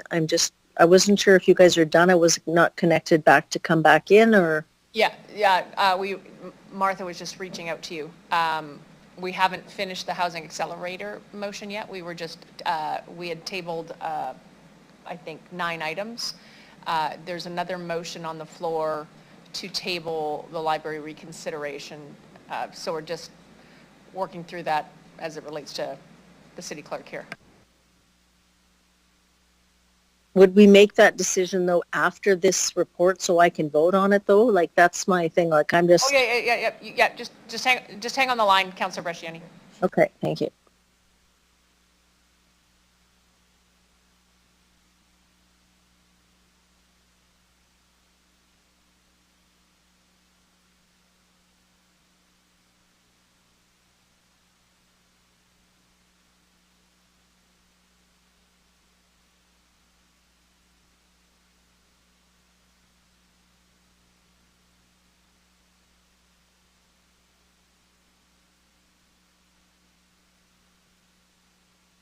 So Councillor Nelson, you can, you want to table it to a different date than Councillor Zakidniak, who seconded this one, by the way? Oh, Councillor Nelson, you seconded it. So you would, if you wanted to table it to a different date, that's what you would, that would have to be in the motion to table. Sorry, what was the date? Like, I didn't mention a date when I tabled it. I just said I wanted to table it. Yeah, if you're silent, it's the 9th. Okay, well, Why can't we just? I mean, if I just vote to table it until our next council meeting, and if we end up having another council meeting before the 9th, doesn't that take care of that? Just one moment, Councillor Zakidniak. I'm going to have the clerk speak to it. Thank you, Mayor Masters. The library report received public notice. So if it is adjourned, if it is tabled at this meeting, a specific date has to be attached to it. It would automatically be October 9th if you remain silent on the tabling motion. If you wish to table it with another specific date in mind, that will meet the legal requirements, and a majority vote would put it on whatever date it is that you're proposing. And I would look to the solicitor for confirmation, and she is nodding her head. She's nodding her head, okay. Okay, so can I table it till October 1st? Yes, you can table it till Then October that's, 1st. all right, that's the motion. And in terms of the seconder, Councillor Nelson, you were the seconder on the original, that you're good with that? Yeah, because the discussion is like our next council meeting is going to be held next Tuesday. Based on other calendar commitments, then the motion on the floor is to table the library vote, reconsideration vote, to October 1st at 11 a.m. All right, clerks can call the vote.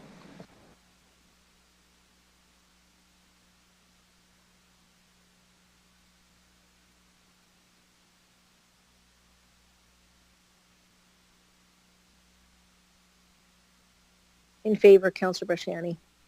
Thank you.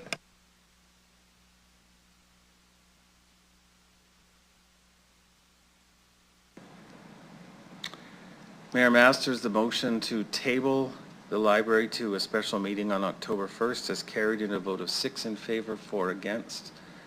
Those in favor were Councillors Bresciani, Nelson, Stadnichuk, Stevens, Zakidniak, and Mancinelli. And voting against were Councillors Hawkins, Findura, LeBlanc, and yourself, Mayor Masters. Thank you very much. Councillor Bresciani, we're going back to the Housing Accelerator Fund. Thank you very much. I'll leave the meeting again. Thank you. There's a motion to adjourn on the floor. Councillor Hawkins needs a seconder.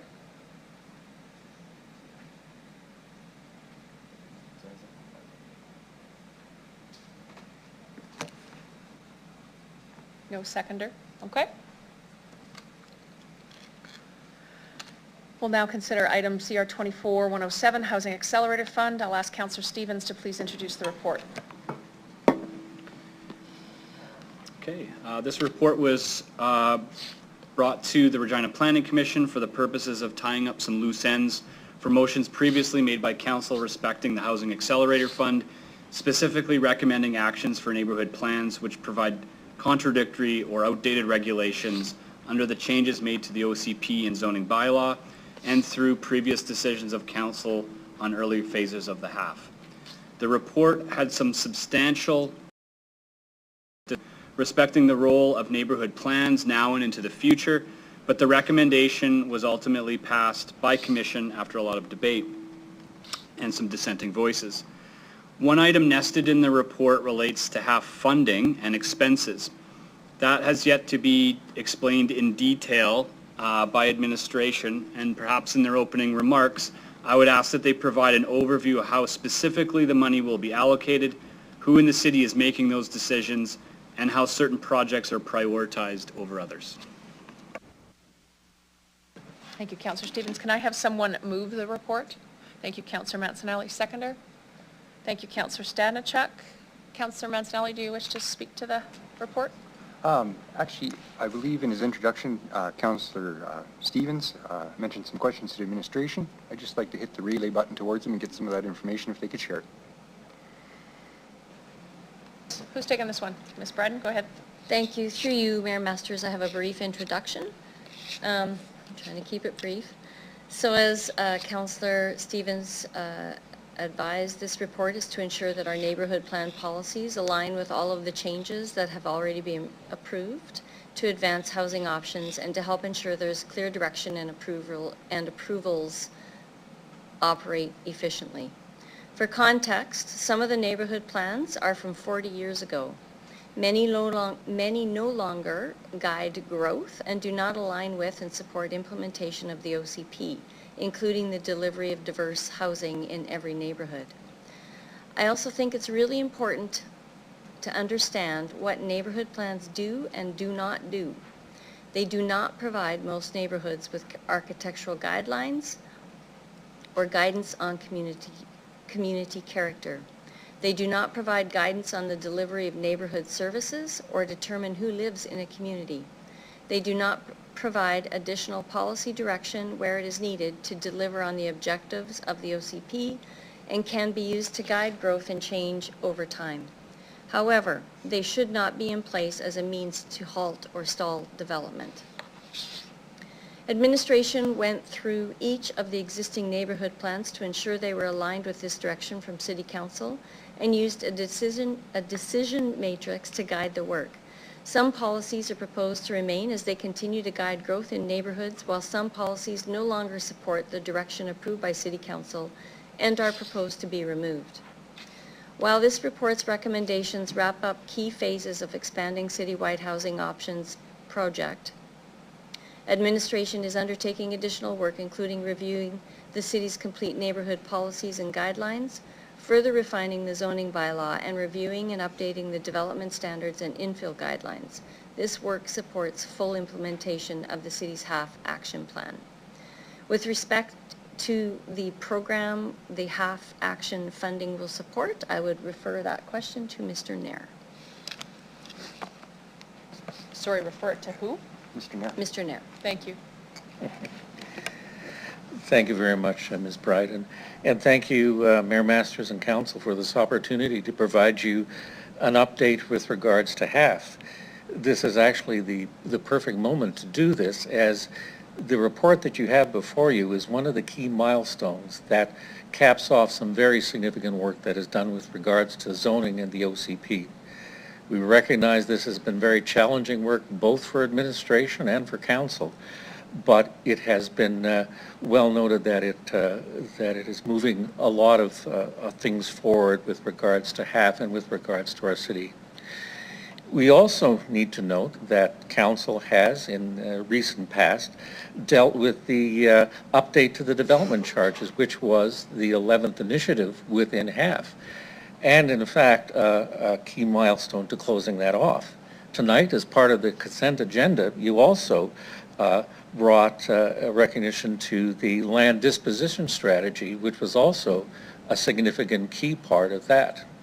So to date, between council and administration, 7 of the 11 initiatives have been substantially moved forward.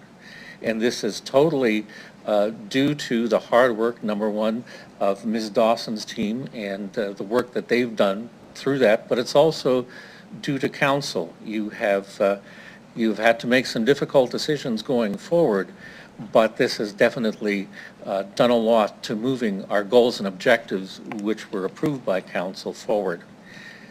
It's important to note also that this hasn't gone unnoticed by CMHC, who has referred to the work that the city has done and the timetable in which we have done it as being exemplary, and has often been referred to as one of the stars of the program. So, while we've been doing all of this work related to zoning, there's been a bunch of other things that have been going on in the background. My colleagues in the housing branch have been busy working away on 4 other initiatives in which there will be some very specific spending grants and amounts going forward. They have been involved to date in doing jurisdictional scans, checking out what is the best practices in a number of areas, working on a potential program, and are currently involved in engagement processes. They respectfully have been doing work on 3, or I should say 4, specific areas. The initiative number 3, which is the pre-development grants for nonprofit organizations. Many times nonprofits are looking at doing a project but don't have the resources to engage things like engineers for, say, phase 3 studies or initial designs. These grants will help these nonprofits move forward with projects for well-needed affordable housing. The other initiative, which is the 7th one, relates to both the repair, rehab, and acquisition related again to nonprofit partners. There are a lot of housing stock that is currently not being utilized due to substantial damages and through potential other deficits in terms of structure. This grant will be very specifically targeted towards helping them provide the resources so that they can bring this housing stock back online. And most of this housing stock will be in fact targeted towards affordable housing. The acquisition part of this grant will allow these agencies to look at potentially purchasing properties again for the use of affordable housing. So both the number 3 and number 7 initiative relate specifically to our work with nonprofits. The 8th initiative that we are working on looks at the conversion of non-residential or commercial retail properties into a residential setting. And this is something that we are currently working on and looking at, again, best practices, what makes sense in terms of a suitable grant program that would encourage these sorts of developments. The land acquisition initiative, which again is initiative number 9, in which you've dealt with part of it in terms of the land disposition strategy. There is a second part to that that we will start working on now that we know that the land disposition strategy has been approved. And this involves the ability for the city to hold land for the specific purposes of working with groups such as a community land trust or other nonprofits and providing them the opportunity to kickstart some affordable housing projects and help them move forward in acquiring lands in areas that are often underserved, but also provide good opportunity for doing developments that relate to affordable housing. Item number 10, which is one again that is going to be coming up onto our radar very quickly as the servicing study is almost complete, deals with infrastructure. And infrastructure has been something that's been talked about numerous times this evening. With regards to infrastructure, there are opportunities for HAF to strategically invest in areas that have been identified as being able to help to facilitate the development of the kinds of infill projects that are more of the missing middle housing variety. And so we will need to do more work with our partners in that area, and we will have some strategies coming forward as well. While all this is going on, we've also been involved in the housing needs assessment, which we've often referred to as the 12th initiative. This is not only part of our requirements for CMHC and HAF, but is also going to provide the foundation for the work that we will be doing next year in terms of developing a whole housing strategy going forward for council, and will be brought towards be brought before council towards the end of the new year. So what does this look like in terms of spending? Well, any half funds need to have the approval of council for spending. So we are in the process of attaching values to each of the initiatives that we've been identifying. We are still in that process to provide the exact dollars because, number one, we want to make sure that the amounts correctly reflect the areas that we feel the investments will be best sorted. And again, this, while we represent them, it will be totally at the discretion of council on how we move them forward. Many of the, while the Housing Accelerator Fund itself does not specifically speak to affordable housing, we have made sort of the strategic decision to make that one of the main priorities. And we will see that through a number of the initiatives, particularly when we're working with our partners in terms of nonprofits and such. As you know, the funds we will receive from CMHC will be through 4 installments. We have received the first. If they like the report I send to them in December, they will send us the second. And these will all be part of the budget requests in terms of how we spend those dollars going forward. It's also important to note that we will, in very shortly, probably that around October 1st, be launching a half-specific website that will deal with all things related to the initiative, not only answering a lot of questions that have come forward, but also providing definitions, some answers to some of the most common questions, but as well giving a bit of an outline in terms of a timeline going forward. As we have a better idea and we have approved values for these half initiatives, we will publish them as well. We will utilize this website for the intake of forms and requests, and we will provide as much information as possible going forward through this website. It is also important to note that the Be Heard page that has been utilized has been recognized by CMHC as the gold standard, and all of the other jurisdictions that are involved with HAF have been pointed to our Be Heard page as best practices. So there's a lot of acknowledgement of the good work that has been done by this group. So going forward, we are in the process of finalizing all of these initiatives. The values we want to be cautious and mindful that they fit the bill. We're also being methodical through this work because the last thing we want to do is propose a grant that no one wants to have uptake to. And so we've done and are doing substantial community engagement to our stakeholders to make sure that what we are presenting will in fact provide the backing and support of what they want to have going forward. So really, into summary, we are very actively involved. We have been, and I will take full responsibility for this, been cautious in what we've put out because we wanted to make sure that a number of these initiatives, such as the land disposition strategy, has moved forward.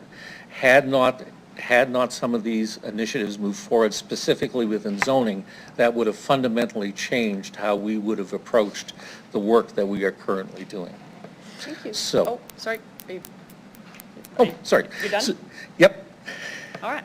Councillor Mancinelli, do you have anything else? No, that was a very comprehensive explanation. I appreciate the 11 steps. Actually, I do have one more question. I appreciated the delegates coming by today as well. I understand the necessity of this coming through, especially after so many hours of houselessness being discussed and knowing that this all leads to housing. Does administration have any comments on the one delegate's point of all the hours put in to the neighborhood plans and the effect that might have on undercutting confidence from the residents at large? Understanding this is kind of a...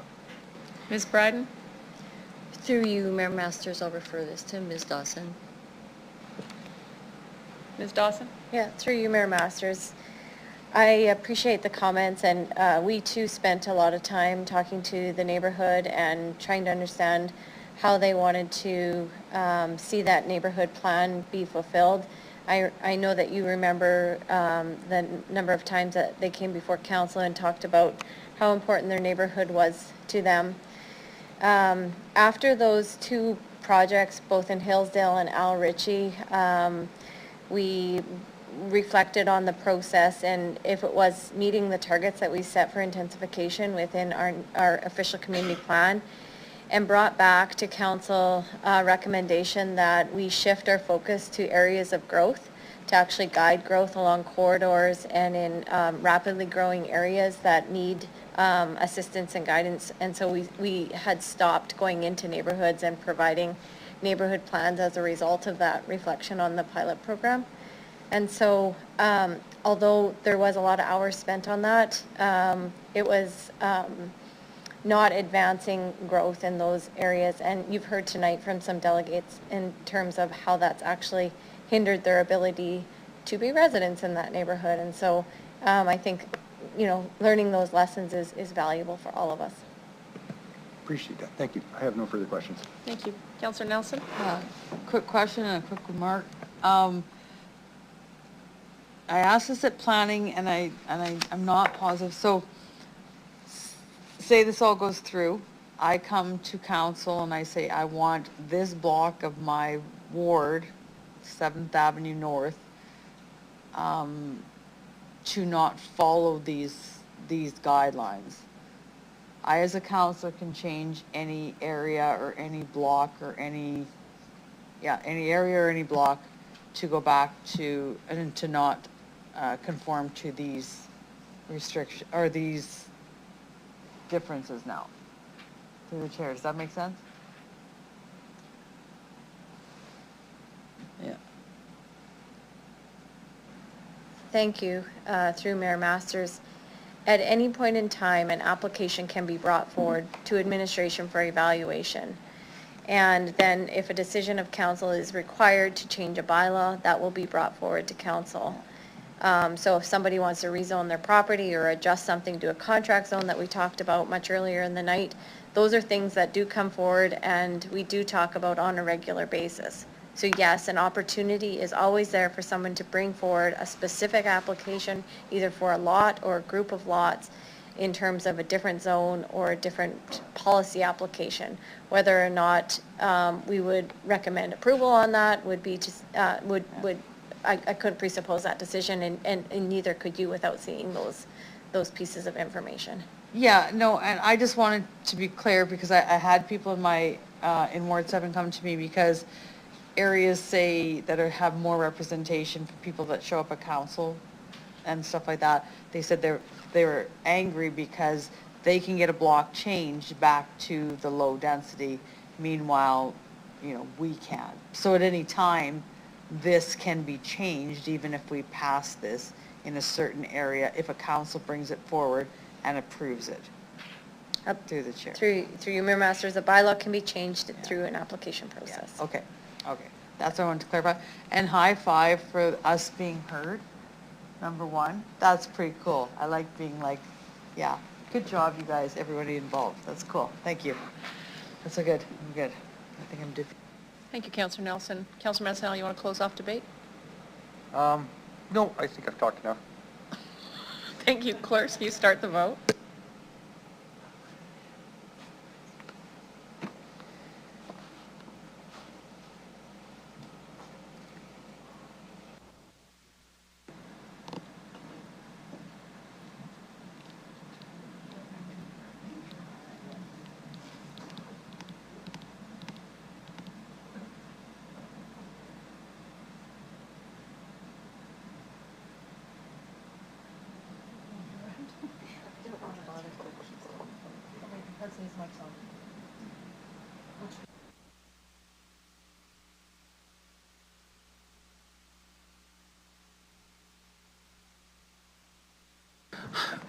Mayor Masters, the motion has passed in a vote of 9-0 with all members present voting in favor. For the record, Councillor Moll has stepped away from the meeting and Councillor Bresciani had previously declared a conflict of interest on this matter. Council, we've got three small little things to get out of the way, but it's for Montessori schools, some banking, and a board of directors. If you'll hang with me, we'll consider item CR 24-106, zoning bylaw amendment, 3913 Hillsdale Street. I'll ask Councillor Stevens to introduce the report.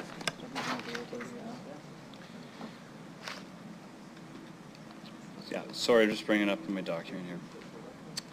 This was a very straightforward item. There was a proposal for a Montessori school on Hillsdale. There was no question or concern raised by commission. It passed unanimously. Thank you. Can I get a mover on the report? Thank you, Councillor Mancinelli. A seconder, Councillor Fundura. Any questions? Do you wish to close off debate, Councillor Stevens? No. Thank you. Clerks, can you call the vote?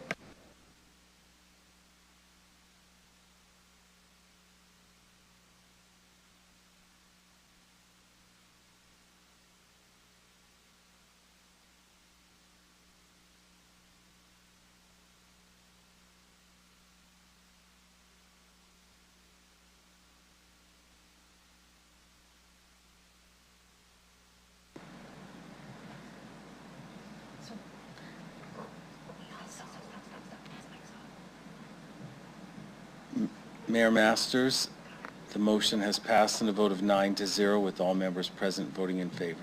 Thanks very much. Sorry, Council, as it relates to the HAF, I've got the public hearing and public notice bylaws related to the previous report.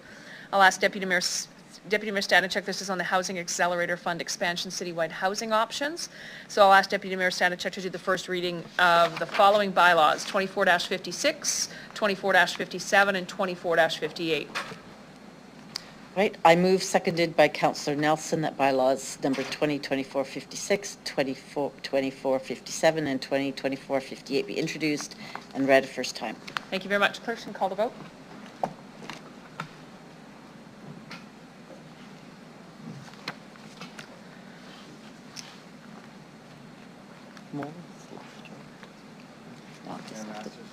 Mayor Masters' first reading passes 9-0. Thank you very much.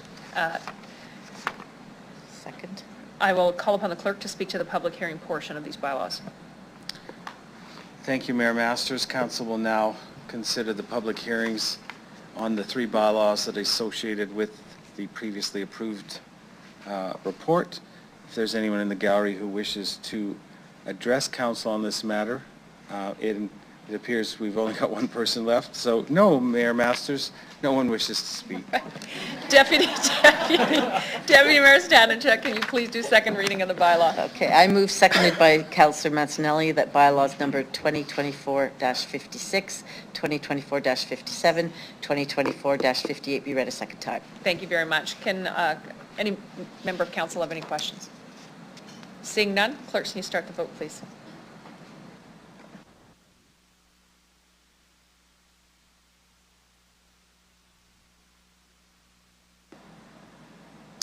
Mayor Masters' second reading is passed 9-0. Thank you very much. Deputy Mayor Stanachuk, can you please do consent for third reading of the bylaw at this meeting? I move, seconded by Councillor Fundura, that council hereby consent to bylaws 2024-56, 2024-57, and 2024-58 go into third reading at this meeting. Thanks very much. Clerks, can you please start the vote?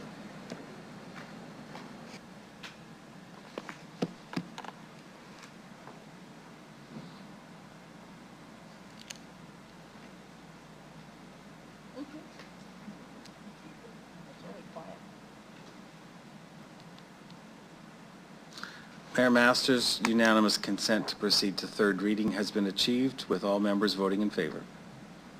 Thanks very much to the clerks. Deputy Mayor Stanachuk, can you please do final reading of the bylaw? I move, seconded by Councillor Hawkins, that bylaws number 2024-56, 2024-57, 2024-58 be read a third time. Thanks very much. Clerks, can you start the vote?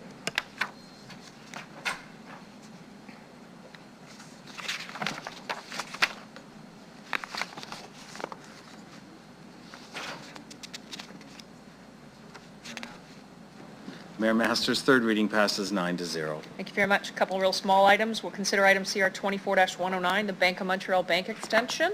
I'll have Deputy Mayor Stadenchuk introduce the report. Sorry, point of order. Councillor Bresciani should be called back to the meeting, right? I contacted her. She's been contacted, Councillor Skiniak. Thank you. Deputy Mayor Stadenchuk, can you please introduce the report? So this is fairly straightforward. It is the Bank of Montreal is City of Regina's financial institution. This is just to continue the appointment of the bank for a further 2-year period, subject to negotiation and entry into extension of the agreements as recommended in the report. Thank you very much. Can I have someone move this report, please? Seconded by? Thank you, Councillor Fundura. Any questions from council? Thank you. Clerks, can you call the vote?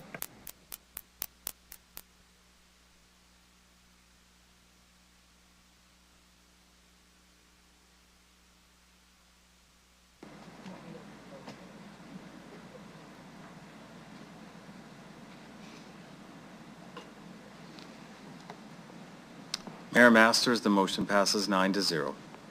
Excellent. We'll consider item CR 24-117, the Regina Exhibition Association Limited Appointment of Directors. Deputy Mayor Stadenchuk, can you please introduce the report? I'd like it in front of me there. Thank you.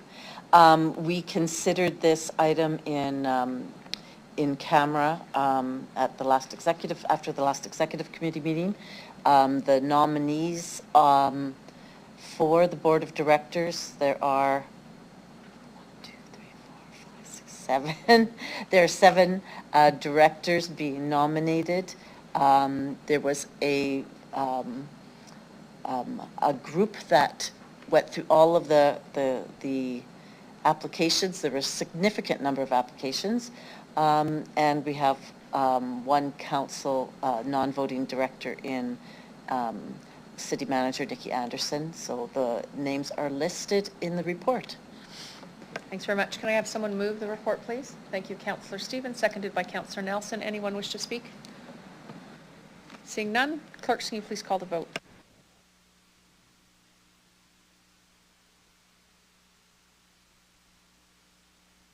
In favor, Councillor Bresciani. Thank you very much, Councillor Bresciani.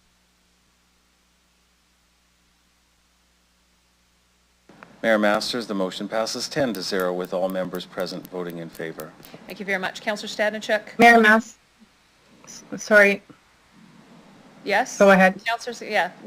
Well, I'm wanting to move to recess, but I'll wait till we're done this item. There's no point to recess. thank you. Yes. Yes. We'll now consider the we'll now consider the following bylaws. We'll now consider the following bylaws: 2024-50, 60 to 69, and 73. I'll ask Deputy Mayor Stadenchuk to do first reading of the bylaws. You can just lump them together like that, ma'am. Okay, so not 71, 72. Okay. I move seconded by Councillor Nelson that bylaws number 2024-50 through to 73. This is confusing the way it's read out to be introduced and read a first time. Thank you. 50. Call the vote. Here, I'll just state it again. It's 2024-50, 60 to 69, and 73. Exactly. Thank you. There you go.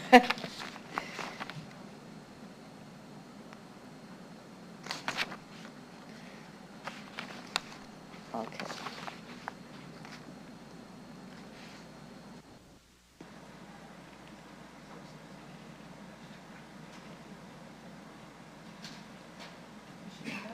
She's gone.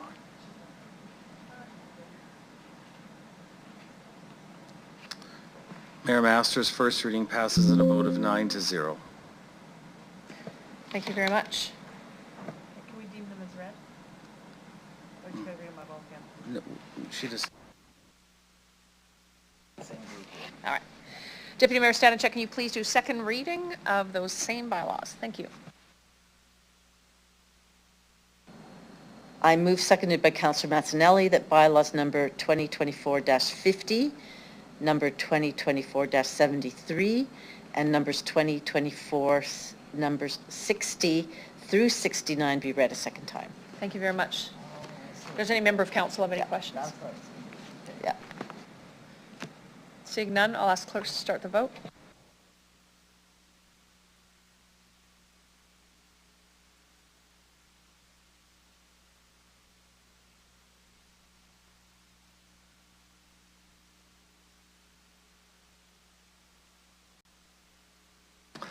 Mayor Masters, second reading is passed 9-0. Thank you very much. Deputy Mayor Stanachuk, can you please do consent for third reading of the bylaws? Sorry. I Nope. move, seconded by Councillors Kidniak, that council hereby consent to bylaws number 2024-50, 2024-73, and numbers 2024-60 through 2024-69 going to third reading at this meeting. Thanks very much. Clerks, can you start the vote?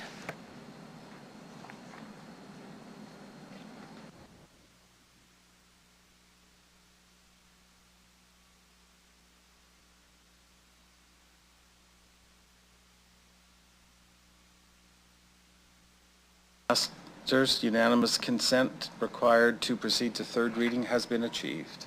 Excellent. Deputy Mayor Stanachuk, can you please do final reading of the bylaw? I move, seconded by Councillor Hawkins, that bylaws number 2024-50, 2024-73, and numbers 2024-60 through 69 be read a third time. Thank you very much. Clerks, can you start the vote?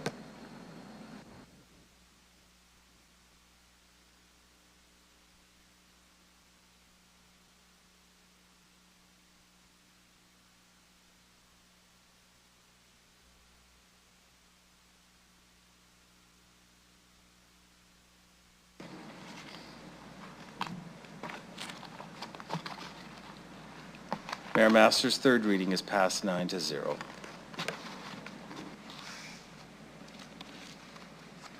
Go ahead, Councillor Kidniak. I would like to move a motion to recess to October 1st. One moment. Thank you, Mayor Masters. Councillor Zakidniak, there is nothing else on the agenda. We have already had a motion to table the library reconsideration to October 1st, so there's no need for a motion to recess till then.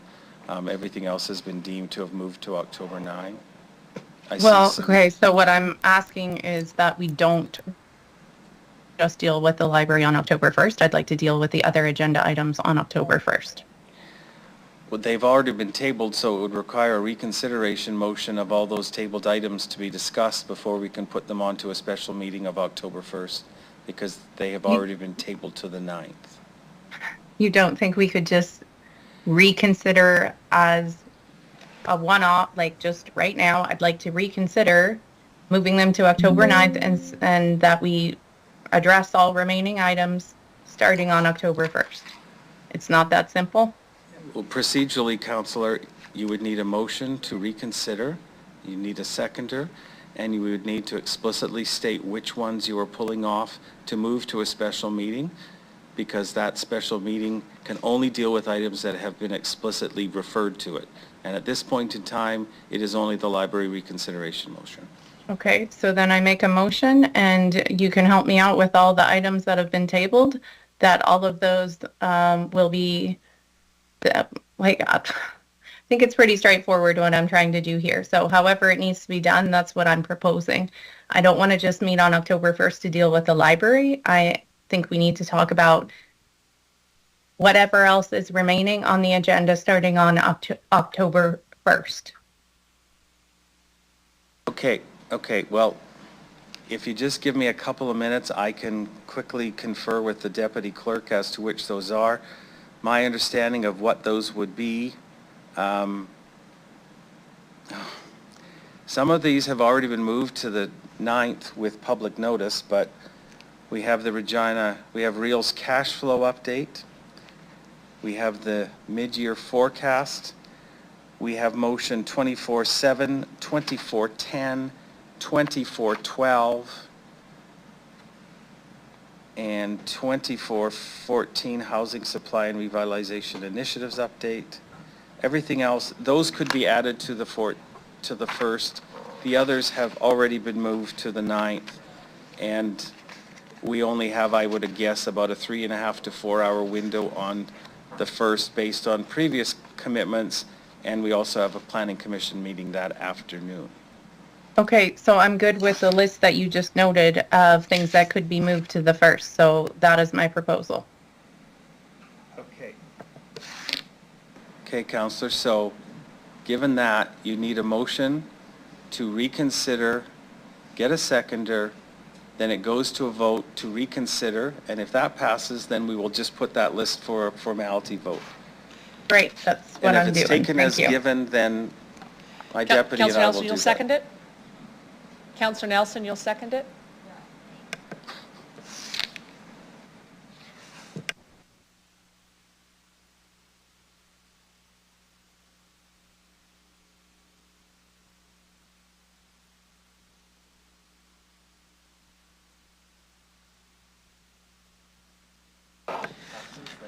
All right, there's a tabling motion to reconsider adding the list, the previously set to October 9th to be set for October 1st. Instead, not all of them, just some of them? Do you want to read out which ones it is again?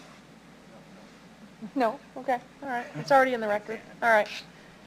All of the council wants, It will be. Go, yeah, say it again. From my understanding, it will be the real cash flow update.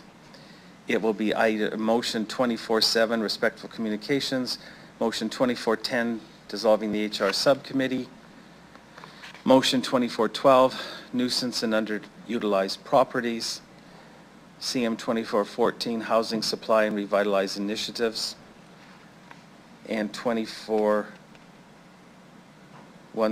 multi-year budgeting and timeline, along with the already approved motion on the reconsideration for the library. 13. That one has already been moved to the 9th. That one has been moved, yes. That was tabled at 1 o'clock this afternoon. Yeah, in council, we have we do have a 3.5-hour meeting with a hard stop because planning commission is on Tuesday, just so you know. All right. Clerks will call the vote.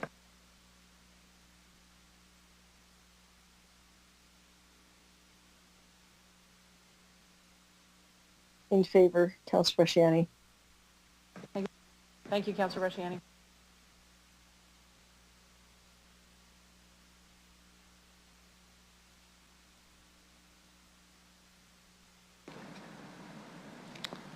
Mayor Masters, the motion to reconsider has passed in a vote of 6-4. Voting in favor of the reconsideration, Councillors Bresciani, Nelson, Standichuk, Stevens, LeBlanc, and Zakitniak. Voting against, Councillors Hawkins, Findura, Mancinelli, and yourself. Now we just need a second vote confirming what you just want to happen. So you just vote again. We'll just vote again to have the agenda set for October 1st.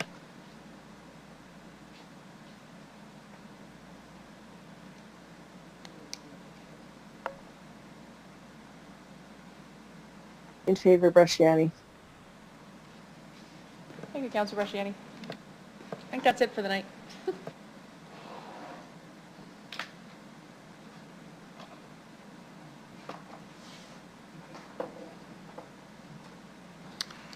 Mayor Masters, by a vote of 6-4, the items moved to the special meeting on October 1st in addition to the library reconsideration is passed 6-4. Again, voting in favor, Councillors Bresciani, Nelson, Standichuk, Stevens, LeBlanc, and Zakitniak. Voting against, Councillors Hawkins, Findura, Mancinelli, and yourself, Mayor Masters.